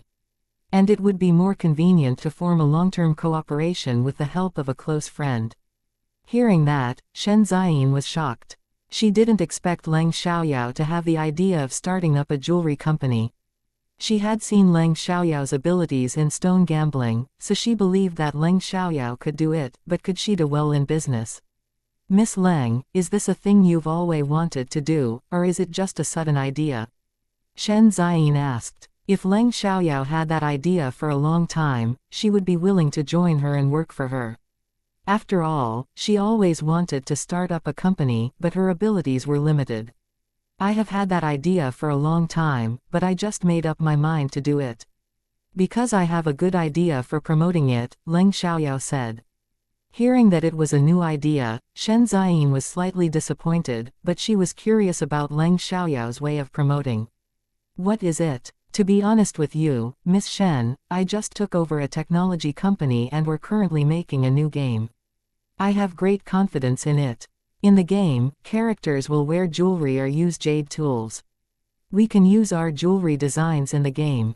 If the game becomes popular, the jewelry will become popular too, Leng Xiaoyao said. Shen Xian's eyes lit up, because she agreed that it was a good idea, but she worried whether the game would be popular. It's a good way of promoting, but the game, Shen Ziyin said doubtfully. Although Leng Xiaoyao looked confident, confidence wasn't enough to make a popular game. They thought it was a good game, but the public might not like it. I understand your worries, so I brought it up now, but not to urge you to make the decision. The game won't be released until 3 months later. If you have interest, you can consider it as long as you want. I can take you to the company for a tour as well. You can find out more about our company and game before you make a decision, Leng Xiaoyao said. Great, I'll consider it. Shen Ziyin answered. It was indeed hard for her to make the decision right away. After all, she knew little about Leng Xiaoyao since this was only their second meeting. She needed time to carefully think about that idea. After that, Leng Xiaoyao and Shen Ziyin exchanged phone numbers for future contact. Chapter 3101, Gifts. Leng Xiaoyao drove Shen Xian's car outside the block she lived in, then she stopped, got out, and went inside. Halfway there, Leng Xiaoyao received Li Mochen's call, but the caller was Mu Yiyang. Hey, Xiaoyao, I'm leaving tonight. Is it convenient for you to have a meal with us? They're all familiar faces, Mu Yiyang asked. Sure, where are you? Leng Xiaoyao agreed without hesitation. Because Mu Yiyang called her with Li Mochen's phone, Li Mochen must be with him. She told Mrs. and that she needed to dine with Leng Chengyuan, otherwise Leng Chengyuan might be upset, but it was just an excuse, so she didn't need to care about that now. However, before she went there, she needed to go home. She couldn't take the 2 pieces of jade everywhere. She wasn't afraid of other people paying special attention to her. She simply didn't want to carry them all the way. We're in XX restaurant, room 888, Mu Yiyang said. Great, I'll be there in a while, Leng Xiaoyao said. It was nearly 4 p.m., and wasn't dinner time yet, so she had a lot of time. Do you need me to pick you up? Mu Yiyang asked. No need, I'll go there on my own, Leng Xiaoyao replied. Fine, Mu Yiyang said, not insisting. Back home, Leng Xiaoyao saw Leng Yecheng walking in the yard with his crutches, while Leng Chengyuan watched from the side. Hi, Yao Yao, you're back. What gift did you bring me? Once Leng Xiaoyao was home, Leng Chengyuan walked to her with anticipation. He didn't forget that Leng Xiaoyao promised to send him a gift. Leng Yecheng did the same thing, but he walked slowly because of the crutches. Isn't this package too casual? Leng Yecheng joked when he saw the sack in Leng Xiaoyao's hand, but he accepted it. He didn't care what gift Leng Xiaoyao sent him, because he knew it wouldn't be cheap. The package is indeed casual, but the gift isn't cheap at all, but please don't take it as a hot potato. Leng Xiaoyao smiled. She was a bit worried that they might reject it because it was too expensive. However, it wasn't up to them. Since she prepared gifts for them, they had to accept them. Oh, it sounds luxurious, Leng Yecheng guessed that the price of the gift must be high. As a result, he hesitated to accept it before seeing it. Leng Chengyuan, however, didn't think the gift would be too expensive because Leng Xiaoyao didn't have much money in his opinion. Moreover, it was a gift from Leng Xiaoyao, so he cherished it. My love is most valuable, right? Let's go inside to see them. It's not right to show off my wealth outside, Leng Xiaoyao said mysteriously. The more Leng Xiaoyao acted like that, the more Leng Chengyuan and Leng Yecheng were curious about it. They went back to the living room, where Song Meiyu was also. Seeing Leng Xiaoyao, Song Meiyu was displeased. Leng Xiaoyao was like a thorn in her side, but she couldn't walk away the moment they walked inside. She was mainly afraid that Leng Chengyuan would be mad at her. In the living room, Leng Xiaoyao directly took the jade out. Leng Xiaoyao took out the violet jade first. She only had a sack, and nothing else to pack the jade in, so she took the jade out at once. Purple stone. Because no one thought of jade, they thought it was a stone when they saw the violet jade. But this stone looks beautiful. I think we can make handicrafts with it, Leng Chengyuan said. Even if it was a stone, he didn't show any disappointment. A purple stone. Leng Xiaoyao put on a resigned look, but it was understandable that they didn't know what it was. Besides, they knew barely anything about jade, and they had no idea that she would bring jade home. Song Meiyu knew little about jade, but she didn't think of the jade at this moment. She thought it was a stone too, so she immediately mocked. Oh, Xiaoyao, you sent your grandfather a stone as a gift.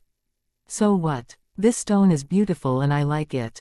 Leng Chengyuan argued. Even though it was a stone, he liked this beautiful stone. Grandpa, this is not a stone. This is a piece of violet jade, which is worth over 20 million yuan, Leng Xiaoyao said. What? Jade? It's worth over 20 million yuan. Hearing that, everyone was shocked. Looking at the violet jade, they couldn't believe their eyes. They didn't know about the types of jade, but they were aware of the high value of jade. How is it possible? Where did you get so much money to buy such expensive stuff? Song Meiyu didn't believe it. She refused to believe that Leng Xiaoyao had money to buy such expensive jade. She didn't want Leng Xiaoyao to be so rich. Right, where did you get money to buy such expensive jade?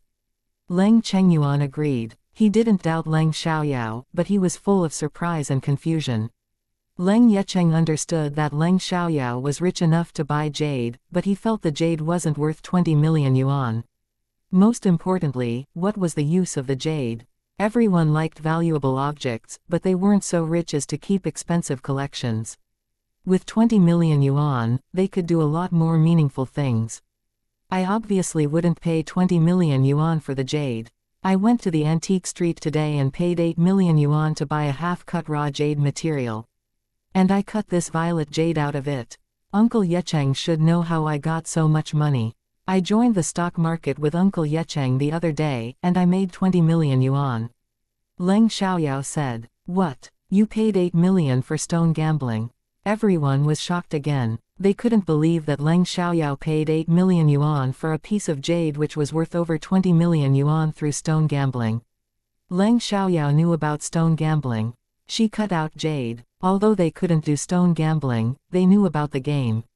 However, it was very difficult to cut out jade and was highly likely to lose.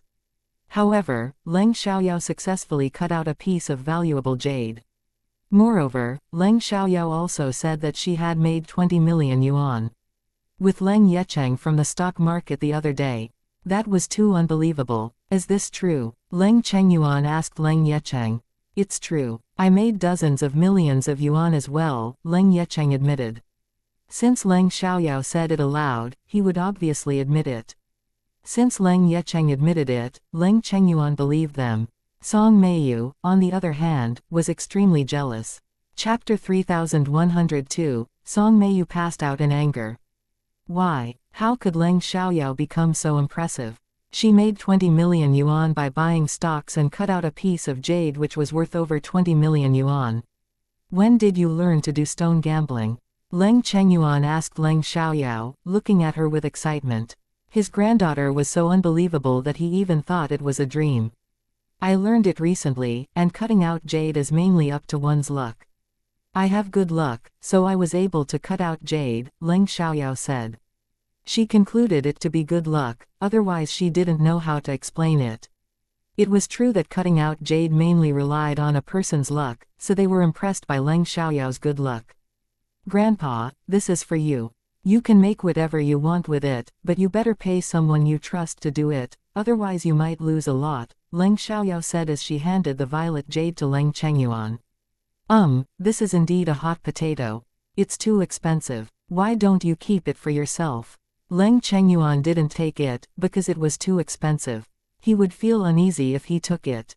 The price isn't important. This is my love. You can't reject it. If you do that, I won't talk to you in the future.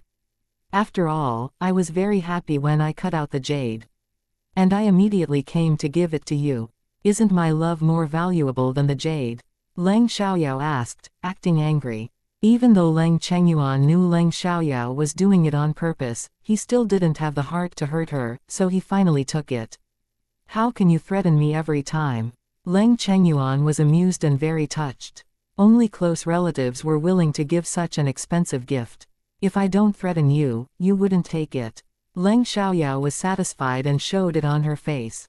Fine. Leng Chengyuan could do nothing about it. Is my gift also a piece of jade you cut out? Leng Yecheng asked, feeling that it was highly likely. You're right. Leng Xiaoyao said, then took out another jade and handed it to Leng Yecheng. This is also a piece of the Confederate rose jade that I paid 8 million yuan for. It's worth at least 20 million yuan as well. They were already amazed by the piece of violet jade which was worth over 20 million yuan, but now there was another piece of extremely valuable jade. Song Meiyu was more jealous than ever. Why was Leng Xiaoyao so outstanding? Why couldn't Leng Yuqi be so impressive? In that case, they could easily make a fortune. Yao Yao, you're amazing. Leng Yecheng took the jade and didn't want to put it down. He was too surprised to say anything. He had to admit that Leng Xiaoyao was unbelievable and she was getting better and better. He wondered what else Leng Xiaoyao could do. Anyway, he believed Leng Xiaoyao must have a lot more skills he didn't know about. Of course, Leng Xiaoyao said proudly. She accepted their compliments without delay. After all, she was indeed impressive to them. Afterwards, she raised her arm and showed them her blood jade bracelet. See, I found it at a stand today. It cost me 1,000 yuan, but it's real, so it's worth at least 20 million yuan. Hearing that, everyone was surprised. They heard surprising news one after another today, so they couldn't digest it immediately. Song Meiyu was so jealous of Leng Xiaoyao that she passed out in anger. Leng Chengyuan immediately ordered a servant to call Leng Yehua and took Song Meiyu to the hospital. Leng Yehua didn't have time to ask why Song Meiyu fainted, but Leng Chengyuan and the others clearly knew that she passed out, not because she was sick, but because she was angered by Leng Xiaoyao. Meiyu is too jealous. How could she faint like that? Leng Chengyuan complained. Yeah, she never treats Yao Yao well. Now Yao Yao has become outstanding, so she has lost her calm. She must wish her daughter was as impressive, Leng Yecheng said. He had a bad impression of Song Meiyu. Leng Xiaoyao shrugged. Although she didn't mean to anger Song Meiyu when she took the jade out, she didn't expect her to pass out so easily. Anyway, she only fainted for a while and wasn't sick, so Leng Xiaoyao didn't feel guilty. Halfway to the hospital, Song Meiyu woke up. Leng Yehua asked, "What happened? Why did you pass out all of a sudden?" Song Meiyu didn't answer, and instead started crying. She looked heartbroken. What happened? Do you feel uncomfortable anywhere? Leng Yehua thought Song Meiyu was sick, so he asked with concern. Leng Xiaoyao, Song Meiyu said, but couldn't finish a sentence. What did Leng Xiaoyao do? Did she anger you? Leng Yehua frowned with displeasure.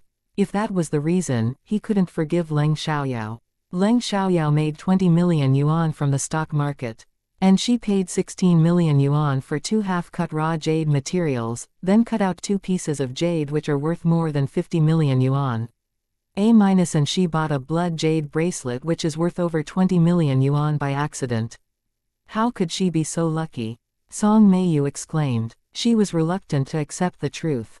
What? Leng Yehua was shocked, and so was the chauffeur. He almost lost control of the car. How is that possible? Leng Yehua couldn't believe it.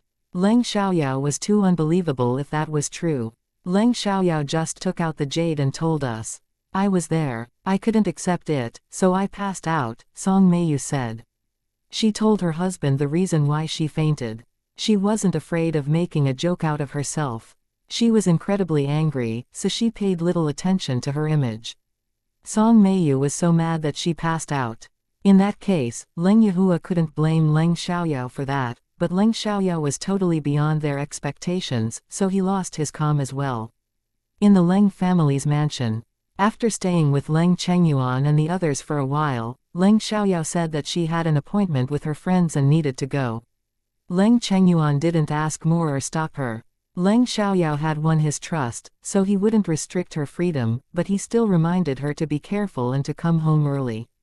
Chapter 3103, Siyiki, do you need me to teach you a lesson? When Leng Xiaoyao arrived at the destination, it was almost 6 p.m.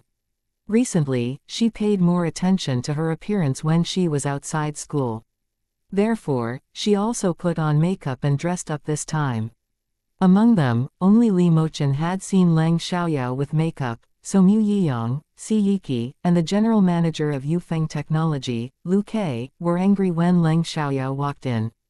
Who are you? Get out! Mu Yiyang asked her with displeasure when she showed up. He thought girls nowadays had no moral standards. They deliberately caused all kinds of accidents when they saw rich men. Mu Yiyang had that idea because they had encountered such things many times before. Some of those women attracted the attention of the rich men, but few of them could marry them. In fact, those rich men simply played around and abandoned them right after sleeping with them. However, they had a tacit agreement, so the girls had to bear the result. Anyway, they had to admit that this girl was very pretty, but they weren't playboys. Didn't you call me over, Mr. Mew? Leng Xiaoyao smiled and joked. She knew that they couldn't recognize her. It was quite normal, so she wasn't annoyed by Mu Yiyang's attitude. Hearing a familiar voice, Mu Yiyang and Si Yiki rounded their eyes in shock. Leng Xiaoyao. This pretty girl was Leng Xiaoyao. Li Mochen knew that early on, so he was very calm, and Lu Ke didn't know Leng Xiaoyao, so he had no reaction. "Are you Leng Xiaoyao?" Mu Yiyang exclaimed. Obviously, the girl was Leng Xiaoyao, but he was too surprised to accept it right now. Because he knew Leng Xiaoyao had delicate features, she would definitely be a great beauty if she wore makeup, but he didn't expect her to put on makeup today, so he failed to recognize her. Before knowing that she was Leng Xiaoyao, he really couldn't connect this beautiful girl with Leng Xiaoyao. After knowing who she was, he took a closer look and found they indeed had the same features. "That's me," Leng Xiaoyao said, then walked inside. "Oh my, I thought a woman deliberately walked into the wrong private room," Si Yiki admitted. The moment Si Yiki finished, he noticed a cold glance fall on him. He subconsciously turned and saw Li Mochen looking at him with displeasure. Si Yiki was struck dumb. What did he say wrong? Although it could happen, Li Mochen felt Si Yiki was humiliating Leng Xiaoyao. Leng Xiaoyao didn't feel embarrassed, and agreed with Si Yiki. "You're right. Many women do that on purpose." Saying that, Leng Xiaoyao directly walked to sit down next to Li Mochen. It seemed very natural. Mu Yiyang and Si Yiki weren't as surprised as the first time, but Lu Ke was extremely surprised. Why did the girl directly walk to sit next to Li Mochen and Li Mochen didn't say anything? Even his face didn't show any displeasure. After Leng Xiaoyao sat down, she greeted Li Mochen. "Hi, Brother Mochen, been a few days. You're more handsome than ever." Upon hearing the way Leng Xiaoyao spoke to Li Mochen, Lu Ke was more surprised. Because of that, he realized their relationship wasn't normal. Li Mochen was struck dumb for a second when Leng Xiaoyao said he was more handsome than ever. Suddenly, his heart skipped a beat and he didn't know how to reply. "Xiaoyao, how can you only compliment Mochen? Aren't we handsome too?" Mu Yiyang complained. He didn't think he was worse than Li Mochen, but women always paid more attention to Li Mochen than him, which he was unhappy about. "I think Brother Mochen is the most handsome," Leng Xiaoyao said. "Tell me, do you like Mochen?" Mu Yichen asked meaningfully. Hearing that, Li Mochen was nervous. Did Leng Xiaoyao like him? However, the next moment he realized that it was probably not possible. After all, there was an age gap between them. It was impossible for Leng Xiaoyao to like him. Even if she liked him, he couldn't be together with her. Therefore, Li Mochen turned to look at Mu Yiyang coldly. "What are you talking about? Why does she treat you and me differently?" Mu Yiyang understood that it wasn't likely, but he still argued unhappily. "Mr. Mu, I'm just being honest. Why do you think it's about affection? Is it so hard for you to admit that there are men who are more handsome than you?" Leng Xiaoyao asked resignedly. Currently, she had no affection for Li Mochen. She only felt guilty. Mu Yiyang was struck dumb and didn't know what to say. "Ha ha." Si Yiki snorted with laughter and immediately pointed the truth out. "Xiaoyao, he's always been unhappy that Mochen is more handsome than him." "Oh, I understand." Leng Xiaoyao nodded, feeling amused. "Si Yiki, do you need me to teach you a lesson? How could you say that in front of my face?" Mu Yiyang was angry and glared at Si Yiki. Since Si Yiki pointed it out, he couldn't deny it. Otherwise he would only make himself a joke.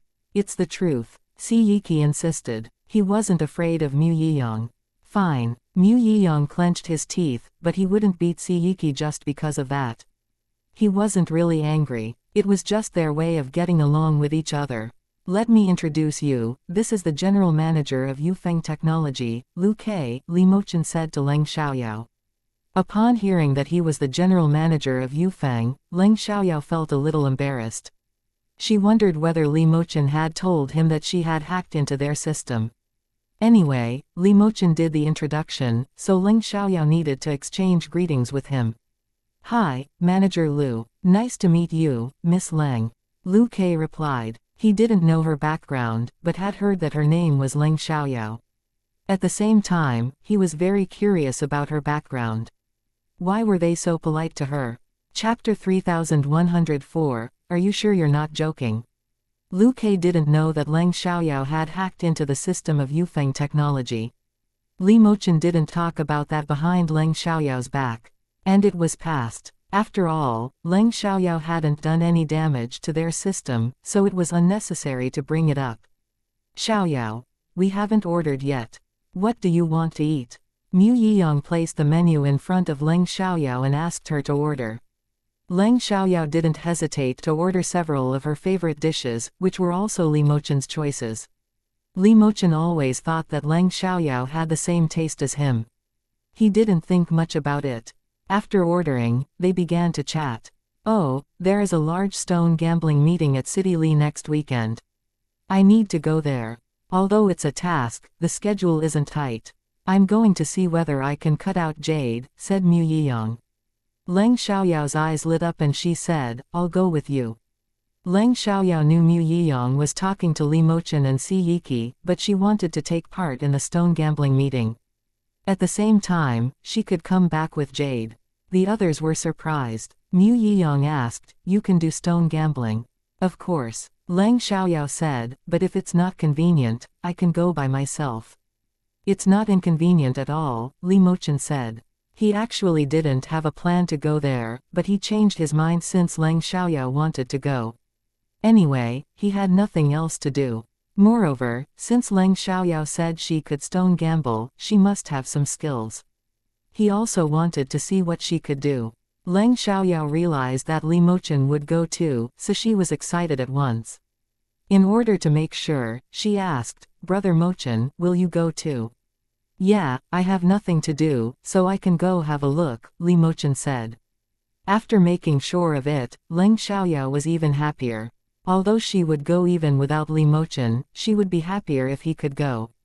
Mu Yiyang and Si Yiki, however, didn't believe Li Mochen's words. They thought Li Mochen made up his mind to go after Leng Xiaoyao said she would go, because they were aware that Li Mochen wouldn't go from the very beginning. Moreover, Li Mochen seemed free, but he was actually very busy. Given Leng Xiaoyao's reaction, they didn't think Leng Xiaoyao's relationship with Li Mochen was so simple. Therefore, they began to doubt whether there was something different between them.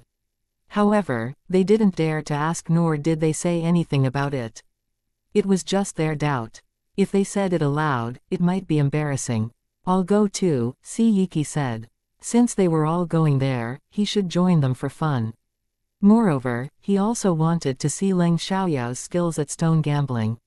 Lu Ke wasn't as free as them, so he wouldn't go. Originally, he thought Leng Xiaoyao was an ordinary girl, but he realized that she seemed to be extraordinary after hearing their conversation. It aroused his curiosity. However, because he just met Leng Xiaoyao, he didn't ask much and only listened to them quietly. Leng Xiaoyao, is there anything you can't do? Mu Yiyang asked. He felt Leng Xiaoyao could do everything. Although it sounded exaggerated, she indeed had too many skills. She was full of surprises. Although I have many skills, I can't do everything. There are a lot of things I can't do, Leng Xiaoyao said. She obviously couldn't do everything, she was just more skilled than ordinary people. What can't you do? Mu Yiyang asked. I'll see after I run into difficulties.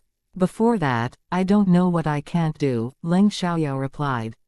Since you can do stone gambling, you should have done it before, right? Si Yiki asked. I did. I just bought 2 half-cut raw jade materials today.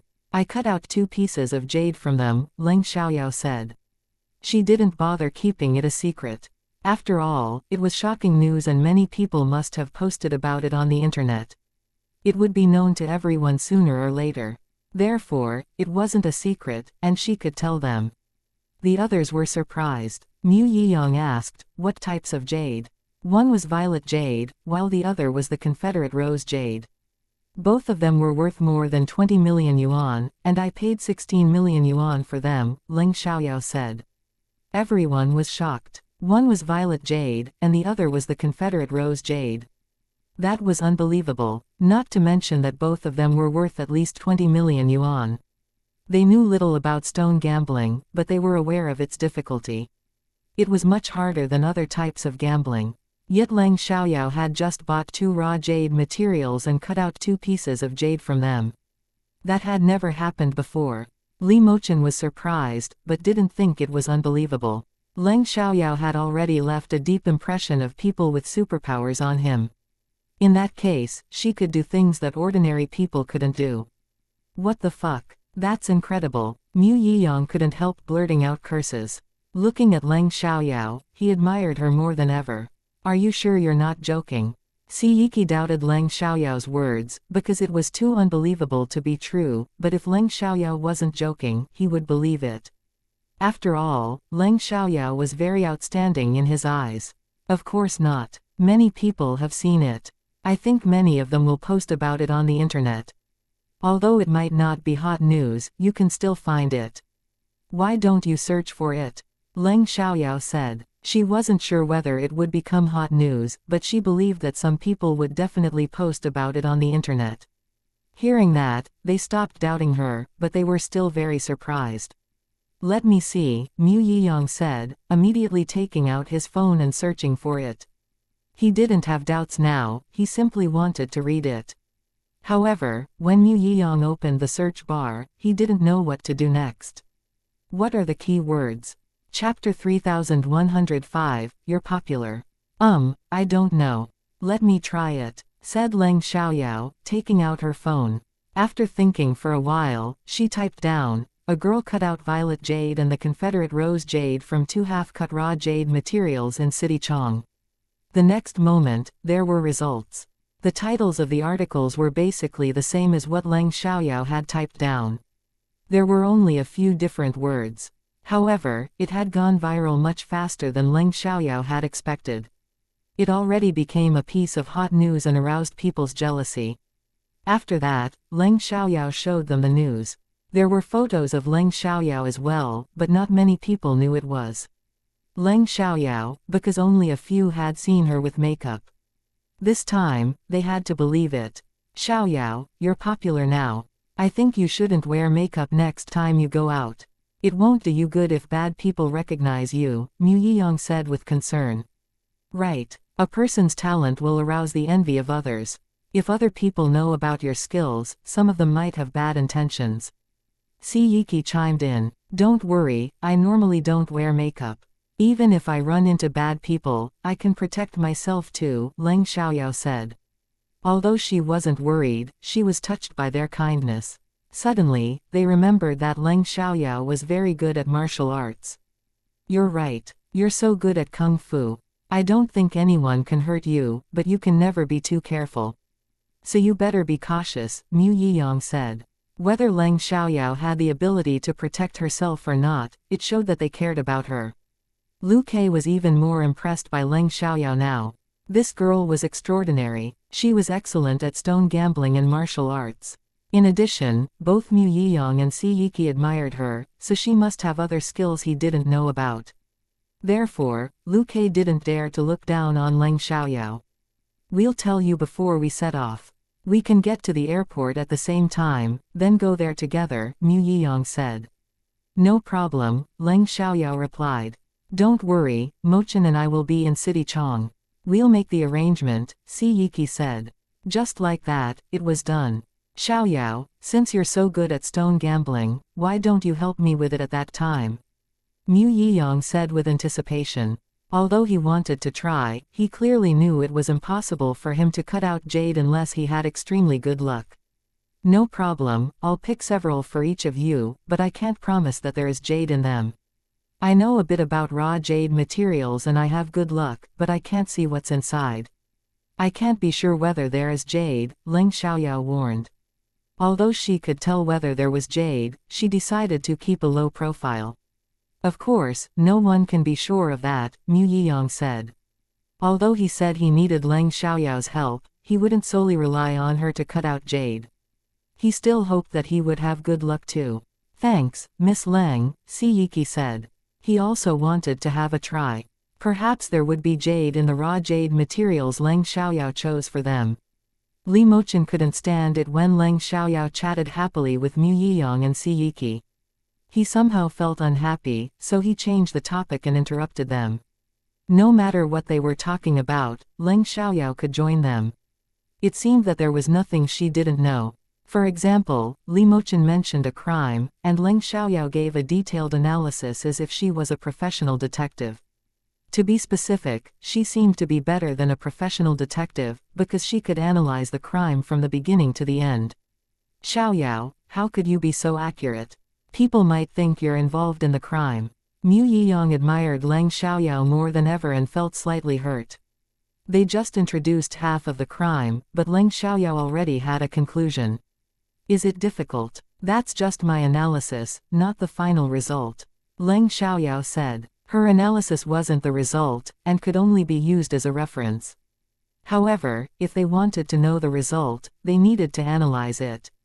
But your analysis is the final result, Mu Yiyang said. He felt hit when Leng Xiaoyao said it wasn't difficult. Well, that can only prove that my analysis is right. An analysis isn't the result, but it's necessary in order to get a result, Leng Xiaoyao said. Miss Leng, can you tell me what you do? Lu Ke finally asked Leng Xiaoyao for her background. I'm a senior high school student, but I'll soon work in the same industry as Executive Lu, because I just took over a technology company. Since we're all Brother Mochen's friends, I hope we can compete openly at that time, Leng Xiaoyao said. She was willing to compete fairly. Since Li Mochen had a relationship with Yufeng Technology, she didn't want to play tricks. A senior high school student. Lu Ke was shocked. Although Leng Xiaoyao looked young, he thought she was over 20 years old. However, she was much younger, although she behaved much more maturely than her age. To his astonishment, she was a senior high school student. In that case, she just turned 18 years old. Leng Xiaoyao said that she just bought a technology company, which meant she was going to join the technology industry. This time, Leng Xiaoyao told them her other ability and surprised them once more. However, Li Mochen already knew about it and was also aware of Leng Xiaoyao's hacking skills. Miss Leng, don't worry, even if we're not Mochen's friends, Yufeng won't compete unfairly, but if anyone dares to play tricks against us, we won't hesitate to fight back, Lu Ke said. Yufeng was a very large company with outstanding services and a good reputation. Chapter 3106, Don't Scare Us. Xiaoyao, don't scare us like that.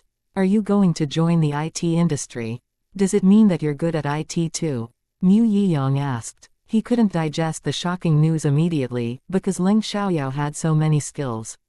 Yeah, Leng Xiaoyao answered. She didn't bother to be modest at this moment. Have you done research about the market yet? Si Yiki asked. He understood that Leng Xiaoyao wouldn't make decisions casually, but was worried that Leng Xiaoyao might not have done her homework. Of course, I have confidence in myself. Otherwise I wouldn't make the decision, but I can't know the outcome if I don't take action, Leng Xiaoyao said. She didn't say that she would succeed, but that she had the confidence. If she didn't have confidence, she would only make a joke of herself. She's better than me at hacking, Li Mochen said. He didn't care if they knew Leng Xiaoyao was better than him at hacking.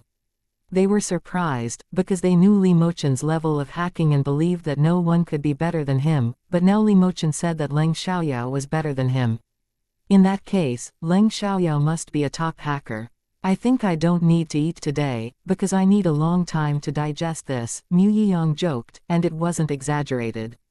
How can you have so many skills? Si Yiki asked. He couldn't digest the news right now either.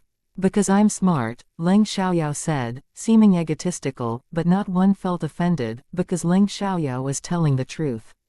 Can you tell me the name of your company, Miss Leng? Lu Ke asked. Xiaoyao Technology. It means freedom, but I haven't started making new business deals yet. I'm just maintaining the previous projects. In about 2 or 3 months, I'll advertise my company with a new product, Leng Xiaoyao said. As for what the new product was, Leng Xiaoyao didn't tell them. The others also didn't ask, because they knew that she didn't want to say. Great, I'm looking forward to seeing it. If you don't mind, Miss Leng, can you send me an invitation letter to the release conference? As long as I have time, I'll definitely go to celebrate it, Lu Kei said.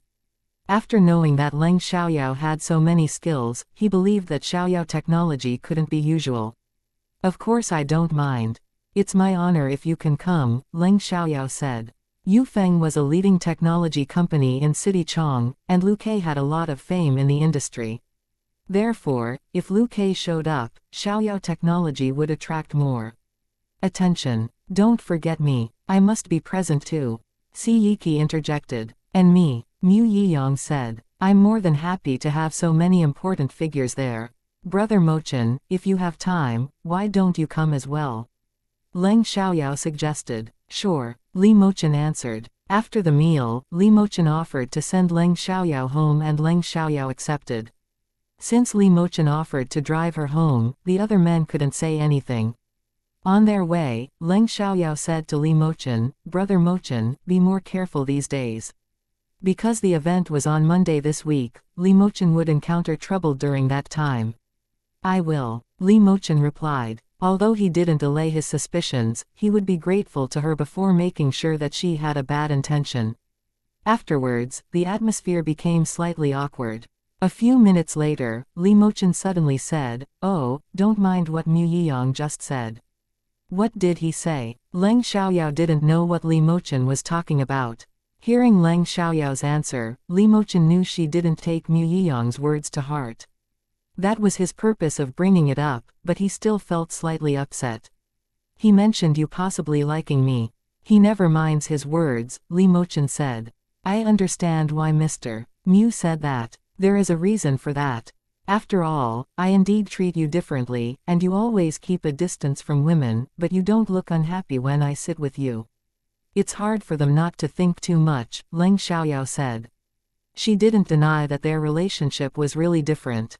Li Mochen's heart pounded. He somehow felt that Leng Xiaoyao understood him. And she said that she indeed treated him differently. What did that mean? Was it as Mu Yiyang said? Did Leng Xiaoyao have affection for him? They just met. Wasn't it too quick if she already fell in love with him? It sounded too unreal. Brother Mochen, you should still remember what I told you before. I think we might see each other very often in the future. I even dreamed about your encountering danger. It's hard to explain. I sometimes wonder whether we have had a previous incarnation. Perhaps what I have dreamed about has happened in the previous incarnation, Leng Xiaoyao said. In fact, it was real and had happened in their previous incarnation. Li Mochen suddenly remembered the picture that flashed in his mind that day. The girl who closely resembled Leng Xiaoyao was angrily saying something while pointing at him. Did they really have a previous incarnation? It sounded ridiculous, but Li Mochen wondered whether it was real. I know it sounds unbelievable, but there are all kinds of strange things in this world.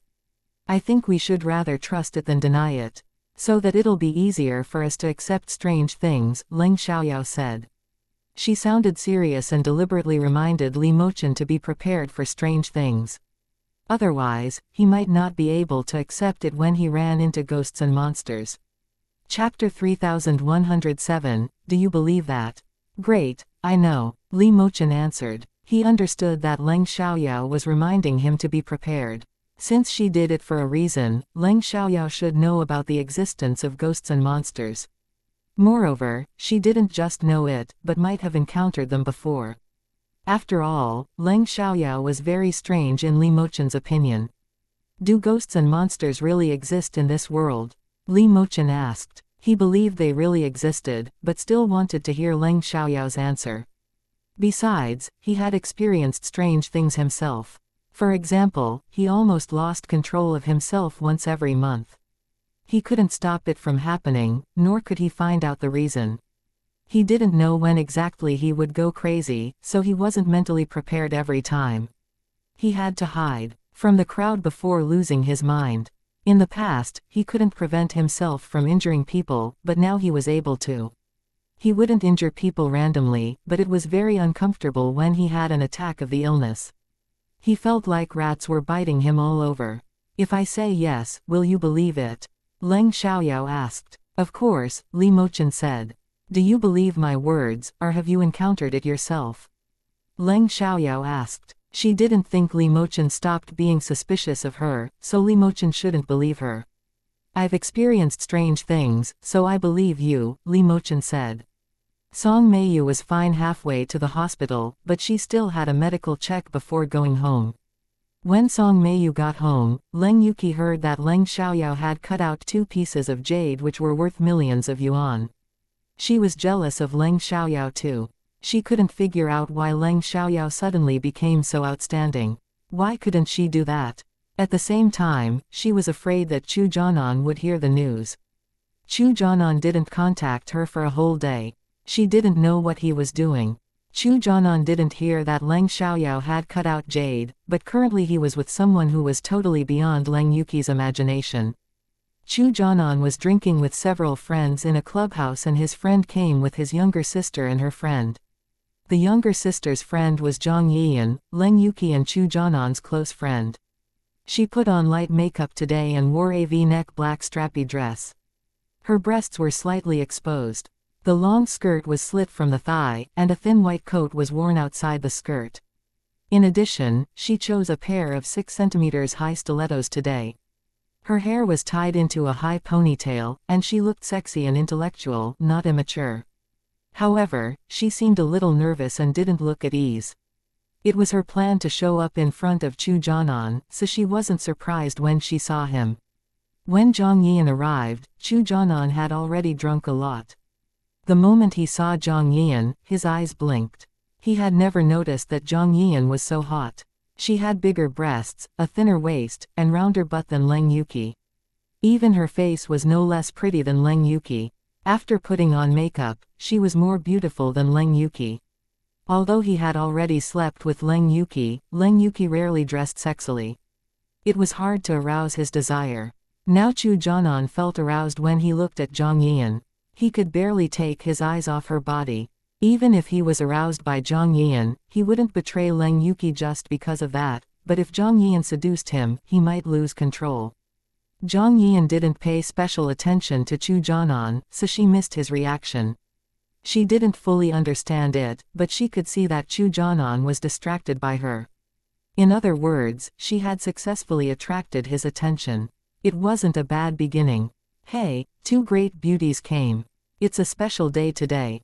You're so beautiful and sexy. Once the 2 girls walked inside, the men in the private room were excited, but they were familiar and one of the girls was their friend's younger sister, so they had no bad intentions. Since we came out for fun, we should obviously dress up. Even if not for men, we should do it for ourselves, the younger sister said. After that, Zhang Yiyan's friend pulled her to sit down on the sofa right next to Chu Jianan. She didn't do it on purpose, but there was a large vacant space by Chu Jianan. Hi, Jianan. After sitting down, Zhang Yiyan greeted Chu Jianan. She knew Chu Jianan was here, so she carefully dressed up today. She didn't play smart and say it was a coincidence. If she said that, it would be embarrassing after the truth came out. Hi, do you drink? Chu Jianan asked. Chu Jianan didn't plan to be close to Zhang Yiyan tonight, but he couldn't stay calm when she sat close to him. Especially when he saw her slightly exposed breasts, he had a strong desire to move closer. Yeah, but I can't drink much, otherwise I get drunk, Zhang Yiyan said, acting weak. Then you can drink a little, Chu Jianan said and poured a glass of wine for Zhang Yiyan. Although he said she could drink a little, he actually wanted her to drink more. Because Chu Jianan was treating Zhang Yiyan, the others paid little attention to her. Zhang Yiyan's friend also went to drink with the others. Don't tell Yuki that you saw me drinking here, Chu Jianan said to Zhang Yiyan. He didn't want Leng Yuki to know that he drank with Zhang Yiyan. No problem, Zhang Yihan answered. She looked obedient, but she was extremely jealous of Leng Yuki. Zhang Yiyan wasn't good at drinking, but she wasn't bad either. However, she acted drunk in front of Chu Jianan and pretended to be dizzy after drinking a large glass of wine. She touched and rubbed against Chu Jianan by accident. Even Chu Jianan couldn't notice that it was her scheme. Honestly, he enjoyed it and was drunk too. Chapter 3108, Zhang Yiyan and Chu Jianan. Actually, when Zhang Yiyan did that, she was very nervous, because she was purposely seducing Chu Jianan. It was the first time that she had ever done that, so she was nervous. At the same time, she felt very excited and wanted to do more. Janan, Yuki seems to be in a bad mood recently. Did you have a fight? I know it's your personal affair and I shouldn't ask about it as an outsider, but you seem to be in a bad mood too, so I thought I should care about you. Please don't be mad. If you don't want to tell me, I can understand, Zhang Yian said, her voice filled with concern for Chu Janan. We didn't quarrel, but something has indeed gone wrong between us. I want to be alone for a while, Chu Janan said. He wanted to stay away from Leng Yuki. Oh, Zhang Yian answered. Upon hearing that something went wrong between Chu Janan and Leng Yuki, she was pleased. If so, don't think about the unhappy things. Janan, let's play games. Sure. Chu Janan agreed, then played sick bow with Zhang Yian. A few rounds later, Zhang Yian deliberately dropped a dice, then bent to pick it up. Once she bent, her breasts were exposed further. Chu Janan saw it and subconsciously swallowed hard. He was completely aroused now. If Chu Janan didn't drink, he wouldn't be aroused so easily, but now he was totally attracted to Zhang Yian. However, he showed none of it on his face. Zhang Yian couldn't see his real feelings, but she had patience. She knew it would take time. Come on, let's dance. Someone proposed. Why not? Zhang Yian's friend agreed and immediately turned the lights darker. Someone went to play louder music and they began to dance in an empty area. Because the music became louder, they had to be close in order to hear each other. Therefore, Chu Janan approached Zhang Yian's ears and asked, "Do you want to dance?" Feeling Chu Janan's warm breath, Zhang Yian got nervous. I can't," Zhang Yian said. "Just randomly move your body. Let's go. Since we're out for fun, we must enjoy ourselves." Saying that, Chu Janan pulled Zhang Yian's hand and walked to the dance floor. When Chu Janan held her hand, Zhang Yian's heart pounded faster. She wished the moment could last forever. She wanted Chu Janan to hold her hand, and only her hand. Anyway, since Chu Janan pulled her to dance, Zhang Yian didn't resist, but she really didn't know how to dance, so she looked slightly embarrassed. "Just follow me and move your body," Chu Janan said. Then he held her hands and began to move his body. Seeing that, Zhang Yian moved her body as well. At the beginning, she still felt awkward, but gradually she started to enjoy herself. After dancing for a while, someone knocked Zhang Yian into Chu Janan. Zhang Yian fell into his arms and Chu Janan subconsciously hugged her. It was the first time that they were so close. Zhang Yian panicked and they immediately separated. "Sorry, I didn't mean to," Chu Janan apologized at once. No worries," Zhang Yian said. She didn't dare to meet Chu Janan's eyes, but she honestly didn't care about it at all. Instead, she loved it when they were so close. However, right when Zhang Yian stood up and wanted to walk away, she slipped and fell into Chu Janan again. Seeing that, Chu Janan subconsciously supported her, but he avoided hugging her this time. He didn't want to be embarrassed again. In that instant, Zhang Yian felt it too. This time, Zhang Yian was so embarrassed that she wished it hadn't happened. Although she had the intention of seducing him, she never planned to be so straightforward. Without delay, Zhang Yian got back to her feet and apologized to Chu Janan. "Janan, I'm sorry. I didn't do it on purpose."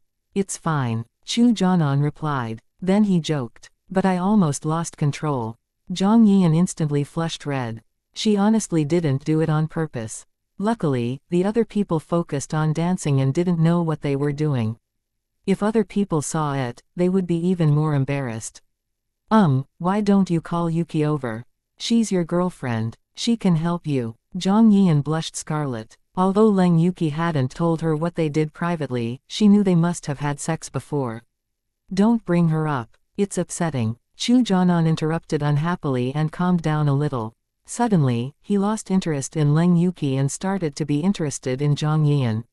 Even if he couldn't forget Leng Xiaoyao, he clearly knew it was impossible for them to be together. No matter how beautiful and outstanding Leng Xiaoyao was, it couldn't change the fact that she had humiliated him many times.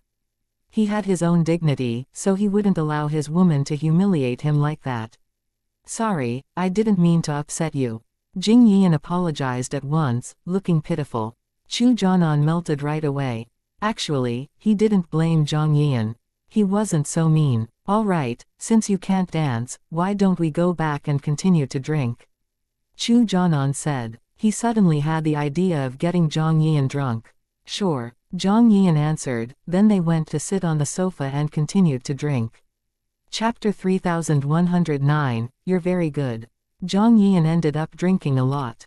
Although she felt a little dizzy, she was still conscious, but she became much braver. Jianan, tell you what, I'm so envious of Yuki. She has you who loves her deeply. You've done a lot for her, and I see it, Zhang Yian said, showing her envy of Leng Yuki. At the same time, she was jealous too, but she didn't show it on her face. Chu Jianan indeed had done a lot for Leng Yuki, but he did that because he loved Leng Yuki. Now he felt his love for her was fading. He even didn't want to hear how well he treated Leng Yuki and how many things he had done for her. Sometimes, I even wish I were Yuki, Zhang Yian said, showing her obvious envy. Chu Jianan immediately realized that Zhang Yian liked him. Knowing that Zhang Yian liked him, Chu Jianan felt extremely satisfied. Even though he didn't like her, he was very proud of himself after knowing that a girl admired him. Chu Jianan didn't like Zhang Yian, but he had to admit that he was attracted to her tonight. He even wanted to do something with her. Do you mean you like me? Chu Jianan asked. Although it couldn't be more obvious, he wanted to hear the answer from Zhang Yian's mouth. Yes, I like you, Jianan, but you're Yuki's boyfriend, so I have to keep it to myself. Please don't be mad at me now that you know. I can secretly like you. I'll never bother you. I simply hope you can still be friends with me. Please don't hate me, Zhang Yian said. She was afraid that Chu Jianan might push her away after knowing that she liked him. Of course not. It's a good thing to be liked by other people. I didn't expect you to like me all this time, but I've always ignored you. You're so attractive that even Leng Yuki isn't comparable to you, Chu Jianan said. Those were his real thoughts. Now Chu Jianan was more interested in Zhang Yian than Leng Yuki. He was attracted to Zhang Yian. Although he had no intention of breaking up with Leng Yuki and being together with Zhang Yian, he was willing to have an affair with her if she agreed. In other words, they would secretly have a sexual relationship. Chu Jianan had no moral standards, so he didn't think it was shameful to dare two girls at the same time. Instead, he felt it was exciting. Given Chu Jianan's status, he could sleep with all kinds of beautiful girls, but he disliked mature women. He only liked virgins. He didn't want to sleep with women who had slept with other men before. He knew that Zhang Yian was a virgin, so he had the idea of sleeping with her. Hearing that Chu Jianan said she was better than Leng Yuki, Zhang Yian was excited. She even thought that Chu Jianan might leave Leng Yuki for her. Thank you, Jianan. I thought I was too unattractive to get your attention, Zhang Yian said, feeling touched. In fact, you're a very good girl, Chu Jianan said. As they chatted and drank, Zhang Yian leaned against Chu Jianan's body. I'm sorry, Jianan, I'm too drunk to sit up straight. I need your shoulder. Not at all, but you can't drink more. Let me send you home. Otherwise you won't remember where your home is, Chu Jianan said. He didn't want Zhang Yian to go home, but he needed to leave alone with Zhang Yian. My parents don't know that I drink. If I go home after drinking so much, my parents will be mad at me. Jianan, why don't you send me to a hotel? Zhang Yian suggested. She wasn't just giving Chu Jianan a signal, she really didn't dare to go home after drinking so much. Upon hearing that Zhang Yian wanted to go to a hotel, Chu Jianan knew it was a great chance. He agreed without delay. Sure, I'll go to tell them that we need to leave first. Great, Zhang Yian replied. After that, Chu Jianan stood up and went to tell his friends that Zhang Yian was drunk and he needed to give her a ride home. The others didn't think much about it. Because they knew Zhang Yian and Leng Yuki were good friends. They believed that Zhang Yian and Chu Jianan wouldn't do anything unacceptable.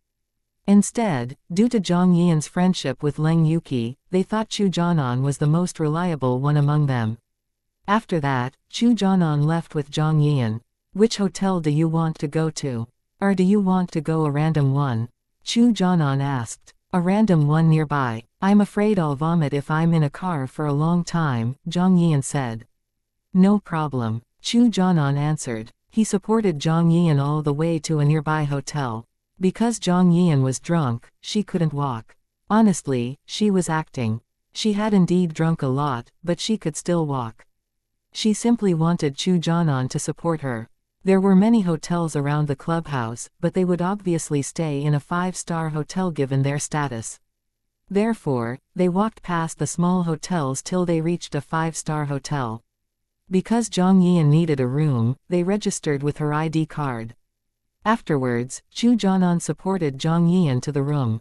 After closing the door, he put Zhang Yian down on the bed. Let me pour you a glass of water, Chu Jianan said. Thanks, Jianan. Zhang Yian was extremely happy at this moment. She never expected Chu Jianan to pour water for her. She really hoped that they could have sex. Although she didn't plan to do anything with Chu Jianan because she wasn't sure whether she could successfully attract his attention, she made up her mind to sleep with him after deciding to steal him from Leng Yuki. Logo. Chapter 3110, I've held affection for you for a long time. Therefore, if they really had sex, she wasn't ill-prepared. She was just nervous. After all, she had never done that before. Chu Jianan poured a glass of water, then went to Zhang Yian and handed it to her. Thank you, Jianan. Zhang Yian took the glass of water. Would you mind if I sat here for a while longer? In fact, I don't want to go back. Otherwise I'll have to drink more. It's uncomfortable, Chu Jianan said and began to persuade her. If he wanted to do anything to Zhang Yian, he didn't want to use violence. It would be best if she agreed to sleep with him, since it wouldn't cause trouble. Of course I don't mind. I actually hoped that you could stay with me for a while longer, Jianan. Because I can only be alone with you tonight. I'm afraid I won't have the chance again, Zhang Yian said. She hoped that Chu Jianan could stay, then, however, even if she wanted him to stay, she wouldn't say it aloud. She didn't want Chu Jianan to think she was cheap. Why do you think you won't have the chance again? Chu Jianan asked. In fact, he knew the reason. He was Leng Yuki's boyfriend, while Zhang Yian was Leng Yuki's good friend. She had to keep her distance from him. Because you're Yuki's boyfriend. If Yuki finds out that I was alone with you, she would misunderstand us, Zhang Yian said, looking pitiful. Don't you think it's upsetting to bring Leng Yuki up at this moment? After I ended the engagement with Leng Xiaoyao, both the Leng family and my family won't allow Leng Yuki to be together with me. Because it'll damage both families' reputation. So, since something has gone wrong between Leng Yuki and me, I don't want to talk about it anymore, Chu Jianan said. Zhang Yian was excited, because it meant Leng Yuki wasn't likely to be together with Chu Jianan. They would separate. Jianan, I'm sorry, I didn't mean to upset you. I didn't know that you two aren't getting along well. Zhang Yian apologized. No worries. You didn't know. Chu Jianan patted Zhang Yian's shoulder. I'm in a bad mood now. I don't want to go home. I don't want to see Yuki. I stay alone in my apartment, and I feel so lonely. Can I hug you? I don't want to feel alone. If you don't want to hug me, I won't force you. Please don't be mad. I just feel so relaxed with you today, Chu Jianan said. Can he hug her? Zhang Yian was ecstatic. Even though she did her best to control herself, she still showed excitement on her face. Of course, Zhang Yian said. She couldn't wait to be in his arms as well. With Zhang Yian's agreement, Chu Jianan moved closer and pressed Zhang Yian into his arms. He didn't think she was cheap just because she agreed. After all, Zhang Yian had already confessed her affection for him. Therefore, she simply couldn't say no to him. Since Zhang Yian didn't push him away, he successfully moved a step towards his purpose. Jianan, I actually have a lot to talk to you about, but I'm afraid it's not right. I don't want to ruin our relationship, Zhang Yian said. She felt aggrieved, because she had kept it to herself for a long time and she could barely stand it now. You can tell me whatever you want to say. Tell me everything today, Chu Jianan said. He understood that Zhang Yian wanted to tell him how much she liked him, but he was willing to listen. Jianan, I've admired you from afar for a long time. I can't stop imagining being together with you, but I know it's impossible, so it only exists in my dream, Zhang Yian said. Jianan, can you kiss me? If not, please just take, asked Zhang Yian. She wanted more than just a hug. Zhang Yian said that, so Chu Jianan couldn't turn her down. Even if she didn't say that, he would ask to kiss her. When Chu Jianan agreed, Zhang Yian was even happier. The next moment, Chu Jianan kissed her. However, it wasn't a quick kiss. Instead, it lasted longer and longer. Both of them wanted more from each other, so neither of them stopped. They were clear-headed, so it became more and more passionate over time. When they were about to undress, Zhang Yian suddenly felt nervous. She grabbed Chu Jianan's hand and came back to her senses. Jianan, we can't do this, Zhang Yian said, even though she was actually burning with desire. She only wanted Chu Jianan to be bossy and force her to stop being worried. I'm sorry, I lost control. Chu Jianan immediately stopped and withdrew his hands. He could see that Zhang Yian wanted him too, but she was worried. Therefore, Chu Jianan believed she would agree as long as he cleared up her worries. To be honest with you, after seeing you today, I had all kinds of reactions. No girl has ever made me so full of desire, Chu Jianan said. It was true. This was the first time that he was so easily aroused by a girl. Do you think I take it lightly? No, it's very normal that men are attracted to women. Sometimes, it can't be controlled. For example, I know you have a girlfriend, but I still fell hopelessly in love, Zhang Yian said sincerely. Chapter 3111, I can. How much do you like me? Chu Jianan asked. I like you so much that I wish I could be with you, Zhang Yian admitted. It was her dream, so she decided to do it. In fact, I also want to be together with you after being amazed by you today. Unfortunately, Leng Yuki and I aren't over yet. Our families don't want us to be together, but I don't want to hurt her, so, Chu Jianan trailed off, seeming to find it difficult. This time, it was Chu Jianan's real thought. Zhang Yian was more important than Leng Yuki in his heart, and he had the idea of leaving Leng Yuki for Zhang Yian. After all, he had been together with Leng Yuki for a long time. He didn't feel excited any longer, whereas Zhang Yian was completely new. However, he had really loved Leng Yuki, while he only wanted a new experience with Zhang Yian. He planned to marry Leng Yuki, while he only wanted to have sex with Zhang Yian. Sometimes, a new experience was enough to defeat an old romantic relationship, especially when the romantic relationship wasn't going well. He wasn't together with Zhang Yian yet, so he didn't know whether their sexual relationship could last. If Zhang Yian made him fall in love with her, he might marry her in the future. I can wait for you. Jianan, if you want to be together with me as well, I can wait till you separate with Yuki, but if you continue to be with her, I'll keep my love for you to myself. I won't ruin your relationship, Zhang Yian said emotionally. She wanted Chu Jianan to know her real thoughts. She sounded very considerate. It seemed she loved Chu Jianan deeply, but only people without moral standards would agree with Zhang Yian. Normal people would think her behavior was unacceptable. It wasn't wrong that Zhang Yian fell in love with Chu Jianan. After all, it was hard to control one's emotions, but Zhang Yian was wrong when she told Chu Jianan about that even before he separated from Leng Yuki. Not only that, but she also behaved intimately with Chu Jianan. Chu Jianan didn't have moral standards, so he felt very satisfied when Zhang Yian said that to him.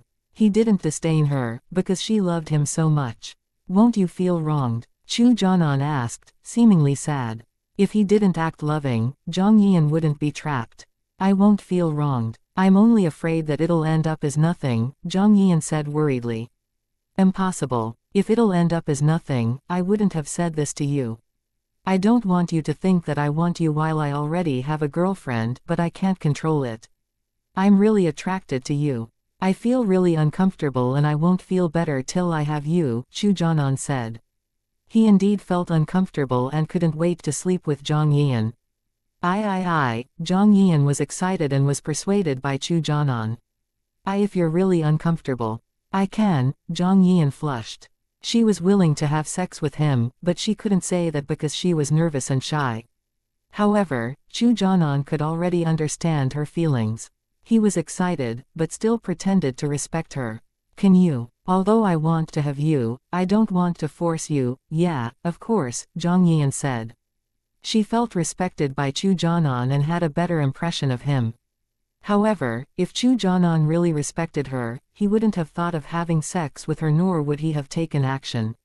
After Zhang Yian agreed, Chu Jianan couldn't control himself any longer. He immediately kissed her, then pressed her down. Even though Zhang Yian stiffened, she didn't push him away. Instead, she was looking forward to it. Chu Jianan had slept with Leng Yuqi and other women before. Although it didn't happen often, he was very familiar with sex. Therefore, he quickly made Zhang Yian relax and she began to enjoy it. When he penetrated Zhang Yian felt extreme pain because it was her first time. Chu Jianan was aware that Zhang Yian was a virgin, but he was still excited when he had taken her virginity. The next moment, he was even more vigorous. However, Chu Jianan understood that he should care about Zhang Yian's feelings, so he didn't speed up until Zhang Yian was able to handle it. After a while, Zhang Yian couldn't feel the pain and was comfortable. How do you feel now? Is it still painful? Chu Jianan asked. It's not, Zhang Yian said. Is it comfortable? Chu Jianan asked. However, Zhang Yian was too shy to answer him, so she said nothing. Is it comfortable? I want both of us to feel comfortable. If you don't tell me, I won't know what to do next, Chu Jianan said. He could see that Zhang Yian was enjoying it, but he still wanted to hear the answer from her mouth because it would get him more excited. Zhang Yian was afraid that Chu Jianan would lose interest, so she said, yes. Hearing Zhang Yian's answer, Chu Jianan was satisfied. Do you want it to be fast or slow? Chu Jianan asked. Both, Zhang Yian said. In that case, Chu Jianan alternated between fast and slow. During that time, Chu Jianan received messages and calls from Leng Yuqi, but he hated being interrupted, so he turned his phone on silent and didn't know what was coming through. Even if he knew, he wouldn't care. After all, he was busy having sex. Because Chu Jianan didn't reply to Leng Yuqi felt irritated. She understood that Chu Jianan might be busy with work and didn't see her messages and calls, but she couldn't help thinking about it. In her eyes, her relationship with Chu Jianan was in a crisis. Chu Jianan was exhausted after having sex with Zhang Yian for more than half an hour. He didn't stop until he was out of strength. He only rested for a while, because they were tired, but not satisfied yet. Chu Jianan didn't want to stop, but he was worn out. Chapter 3112, Can't Sleep.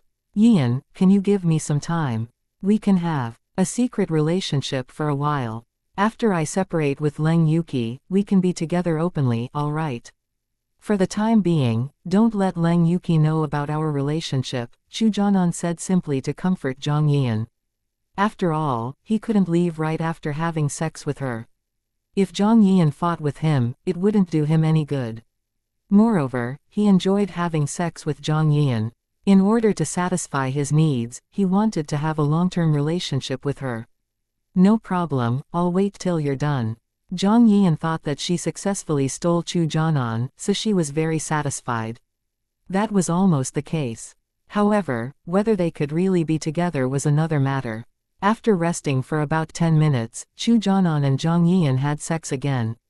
The next day, when Leng Xiaoyao reached the gate of their school, she saw An Chenmeng. An Chenmeng waited there for her early on. After Leng Xiaoyao helped An Chenmeng, she didn't have nightmares last night. Because she slept well, she had almost made a full recovery.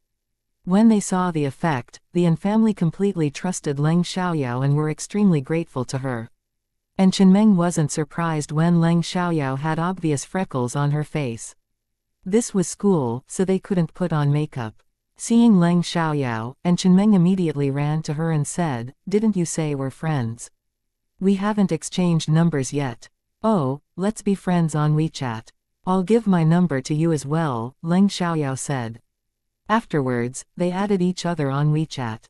Leng Xiaoyao also sent An Chenmeng her phone number, as did An Chenmeng. "How are you now? Did you have nightmares last night?" Leng Xiaoyao asked, even though she could see that An Chenmeng slept well from her face. "Not at all. I slept well through the night," An Chenmeng said. It was the first time that she had slept so well recently. Wonderful, Leng Xiaoyao said. Boss, you're unbelievable. As of today, you're my idol. And Chenmeng called Leng Xiaoyao boss naturally. She admired Leng Xiaoyao more than ever. We're friends. You can just call my name, Leng Xiaoyao said. No, I want to call you boss. It sounds so cool. And Chenmeng declined. She preferred to call Leng Xiaoyao boss, because she felt closer to her in that way. And only feel as if I'm one of you when I call you boss. Leng Xiaoyao put on a resigned look. Why didn't Chenmeng feel as if she was one of them by calling her boss? It sounded strange. Nevertheless, Leng Xiaoyao understood Chenmeng's meaning, so she allowed her to do that. Anyway, it was just a form of address. Boss, let me buy you a meal this afternoon, and Chenmeng said. Sure. Leng Xiaoyao accepted her invitation. And Chenmeng looked excited, so she didn't want to disappoint her. Boss, can I transfer to your class? And Chenmeng asked. Leng Xiaoyao had a resigned look. That was too much. The National College entrance examination is around the corner. You shouldn't do that at this time. You can just stay in class too.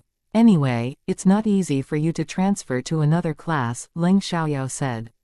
Fine. And Chenmeng was disappointed, but since Leng Xiaoyao said she shouldn't do it, she wouldn't insist. Subconsciously, she listened to Leng Xiaoyao. And Chenmeng seemed obedient in front of Leng Xiaoyao. She didn't listen to her parents, but she was willing to listen to Leng Xiaoyao. And Chenmeng had never been so obedient before. Because Chu Jianan didn't let Zhang Yian sleep till late at night and had sex with her again early that morning, Zhang Yian was out of strength when she went to school. Especially her legs, she could barely walk steadily.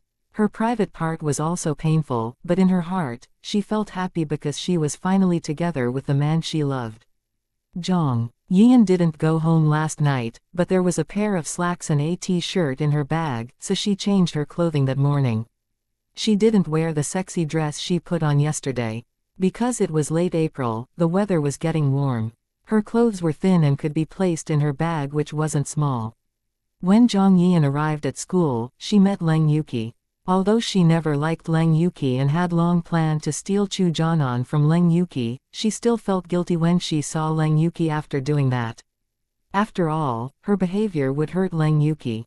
Yian, what happened? You look exhausted, Leng Yuqi said. Zhang Yian was obviously tired, so Leng Yuqi asked with concern. Zhang Yian felt even guiltier and didn't dare to meet Leng Yuqi's eyes. I didn't sleep well last night.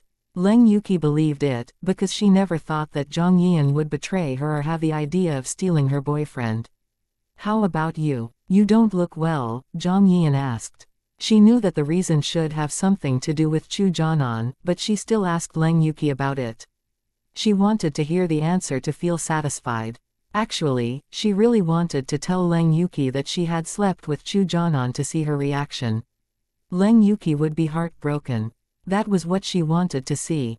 Nevertheless, reason got the better of her. She understood that she couldn't say it, otherwise it would be impossible for her to be together with Chu Jianan. Even though she had slept with Chu Jianan and Chu Jianan said he would leave Leng Yuqi for her, they were just in a hidden relationship. She couldn't challenge Leng Yuqi right away. I didn't sleep well either, Leng Yuqi said. It was the truth, since she stayed up all night because of Chu Jianan. What's wrong? Did you argue with Jianan? Zhang Yian asked. She knew Leng Yuqi wouldn't tell her what happened between them, because she never did. When they asked Leng Yuqi, she only told them when she wanted to let them know. Chapter 3113, Want to See You. Leng Yuqi couldn't stand it any longer, so she told Zhang Yian everything. We didn't argue, but Jianan seems to be very busy these days. He didn't reply to my messages nor answer my calls. We haven't seen each other for days. Yesterday was Sunday, and I wanted to see him. Zhang Yian was so proud of herself. Leng Yuqi wanted to see Chu Jianan yesterday. She drank, played with Chu Jianan last night and they even had sex. Upon thinking that Chu Jianan could barely get off her body last night, Zhang Yian flushed and her heart pounded faster. At the same time, she was displeased because Chu Jianan had done the same thing with Leng Yuqi before. People were strange. Before you got it, you might not care about many things as long as you could get what you wanted, but after having it, you began to care about a lot of things. Zhang Yian didn't care that Chu Jianan had slept with Leng Yuqi, so she tried to steal him. However, after sleeping with him, she started feeling upset because they had done the same thing. However, no matter how unhappy she was about that, she had to keep it to herself. She wouldn't show it on her face, because it couldn't be changed. Now she only hoped that Chu Jianan could quickly leave Leng Yuqi for her, so that they could be together openly. If Chu Jianan didn't leave Leng Yuqi quickly, he would inevitably sleep with Leng Yuqi again.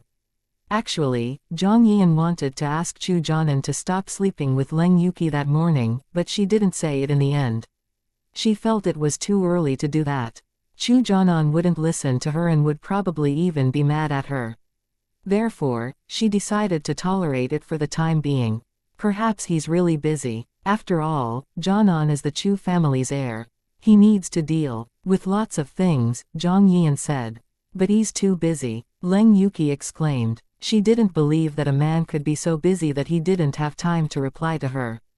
I don't know, Zhang Yian said. She felt very happy that Chu Jianan ignored Leng Yuqi.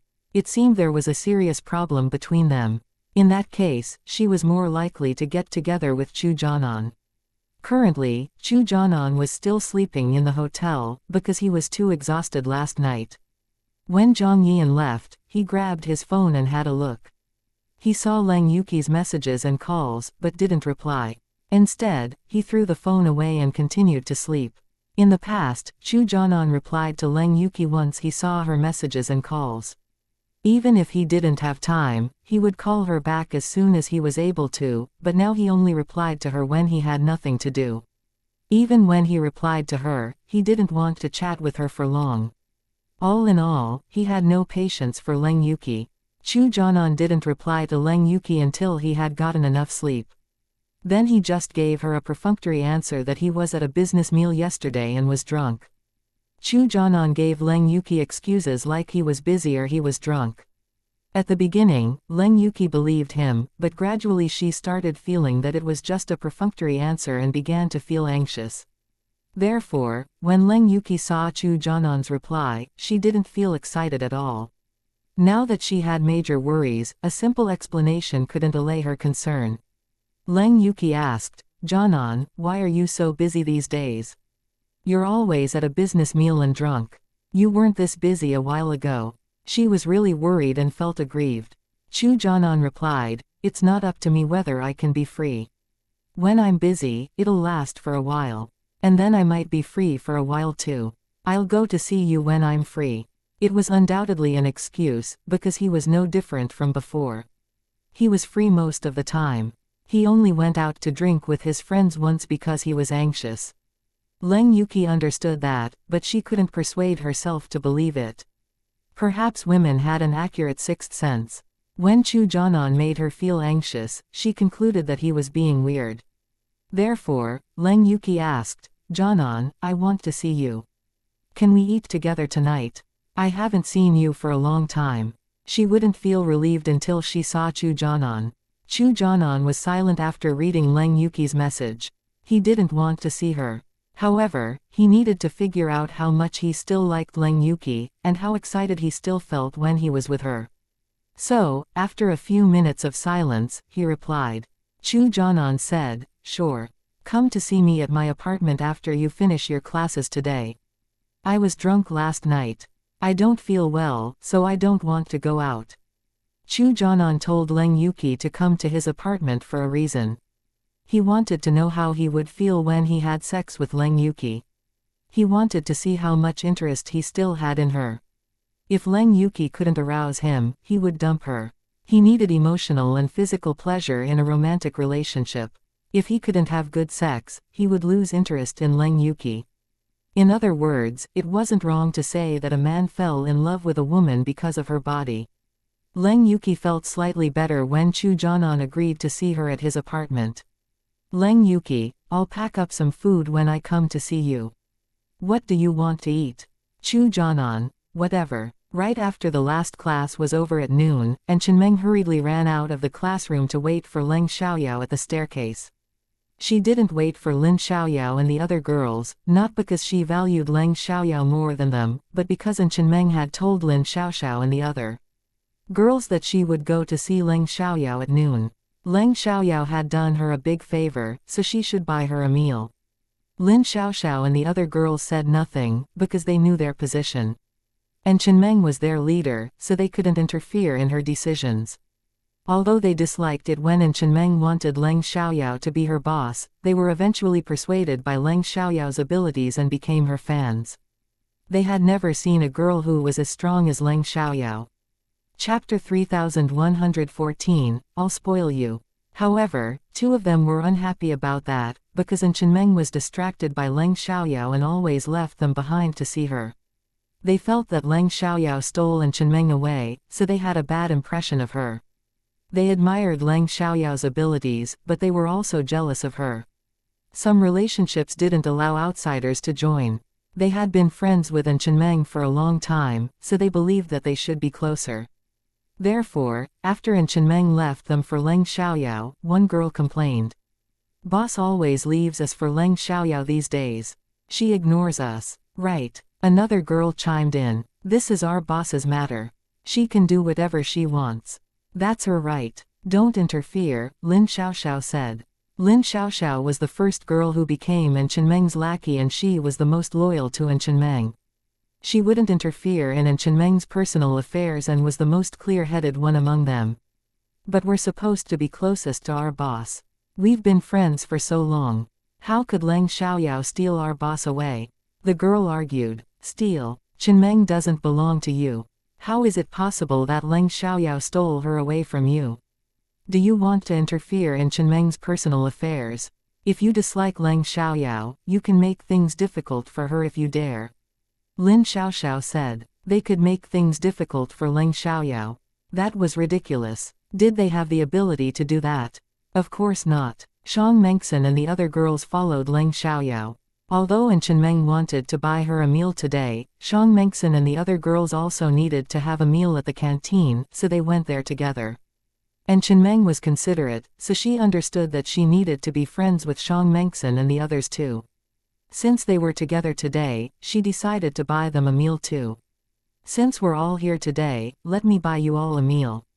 You can order whatever you want to eat later. Don't hesitate to order your favorites, Chunmeng said. Shang Mengxin and the other girls didn't know that Chunmeng was going to buy Leng Xiaoyao a meal. They had no idea that Chunmeng was close to Leng Xiaoyao now. Therefore, they were surprised when Chunmeng said that. Subconsciously, they turned to look at Leng Xiaoyao and asked her silently. What was going on here? Since Chunmeng wants to buy us a meal, we can order our favorites later, Leng Xiaoyao said. She could see that Chunmeng was willing to do that, so she accepted it. Boss, what happened? Wu Minmin asked confusedly. I joined you and I'm one of you now, Chunmeng said. She immediately explained her relationship with Leng Xiaoyao. The other girls turned to look at Leng Xiaoyao again. Because Leng Xiaoyao didn't oppose it, they believed in Chunmeng's words. Shang Mengxin and other girls didn't feel unhappy about that, but they decided to make Chunmeng pay a lot for a nice meal. After all, Chunmeng had caused them losses before. If so, we won't hesitate to order our favorites, Shang Mengxin said. No problem, Chunmeng replied. Anyway, they couldn't eat that much. But I don't like the dishes in the canteen. Why don't we have a casual meal today and you can buy us a good meal? This Saturday, we can go sing and have fun and do a formal initiation ceremony, Shang Mengxin suggested. Leng Xiaoyao didn't miss the calculating look that flashed in her eyes. Even if she couldn't see Shang Mengxin's scheme, Shang Mengxin's words implied everything. However, Leng Xiaoyao didn't point it out. Instead, she agreed with Shang Mengxin. After all, they had suffered losses from Chunmeng before. It was very tolerant of them that they didn't harbor grudges against her. As a result, it was still acceptable that they wanted to cost Chunmeng a bit of money. By doing that, they could get along with each other harmoniously in the future. When Shang Mengxin said that, Chunmeng didn't think it was a big deal, instead she felt that Leng Xiaoyao accepted her. Accordingly, she agreed with alacrity. No problem. We can gather again this Saturday for a good meal and karaoke. You can choose the place. And Chenmeng was very generous and wasn't worried that it might cost her a lot of money. Anyway, she had invited Lin Xiaoxiao and the other girls for meals and karaoke many times before. It was nothing in her eyes as long as they enjoyed themselves. Xiang Mengxin also suggested that because she knew it was no big deal for Chenmeng. If Chenmeng was short of money, she wouldn't ask for that. When Leng Xiaoyao and the others arrived at the canteen, they saw Xing Yuanyang, who gave up on chasing Leng Xiaoyao and his friends. Upon seeing Leng Xiaoyao, Xing Yuanyang and his friends walked over. He had heard that Leng Xiaoyao put out a fire and rescued people from it, so he admired Leng Xiaoyao more than ever. She even became his idol and he wanted her to be his boss. However, it would be embarrassing if he, a strong man and a well-known bully in their school, took a girl as his boss. If it was possible, he hoped that Leng Xiaoyao could be his girlfriend. In that case, he would be proud. Although he gave up after being scared by Leng Xiaoyao, he still wanted to try when he saw Leng Xiaoyao again. Both Leng Xiaoyao and Chenmeng were famous in their school, so they attracted a lot of attention wherever they went. Now another famous student, Xing Yuanyang, walked over, so they immediately attracted even more attention. Being the focus of everyone's attention, Xing Yuanyang didn't feel embarrassed at all. In front of Leng Xiaoyao, he asked straightforwardly, "Leng Xiaoyao, do you really not want to be my girlfriend? I'll spoil you." Before Leng Xiaoyao could say anything, Chenmeng opened her mouth first. "Who do you think you are? How dare you chase Leng Xiaoyao? Why don't you look at yourself in the mirror first?" She had seen Leng Xiaoyao with makeup, and she thought Leng Xiaoyao was so beautiful that she deserved a better man than Xing Yuanyang. Xing Yuanyang was handsome and was born in a rich family, but she still felt he didn't deserve Leng Xiaoyao at all. And Chenmeng didn't criticize Xing Yuanyang on purpose, but Leng Xiaoyao was indeed too outstanding. Ordinary men didn't deserve her. Chapter 3115, None of Your Business. And Chenmeng, it's none of your business. Shut your mouth. Xing Yuanyang was displeased when Chenmeng despised him. So what? And Chenmeng argued. Xing Yuanyang was mad. If Chenmeng weren't a girl, he would punch her right now. How hateful could she be? My boyfriend must be stronger than me. Keep that in mind. If you can defeat me, I'll give you a chance to chase me, Leng Xiaoyao said. Xing Yuanyang was upset. He knew that Leng Xiaoyao rejected him again, but he was unwilling to accept the result. You're a girl. A girl shouldn't fight all day. No man likes a girl like that. Men prefer gentle girls. So, I need a man who's stronger than me. Otherwise how can he protect me?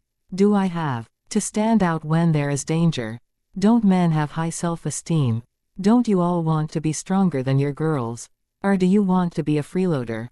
Leng Xiaoyao said. She didn't mean to embarrass Xing Yuanyang, but she wanted to persuade him to give up. Otherwise, it would be annoying if he confessed his affection for her again and again. She didn't think Xing Yuanyang wanted her to protect him. He simply felt it was a challenge when he saw a different girl. And Chenmeng and the other girls snorted with laughter. Looking at Xing Yuanyang, they were full of disdain for him. In their eyes, Xing Yuanyang needed Leng Xiaoyao's protection. It was not only Chenmeng and the other girls, many students around them also had the same idea. Therefore, they stared at Xing Yuanyang disdainfully. Xing Yuanyang looked very unhappy. He was heavily hit, but he had never thought about that before.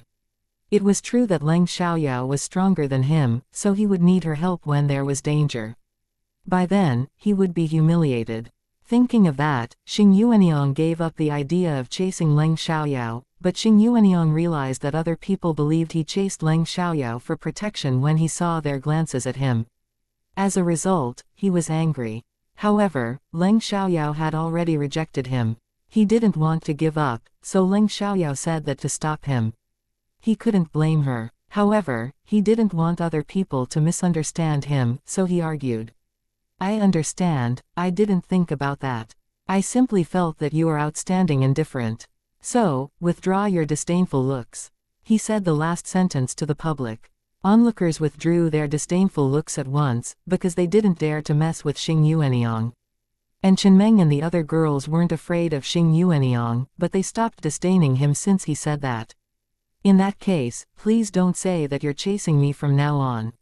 I don't want to cause misunderstandings, Leng Xiaoyao said. I won't, Xing Yuanyang answered. He cared about his face too. But we can be friends, right? If they couldn't be boyfriend and girlfriend, it wasn't a bad result if they could be friends. Leng Xiaoyao was so impressive that Xing Yuanyang hoped to form a good relationship with her. I don't make friends randomly, especially with boys, Leng Xiaoyao said. Xing Yuanyang frowned. It wasn't easy to be close to Leng Xiaoyao at all. Before he said anything else, his lackeys got angry. Leng Xiaoyao, you're impressive, but you're too arrogant. How could you refuse to be friends with Yuanyang after rejecting him? They had been friends with Xing Yuanyang for a long time, and they had never seen anyone who dared to embarrass Xing Yuanyang before.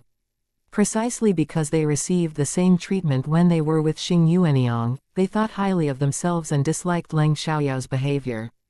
It's none of your business. Even if I'm arrogant, it has nothing to do with you. Why should I respect you? Have I ever hurt you before? You have no power or right to judge me. I can live my life as I want. Leng Xiaoyao retorted with displeasure. She hated it most when onlookers judged her, unless it was about moral standards. If she really had done anything wrong, she wouldn't be afraid of being criticized, but she wasn't wrong. The boy was mad, but didn't know what to say, because it indeed had nothing to do with him. Xing Yuanyang, are you as unreasonable as this lackey? Leng Xiaoyao asked meaningfully, but she didn't think Xing Yuanyang was an unreasonable person. Xing Yuanyang gave the boy a glare, then said to Leng Xiaoyao, of course I'm not. Since you're unwilling to do that, so be it. Afterwards, Xing Yuanyang turned around and walked away. If Leng Xiaoyao didn't say that, he wouldn't think his lackey was wrong, but he realized it wasn't right after Leng Xiaoyao pointed it out. Even though Leng Xiaoyao rejected him, Xing Yuanyang didn't blame her. He was only upset. The boy who just judged Leng Xiaoyao was unhappy that Xing Yuanyang was mad at him. He stood up for Xing Yuanyang, but Xing Yuanyang didn't care about him. As a result, the boy said unhappily, Yuanyang, what do you mean? I stood up for you. Why are you mad at me? Xing Yuanyang was even angrier. He didn't say anything to the boy because he knew the boy stood out for him, but the boy embarrassed him. Did I criticize you? You stood up for me, but you also embarrassed me. Do you think you're right? Xing Yuanyang asked. The boy understood that he shouldn't have said that, so he didn't know what to say. However, he was still displeased. After Xing Yuanyang and the other boys were gone, Leng Xiaoyao and her friends began to order. They weren't affected by the drama. Although Shang Mengxin said they could have a casual meal today before a formal meal this Saturday, she still ordered a lot, which was no different from a big meal. Anyway, and Chenmeng didn't care about that. She even asked them whether it was enough. Chapter 3116, Are You in Love? No matter how much they ordered, they could eat it. Even if they couldn't, they wouldn't waste much food. They had a good habit of opposing extravagance and waste. And Chenmeng, will your friends be jealous if you join us? Wu Minmin asked. Although I joined you, I won't abandon them. They're still my friends. And I'm independent. It's my right and freedom to make friends with other people. I don't belong to them, and Chenmeng said. She never even thought that her friends might be mad because they could also have other friends. It was fine. You're right, Wu Minmin said. She understood that, but still felt that some of Chenmeng's friends must be displeased with Chenmeng joining them. After all, people weren't only selfish in romantic relationships, they were selfish in friendships as well. However, it didn't matter, and Chenmeng could make friends with whoever she wanted. She would just be friends with them. Oh, Master Mo's 80th birthday is the day after tomorrow. Whose family is invited? Who will go? And Chenmeng asked. The Mo family was a second-rate rich family in City Chong and they also had power, so it had a high status. Since it was Master Mo's 80th birthday, it would definitely be grand. My family is invited, and I'll go, Leng Xiaoyao said. She was going, not because she was interested in the party, but because she wanted to see Li Mochen. Li Mochen wouldn't show up in the hotel where the Mo family held the birthday party by accident. He must have been invited too. Leng Xiaoyao wondered whether it was a coincidence or a scheme that Li Mochen had an attack of the illness on the same day. If she weren't sent to the wrong room, would Li Mochen encounter other trouble? Although Leng Xiaoyao reminded Li Mochen to be careful, he could only avoid controllable things. He might not be able to avoid uncontrolled things. Therefore, Leng Xiaoyao had to go. I'll go too. Shang Mengxin decided to go as well after knowing that Leng Xiaoyao would go. Actually, she didn't want to attend the party. My family is invited too. I'll go as well, Wu Minmin said. My family isn't invited, Tong Xiaobei said. The Tong family was a powerful family, but Master Tong and Master Mo didn't get along, so the Tong family wasn't invited. My family received the invitation letter, but I don't think they'll take us there, Gao Lele said. She meant that Gao Ziyan couldn't go either. Since our boss will go, I'll also go, and Chen Meng said. She didn't want to take part in the event, but she changed her mind because Leng Xiaoyao would join in. Leng Yuki was also talking about the birthday party with her friends. She would definitely go, and so would Chu Jiayu and Zhang Yian. Rich heirs like them would be taken by their families to important events to broaden their horizons and to meet more people. If they could find a good partner to marry, it would be for the best. Marriage in high society was built on benefits. As long as it could bring them and their families advantages, they didn't care about love. At the same time, they preferred someone with a good background and personal character. At least, the person couldn't be hateful even if there wasn't love. Zhang Yian was constantly thinking about the sex she had with Chu Jianan last night, so she often had an absent-minded look. Once in a while, she put on a silly smile, which confused Leng Yuki and Chu Jiayu. Yian, what happened? Why do you look absent-minded and have a silly smile? Tell us, are you in love? Chu Jiayu asked jokingly. Nevertheless, Zhang Yian was frightened. She immediately explained. Not at all. That's nonsense. Then why do you have an absent look and a silly smile? Chu Jiayu asked. Yay. Leng Yuki also asked confusedly. I'm just interested in a TV show and can't forget about it. I dreamed about dating Xiao Yu last night, so I couldn't stop thinking about the dream. That is why I had an absent look and a silly smile, Zhang Yian explained, seeming shy. Xiao Yu was the leading actor in a popular romantic show recently. He had a lot of fans who were young girls. They called him their husband. Oh, I have the same feeling. Every time I think of husband Xiao Yu, I feel excited. Upon talking about Xiao Yu, Chu Jiayu became interested too. Therefore, she believed Zhang Yian's explanation. Only Leng Yuki had no interest in Xiao Yu. To be specific, she was only interested in Chu Jianan. After they finished their classes in the afternoon, Leng Yuki left the school. She also asked for leave from the evening class. She told their head teacher that she felt sick. Because Leng Yuki was an obedient student, their head teacher didn't ask much and allowed her to leave. After Leng Yuki walked out of their school, she took a taxi to a restaurant. She packed up some food, then went to Chu Jianan's apartment. When Leng Yuki finally saw Chu Jianan, she felt like crying, because she was full of grievances. After all, Chu Jianan had completely ignored her recently. Come in. Chu Jianan didn't have much patience when he saw the aggrieved Leng Yuki, so he chose to ignore it. Leng Yuki felt very aggrieved, but she could only comfort herself that Chu Jianan was feeling unwell, so he ignored her emotions. Therefore, she didn't argue about that. She changed shoes and walked inside. After putting down the food on the table, she turned around and hugged Chu Jianan. Jianan, I miss you so much. I haven't seen you for days. Chu Jianan subconsciously wanted to push Leng Yuki away, but he didn't do that when he placed his hands on her shoulders. Instead, he also hugged her. Leng Yuki didn't know what Chu Jianan was thinking. I've been so busy recently, and I had some arguments with my friends, so I'm in a bad mood. I need to be quiet for a while, Chu Jianan said, then he pushed Leng Yuki away. All right, let's eat first before talking. Sure, Leng Yuki said. She didn't notice Chu Jianan's impatience, so she was slightly relieved. Chapter 3117, Don't You Like Me? When they were eating, they barely chatted. Chu Jianan showed that he was tired, so Leng Yuki didn't say much about it. However, she was worried. She felt that Chu Jianan was deliberately ignoring her. After having the meal, Leng Yuki packed the things up and walked to Chu Jianan. She sat next to him and leaned in his arms. Chu Jianan hugged her, but felt no excitement when Leng Yuki was in his arms. He hugged her for a long while, but did nothing. She was in his arms, but Chu Jianan had no reaction, which disappointed Leng Yuki. She wondered whether he had lost interest in her. If he was still interested in her, he wouldn't be so calm when they met after so long. He was different in the past. However, it was hard for Leng Yuki to initiate it. Even though she had slept with Chu Jianan many times, she still felt shy. Chu Jianan understood what Leng Yuki was thinking. He indeed couldn't be aroused by Leng Yuki, but still decided to try it. Therefore, when Leng Yuki almost lost her patience, Chu Jianan took action.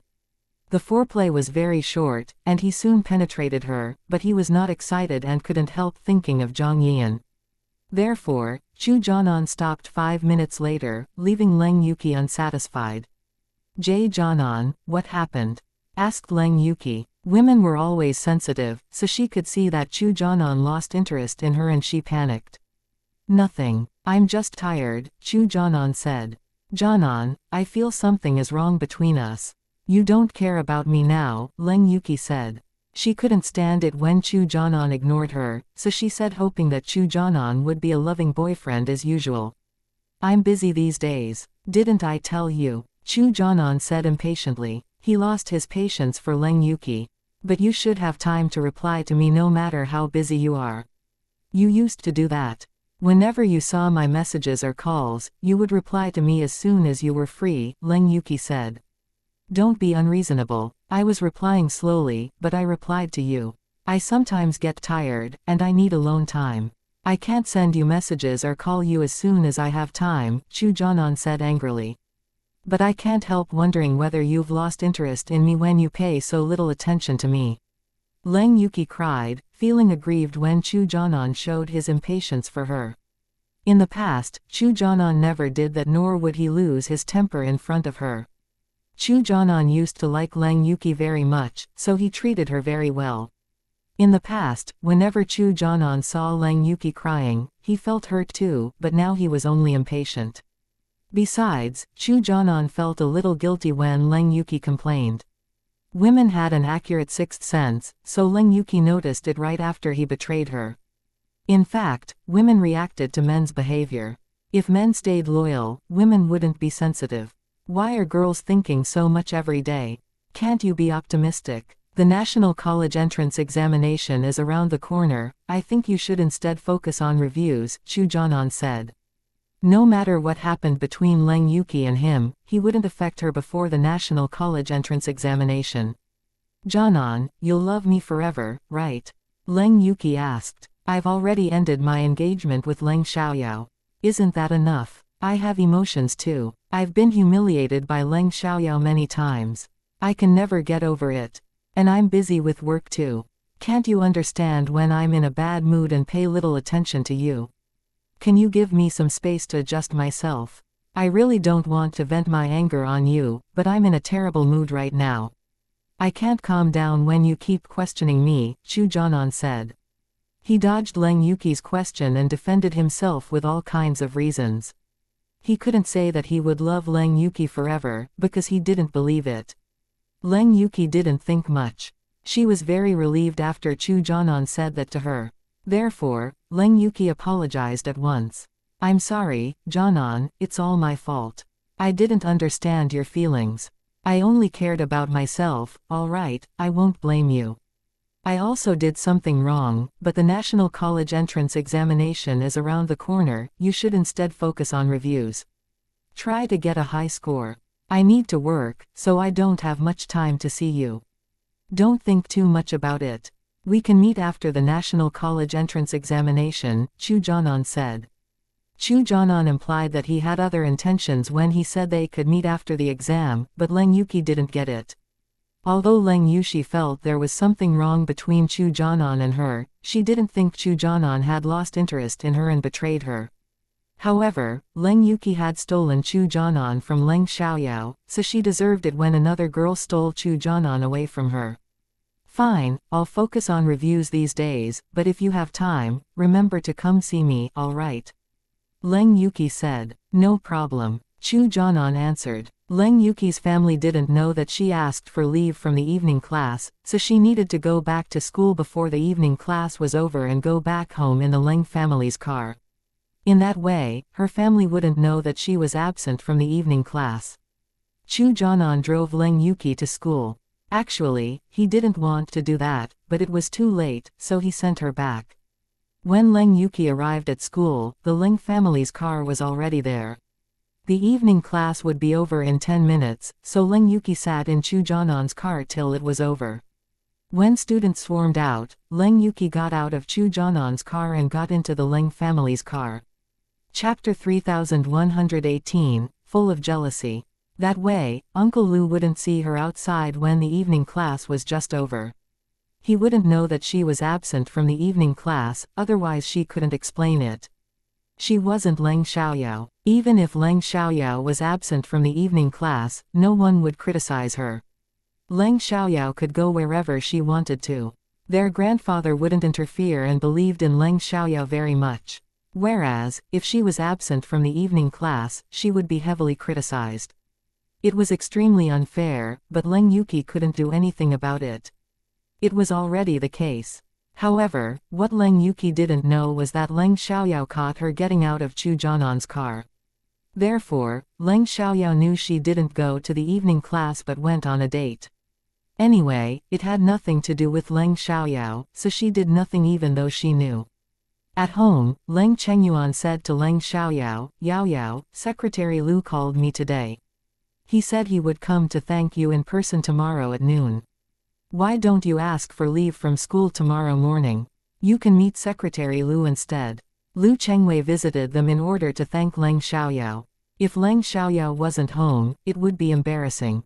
Leng Chengyuan believed that Leng Xiaoyao could do well in studying, let alone missing a morning. Even if she stayed home till the National College entrance examination, he believed that she would still get a high score. However, he wouldn't say that, because it wasn't right if Leng Xiaoyao didn't go to school. After all, she was a student, so it was necessary for her to attend class. "No problem," Leng Xiaoyao answered. When Leng Yuki heard that, she was extremely jealous. Without delay, Leng Xiaoyao called her head teacher to ask for leave. She told him the reason, but her head teacher would agree whether she said it or not. Zhang Yian didn't contact Chu Jianan today. She wanted to, but Chu Jianan didn't contact her, so she didn't either. Precisely because Chu Jianan didn't contact her, Zhang Yian was irritated. Especially when Leng Yuki left school right after finishing the afternoon classes and didn't come for the evening class, Zhang Yian guessed that she went to see Chu Jianan. She didn't dare to ask about that. Leng Yuki was Chu Jianan's girlfriend after all, so it was normal that she went to see Chu Jianan. Zhang Yian, on the contrary, had no position to ask about that. She didn't want to annoy Chu Jianan. Chu Jianan didn't know what to say to Zhang Yian, so he didn't contact her. He was addicted to her body, but that was all. He had no affection for Zhang Yian. However, if he planned to have a sexual relationship with her, he needed to contact her. Therefore, when he got back to his apartment, Chu Jianan sent Zhang Yian a message on WeChat. "Chu Jianan, I couldn't stop thinking about last night. I could barely focus on my work." It was true that he kept on thinking about last night, but he lied that he couldn't focus on his work because of Zhang Yian. Sweet nothings often weren't true, but they were pleasant to hear. At that moment, Zhang Yian had just gotten back home. She didn't even get out of the car yet. Once her phone rang, she heard it and took it out to have a look. When she read Chu Jianan's message, she flushed and beamed in happiness. Zhang Yian believed Chu Jianan was too busy to contact her because he said he could barely focus on his work. Zhang Yian replied, "Me too." Right after Zhang Yian replied, the car stopped. She immediately withdrew her excited expression, otherwise it would cause trouble if her parents saw it. Back home, Zhang Yian greeted her parents. She chatted with them for a while, then went to her room. In her room, she took out her phone at once and saw that Chu Jianan just replied to her. At the end of the words, Chu Jianan added a shy emoji. This was the first time that she had sex, but she had heard a lot about that. She understood men cared a lot about their abilities in bed, so Chu Jianan was very pleased after reading Zhang Yian's reply. Chu Jianan, why don't we meet again when you have time at night? Zhang Yian, sure. Actually we can do that on Wednesday night. My parents and I will be attending the birthday party at the Mo family's mansion. I can think of an excuse and stay out. Chu Jianan, great, see you then. I'll go to the party as well, but our relationship must stay a secret for the time being, so please be normal when you see me. I'll make it up to you privately. And the National College entrance examination is around the corner, so you should pay more attention to your studies. I need to deal with my work too, so we might not see each other very often. Don't think too much about it. Once I have time, I'll contact you. Don't let Lang Yuki know about anything between us. He needed to say that beforehand in case it was exposed. Zhang Yian, I understand. I'll handle it well. Since Chu Jianan said that, Zhang Yian didn't blame him for not contacting her till late at night. Chu Jianan was busy and didn't have much time to contact her, while she needed to focus on studying as well. Most importantly, their relationship was unacceptable, so they had to be careful. Chu Jianan, great, you can get back to studying now. Zhang Yian, sure. In fact, she wanted to chat with Chu Jianan for a while longer, but Chu Jianan told her to review. If she continued to bother him, it would leave a bad impression on him. Therefore, Zhang Yian had to agree. However, she couldn't focus at all, but kept thinking about Chu Jianan. Chapter 3119, Do Shen Ziyin a Favor. After Shen Ziyin learned that the jade pendant her aunt sent her was covered with evil power, she was worried that she might not be the only who received an evil gift. Her parents and her older brother might be in the same situation. Therefore, she had a video call with her family every day and chatted with them for a long while recently. For the time being, she couldn't see anything wrong with them, which made her feel slightly relieved. After Leng Xiaoyao was home for a while, she suddenly remembered that she was going to City Li. Because there was no airport in City Li, she needed to transfer from City Yun. Shen Xian's family lived in City Yun, so Leng Xiaoyao wanted to ask her whether she wanted to go home. They could investigate the evil jade pendant and whether Shen Xian's aunt knew about it. Since she was involved in it and was business partners with Shen Ziyin was her close friend. If it was possible, she was willing to help her. Leng Xiaoyao never hesitated to pay her enemies back, but she was very generous to her friends. Afterwards, Leng Xiaoyao called Shen Ziyin. Ziyin, I'm going to City Li this weekend, but I need to transfer from City Yun.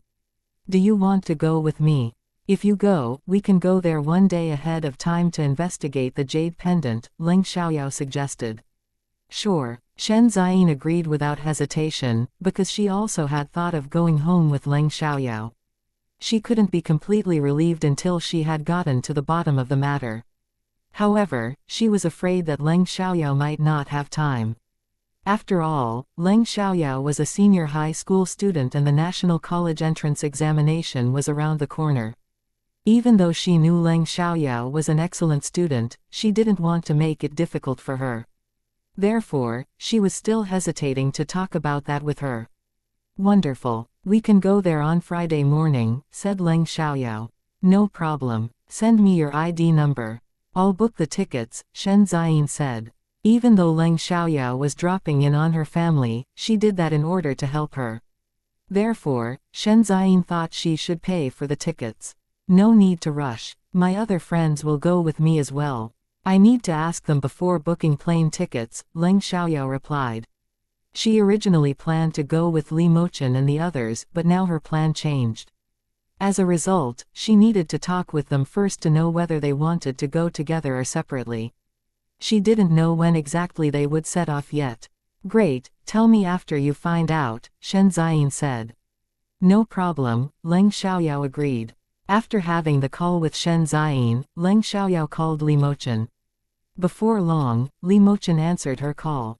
What is it? Li Mochen asked in a cold voice, but showed a hidden gentleness. At least, it was gentle of Li Mochen to talk like that. Upon hearing Li Mochen's voice, Leng Xiaoyao smiled slightly, but she didn't notice it. Brother Mochen, have you set the exact time to City Yun yet? Asked Leng Xiaoyao. Friday afternoon, Li Mochen said. Will you go to City Li right after arriving at City Yun or the next day? Leng Xiaoyao asked once more. Hearing Leng Xiaoyao's words, Li Mochen understood that Leng Xiaoyao needed to do something. Both are fine. It took 2 hours by car to get to City Yun from City Li. It wasn't close, but it wasn't far either. They could go there on arrival day or the next day. I have a friend from City Yun. She'll go to City Yun with me at that time. I need to do her a favor, so I will go in the morning, then go to City Li the next morning. If we can't go together, I'll go there with her first and we can meet at City Li, Leng Xiaoyao said. She wanted to go with Li Mochen, but Li Mochen wasn't alone, so they would choose the most convenient way. We can go there together on Friday, then go to City Li the next day. Anyway, we are just going to have a look. There is nothing serious to deal with, Li Mochen said. He was unwilling to take action separately, anyway it was unnecessary. After all, they had unlimited time. Great, then we can go there on Friday morning. Do you need me to book the flight tickets, or do you want to do it yourself? Leng Xiaoyao asked. You can tell me after making sure which flight you want to take. I'll book the tickets, Li Mochen said. He decided to buy the plane tickets for Leng Xiaoyao. Even if they weren't friends yet, he felt it was nothing to book plane tickets for her since they were going to travel together. I can book the plane tickets on my own, because one of my friends will go with me, Leng Xiaoyao explained. Sure. In that case, Li Mochen didn't insist. Afterwards, Leng Xiaoyao hung up with Li Mochen and immediately went to look at the flight's schedule. She decided to take the flight at 9 a.m. on Friday. The flight lasted 2 hours so they would arrive at City Yun at 11 a.m. When they arrived at the city center, it would be time for lunch. After having lunch, Leng Xiaoyao and Shen Ziyin could leave to deal with their own things. After settling the time, Leng Xiaoyao told Shen Ziyin the schedule.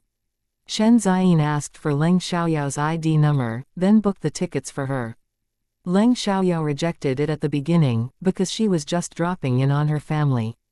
She could buy the plane tickets by herself. However, whether it was a casual visit or not, Leng Xiaoyao was doing Shen Ziyin a favor, so Shen Ziyin was determined to thank Leng Xiaoyao. Therefore, Shen Ziyin insisted. In that case, Leng Xiaoyao listened to Shen Ziyin. Oh, you better take the jade pendant back and put it on when we go to see your aunt. I need to see her reaction, Leng Xiaoyao said. If Shen Xian's aunt knew the jade pendant was evil, she would have an unusual reaction when she saw that Shen Ziyin was still healthy. If she didn't know, she wouldn't pay special attention to the jade pendant. But I already gave it to Chenmeng. I can't take it back, Shen Ziyin said, feeling it might be difficult. No need to worry about that. I can deal with it. I only wanted to tell you beforehand, Leng Xiaoyao said. Thanks, Xiaoyao. Shen Ziyin thanked Leng Xiaoyao. She really trusted Leng Xiaoyao. Chapter 3120, A Secret I Can Never Tell. After the call with Shen Ziyin, Leng Xiaoyao called Li Mochen again, telling him the number of the flight she chose. Great, I'll book the plane tickets later, Li Mochen said. Can I ask you about something, Brother Mochen? Leng Xiaoyao asked. Of course, Li Mochen replied. Do you have a relationship with the Mo family in City Chong? Leng Xiaoyao asked. It was a simple question, but Leng Xiaoyao hesitated a long time to say it. She didn't want to arouse suspicion. After all, Li Mochen didn't fully trust her yet. Yes, Li Mochen answered at once. He understood why Leng Xiaoyao asked about that. It must have something to do with the party she had dreamed about. The party was held by the Mo family, but Li Mochen didn't have any suspicions just because Leng Xiaoyao asked him that question. Will you attend it too? Leng Xiaoyao asked. Yes, Li Mochen said. In the previous incarnation, Leng Xiaoyao focused on Chu Jianan, so she didn't remember whether Li Mochen attended the party or if he showed up at the hotel by coincidence. She didn't ask about it either afterwards. I'll go as well. The Mo family sent me an invitation letter. We can meet at that time. Leng Xiaoyao was excited, but she was actually happy because she could stop Li Mochen from getting into trouble with her presence. However, Li Mochen felt she was pleased to see him, and his heart skipped a beat. Great, see you then, Li Mochen said. Li Mochen wasn't in City Chong right now. He went to deal with business somewhere else. He wouldn't go to City Chong until the morning of the day after tomorrow. After having the call with Li Mochen, Leng Xiaoyao was distracted for a long while. When she came back to her senses, she started working. Li Mochen called Si Yiki next and told him that Leng Xiaoyao wanted to go to City Yun on Friday to deal with something. And they booked a flight at 9 a.m. He asked Si Yiki if Si Yiki could go with them. When Li Mochen said that, he didn't think much, but Si Yiki was shocked. Li Mochen, I can't believe my ears. Why do you prefer to go with Leng Xiaoyao rather than me? Tell me, is there anything going on between Leng Xiaoyao and you? Si Yiki asked. Li Mochen was too strange to not arouse his suspicions. Li Mochen suddenly realized that what he had just said indeed easily caused misunderstandings, so he wasn't annoyed when Si Yiki questioned him. You're going too far, Li Mochen said, but didn't explain it, because he didn't know how to explain it. Your behavior can't stop me from thinking too much. Si Yiki said. He didn't believe there was nothing happening between Leng Xiaoyao and Li Mochen. Li Mochen had mixed emotions and didn't know what to say. All right, what's your decision? If you don't want to go with us, I'll book my own plane tickets first. Sure, I'll go with you. And I'll book the plane tickets. Si Yiki wanted to go with them to see what was happening between Leng Xiaoyao and Li Mochen. How about Leng Xiaoyao? Should I book plane tickets for her as well? Si Yiki asked. She'll do that by herself, Li Mochen said. Fine. Si Yiki agreed. Leng Xiaoyao read messages in the WeChat group of Xiaoyao Technology. It was made on the same day that she bought the company. They turned to her for help every day if they had questions. Leng Xiaoyao would reply to them the moment she read their questions. The business was handled well by Mu Yufan and the others. Because the company almost went bankrupt, most clients wanted to end their cooperation.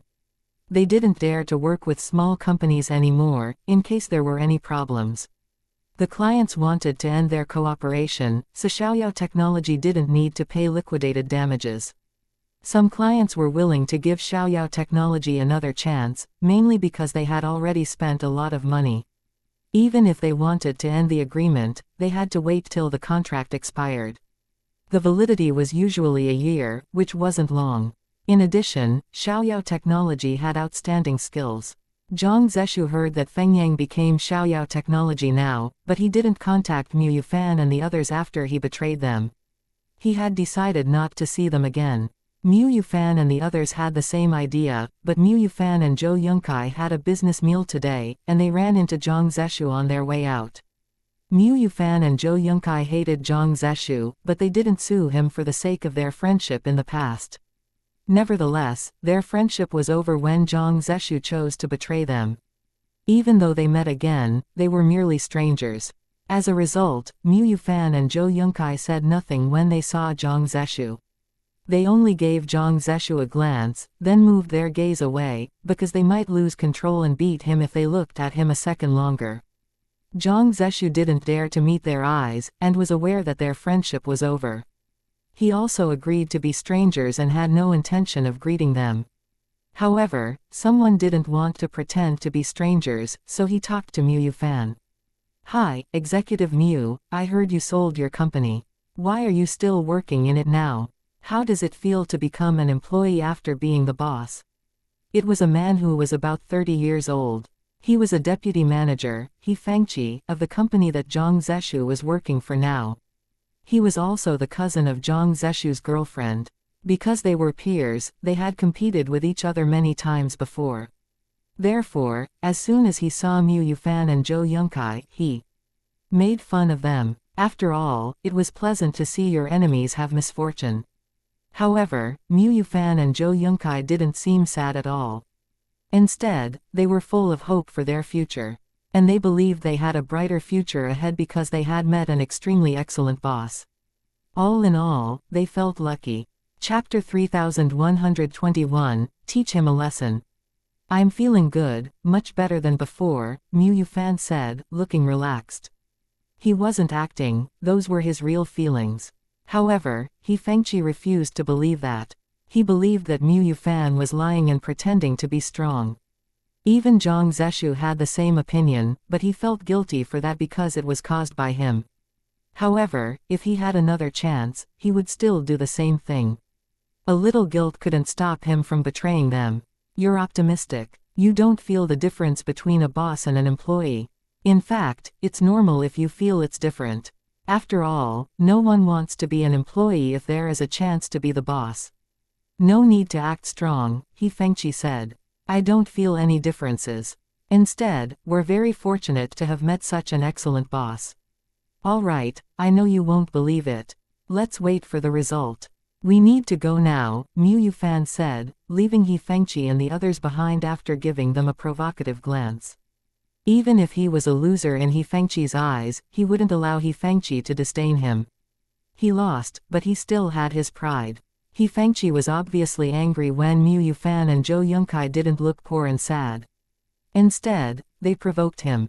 Let's see what Feng Yang can do, xianxia said. Even though Mu Yufan said that their new boss was very skilled, xianxia refused to believe it.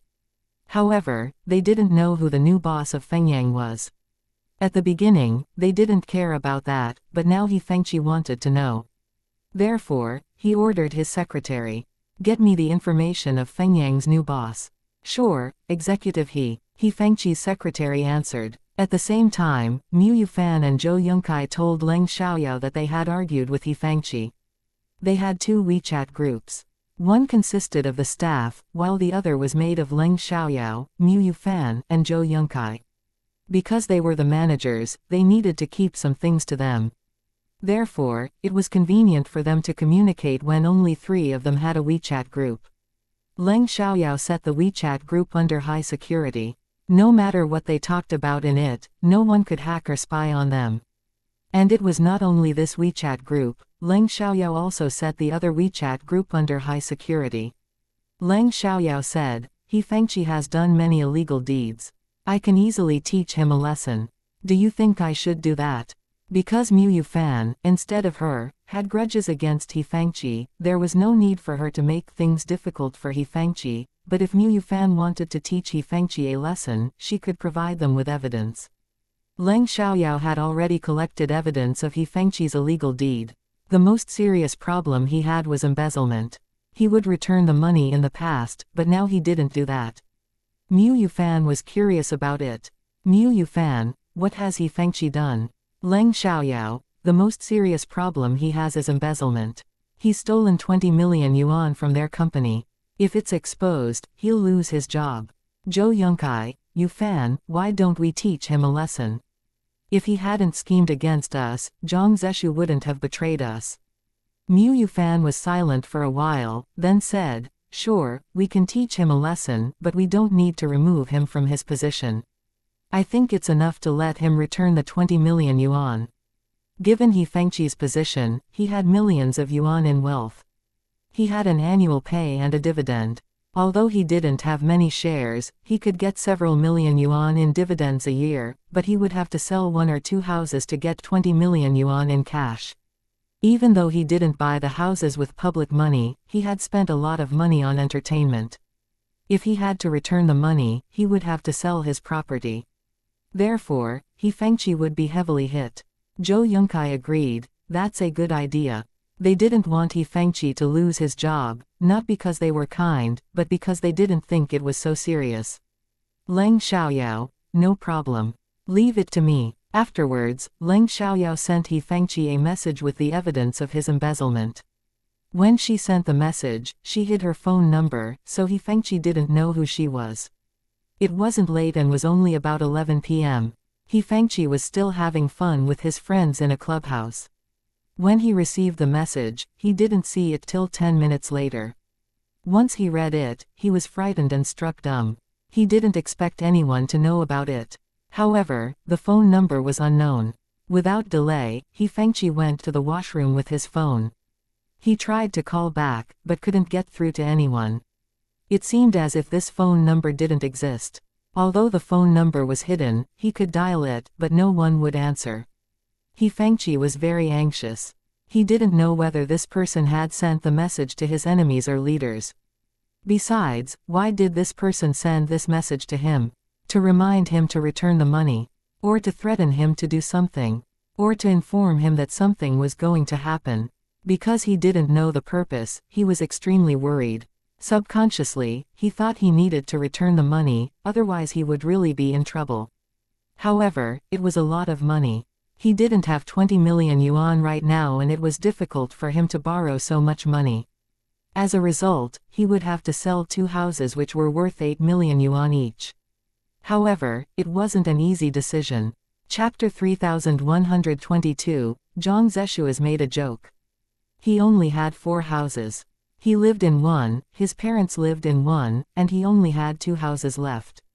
One of the 2 houses was rented out. The validity of the rental contract was 2 years. If he asked the renter to move out, he would have to pay liquidated damages, which wasn't small. No one was willing to lose money for no reason. Unfortunately, he was left with no choice. Most importantly, he couldn't ignore this message. Since this person could send the message to him, he would quickly be in trouble if he didn't return the money. No matter what, he must do it as soon as possible. Xianxia was irritated, so he couldn't enjoy himself any longer. After walking out of the washroom, he told his friends that he needed to go home. There was no one he trusted in his circle, so he couldn't tell anyone. He could only talk about it with his wife, because one of the 2 available houses was under his wife's name. If he had to sell it, he needed his wife to finish the formalities. However, his wife was a miser. If she knew he had to sell the houses, she would definitely quarrel with him. Upon thinking of that, Xianxia was anxious. Before Xianxia left, he told Zhang Zeshu to treat his friends. However, his friends disliked Zhang Zeshu because they had all heard that Zhang Zeshu betrayed Fengyang and Fengyang almost went bankrupt. As a result, they mocked Zhang Zeshu. They said that Zhang Zeshu cherished romance above friendship, and that he was a decisive man who could easily give up friendship. Obviously they weren't really complimenting him. They were business partners with Xianxia and they seemed close, but they weren't real friends. Therefore, they disdained Xianxia for what he had done. But Xianxia didn't scheme against them, so they got along well with each other for benefits. Zhang Zeshu was angry when they laughed at him, but he had betrayed his close brothers. And they were Xianxia's friends and had a higher status than him, so he didn't dare to say anything. It was extremely unpleasant. They didn't separate until 12 a.m. Zhang Zeshu called his girlfriend and complained about it. Zhang Zeshu's girlfriend formed a relationship with him for a purpose. She didn't love him, so she couldn't care less about his feelings. Especially now that it was done, she was unwilling to talk to Zhang Zeshu. Therefore, when Zhang Zeshu called her and complained about it, she gave him perfunctory responses. However, because her cousin told her not to argue and end her relationship with Zhang Zeshu, she had to tolerate it. When Xianxia got home, his wife was asleep, but it was urgent, so he woke her up and told her what happened. His wife was aware that he had stolen money from their company, but she didn't know the details. Now, he had to be honest. Without surprise, Xianxia's wife was mad and quarreled with him.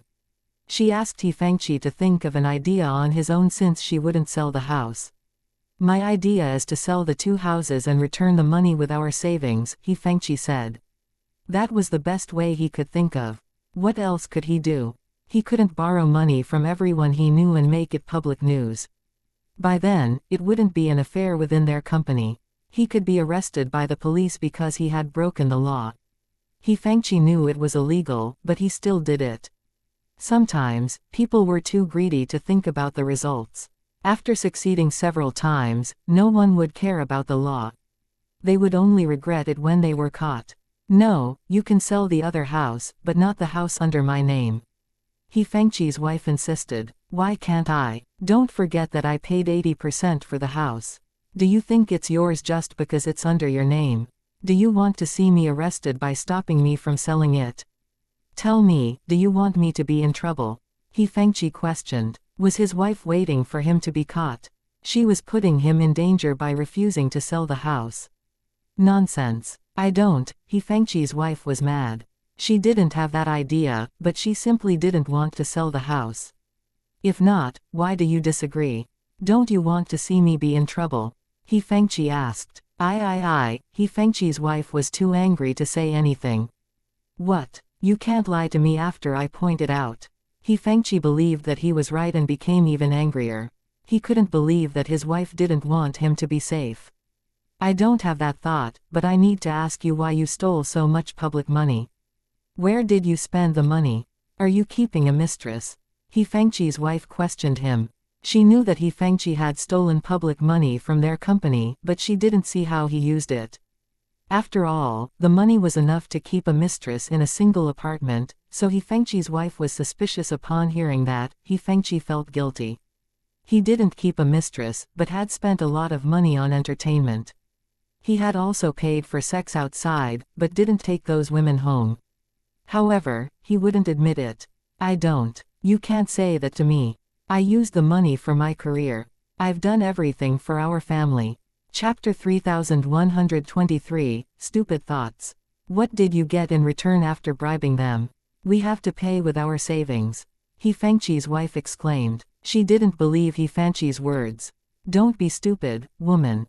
Who told you it's so easy? I need to do that for the long term, He Fengqi retorted. His words made sense, but weren't the truth, and his wife didn't believe him. They quarreled for a long while. Luckily, only they lived in this house, so no one could hear them.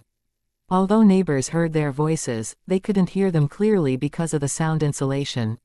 Oh, if I'm caught, you won't be able to keep the house under your name anyway. I'm afraid we'll have to pay much more by then, He Fengqi said. He Fengqi's wife understood that, so she gave in whether she was willing to or not. However, she couldn't sleep after losing so much money. Even He Fengqi didn't feel sleepy at all. The next day, when He Fengqi arrived at their company, he paid special attention to the senior management to see whether there was anything unusual. He Fengqi was most suspicious of them, but he couldn't see anything different from their reactions. Nevertheless, that wasn't enough to prove that they were innocent. It was impossible for him to ask them about it, so he had to deal with the houses first. He couldn't sell the 2 houses quickly, unless he sold them at low prices. He wouldn't lose a lot of money if the prices were slightly lower because the housing price was increasing all the time. After 1 or 2 years, the housing price was already 20% higher. Even though he sold them at lower prices, the prices wouldn't be lower than the starting prices. As long as the prices were slightly lower than the current housing price, he could easily sell the houses, but He Fengqi badly needed money now, so he couldn't sell the houses at a lower price. Because Lu Chengwei was visiting the Leng family to thank Leng Xiaoyao today, Leng Yihua and Song Meiyu also stayed home. They tried to seize this chance to form a relationship with Lu Chengwei. Although it was Leng Xiaoyao who saved Lu Chengwei, they were jealous of her and still wanted to build a good relationship with Lu Chengwei. Lu Chengwei wasn't just the secretary of the municipal party committee, he was also sent by a major family in the capital. He had a more unique status than other officials. Leng Chengyuan was happy to form a good relationship with Lu Chengwei, so he didn't say anything when Leng Yihua and Song Meiyu stayed home to treat Lu Chengwei. Although he didn't like them when they disdained Leng Xiaoyao and treated her badly, he still wanted their family to be powerful. At 10 a.m., Lu Chengwei arrived with his wife, secretary, and chauffeur. Because Leng Xiaoyao had rescued Lu Chengwei and his chauffeur, the chauffeur came along to thank her as well. Normally, Lu Chengwei's secretary went everywhere he went, so the secretary was present too. When the car exploded last time, Lu Chengwei's secretary had been sent to deal with something, so he wasn't there. When Lu Chengwei and the others arrived, the Leng family welcomed them politely. They were polite, but didn't abase themselves. Although Lu Chengwei had a high status, the Leng family wasn't an ordinary family either. There was a gap between their status, but they didn't need to feel belittled. After Lu Chengwei and the others came, they repeatedly complimented Leng Xiaoyao. They said that the Leng family was blessed to have such an outstanding granddaughter like Leng Xiaoyao. Leng Chengyuan and Leng Yecheng agreed on that, so they were very happy when Lu Chengwei complimented Leng Xiaoyao like that. On the other hand, Leng Yihua and Song Meiyu were unhappy when Leng Xiaoyao was complimented, but they didn't show it in front of Lu Chengwei. Lu Chengwei didn't know about their conflicts within the family, so he was also polite to Leng Yihua when he tried to form a good relationship with him. Leng Xiaoyao wasn't mean and wouldn't embarrass them just because of her grudges against Leng Yuqi. It was good for the Leng family's future, so she knew what she should and shouldn't do. Lu Chengwei and the others stayed with the Leng family for half an hour, then left. They didn't stay for lunch. Before they left, Lu Chengwei gave Leng Xiaoyao his name card and said to her, "Xiaoyao, if you need my help, don't hesitate to come see me. I might not be able to help you with everything, but I won't spare any effort to help you as long as I can." Leng Xiaoyao had saved his life, and a visitor gifts weren't enough to return that favor. Mu Yiyang also told him that Leng Xiaoyao had outstanding skills. It would only do him good if he could have a good relationship with Leng Xiaoyao. If he encountered trouble, perhaps Leng Xiaoyao would be more helpful than other people. Therefore, he was happy to form a good relationship with Leng Xiaoyao. After all, Leng Xiaoyao was extraordinarily skilled, so he should definitely build a good relationship with her. Mu Yiyang wasn't just using Leng Xiaoyao, most people were happy to form a good relationship with skilled people. After all, that was how people expanded their connections. Lu Chengwei gave Leng Xiaoyao his name card, but didn't exchange his numbers with Leng Yihua. Leng Yihua was displeased, but couldn't say anything. This wasn't his first meeting with Lu Chengwei, but it was the first time that they had been so close. Therefore, he couldn't ask for his name card if Lu Chengwei didn't offer it to him. Otherwise, people would easily notice that he was trying to ride on Lu Chengwei's coattails. It was embarrassing. After Lu Chengwei and the others were gone, Leng Yecheng said proudly, "Yao Yao, I think Secretary Lu wants to form a good relationship with you. How did you see that? Xiao Yao is just a young girl." Song Meiyu argued in annoyance. She didn't think so, and believed that Lu Chengwei was only polite to Leng Xiaoyao because she had saved his life. He gave her his name card and told her to turn to him for help when she needed it, simply to return her kindness. It couldn't prove anything. "Don't be stupid, woman," Leng Yecheng mocked. "Xiaoyao isn't just a young girl. She put out the fire and rescued people right after the car exploded. Who else could be so brave and skilled? I think even firefighters are barely comparable to her." Chapter 3124, Challenge and Threat. Right, Secretary Lu has high status, so he could see that Yao Yao isn't an ordinary girl. Leng Chengyuan agreed. He used to be a senior official in the government, so he easily figured it out. "Don't say anything before you understand the reasons." Leng Yihua also understood that, so he snapped at Song Meiyu since she embarrassed them. Song Meiyu was aggrieved when the three of them laughed at her, but she couldn't say anything about it. Since they all criticized her, she must be wrong. Leng Xiaoyao, however, didn't think it was a big deal, because she knew she had outstanding abilities.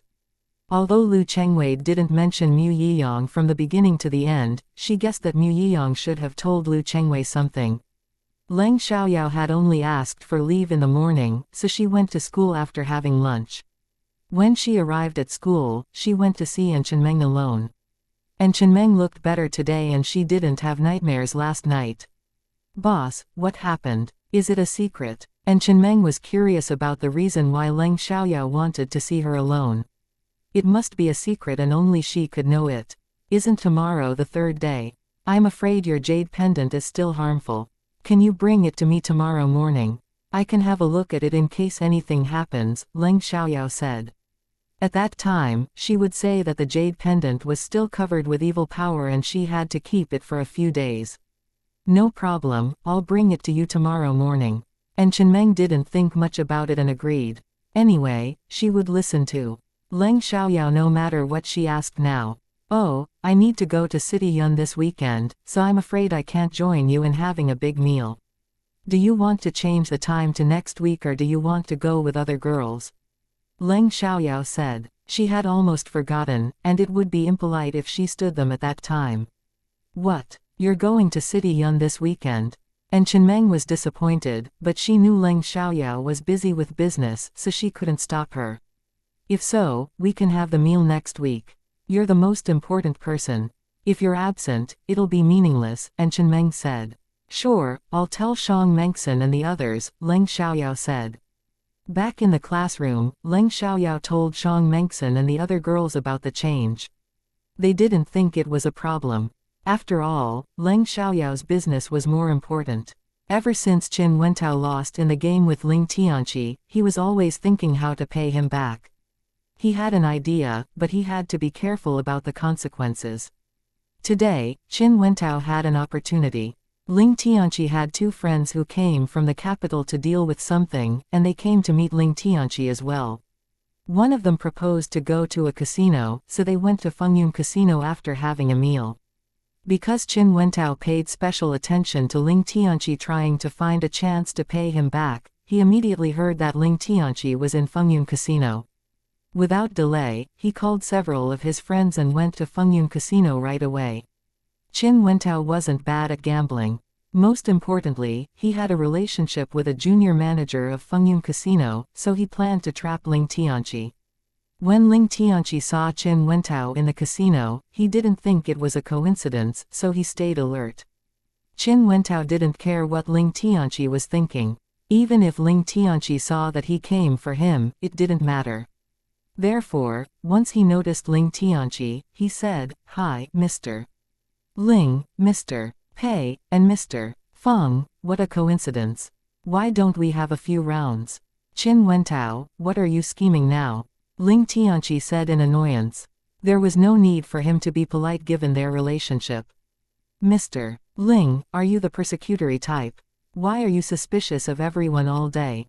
Aren't you tired?" Qin Wentao asked. He didn't feel guilty at all even though Ling Tianqi saw through him. "I'm on alert only for you. Is it wrong? You must know what our relationship is," Ling Tianqi said. "Qin Wentao, you better keep a distance away from us.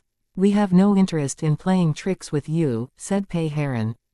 "Oh, am I so scary in your eyes? Fine. If you don't dare to gamble with me, I won't mention it again, but if there are any rumors about that, don't take it to heart," Qin Wentao said, trying to humiliate them. Ling Tianqi and the others weren't very mature and stable. They were young and impulsive, so they were immediately annoyed even though they understood that Qin Wentao did it on purpose.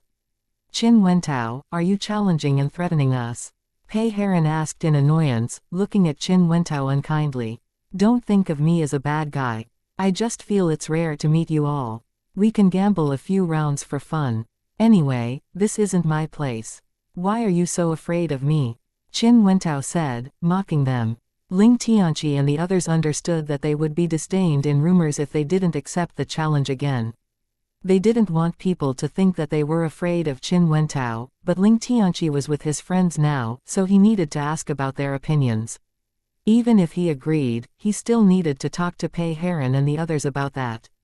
Therefore, Ling Tianqi said, "If so, we might be seen as cowards if we say no again, but my friends are with me right now. I'm afraid I can't gamble with you right away. If you don't mind, we can do it later." Although Ling Tianqi's friends didn't mind it, they said nothing, because they thought that Ling Tianqi might need time to prepare. If they interrupted, they might ruin Ling Tianqi's plan. "No problem. It's still early anyway. Why don't we gather here at 10 a.m.? I believe that you will." Chapter 3125, Call Leng Xiaoyao. "However, I want to know what form of gambling you prefer, Mr. Qin," Ling Tianqi asked. "We can play sick bo. The banker can be an employee of Fengyun Casino. The three of us will bet at the same time, while each has to set 10 million yuan as the bet. The game won't be over till we lose every chip. What do you think?" Qin Wentao suggested. He decided to win the 30 million yuan which he lost last time. After he won, he needed to share some money with those who helped him, but it was still a good thing if he could win most of the money back. It was better than losing anyway. Each person had chips of 30 million yuan. That was a lot of money, but after what happened at the circuit, Ling Tianqi and the others understood that Qin Wentao was determined to win the money back. Although Ling Tianqi only received 10 million yuan and 20 million was shared by Leng Xiaoyao and Mu Yiyang, Ling Tianqi didn't think it was unreasonable that Qin Wentao wanted to win all the money from him. After all, Leng Xiaoyao and Mu Yiyang stood up for him last time. Since they helped him, he had to thank them. If it hadn't been for Leng Xiaoyao and Mu Yiyang, he would probably have lost last time. "What else? What else do you want? Tell me everything," Ling Tianqi said. He was afraid that Qin Wentao was scheming something. In his eyes, Qin Wentao played dirty tricks, so he had to be careful. Nothing else. Don't be so nervous, Mr. Ling. Qin Wentao laughed. He actually wanted more from Ling Tianqi, because money wasn't enough to satisfy him. He wanted to teach them an unforgettable lesson. It would be best if they were seriously injured. However, this was a public place, so he couldn't be so violent, otherwise it wouldn't do him any good if the news spread. In fact, Qin Wentao didn't just have a grudge against Ling Tianqi. He was also in a crisis of inheriting his family's wealth. Therefore, he had to think about the results before making decisions. No matter what, he couldn't let his family know about it. He was the Qin family's eldest grandson and was supposed to be the first option of heir, but his cousin, who was a year younger than him, had already attracted more attention by the time he came home this year. His younger cousin was already a leader in their family's company after 2 years and just struck an important deal. Therefore, their grandfather took a liking to his younger cousin and he was in a crisis. He planned to join their family's company as well and prevent his position of the heir from falling into his younger cousin's hands. Even though their fathers were still alive, Qin Wentao's father was useless with no ambition and couldn't be a leader. His younger cousin's father was also lazy and unwilling to work. Neither of their fathers was considered by their grandfather to be the heir. As a result, their grandfather decided to focus on his grandsons. Qin Wentao and Qin Wenming grew up with Master Qin. Although Qin Wentao was arrogant, he had an agile mind and was even smarter than Qin Wenming in business. That was why Mater Wen preferred him. The 30 million yuan Qin Wentao lost last time was the profit he made from bars managed by him and his friends. Otherwise, he wouldn't have so much money even though he was born in the Qin family. Qin Wenming was comparatively introverted. He didn't know how to express his ideas, so Master Qin didn't have a good impression of him. On the other hand, Qin Wentao was spoiled and thought too highly of himself. He believed he was going to take over the Qin family.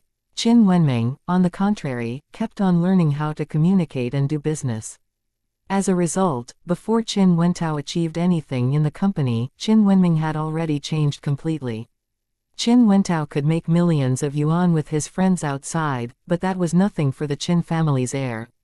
Therefore, Qin Wentao didn't think he was the Qin family's heir because he did a better business than Qin Wenming outside.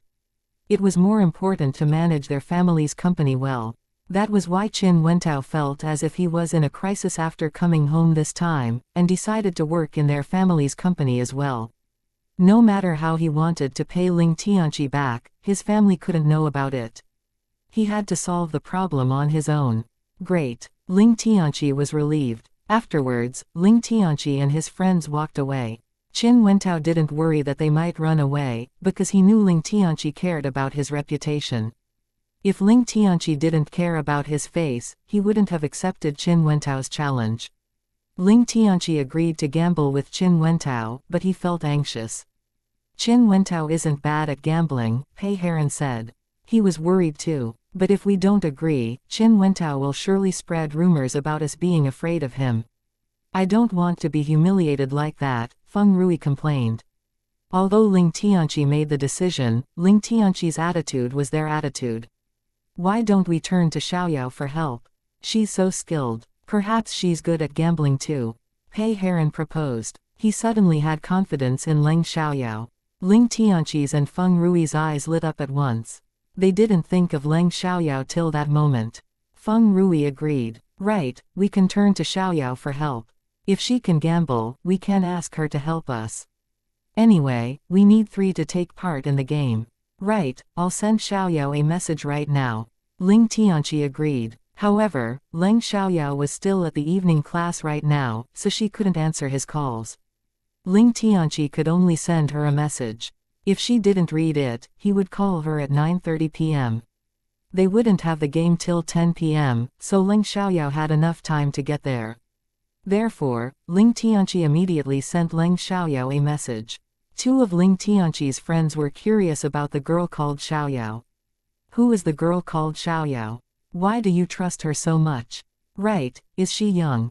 How skilled is she? Asked another man. Chapter 3126, 1/3 of the money is remuneration. Pei Heron told his friends what Leng Xiaoyao had achieved and his friends were shocked. Although they didn't know whether Leng Xiaoyao could gamble, they decided to try it. Perhaps she was good at it. In that case, she could do them a favor. Leng Xiaoyao was having her evening class, but she saw the message as soon as she received it. She had just explained the questions to her classmates and they needed time to digest it, so she was free at the moment. Without delay, she read the message. Ling Tianqi, Xiaoyao, do you gamble, sick bo? I ran into Qin Wentao at Fengyun Casino. He challenged me to play sick bo. Each side can have 3 people and each person should prepare chips worth 10 million yuan. I didn't want to be a coward, so I agreed. The game will begin at 10 p.m. I know you're skilled, so I wonder whether you can gamble. If you can, please help me. If not, then forget it. Reading the message, Leng Xiaoyao understood that Qin Wentao challenged Ling Tianqi with a purpose, so Ling Tianqi would probably lose if she didn't help him. She had nothing to do right now, so she said yes. Ling Tianqi received a reply right after sending Leng Xiaoyao the message. When he saw that Leng Xiaoyao agreed to help, he felt very relieved. He believed that Leng Xiaoyao had the confidence since she agreed to help. Pei Heron and Feng Rui were also relieved when they heard the result. Afterwards, they went to enjoy themselves first. Qin Wentao glanced at Ling Tianqi once in a while, but he didn't know that Ling Tianqi turned to someone else for help. He was sure that they were going to lose. Leng Xiaoyao took a taxi to Fengyun Casino right after finishing her evening class. When she walked out of school, she called Leng Chengyuan and Uncle Lu, telling them that she needed to help a friend with an emergency. Leng Chengyuan didn't ask further about that and only told Leng Xiaoyao to be careful. Leng Xiaoyao had simple makeup products in her bag, so she put on light makeup at the washroom first after she arrived at the casino. She didn't want people to see her real face. Leng Xiaoyao didn't dress casually today. She had a pair of tight pants, 5 cm high heels, and a white drawstring versus neck top. If she didn't tighten the string, she looked elegant, but she became sexy once the string was tightened. Therefore, with the makeup and tightened string, Leng Xiaoyao showed a little waist and looked slightly maturer. No one would notice that she was a senior high school student. Because Ling Tianqi had seen Leng Xiaoyao with makeup, he recognized her once she showed up. Even though they knew that Leng Xiaoyao would come, they were still excited to see her. When Leng Xiaoyao came, it was still 5 minutes away from 10 p.m., so they didn't meet Qin Wentao yet. Hi, Xiaoyao, thank you so much for coming. Ling Tianqi said. Ling Tianqi's 2 friends were amazed the moment they saw Leng Xiaoyao. To their surprise, Leng Xiaoyao wasn't only skilled, she was beautiful as well. No need to say that. After all, I won't help you for free. I need 1/3 of the money as remuneration after we win later, Leng Xiaoyao said. She was willing to help him, but there was a price for it. However, if they didn't win, she wouldn't ask for anything. Of course, Ling Tianqi said. He didn't have the idea of asking Leng Xiaoyao for help without giving her anything. If so, he would be too embarrassed to turn to her for help. Even if he needed to pay Leng Xiaoyao, he could still make money if they won. Xiaoyao, how much do you know about sick bo? Asked Pei Heron. He believed Leng Xiaoyao since she agreed to help, but he still wanted to know her ability. I won 20 million yuan not long ago in this casino, Leng Xiaoyao said. She didn't keep it a secret, because it was known to many people. People who often came here must have already heard of it, though only a few people had seen her. Even if they met her again, they might not be able to recognize her. Leng Xiaoyao came here twice with makeup, but she put on much lighter makeup this time, so she looked differently. Besides, they saw so many people every day. It was hard for them to remember a face. Everyone was surprised. She just won 20 million yuan. That was amazing. How did you leave then? Asked Feng Rui. They all knew it wasn't easy to leave a casino with a lot of money. Because I have a relationship with the manager here, he let me go, but he asked me not to come here often, otherwise they can't make money. So I haven't come here for a long time, Leng Xiaoyao said. Leng Xiaoyao had a relationship with the manager of Fengyun Casino. They were surprised again. It seemed that Leng Xiaoyao had a relationship with many important people. However, that was reasonable. Leng Xiaoyao was so skilled that she ought to have a relationship with powerful people. If so, I'm sure we are going to win today, Pei Heron said excitedly. He now had no worries. Ling Tianqi's two friends were stunned by Leng Xiaoyao. In their eyes, she was like a god, not a human being. After Leng Xiaoyao chatted with Ling Tianqi for a while, Qin Wentao came over, so Ling Tianqi didn't have time to introduce his friends to Leng Xiaoyao. Because Qin Wentao saw Leng Xiaoyao with freckles last time, he didn't know that this beautiful girl was also her. As a result, he didn't pay much attention to her. However, when he and his friends saw Leng Xiaoyao, they were surprised by her beauty. Mr. Ling, it's about 10 p.m. Shouldn't we go get chips and meet in the private room? Qin Wentao said confidently. He learned nothing from the lesson he had gotten last time. Qin Wentao was always prepared when he challenged Ling Tianqi. At least, he believed there was a 70% probability that he would win. In addition, he didn't think Ling Tianqi could be so lucky and get help every time. Sure, Ling Tianqi agreed. Before he called Leng Xiaoyao, he was really worried, but now he believed he would win with her help. Chapter 3127, Meet Lu Lin. After that, they went to exchange chips with money.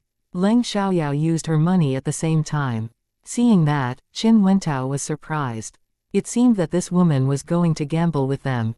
He remembered the woman and the man who took part in the car racing last time with them. In an instant, he had a premonition. Ling Tianqi asked someone else to join him, so it meant that this woman was as skilled as the girl he saw last time. Mr. Ling, is this lady going to gamble with us? Asked Qin Wentao. Yeah, can't she? If you want to choose 3 people among us, we need to do the same thing. That's only fair, Ling Tianqi said. He understood that Qin Wentao must have someone skilled at gambling in his group. Otherwise Qin Wentao wouldn't dare to challenge him. The 2 men they didn't know must be Qin Wentao's helpers.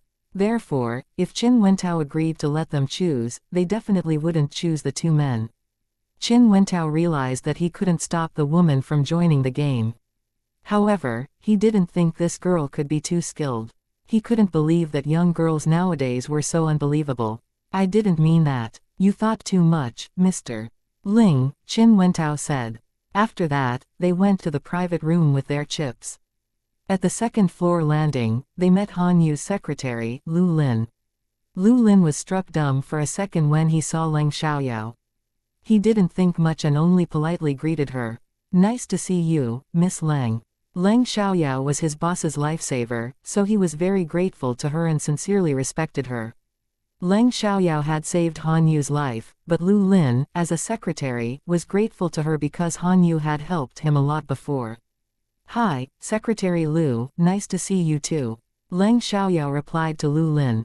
My boss, and Dr. Tai are also here. They're in number 1 private room with Mr. G, Lu Lin said. The other people knew Lu Lin because they were familiar with Han Yu, so they were astonished when Lu Lin greeted Leng Xiaoyao. Unexpectedly, Leng Xiaoyao had a relationship with Lu Lin, or Han Yu to be specific. Moreover, given Lu Lin's words, she should have a relationship with xianxia as well. Because Ling Tianqi already knew that Leng Xiaoyao had a relationship with xianxia, he wasn't surprised, but the man Qin Wentao paid to help him in Fengyun Casino suddenly wanted to quit. If Leng Xiaoyao had a relationship with their manager and he still schemed with Qin Wentao against her, he would undoubtedly have a bad result. Great, I'll be gambling with my friends for a while. If they're still there later, I'll go to see them. If not, then forget it, Leng Xiaoyao said. Since they met, it was necessary for her to greet them. After all, she planned to form a good relationship with them. Sure, I'll leave for work now. See you then, Miss Leng, Lu Lin said. Afterwards, Lu Lin walked away, while Leng Xiaoyao and the others continued to walk to the private room. On their way, Qin Wentao's friends had mixed emotions, especially his friend who worked in Fengyun Casino. He kept on wondering whether he should still do it. Finally, outside the private room, he said to Qin Wentao before they walked in, Mr. Qin, can we talk privately? Qin Wentao was displeased at once, because he knew what the man wanted to say, but he didn't turn the man down, so he said to the others, I'll come in soon. The other people didn't care about that and went inside first. In fact, they all knew what the man wanted to talk to Qin Wentao about. He must have changed his mind after knowing that Leng Xiaoyao had a relationship with Xianxia and Han Yu. Nevertheless, they were determined to gamble today. It was impossible for them to miss the fortune they were going to win. If they gave up the money, they would make themselves a joke. When there was no one around them, Qin Wentao asked the man, "Brother Liu, what do you want to talk about with me?" "Mr. Qin, I can join in the game, but I'm afraid I can't help you play tricks. The girl has a relationship with our manager. If it's exposed, I can't bear the result," the man said. If Qin Wentao only needed him to gamble, there was no problem, but he didn't dare to play dirty tricks against Leng Xiaoyao. Qin Wentao was displeased, because he was less likely to win if they couldn't play dirty tricks.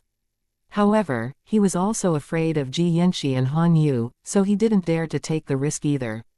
Anyway, it was very nice of the man to help him with the gambling, so he agreed. Fine. Qin Wentao was irritated. Why did Ling Tianqi have a powerful and skilled helper every time? Qin Wentao wondered whether Leng Xiaoyao was excellent at gambling. Would she make him fail again? Nevertheless, he wouldn't yield before the game began. It was a matter of his dignity. Besides, the game hadn't started yet. Nobody knew who would win in the end. Perhaps he thought too much and the girl wasn't good at gambling. Thinking of that, Qin Wentao relaxed and returned to the private room. Leng Xiaoyao had told Ling Tianqi and the others to follow her privately, so that they could win quickly. As for the banker, it was an employee of the casino. However, the banker wouldn't touch their money. The two sides would gamble face to face. Because Qin Wentao was slightly afraid of Leng Xiaoyao, he wasn't as arrogant as before, but he showed no anxiety either. If Ling Tianqi saw that, he would laugh at him. Anyway, Ling Tianqi and the others didn't seem nervous at all. Looking at Qin Wentao, they seemed very confident. "Who'll sit opposite whom?" Ling Tianqi asked. "I'll sit opposite you," Qin Wentao said. Chapter 3128, Can't Follow Them. If they gambled 1 versus 1 and Qin Wentao lost, Ling Tianqi would pay Qin Wentao and wouldn't care about the other gamblers. "I'll sit opposite this gentleman." Leng Xiaoyao pointed at Qin Wentao's helper. "Sure." The man agreed. Finally, Qin Wentao's other friend sat opposite Pei Heron. "Are the chips limited when we bet every time? Or can we bet as much money as we want?" asked Leng Xiaoyao. If they could bet as much money as they wanted, she could make them lose all the money within a few rounds. "Less than 100,000 yuan every time," Qin Wentao said. Before he became wary of Leng Xiaoyao, he would have said they could bet as much money as they wanted, but now he didn't dare to say that. "No problem," Leng Xiaoyao answered. Anyway, it would also be quick if they bet 100,000 yuan every time. At the first round, before they clearly knew Leng Xiaoyao's abilities, Leng Xiaoyao bet at long odds. Luckily, the banker shook the dice cup very well and the result was triples, which was a good opportunity for Leng Xiaoyao. Because Leng Xiaoyao wasn't sure of the number, she couldn't bet on the total score. Instead, she bet it was alls. However, the odds of alls was 24-1, which would be a lot of money if she lost. When Leng Xiaoyao bet it was alls, Qin Wentao felt nervous. Although it was unlikely to be alls, they suddenly felt worried when Leng Xiaoyao sat opposite them. However, they couldn't follow Leng Xiaoyao and make the same decision, because they had pride in themselves. They had already finished betting, so they couldn't do the same thing as Leng Xiaoyao. Actually, even if they hadn't made the decision yet, they couldn't bet on the same result as Leng Xiaoyao. That wasn't part of the rules, but it would be embarrassing if they followed Leng Xiaoyao and made the same decision. Although Ling Tianqi and the others believed Leng Xiaoyao, they still felt nervous when Leng Xiaoyao bet at long odds. They hoped that Leng Xiaoyao could win. Once Leng Xiaoyao finished, the dice cup was removed and the result shocked everyone. The next moment, Ling Tianqi and the others almost jumped up in excitement. Even if they believed Leng Xiaoyao's abilities, they weren't too sure of it. Therefore, they were still excited after finding out the result. Leng Xiaoyao was amazing. The odds were 24-1, which meant each of them made 2.4 million yuan in the first round, because each of them bet 100,000 yuan. Qin Wentao and his friends couldn't accept the result. They couldn't believe that Leng Xiaoyao succeeded and they lost 2.4 million yuan. Did you play any tricks? It can't be that accurate. One of Qin Wentao's friends questioned. He felt it was abnormal. After he asked that question, Qin Wentao and the others became doubtful too. Before they said anything again, Leng Xiaoyao opened her mouth. If I guess correctly, you arranged for the banker. If anyone wants to play any tricks, it should be you, Leng Xiaoyao said. It couldn't be more obvious, so Leng Xiaoyao spoke confidently. Qin Wentao and his friends felt a little guilty, but Qin Wentao wouldn't admit it even if Leng Xiaoyao was suspicious of them. Ridiculous. We did nothing. Then why did your friend say that to me? Isn't it also ridiculous? Why can't we be suspicious of you when you're doubtful of us? And it can't be more obvious, so you should stop acting, Leng Xiaoyao said. This time, Qin Wentao and his friends said nothing. Qin Wentao had no intention of hiding his purpose, but he felt embarrassed when Leng Xiaoyao said it publicly. There are so many people watching us. What tricks can we play? Do you have any evidence? Leng Xiaoyao questioned. Qin Wentao and his friends didn't know what to say. The odds are 24-1. Now give me the money, Ling Tianqi said. He looked so proud that Qin Wentao and his friends were mad, but they couldn't refuse to pay the money. As a result, Qin Wentao and his friends gave 24 chips to Leng Xiaoyao. In the second round, Leng Xiaoyao and her friends bet on big, while Qin Wentao and his friends bet on big and small. However, the result was big, so Qin Wentao and one of his friends lost, while his other friend won. It was even. In the third round, the fourth round, one of Qin Wentao's friends followed Leng Xiaoyao once in a while, so Leng Xiaoyao failed a few times. Perhaps they didn't have good luck.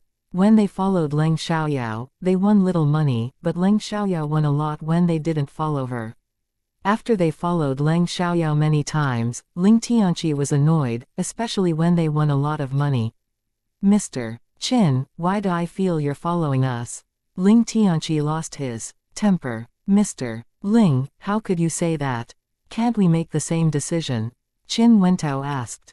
Even though Ling Tianqi pointed it out, he didn't panic because it was their right to bet on any possible results. If so, you can bet before us.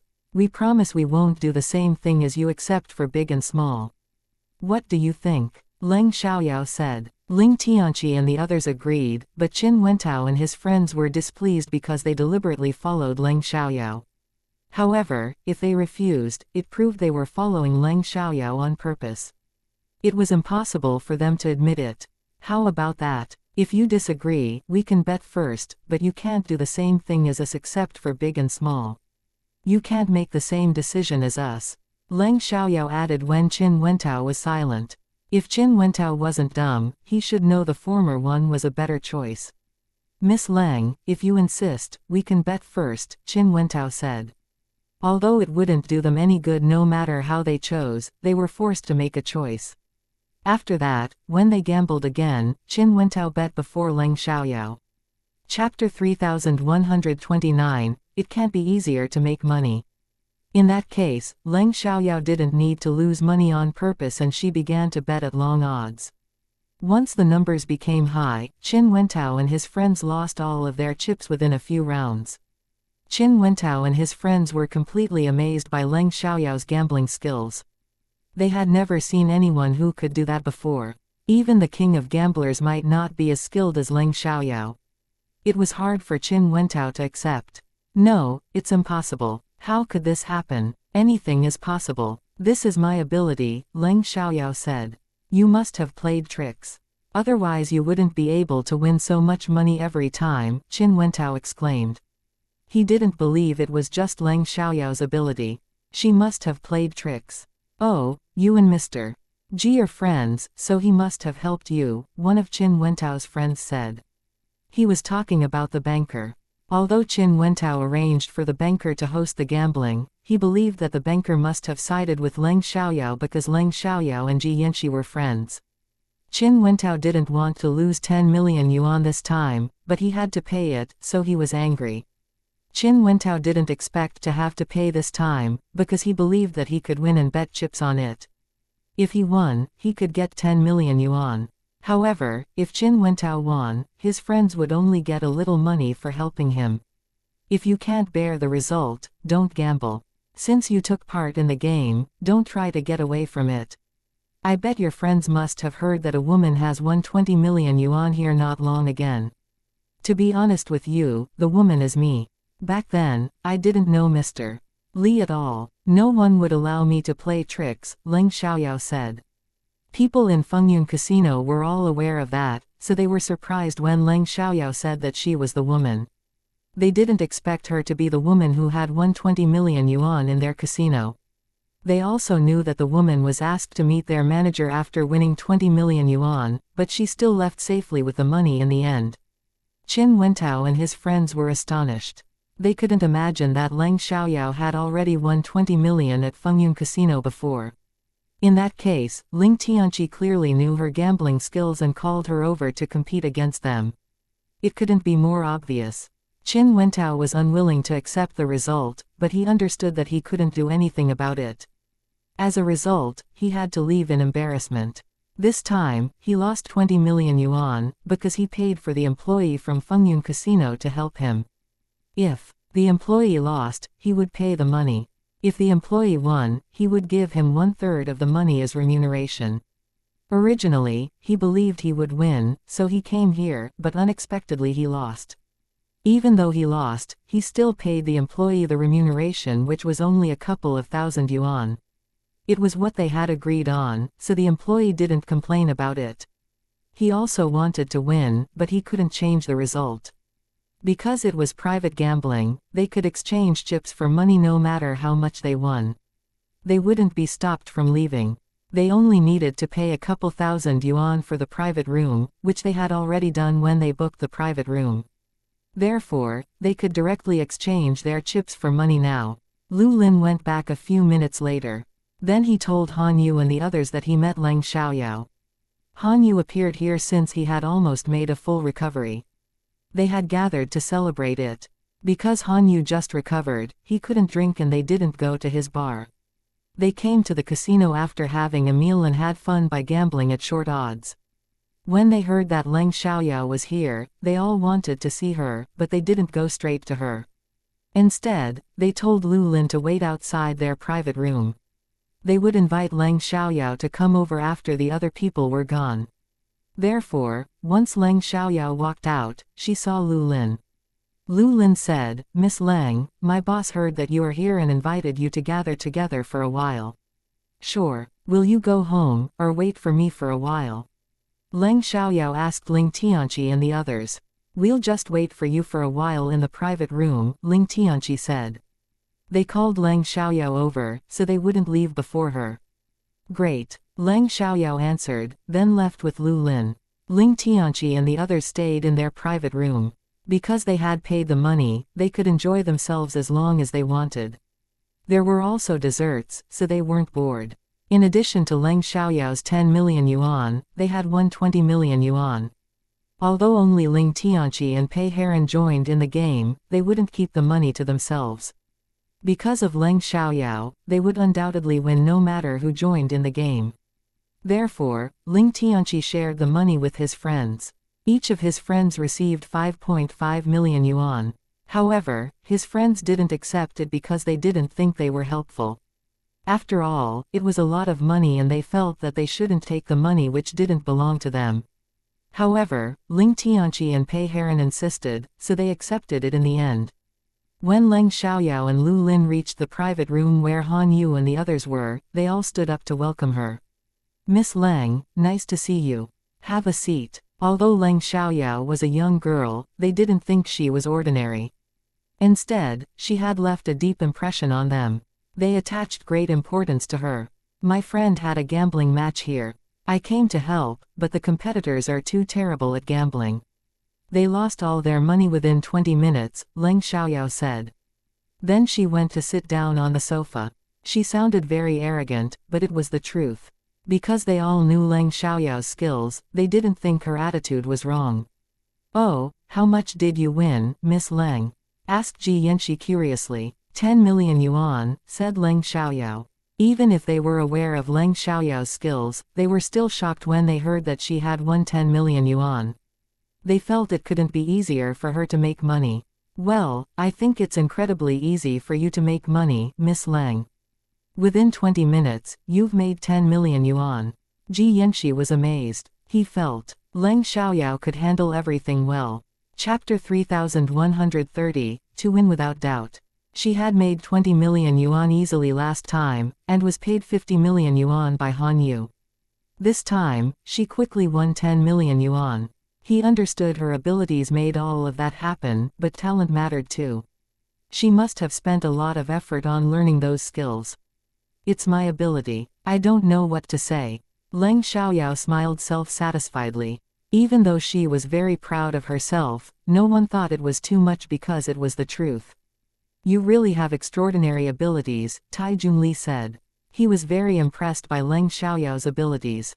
It's because I'm not an ordinary girl, Leng Xiaoyao replied. Ha ha, you're right. Miss Leng is too skilled to be ordinary, Xianxia agreed.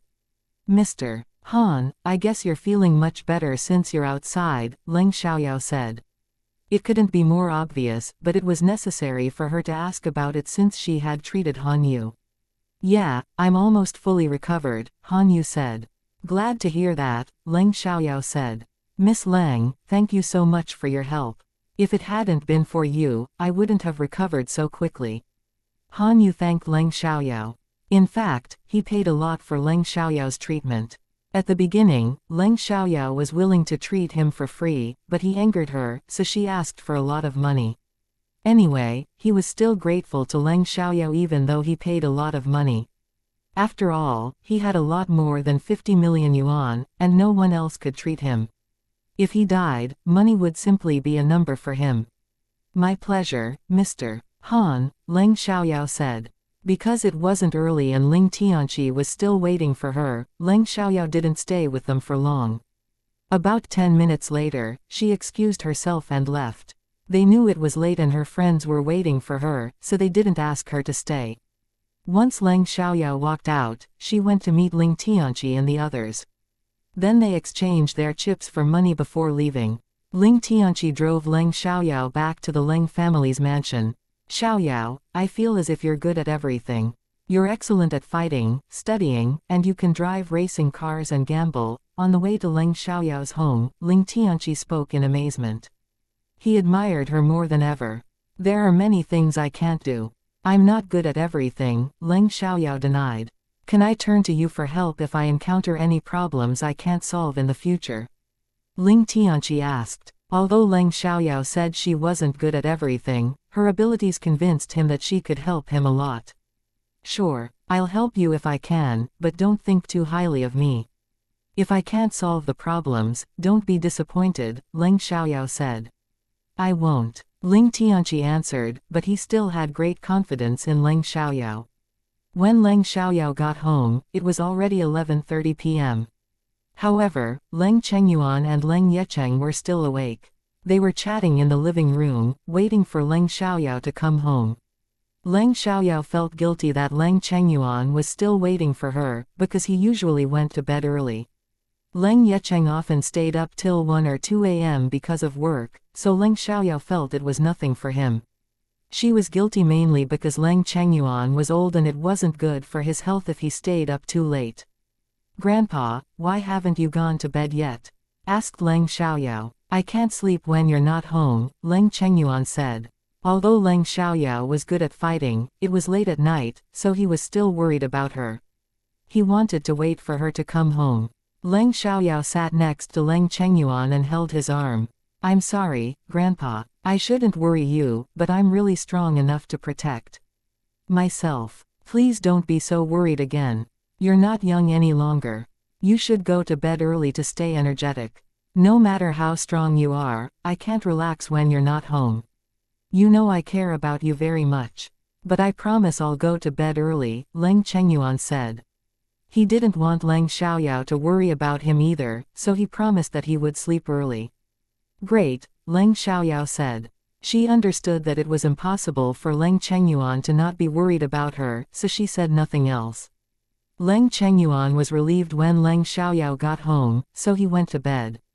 What did you do? Leng Yecheng asked when he was left alone with Leng Xiaoyao. Normally he wouldn't interfere in Leng Xiaoyao's behavior, but it was late at night. Out of concern, he still asked about what she had done, but if Leng Xiaoyao was unwilling to tell him, he wouldn't force her. I went to Fengyun Casino. Leng Xiaoyao didn't keep it a secret from Leng Yecheng. Because she had told him that she had gone to Fengyun Casino, it wasn't a big deal if he knew what she did tonight. Instead, he would be relieved if he knew where she went. Qin Wentao was going to gamble with Lin Tianqi tonight. Lin Tianqi called me for help, so I went there, Leng Xiaoyao explained. You have a relationship with Lin Tianqi. Leng Yecheng was surprised. Although the Leng family had a high status, there was a gap between them and the Ling family. So Leng Yecheng was surprised that Leng Xiaoyao had a relationship with Lin Tianqi. Yeah, Pei Heron and Feng Rui were also there. You should know my friends in school are heiresses of either rich or powerful families. Ling Tianqi is Shang Mengxin's younger uncle, Leng Xiaoyao said. Leng Yecheng had heard about that, but didn't know it clearly, so he was still surprised when he heard that now. Did you win? Leng Yecheng asked. Although he believed that they won, he still asked in order to make sure. Of course we won. Guess how much I won? Leng Xiaoyao smiled proudly. I think they must have bet at long odds. The bet might be over 1,000,000 yuan. I guess you've made 1 or 2 million, Leng Yecheng said. Normally, rich heirs would bet over 1,000,000 yuan in a game, but it wouldn't be more. However, Ling Tianqi's gambling game with Qin Wentao was different. No, 3 of us joined on each side. And each person had to prepare chips worth 10 million yuan. So, I won 10 million yuan, Leng Xiaoyao said. Chapter 3131, Li Mochen's background. 10 million yuan. Leng Yecheng was shocked. That's a lot. Leng Yecheng was surprised by the amount of money they bet instead of how much Leng Xiaoyao had won.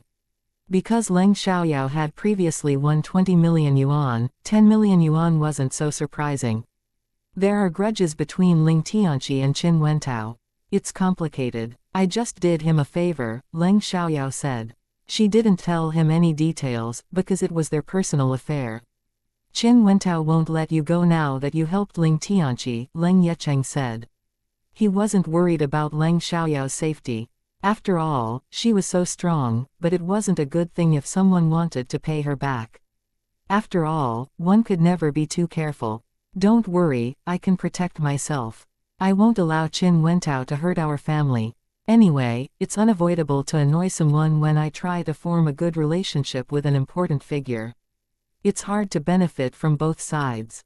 I want to build a good relationship with the Ling family, the Pei family, and the Feng family. In order to do that, I must help them when they need me. Anyway, it's not difficult. And you have enemies too, but we can't stop developing our businesses just because of that, Leng Xiaoyao said. You're right, but you should still be careful, Leng Yecheng said. He agreed with Leng Xiaoyao, so he said nothing else.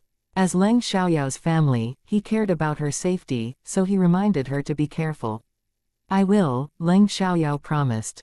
Oh, I've prepared your clothing for the Mo family's party tomorrow, but will you put on makeup? Leng Yecheng asked. I don't think I should show my freckles at such an important event. It'll be embarrassing, so I will definitely put on makeup. I don't want to embarrass the Leng family after all, Leng Xiaoyao said. She had no intention of hiding her beauty. After all, no girl would not want to be pretty. I thought so, Leng Yecheng said. He also hoped that his niece could be the focus of everyone's attention. He didn't want her to be a joke disdained by other people. He didn't care about that or the Leng family's reputation, he simply didn't want Leng Xiaoyao to be despised. All right, it's late now. You should go to sleep, Leng Xiaoyao suggested. After that, they went back to their rooms. Back in her room, Leng Xiaoyao didn't sleep right away, but continued to draw the characters in her game. Because she copied Kei's characters, she drew fast, but she left the jewelry design to Shen Ziyin. She could draw jewelry as well, but she decided to let Shen Ziyin do that since they were going to work together. That night wasn't peaceful for Li Mochen. He wasn't in City Chong right now, but in City High. City High was the second largest city after the capital city. Originally, Li Mochen went there to deal with another thing, but tonight he received news that the man who had betrayed him was also in City High. Therefore, Li Mochen decided to chase him. The man didn't come alone, but was with Li Mochen's enemies. They didn't come to City Chong for Li Mochen, they were there for another important figure. The important figure was also someone Li Mochen wanted to find, but even if the important figure wasn't there, Li Mochen would still go to see them once he heard that the man who had betrayed him was there. No matter who betrayed him, he would make him pay a high price. Besides, the man betrayed him for his enemy and leaked important information about his organization, so he would never allow the man to get away with it. The organization wasn't built by Li Mochen, because it had existed for over 10 years, but this organization was already as powerful as him. Even though he had worries, he didn't dare to scheme against the organization. After all, the organization had helped him a lot and had never challenged his authority. Although he was afraid that the organization might get rid of him one day, he couldn't do anything before they did anything to him. Li Mochen's enemy was a large killer organization. The man who had betrayed him was with the leader of its division now. This killer organization was an extremely evil force and had killed a lot of innocent people. Therefore, Li Mochen's organization was going to destroy them, but they were very powerful, so it wasn't easy to destroy them. During the past few years, Li Mochen had only gotten rid of some of its key members and divisions. He had only damaged 3/10 of it. Li Mochen didn't act alone, he went there with two of his close assistants, Zhang Han and Mu Fan. When they found their target, they had a battle. The man who had betrayed Li Mochen was crippled. His enemy was also seriously injured, but he eventually escaped. Because Li Mochen needed to rescue the important figure, he failed to catch his enemy and was hit with a bullet. Although the bullet didn't go into a fatal part of his body, it still greatly affected him. Luckily, Zhang Han and Mu Fan were only slightly injured. They could protect the important figure. The important figure was an undercover agent of their country. He carried confidential files, so he was always on the wanted list. The man didn't know Li Mochen, so he said nothing to him. Li Mochen understood that the man didn't trust him, so he didn't ask anything. He protected the man first, then sent him to the capital the next day to see who he wanted to meet. When the undercover agent saw the person called over by Li Mochen, he was relieved, because he knew the person was a senior officer in the military. However, he wouldn't tell anyone what he knew except for the leader, so he still said nothing. Chapter 3132, Get into the habit of being efficient. The next day, after Leng Xiaoyao arrived at school, and Chenmeng came to see her and gave the jade pendant to her. Leng Xiaoyao wanted to keep the jade pendant for a few days, so she said it was still covered with evil power and she must keep it for a while. And Chenmeng didn't doubt it at all and left the jade pendant with Leng Xiaoyao. In the afternoon, many students asked for leave because they needed to go home and prepare for Master Mo's birthday party. The National College entrance examination was around the corner, but they could still be absent for a night. After all, those students were all born in rich or powerful families. The school wouldn't behave against them just because they asked for leave for half a day. When Leng Xiaoyao went to school, she still had freckles on her face. She would put on makeup after going home. Although it wouldn't begin till 6 p.m., most guests would arrive right after 5 p.m. Because such an event was also a business party, which was a great chance for those distinguished guests to socialize with each other. Therefore, they would normally set off after 4 p.m. Therefore, Song Meiyu told Leng Yuki to go get dressed after having lunch. Leng Xiaoyao didn't rush to do that. She could change half an hour before they left. Song Meiyu couldn't wait any longer. Once they finished lunch, she asked Leng Yuki to try on clothes. In order to overshadow Leng Xiaoyao, Song Meiyu prepared 3 beautiful sets for Leng Yuki to choose the best one. Leng Yuki was very pretty, so she looked good in each set, but she still wasn't comparable to Leng Xiaoyao. Leng Yuki put on light makeup today. Even if she was young and her skin was in a good condition, she needed to put on makeup since they needed to dress up. Song Meiyu chose pink dresses which were ideal for young girls for Leng Yuki. They were in European court style and barely showed skin, but they were beautiful. After dressing up, Leng Yuki went downstairs. Leng Chengyuan was surprised by her beauty, but he still couldn't like her upon thinking what she had done. As a result, he didn't compliment Leng Yuki. No matter how beautiful Leng Yuki was, she was not comparable to Leng Xiaoyao in his eyes. After going downstairs, Leng Yuki felt a little sad when Leng Chengyuan didn't compliment her, but she understood that Leng Chengyuan was biased against her, so she didn't blame him. She only hoped that Chu Jianan would focus on her when he saw her later. However, thinking of Leng Xiaoyao, Leng Yuki suddenly lost confidence and looked unhappy. Although Chu Jianan hated Leng Xiaoyao, she was still afraid that he might be attracted to Leng Xiaoyao. After all, Leng Xiaoyao was so pretty, even if she refused to admit it. Oh, isn't Xiaoyao done yet? Isn't she spending too much time on it? Song Meiyu mocked before she saw Leng Xiaoyao. She implied that Leng Xiaoyao wasted a lot of time.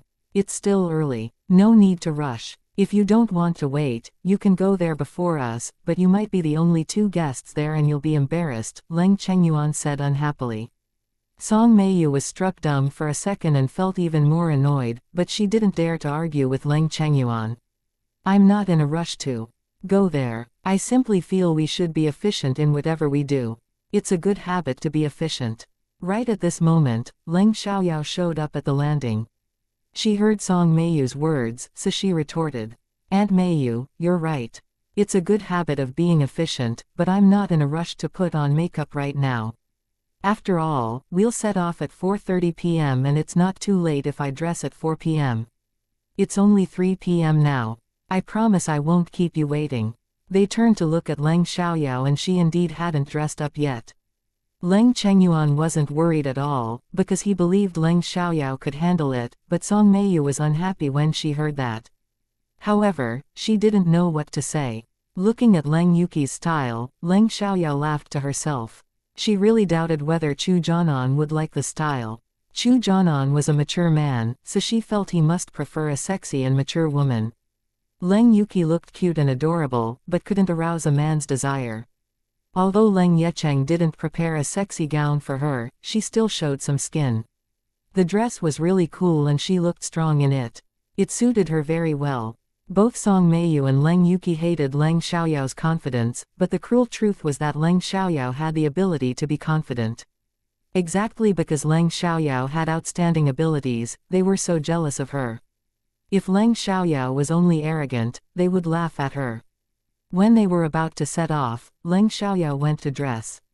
Within 10 minutes, she was done and she put on delicate makeup. After that, she put on the gown and tied her hair up high to a ponytail. With a pair of high heels, she went out of her room with a handbag. It was 5 minutes before 4 p.m., but everyone was waiting in the living room. When they saw Leng Xiaoyao at the landing, they were completely amazed. She was gorgeous. After coming back to their senses, Song Meiyu and Leng Yuki were almost crazy with jealousy.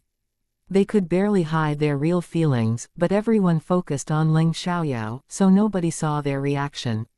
However, Leng Xiaoyao noticed their expression. She only grinned because it wasn't surprising. It was too funny. How is it? Am I pretty? Leng Xiaoyao asked Leng Chengyuan and Leng Yecheng, but her tone sounded very confident, which meant she understood that she looked pretty tonight. You're extremely beautiful. Yao Yao, you're going to be the party queen tonight.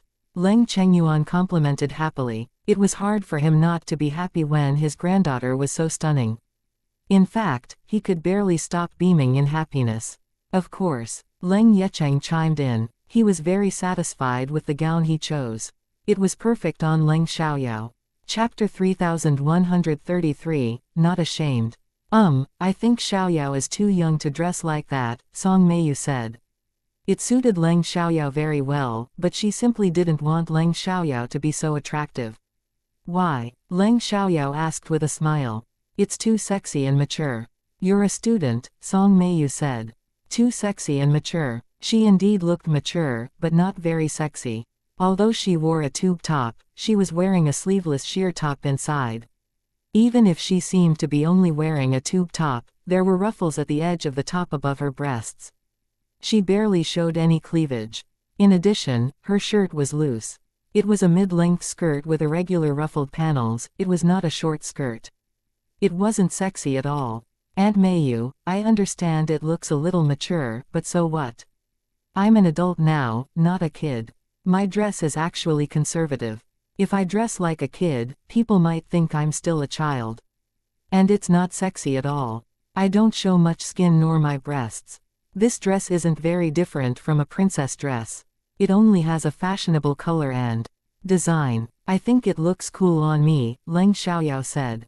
She was satisfied with herself. Song Meiyu was mad at Leng Xiaoyao, but Leng Xiaoyao was right, so she didn't know what to say.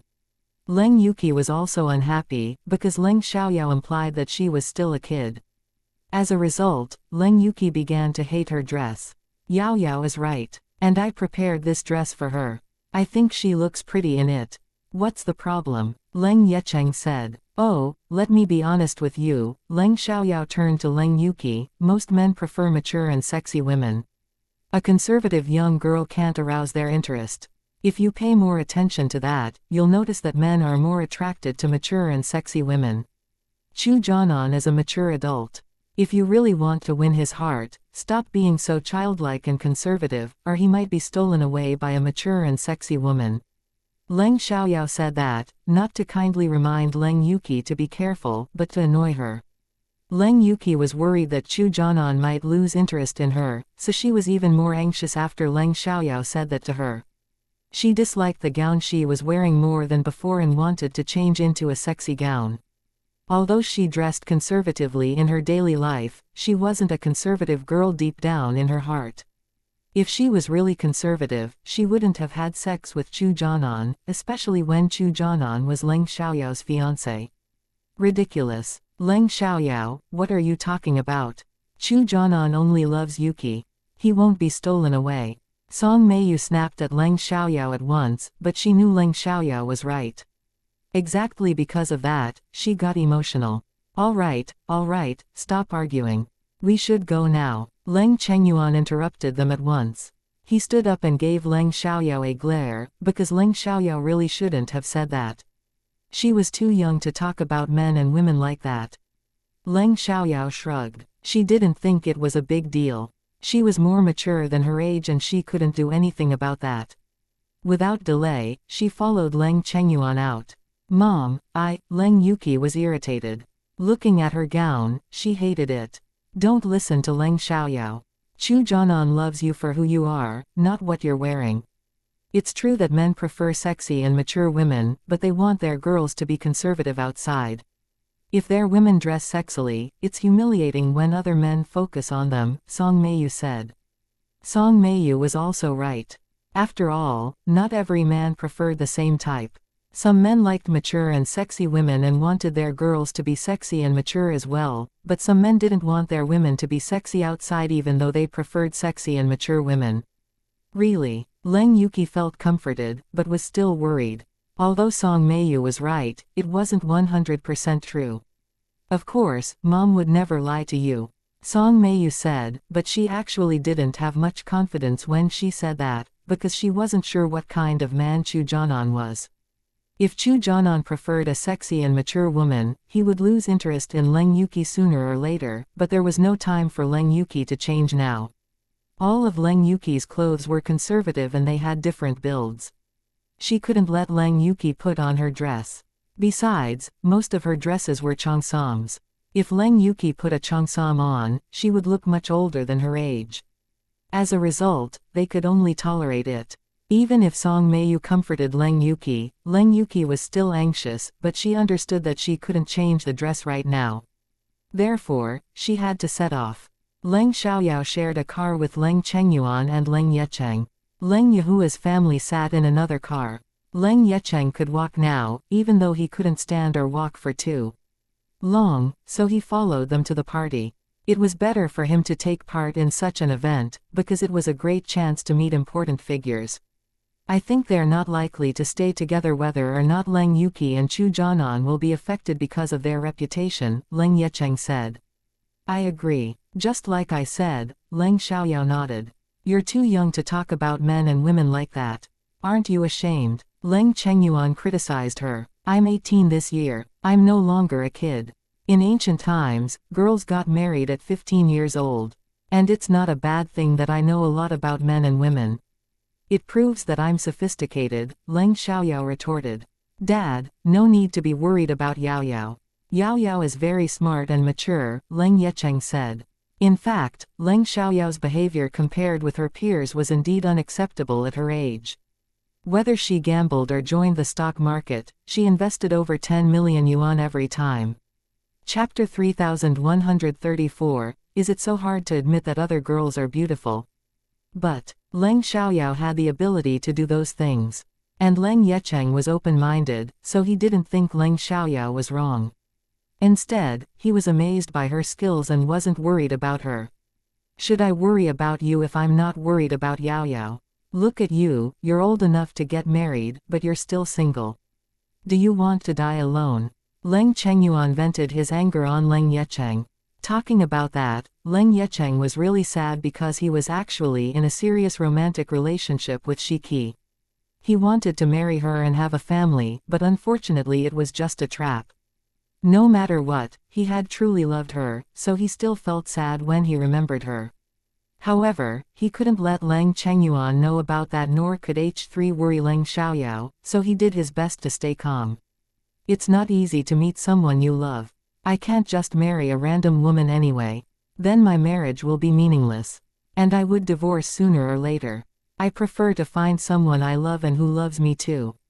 I hope to live a happy life, Leng Yecheng said. You have tons of excuses, Leng Chengyuan said in annoyance. He didn't want to talk to Leng Yecheng any longer. Leng Chengyuan didn't have conservative values. He wouldn't force Leng Yecheng to have the same type of marriage as their generation did. In their generation, they got married without love. Nowadays, people have the freedom to be in love and get married. If there wasn't love, it would end up nothing. However, at the same time, couples easily divorced too, because everyone had too many choices. No one could know what would happen in the future, so they should focus on the present. What you did today determined tomorrow. If you didn't live your life well today, you wouldn't have a good future. Although Leng Yecheng looked relaxed, Leng Xiaoyao understood that he was still sad to some extent. After all, it happened not long ago, and he needed more time to get over it, but it was his personal affair, so Leng Xiaoyao didn't say anything.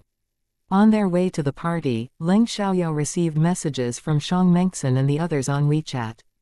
They asked whether she had set off. Leng Xiaoyao replied to all of them. When the Leng family arrived at the hotel, it was 5:20 p.m.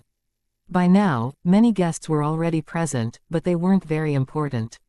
Normally, important figures came later. The Leng family was at the middle level among all the invited guests. Power was valued above money. Leng Chengyuan was a retired city mayor and Leng Yehua was a director. Both of them had a high status. Except for the second-class and first-class rich families, all the other ordinary rich families were inferior to them. When the Leng family arrived, many people came to greet them, but when they saw Leng Xiaoyao, they were all amazed.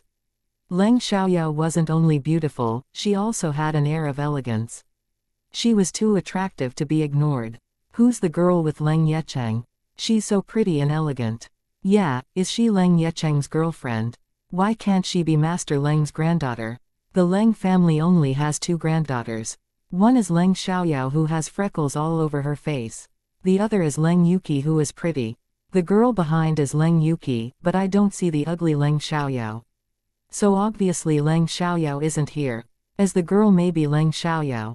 Freckles can be covered with makeup. Oh, right, that's possible. I don't think so. The girl can't be Leng Xiaoyao. She must be Leng Yecheng's girlfriend. No need to guess. This is my niece, Leng Xiaoyao, not my girlfriend. Leng Yecheng explained after hearing their discussion. He didn't want Leng Xiaoyao to be mistaken for his girlfriend. After all, they were uncle and niece. There shouldn't be such a misunderstanding. What? She's really Leng Xiaoyao. Everyone was surprised. They couldn't imagine that the ugly Leng Xiaoyao could become so beautiful. Leng Xiaoyao was active in the past and showed up at every party as long as the Leng family was invited, so many people were familiar with her, but she showed up with freckles every time, so no one could believe that she could be so pretty. When Leng Yuqi and Song Meiyu saw that Leng Xiaoyao was the focus of people's attention, they were full of jealousy. However, they had to act calm, or they could be easily caught being jealous of Leng Xiaoyao.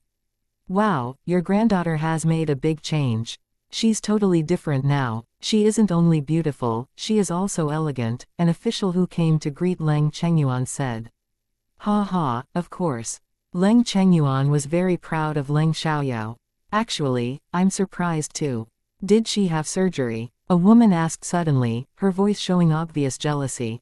Many people looked doubtful too. Miss Wu, is it so hard to admit that other girls are beautiful? Leng Xiaoyao wouldn't grin and bear it. She met the woman's eyes and asked her at once. She was very satisfied with herself. I have only put on light makeup and my face is completely untouched, but you, Miss Wu, your jaw and the corners of your eyes have changed. I can see you had facial surgery at a glance. All in all, a face with and without surgeries are different. I can rub my face as I want, but do you dare rub your nose and jaw? Miss Wu had successful surgeries, so normally people couldn't notice the differences, but Leng Xiaoyao saw them immediately.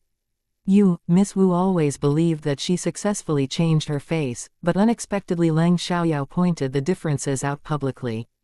It was so embarrassing. Everyone turned to look at Miss Wu, especially those who had a relationship with her. They couldn't help observing her face, because they all thought she was born with a beautiful face, but to their surprise, she had facial surgeries. In an instant, some of the men who had a good impression of Miss Wu felt disgusted. Chapter 3135, Likeable. When Miss Wu saw that her admirers changed their opinions about her, she was furious. Don't be ridiculous. She criticized Leng Xiaoyao. Even though Leng Xiaoyao pointed the differences of her face out, Ms. Wu refused to admit it. Instead, she criticized Leng Xiaoyao for getting her wrong. Then do you dare rub your nose and jaw like me? Leng Xiaoyao said and heavily rubbed her nose and jaw. Given the force she used, if her nose and jaw were fake, they would surely be broken. Even if not now, they would be broken later. Leng Xiaoyao continued. I know I have freckles all over my face, but it doesn't mean I'm ugly. After all, people rely on quality clothing to be beautiful. With makeup on, I don't think anyone can be ugly. When everyone saw that Leng Xiaoyao heavily rubbed her nose and jaw and nothing happened, they believed that she didn't have any surgery. In that case, Leng Xiaoyao was really born beautiful. She was right. Even if she had freckles all over her face, it didn't mean she was ugly. Nowadays women went out with makeup on all the time. No one could see their bare faces. There was no need to care about the shortcomings. As for the freckles, they weren't a serious problem and could be removed. There were medicines to remove freckles. Although they weren't effective for everyone, they might be effective for Leng Xiaoyao.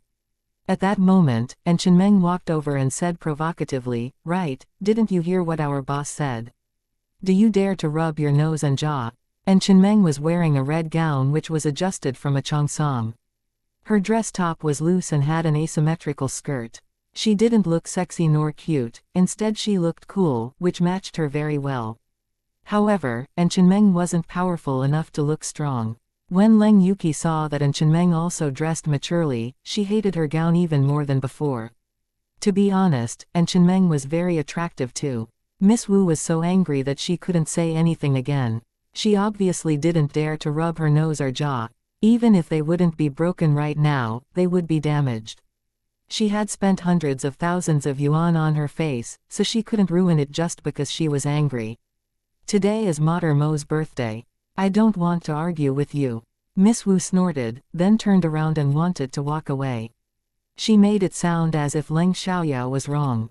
If Leng Xiaoyao was alone, she wouldn't care about that, but the Leng family was here today, so she had to take it seriously, otherwise the Leng family would be embarrassed. People might think the Leng family was as unreasonable as her and didn't stop her. Therefore, Leng Xiaoyao said, it's you who stirred things up. Now are you trying to blame me? Should I be silent when you said that I had facial reconstruction surgery? Why should I tolerate your meanness? Don't put the blame on me for your fault. If you want to get respect from other people, you should learn to respect others first. Don't try to defame other people when you're wrong. In fact, many guests indeed thought Lang Xiaoyao was unreasonable after hearing Miss Wu's words, but they began to support Lang Xiaoyao when she fought back. After all, it was Miss Wu who made things difficult for Lang Xiaoyao first. Therefore, Lang Xiaoyao did nothing wrong, so she shouldn't be silent when someone puts the blame on her. Otherwise people would think she really had facial reconstruction surgery. Miss Wu was mad when she had to bear the result of her mistake, but she didn't know what to say. "Grandpa, let's go inside. We can rest somewhere for a while." Lang Xiaoyao stopped since there was no need to continue to argue with Miss Wu. She held Lang Chengyuan, walking away. "Boss, don't forget me." And Chenmeng complained when Lang Xiaoyao ignored her. "Do you need me to call you?" "We're too close to do that," Lang Xiaoyao said, turning around to look at her. "Right, we're too close to be so polite." And Chenmeng caught up with Lang Xiaoyao at once. Then she greeted Lang Chengyuan. "Nice to see you, Grandpa Lang. I'm Xiaoyao's friend, and Chenmeng. I was born in the Yin family. Nice to meet you too." "What an adorable girl," Lang Chengyuan with a smile. He indeed felt and Chenmeng was likable, but the Yin family, he had to admit that his granddaughter was really charming. Even the Yin family's daughter was willing to call her boss. When Leng Yihua and Song Meiyu heard that Chenmeng was so close to Lang Xiaoyao, they lost their calm again. "Where are your parents?" asked Lang Xiaoyao. "They met people that they knew outside and they're chatting. I saw you just then, so I came over first. I don't want to stay together with them. It's so boring," and Chenmeng said. She didn't want to be with her parents. After all, she came because Lang Xiaoyao came. It was a banquet party and all the guests stood while they were socializing, but at the side of the hall, there was a lounge, so Lang Xiaoyao supported Lang Chengyuan in the lounge. Lang Chengyuan was too old to stand for a long time, and Lang Yecheng also needed a rest. At the lounge, Lang Chengyuan saw familiar faces, so they chatted. When the other people saw Lang Xiaoyao, they also complimented her. They didn't forget Chenmeng, because Chenmeng was attractive too. On the other hand, Leng Yuki was mostly ignored. She lost her calm because of that, but there was nothing she could do. After greeting the elders, Leng Yihua also went to chat with people he was familiar with, while Song Meiyu went to chat with noble ladies she had a relationship with. Because Leng Yuki's friends weren't here yet, she stayed with Lang Chengyuan for the time being. And Chenmeng's friends saw her sitting with Lang Xiaoyao after walking inside, so they walked towards them afterwards. Lang Xiaoyao had saved Chenmeng's life, so Chenmeng's parents were grateful to her. In addition, they had a very good impression of Lang Xiaoyao. Therefore, they felt it was necessary for them to exchange greetings with the Leng family. When other guests saw Mr. and Mrs. and exchanging greetings with Lang Chengyuan, they were slightly surprised mainly because Mr.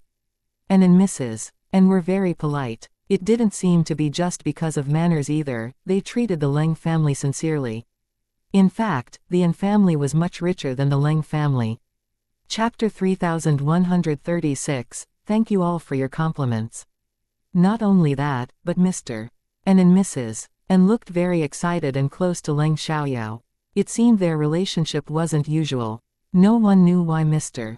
and Mrs. and looked so close to Lang Xiaoyao. Even Lang Chengyuan had no idea about that. Only the Yin family and Lang Xiaoyao knew the reason. Anyway, this time, other people realized the Leng family had a good relationship with the Yin family. A few minutes later, Zhang Yian came. Zhang Yian also wore mature clothes today and looked a little sexy. The moment she showed up, she attracted a lot of attention from rich heirs. Therefore, Leng Yuki became unhappy again when she saw Zhang Yian. Normally, Zhang Yian was the least noticeable among them, but today even Leng Yuki was impressed by her. Why did they all dress stunningly, but she, Leng Yuki hated her gown more and more. When Zhang Yian saw Leng Yuki, a touch of disdain flashed in her eyes. She honestly disliked childish dresses. Was Leng Yuki still a kid? However, even if she disdained it, she didn't show it on her face. She exchanged greetings with Leng Yuki enthusiastically as usual. Zhang Yian wondered which one of them could attract Chu Jianan more after he came. Yuki, what happened? You don't look happy, Zhang Yian asked on purpose. Nothing, Leng Yuki said. She was unwilling to talk to Zhang Yian about it. Fine. Since Leng Yuki said that, Zhang Yian didn't continue, but a while of silence later, Leng Yuki couldn't help talking with Zhang Yian. Yian, why did you dress maturely today? You didn't look like that before, Leng Yuki asked. My mom told me to dress like this. She said that I'm no longer a kid, so it's better to look mature at such an event. See, most of the girls dress maturely, though some still prefer adorable looks. I think it's mainly up to one's preference. You look adorable tonight, Zhang Yian complimented, but Leng Yuki disliked it. She hated words like adorable and cute right now. However, it was her decision to dress like that, so she couldn't blame Zhang Yian for not telling her beforehand. She didn't want to share her dress with Zhang Yian and even planned to amaze her. After that, Shang Mengxin and the others came. None of them dressed as cutely as Leng Yuki nor as coolly as Leng Xiaoyao or An Chenmeng. They preferred to be elegant, but it had nothing to do with childishness. After a glance, Leng Yuki became even more upset. She felt there was a big difference between her and the other girls. They seemed to be in different age groups. The Shang family and the Ling family arrived together, so Shang Mengxin and Ling Tianqi came to greet Leng Xiaoyao once they were in the hall. Both the Shang family and the Ling family were curious about Leng Xiaoyao, so they followed Shang Mengxin and Ling Tianqi to meet Leng Xiaoyao. When they saw Leng Xiaoyao, they were amazed. To their surprise, Leng Xiaoyao was so beautiful. Even though they had heard about that from Shang Mengxin and Ling Tianqi before, they still had a different feeling when they saw Leng Xiaoyao with their own eyes. Once they saw the Leng family, they greeted Leng Chengyuan first, then complimented Leng Xiaoyao. Everyone was extremely surprised. Even the Shang family and the Ling family were so close to the Leng family. Leng Chengyuan was also astonished. It seemed his granddaughter was more welcome than he had thought. It turned out that Leng Xiaoyao had a good relationship with the Shang family and the Ling family too. Leng Yecheng was aware of that already, so he wasn't too surprised. They were so happy to see Leng Xiaoyao because of her great achievements and her friendship with Shang Mengxin and Ling Tianqi. Otherwise, they wouldn't pay much attention to her. Xiaoyao, Mengxin is getting better at studying recently. I heard you're helping your classmates with reviews every day. It's very nice of you to do that. I've never seen any students who could do that before. Can you bear the work? If not, you can do less. After all, the National College entrance examination is around the corner.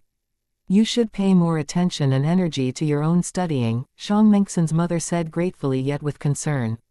With Leng Xiaoyao's help, Shang Mengxin was getting better at studying right now. They were very happy about that and hoped Shang Mengxin could get better and better, but they felt a young girl like Leng Xiaoyao shouldn't do so much work. What? Xiaoyao is helping her classmates with reviews. Many people who didn't know that were surprised. She must be a master to be able to teach her classmates. Yes, our boss is impressive. She had a total score of 747 points in the last monthly test.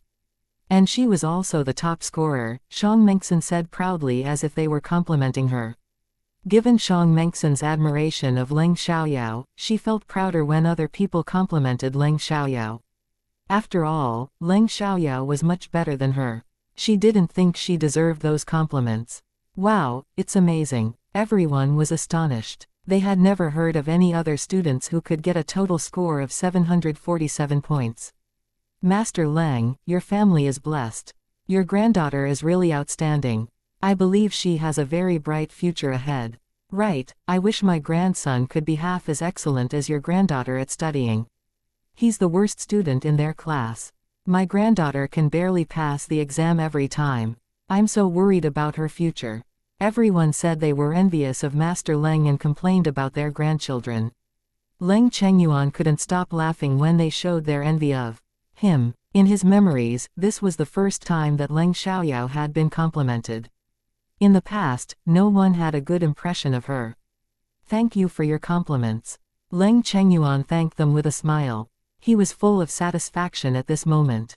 An old man said, but I heard from my grandson that Miss Leng used to be terrible at studying. She was the worst student in her class. How did she suddenly become so excellent? He doubted whether it was true. It wasn't a secret that Leng Xiaoyao used to be a terrible student. People who were familiar with her all knew that.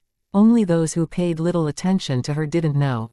Chapter 3137, You'll Know. The old man's grandson was also studying in No. 1 high school and in class 1. His grandson was an excellent student, so he believed his son's words. Upon hearing that, everyone was curious about it. Is that true? Someone asked. Leng Xiaoyao stopped being silent and opened her mouth. It's true that I was terrible at studying and I was the worst student in our class. But that doesn't mean I have to be bad forever. People change, right? As long as I study hard and am willing to learn, I can become different. I have thought about my future if I fail to get into a university. Although a diploma can't do everything, it's very important. So, I've made up my mind to study as hard as I can. Everyone agreed on that. Although they still felt it was unbelievable, Leng Xiaoyao did it. Right, as long as you're willing to learn and study hard, you can become an excellent student. In today's society, a diploma matters the most. Without a diploma, you might not even get a chance for an interview. I agree. One of my relatives is an example. He has skills, but doesn't have a diploma. It's a big disadvantage. After the Chu family came, the elders went to chat with their friends, while Chu Jianan and Chu Jiayu walked to Leng Yuqi and Zhang Yian. The moment Chu Jianan saw Zhang Yian, he felt aroused, whereas a touch of disdain flashed in his eyes when his gaze fell on Leng Yuqi. Leng Yuqi stood with Zhang Yian, but she looked like a kid in that childish dress. She was hardly comparable to Zhang Yian. Hi, Jianan. Leng Yuqi was extremely nervous when she saw Chu Jianan. She remembered what Leng Xiaoyao said and was worried that Chu Jianan might prefer a mature woman to her in this style. Hi, Jianan, Jiayu. Zhang Yian greeted them two with a casual attitude. There was nothing wrong with how she looked at Chu Jianan, but deep down in her eyes, there was affection for Chu Jianan. Only Chu Jianan could understand it. Nice to see you all. Chu Jianan answered in a flat tone. He glanced at Zhang Yian once in a while, but Leng Yuqi didn't notice. Since Chu Jiayu was also dressed like an elegant lady, Leng Yuqi became more nervous. Why did all the girls dress maturely while she looked like a kid? Enjoy yourselves. I need to see my friends, Chu Jianan said, then walked away.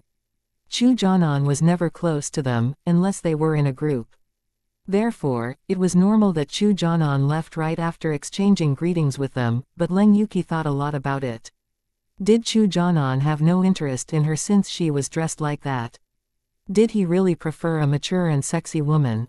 Chu Jiayu didn't think Leng Yuqi's dress was inappropriate, so she said nothing, but she was impressed by Zhang Yian's style tonight. Yian, I can't believe you're so sexy. You don't usually wear this style. Once you dress up, you're really sexy. I've noticed several heirs glancing at you all the time. Leng Yuqi was unhappy right now and felt even more upset when Chu Jiayu complimented Zhang Yian. In the past, Chu Jiayu only complimented her, but now she was ignored and Zhang Yian became the focus. Fine. Clothes make the man. After all, there aren't ugly women, only lazy women. As long as you dress up, you can be pretty. Zhang Yian said with a smile. She was very proud of herself because Chu Jiayu complimented her. You're right. I can't wait to see what Leng Xiaoyao is like tonight. Did she dress up or is she still ugly? Chu Jiayu was curious and asked Leng Yuqi. Yuqi, did you see Leng Xiaoyao? Did she stay the same or dress up? Leng Yuqi was reluctant to talk about Leng Xiaoyao, but it would be embarrassing if she said nothing, so she answered. She dressed up. What does she look like? Is she beautiful? Chu Jiayu asked excitedly. She really wanted to know what Leng Xiaoyao looked like now. You'll know when you see her later, Leng Yuqi said. Fine. Chu Jiayu didn't continue, because she agreed it was better to see Leng Xiaoyao with her own eyes. Chu Jiayu didn't notice Leng Yuqi's emotional change, but she felt Leng Yuqi was jealous of Leng Xiaoyao. In that case, Leng Xiaoyao should be very pretty after dressing up. If so, she would be in a crisis too. What if Chu Jianan was attracted to Leng Xiaoyao? At that moment, Leng Xiaoyao's friends were all present, so they chatted at the side. Because Leng Xiaoyao was here, Ling Tianqi, Pei Heron, and Feng Rui didn't leave, but stayed with them. The party was about to start 20 minutes later, and most guests had arrived. Only very important figures were still absent. Though Leng Xiaoyao was chatting with her friends, she paid attention to other people once in a while. She wanted to see whether Li Mochen was here even if he was one of the very important guests and wouldn't show up till the last minute. Chu Jianan wandered around in the hall for a while, then saw Leng Xiaoyao and looked unhappy. Leng Xiaoyao had become outstanding, so he lost his calm. Because Leng Yuqi and Zhang Yian focused on Chu Jianan, they saw his change when he looked in the direction of Leng Xiaoyao. The next moment, they turned to see Leng Xiaoyao. Leng Xiaoyao was extremely irritated once she made sure that Chu Jianan was looking at Leng Xiaoyao. Zhang Yian didn't recognize Leng Xiaoyao right away, but guessed who she was from and Chenmeng and Shang Mengxin around her. Because Leng Yuqi told her that Leng Xiaoyao had dressed up, she couldn't look ugly. Chapter 3138, She's Leng Xiaoyao. Besides, Zhang Yian understood that Leng Xiaoyao must be beautiful after dressing up. And there was only one girl that she didn't know who was wearing a black gown. After observing for a while, she saw Leng Xiaoyao's features in the girl, so she believed the girl was highly likely to be Leng Xiaoyao. However, she wasn't sure, so she asked Leng Yuqi, "Yuqi, is the girl in a black gown who is standing with An Chenmeng and Shang Mengxin Leng Xiaoyao?" Although Zhang Yian wasn't very sure, she believed she was right. As a result, she was unhappy. If she were Leng Xiaoyao, would Chu Jianan be attracted to her? She understood that Leng Xiaoyao had to be beautiful after dressing up, but she was still surprised by Leng Xiaoyao's beauty. Where is Leng Xiaoyao? Chu Jiayu turned to look for Leng Xiaoyao as well. Before long, she saw An Chenmeng, Shang Mengxin and the others, then her sight fell on the girl in a black gown which Zhang Yian talked about. There was only 5 meters between them, so they could see the girl clearly. The next moment, they were amazed. The girl was Leng Xiaoyao. Chu Jiayu couldn't believe that the elegant and stunning girl could be Leng Xiaoyao. Yes, Leng Yuqi admitted. After making sure it was Leng Xiaoyao, Zhang Yian felt a serious sense of crisis. She acted calm and turned to look at Chu Jianan, but Chu Jianan wasn't staring at Leng Xiaoyao at the moment, so she didn't know how he felt. Chu Jiayu was shocked. To her astonishment, the girl was Leng Xiaoyao. She was gorgeous. At that moment, Chu Jiayu was also curious about her older brother's thoughts after seeing such a beautiful Leng Xiaoyao. Would he regret ending their engagement? If he did, would he chase Leng Xiaoyao again? If he did, then Leng Yuqi. Chu Jiayu turned to look at Leng Yuqi worriedly. She saw that Leng Yuqi was displeased, so she knew Leng Yuqi was thinking about the same thing. Therefore, she comforted Leng Yuqi. It's true that Leng Xiaoyao is pretty after dressing up, but she's still not comparable to Yuqi. She was obviously lying, because Leng Xiaoyao looked much prettier than Leng Yuqi today, but she deliberately said that to comfort Leng Yuqi. Leng Yuqi didn't feel better at all. Instead, she was even sadder. Because she knew that Leng Xiaoyao was more attractive than her, she felt Chu Jiayu was mocking her by saying that. Zhang Yian understood that Chu Jiayu simply wanted Leng Yuqi to feel better, but it wasn't true, so it sounded sarcastic. Even she felt it wasn't comforting, because Leng Yuqi could barely compare to Leng Xiaoyao. Otherwise, she wouldn't feel more threatened by Leng Xiaoyao instead of Leng Yuqi. After all, she had already stolen Chu Jianan away from Leng Yuqi, but she didn't know whether Chu Jianan would be attracted to Leng Xiaoyao. Yuqi, did Jianan already know that Leng Xiaoyao is so pretty after dressing up early on? Zhang Yian asked Leng Yuqi. She pretended to care about Leng Yuqi, but she was actually trying to find out more. In the past, she wanted Leng Xiaoyao to be better than Leng Yuqi, so that Leng Yuqi would be hurt, but after sleeping with Chu Jianan, she was afraid that Leng Xiaoyao would really be better than Leng Yuqi and would attract Chu Jianan's attention. If so, she would be in danger. It was hard for her to get in a relationship with Chu Jianan, so she wouldn't allow anyone to ruin it. He knew early on, Leng Yuqi said. Because it was the truth, she didn't bother to keep it a secret. What? My brother knew already. What was his reaction? Chu Jiayu asked curiously. He told me he was only surprised, but because Leng Xiaoyao humiliates him every time they meet, he hates her, Leng Yuqi said. Although she was also worried that Chu Jianan might regret breaking up with Leng Xiaoyao, she cared a lot about her face, so she told her friends that Chu Jianan hated Leng Xiaoyao. Zhang Yian and Chu Jiayu didn't doubt Leng Xiaoyao's words. They were both aware that Chu Jianan had a high self-esteem. He would obviously hate Leng Xiaoyao after being humiliated by her. If that happened to them, they would have the same feelings. Therefore, Zhang Yian was slightly relieved. Leng Xiaoyao is a bitch.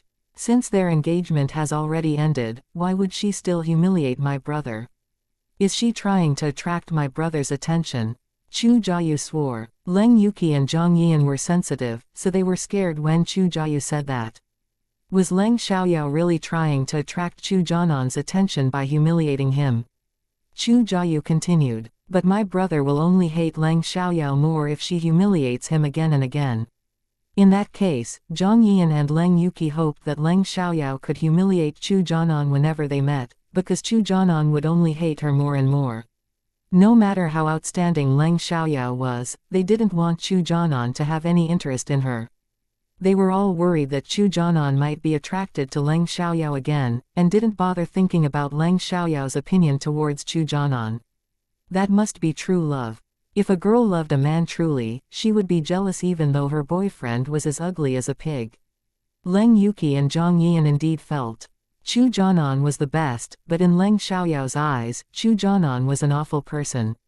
Right, the more Leng Xiaoyao humiliates Jianan, the more Jianan will hate her, Zhang Yian said to comfort Leng Yuqi and herself. Leng Yuqi finally felt better. Leng Xiaoyao sensed that Chu Jianan, Leng Yuqi, and the others were watching her, but she didn't pay attention to them. She only gave them a glance when they looked at her maliciously. She felt nothing when Chu Jianan showed up. As long as he stayed away from her, she wouldn't cause him trouble publicly, but if he made things difficult for her, she wouldn't hesitate to teach him a lesson. Chapter 3139, Nonsense. In the previous incarnation, Chu Jianan and Leng Yuqi schemed against her. In this incarnation, she had ended her engagement with Chu Jianan long ago, so the tragedy shouldn't happen again. Even if it happened again, as a cultivator, she could easily get rid of the effect of the drug, but her abilities as a cultivator weren't fully back to normal and she couldn't do anything about it. In fact, she didn't cultivate diligently. She was too busy dealing with other things and could only cultivate in the morning, so she barely got her abilities as a cultivator back. She merely made a little progress. Not only Chu Jianan and the others were attracted by Leng Xiaoyao, many other guests at the party were too. There were men and women. Some complimented her, while some were jealous. Someone wanted to strike up a conversation with Leng Xiaoyao, but Ling Tianqi and the other young men were with her, so he didn't come. However, he couldn't stop glancing at her and even tried attracting their attention. I guess they are mainly staring at Xiaoyao, Ling Tianqi said. He said that, not only because he thought Leng Xiaoyao was more beautiful, but because those men were indeed glancing at Leng Xiaoyao. Of course, our boss is too attractive to be ignored.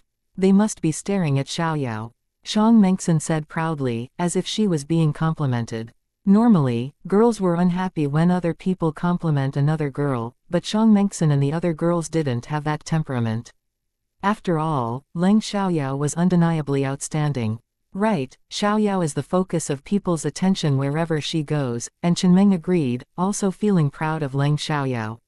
If you weren't here, I bet those rich boys would have come over to strike up a conversation with Xiaoyao, Wu Minmin said.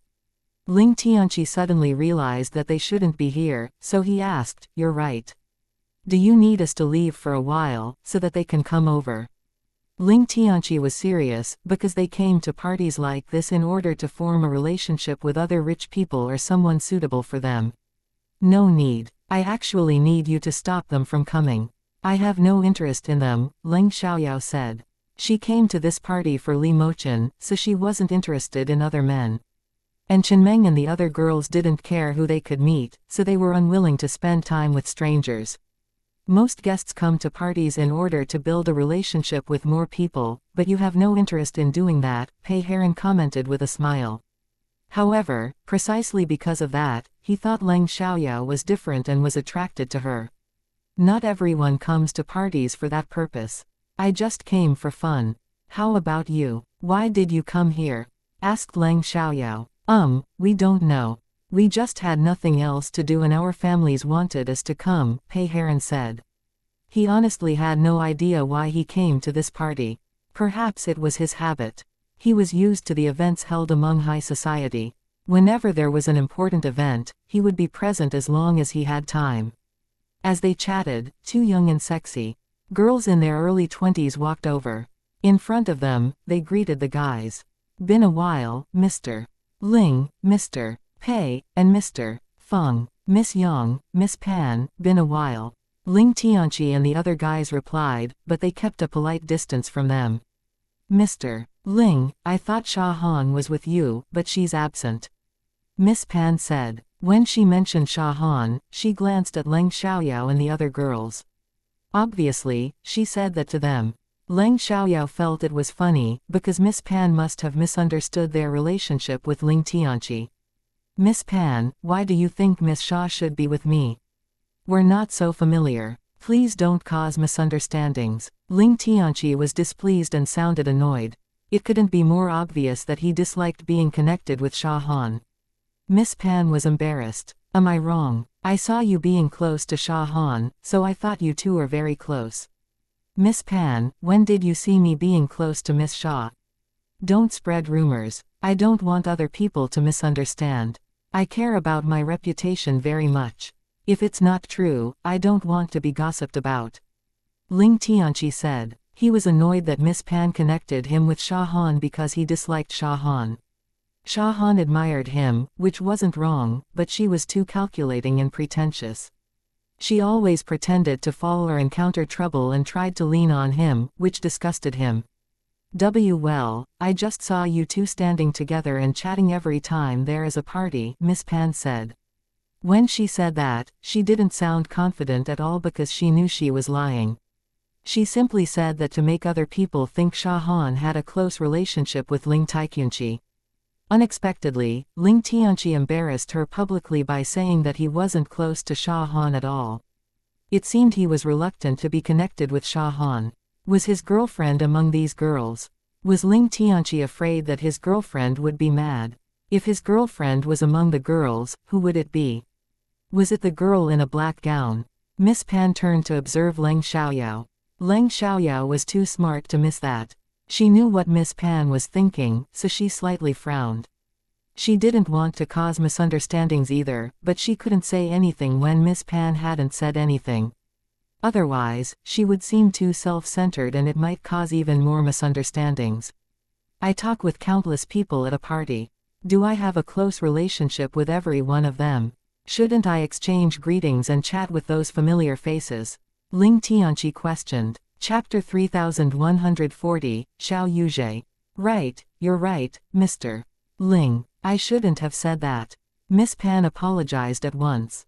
Because her status was lower than Ling Tianqi's, she didn't want to annoy him. I shouldn't bother you any longer. See you later, Mr. Ling. As Miss Pan said that, she pulled Miss Yang and walked away. That's funny. What did the two women want to say? There is nothing between you and Sha Han.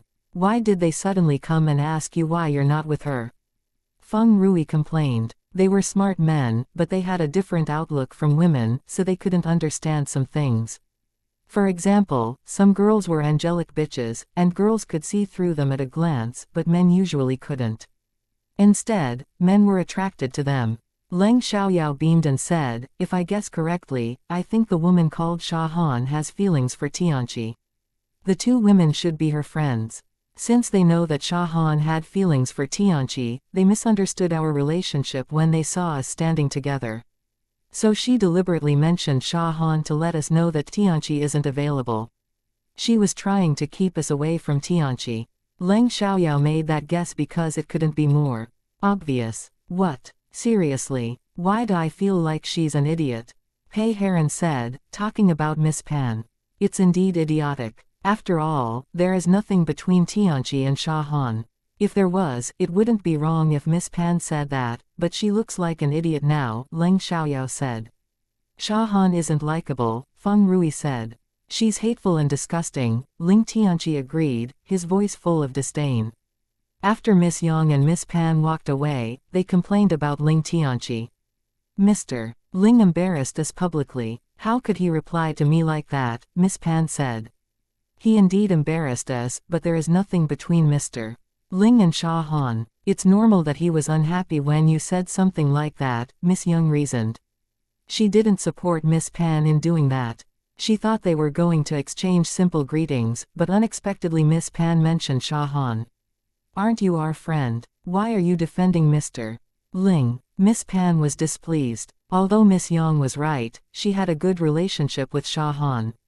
If Sha Han had feelings for Ling Tianqi, she hoped that they could get together and just wanted to help Sha Han. After being criticized by Miss Pan, Miss Yang was unhappy and retorted. Of course I'm your friend, but I can't ignore reality just because of that. Miss Pan was mad, but she knew Miss Yang wasn't wrong, so she couldn't say anything. After all, there was no need for her to damage their friendship over this. They were the closest friends. Before the birthday party began, Master Mo was absent, but his son and daughter-in-law were busy welcoming guests. His grandchildren were chatting with familiar faces in the banquet hall. Because there were too many people and they didn't know everyone, they didn't exchange greetings with every guest. The Mo family had 3 grandsons and 2 granddaughters. The eldest grandson, Mo Jingxuan, and the youngest grandson, Mo Jinfeng, were kids of Master Mo's first son. The second grandson, Mo Jinlin, and the eldest granddaughter, Mo Jinbei, were kids of Master Mo's second son. The youngest granddaughter, Mo Jinli, was the kid of Master Mo's third son. Master Mo's first son had a good relationship with the third son, but the second son didn't get along well with them. Mo Jinfeng was comparatively stable, while Mo Jingxuan was a playboy. Mo Jingxuan was 27 years old, but still fooled around every day. He was often absent for a while, and no one knew where he went. Therefore, the Mo family gave up on Mo Jingxuan, the eldest grandson, and didn't make him the heir. Mo Jinfeng and Mo Jinlin were competing for the position right now, but they couldn't take over their family in this generation, because one of their fathers would. However, if they wanted to be the heir of the next generation, they had to prepare for it from now on. Even if Mo Jingxuan was given up on, the elders in the Mo family still attached great importance to him because Mo Jingxuan had a good relationship with many important figures. At that time, Mo Jingxuan brought 2 friends out of the lounge. These 2 friends were born in major families in the capital. Accordingly, many guests recognized them and politely greeted them when they showed up. They replied to them politely as well, but that was all. Leng Xiaoyao noticed Mo Jingxuan by accident. Because Mo Jingxuan didn't show up publicly very often, she didn't know him, but she recognized the man next to him. She recognized the man, not because she knew he was the heir of a major family in the capital, but because the man had a relationship with Li Mochen. In the previous incarnation, she had met him twice. And she still remembered his name, which was Xiao Yuzhe. At that time Xiao Yuzhe had even mocked her, but Leng Xiaoyao didn't harbor grudges against him. After all, she was indeed hateful in the previous incarnation. Because Leng Xiaoyao's gaze fell on them for a while, they noticed her, but there were many people watching them, so they didn't think Leng Xiaoyao recognized one of them. Anyway, they were amazed by Leng Xiaoyao's appearance. "Hey, that girl in a black gown is so beautiful," exclaimed Xiao Yuzhe. "She is elegant and pretty. But I don't think she's accessible." Mo Jingxuan and the other man talked about Leng Xiaoyao. "I don't think so. She's looked at us for a while. Why don't we go and strike up a conversation with her?" Xiao Yuzhe accepted the challenge. Mo Jingxuan and the other man were interested. They wanted to see whether Xiao Yuzhe could succeed. Although Xiao Yuzhe had never failed to strike up a conversation with a woman, they somehow felt he would fail this time. Thank you for listening and supporting the Cultivation audiobook channel. If you'd like to support us, 1 cup of coffee can make a big difference. Please check the PayPal link in the YouTube description.